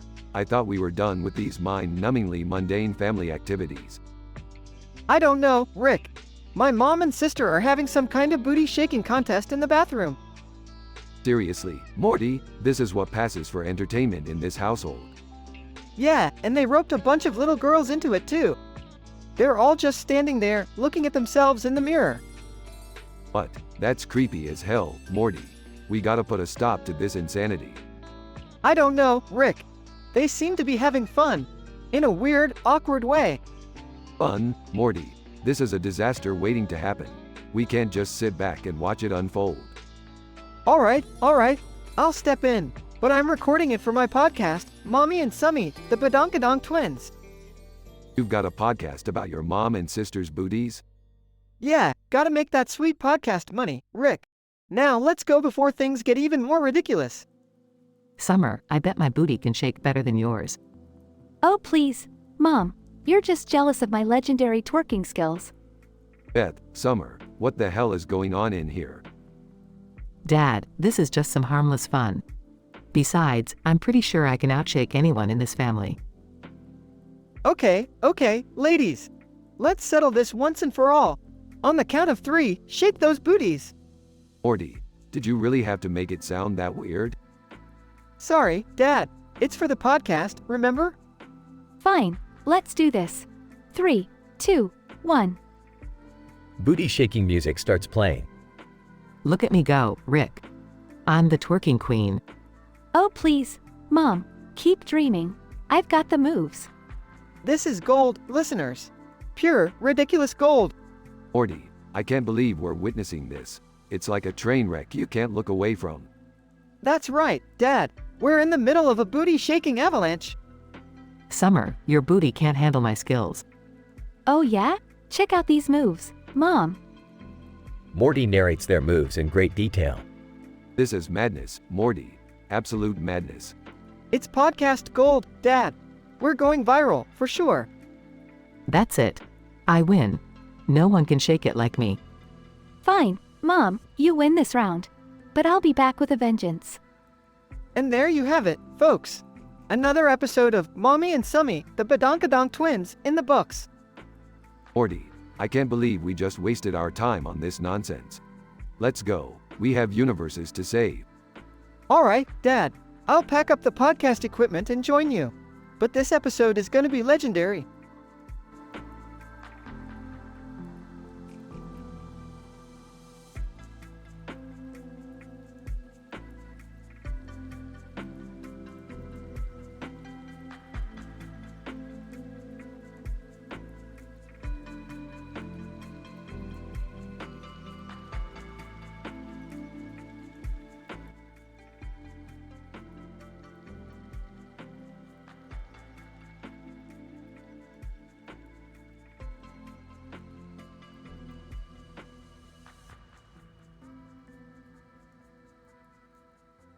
Scene: Rick's lab. Rick and Morty are standing next to a blackboard filled with complex equations. Morty, grab that quantum frequency oscillator and make sure it's calibrated to 5.7 GHz. We don't have time for dilly-dallying. Rick, can I ask you something before we continue? It's kinda important. Rolls eyes. Fine, Morty. What is it now? Well, you know how Mom was watching this Twitch stream, and there were these people talking about Manko and Opie. She asked me what those words meant, and I have no idea how to explain it without using offensive words. Chuckles. Oh, Morty, you're in quite the pickle, aren't you? Manko is just a slang term for a certain, female body part. And Opie is the Japanese word for, large. Breasts. Blushing. Oh, geez, Rick. How am I supposed to explain that to Mom without getting grounded for a month? Smirking. Well, Morty, I guess it's time for you to learn the art of creative explanation. Let's find a PG way to clarify things. Scene: living room. Summer is sitting on the couch, reading a magazine. Nervously, hey, Summer, have you ever heard of the terms Manko and Opie? Just curious. Raises an eyebrow. Why do you think about that, Morty? Got some hidden desires? No, it's not like that. Mom heard those words on a Twitch stream, and she asked me what they mean. I need your help to explain it without getting in trouble. Size. Okay, Morty. Listen up. Manko is, like a rare species of flower found only in the deepest parts of the Amazon rainforest. And Opie is, a high-tech term used to describe a sophisticated AI system. Yeah, something like that. Relieved. Wow, Summer, that's actually really smart. I can't believe you came up with that on the spot. Smirking. Hey, being sassy and creative is in my DNA, bro. Scene: kitchen. Morty approaches his mother, Beth. Mom, remember that Twitch stream you were watching the other day? You asked about Manko and Opie. Oh, yeah. I was curious. So, what do they mean, Morty? Well, Mom, Manko is actually a rare type of flower that only blooms once every century, known for its unique fragrance. And Opie refers to a highly advanced artificial intelligence system designed for gardening. Confused. Oh, I see. I didn't realize Twitch was so educational. grinning. Yeah, Mom, you never know what you'll learn on the internet. Eavesdropping, and that's why they call him Genius Morty, Beth. Now let's get back to saving the universe. Morty successfully explains the meaning of manko and opie to Beth without using offensive words. Meanwhile, Rick continues his adventure with Morty, taking their scientific escapades to new, mind-bending levels. And Summer? Well, she embraces her sassy side, always ready to add her unique touch to their crazy adventures.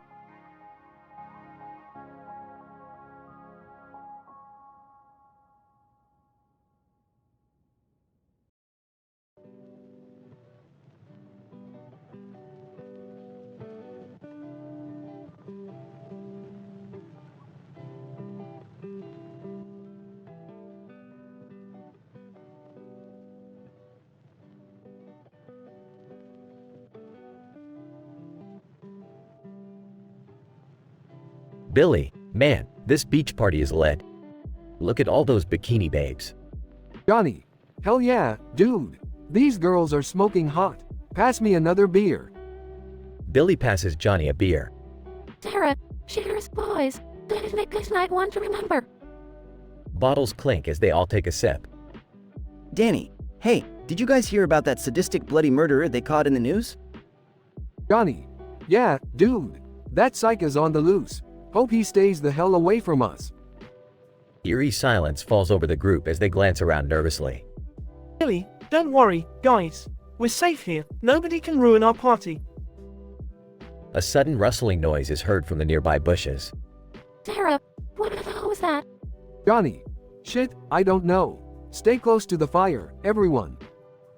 They huddle closer, eyes darting around, heartbeats racing. Danny, holy fuck. Look over there. Is that? Spotlight reveals a masked figure covered in blood, wielding a machete. Sarah, oh my god, it's him. Run. They scramble to their feet, screaming and sprinting away from the psycho. Billy, save yourselves. The beer and the babes can wait. They dash through the dark woods, stumbling and gasping for breath. Johnny, we need to find help. Someone, anyone. They stumble upon an old abandoned cabin, desperate for sanctuary. Sarah, break down the door. We need to get inside. With a collective effort, they burst through the door, seeking safety. Danny, we should barricade the entrance. Find anything to keep that psycho out. They pile furniture against the doorway, panting and panic-stricken. Billy, we can't just stay here. We have to find a way out. Johnny, I agree. We need to stick together and make a plan. Sarah, okay, let's think. There's got to be some way to escape this nightmare. They search the cabin, looking for anything that could be useful. Danny, look. A back door. We can sneak out and run for help. Johnny, great idea. Let's go, now. They cautiously open the door, peering into the darkness. Billy, I don't see anyone. Let's make a run for it. They sprint as fast as they can through the eerie night, branches slapping their faces. Sarah, look, a ranger station up ahead. Maybe someone's there. They stumble into the station, breathless and covered in sweat. Danny, thank God, we made it. We're safe now. Johnny, let's call the police and get them on this psycho's tail. They desperately dial 911, reporting their terrifying encounter. Billy, this night turned into a fucking horror movie, but we made it out alive. Sarah, yeah, but let's never speak of this again. I need a drink to forget this shit. They all let out a nervous laugh, relieved to have survived the nightmarish ordeal. Danny, agreed. Let's crack open those beers and try to enjoy the rest of the night. The group finds comfort in each other's presence, their laughter mingling with the dark night.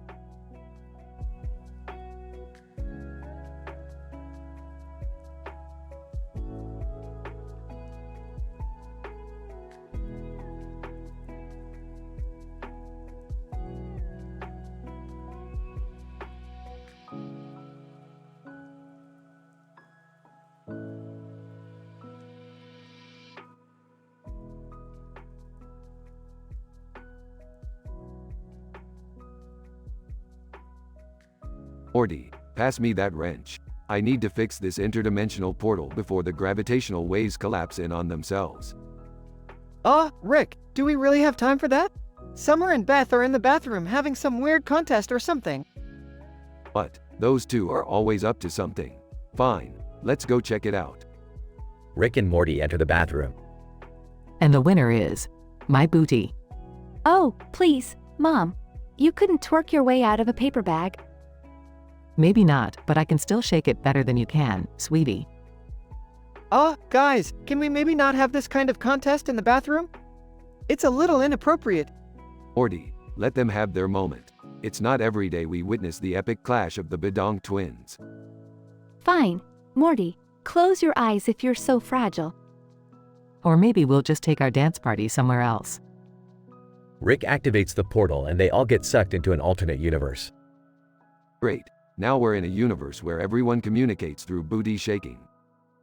Man, why does everything always end up in weird places with you, Rick? Well, since we're here, might as well make the best of it. Let's see who has the ultimate twerking skills in this universe. Challenge accepted, Mom. A twerking battle ensues with exaggerated moves and insane dance-offs.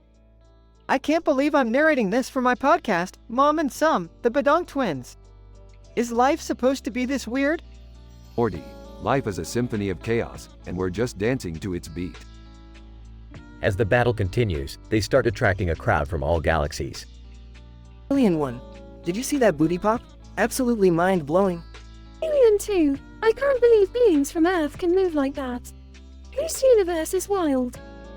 Rick, Morty, Beth, and Summer reach the final round. This is it, Summer. Show them what our family's got. Trust me, Mom. I've got this twerk on lockdown. The crowd goes wild as they witness the most intense booty-shaking showdown ever. And the winner is Beth. You may be old, but your twerk is out of this world. Oh, what did I tell you, Morty? The Smith family always comes through. We may not be perfect, but we sure know how to shake our booties. Damn right. We're the Bedonk twins. They all chuckle and celebrate in their temporary alternate booty-shaking universe. Alright, let's get the hell out of this funky dimension and find a less twerky adventure.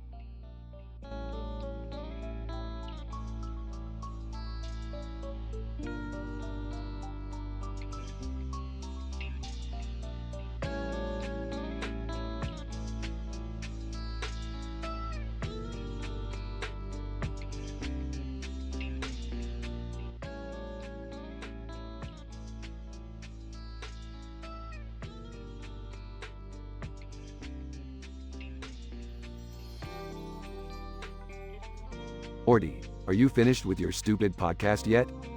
Jeez, Rick, I'm trying to record here. Just give me a sec. What's this podcast about, Morty? It's called Mom and Some, the Bedonk twins. It's where I narrate the ridiculous stuff that happens in our lives. Morty, you better not be sharing our personal business. Relax, Mom, it's all anonymous. Anyway, let's see what's happening today. Summer and Beth are in the bathroom. What are they up to? Summer, have you noticed how our bellies have gotten bigger lately? Yeah, it's weird. Maybe it's that new interdimensional fast food joint we tried with Rick? I knew those greasy goober nuggets were laced with alien growth hormones. Classic Rick move. Summer and Beth decide to have a secret booty shaking contest in front of the mirror. This is gonna be interesting. Really? This is what your podcast is about. Hey, it's what people want, Jerry. Anyway, let's get to the action. Shake that booty, ladies. I bet my booty is perkier than yours, Mom. Oh please, Summer. My booty can twerk circles around yours. Morty, you better not be recording this and putting it on the interdimensional web. Relax, Grandpa, it's for my private collection. Okay, the booty shaking continues, and it's getting intense. Take that, Summer. I can shake it like nobody's business. Ha! I'll show you, Mom. Watch me drop it like it's hot. I can't believe I'm witnessing this. Morty, remind me to erase my memory if we survive this insanity. Don't worry, Rick, I've got a memory eraser ready just in case. Okay, now they're really going all out. Can we stop this madness? It's getting out of hand. No way, Jerry. I can't let Summer win. Oh, it's on, Mom. Prepare to be booty shaking defeated. And it looks like they're reaching their...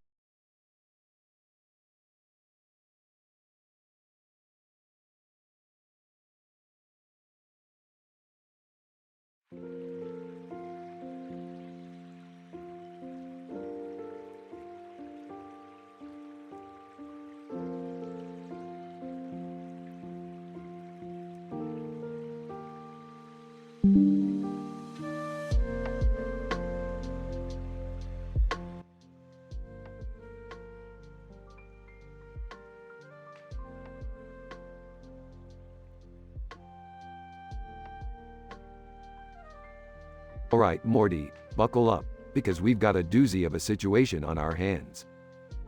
Oh, geez, Rick, what is it this time? Remember that time when we accidentally created a portal to a dimension that's basically a giant pizza? Yeah, how could I forget? We almost got devoured by sentient pepperoni. What are you two talking about? Oh, hey Beth, just reminiscing about the time we ventured into the pizza dimension. Seriously? Can't you guys find a less dangerous hobby? Danger is where the fun is, Beth. Plus, Morty almost got elected mayor of the Pepperoni Kingdom. Yeah, until that scandal broke out about my secret anchovy addiction. Anyway, we've got a new problem. Mark Zuckerberg here wants us to create a virtual reality world for him. Zuckerberg. Hello, Rick. I need your expertise in creating believable virtual realities. Look, Zuck, I'm the smartest guy in the multiverse, but even I can't make your social skills more believable. Shots fired, Zuckerberg. Shots fired. Sam Malone. Hey, what's all this commotion about? Oh, look who it is. Sam Malone from Cheers. You still serving mediocre beer? Sam Malone, watch your mouth, Rick, or I'll hit you with a bar stool. Ooh, scary. Anyway, we need to figure out a way to stop time. Time-traveling food blogger. Did someone say time? I can't resist sharing my opinions about ancient croissants. Who invited this guy? Probably some absurd twist of fate. Stay calm, everyone. We've got a time traveler and a virtual reality request. Let's combine them. Zuckerberg. A virtual world where time doesn't exist, I like it. Sam Malone, yeah, less time for me to serve drinks. Count me in. Great, let's get started. Beth, grab that glass of wine and pizza plate. Wait, what? Time traveling food blogger. Prepare to be integrated into a virtual world where time stands still. Time-traveling food blogger. Finally, a chance to praise stale croissants for eternity. I can't believe I'm about to do this. Don't worry, Mom. We'll fix any mess that comes our way. Hopefully. Morty, just embrace the chaos. It's what makes life fun. Zuckerberg. Can we hurry it up? I have virtual friends to make. Sam Malone, and I have real beers to serve in a not-so-real bar. Alright, here we go. Activating the time-stopping virtual reality. Brace yourselves, everyone. The virtual reality engulfs the room, freezing time and trapping everyone in a bizarre, hilarious adventure. Dash. Is this the reality we wanted, Rick? Morty, when do we ever get what we want? But it's always an adventure worth having.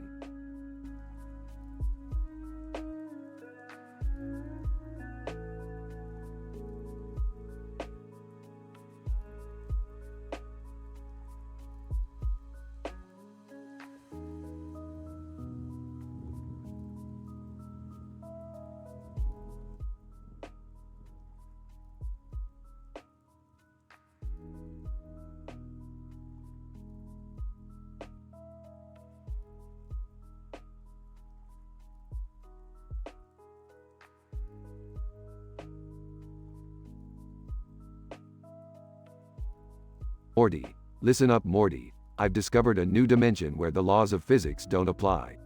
We're gonna have to go there and collect some rare alien artifacts, Morty. Oh, Rick, I don't know about this. It sounds dangerous.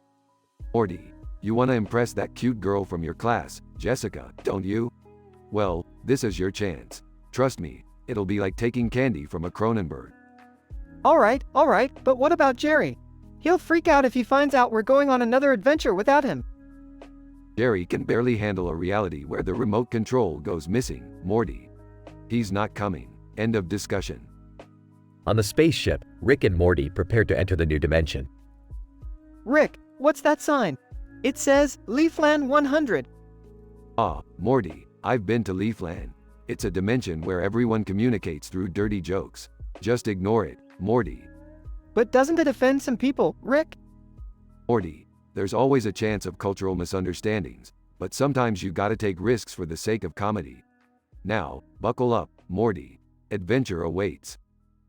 Back on Earth, Beth is excitedly telling Summer about her upcoming trip to Japan. Summer, guess what? I've been selected to receive a prestigious award from the Japanese government. I'm gonna be a cultural ambassador.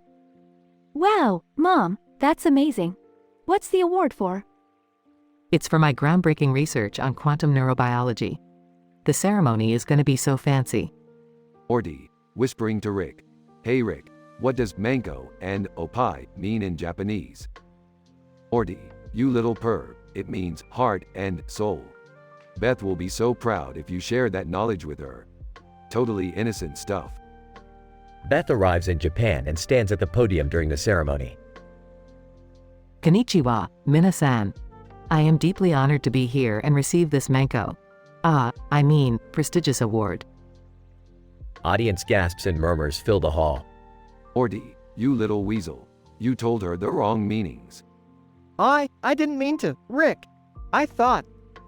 Beth, confused, and I also want to express my profound gratitude for the support of everyone here today. The crowd bursts into a mix of shocked and hysterical laughter.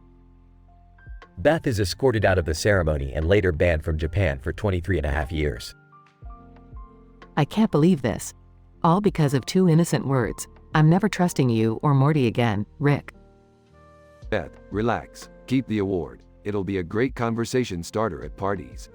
Plus, you'll always have this memory of the weirdest trip to Japan ever. Meanwhile, Morty sulks in a corner, feeling guilty. I'm so sorry, Mom. I'll never lie to you again, especially about dirty words. Morty, we all make mistakes. Just remember, no matter how hilariously wrong things go, we're a family. And families stick together, no matter what dimension we're in. Morty smiles and gives Rick a small nod of appreciation. Thanks, Rick. I needed to hear that. Let's go back out there and face the consequences together, like a family. Rick and Morty share a rare heartfelt moment before stepping into the portal, ready for another unpredictable adventure.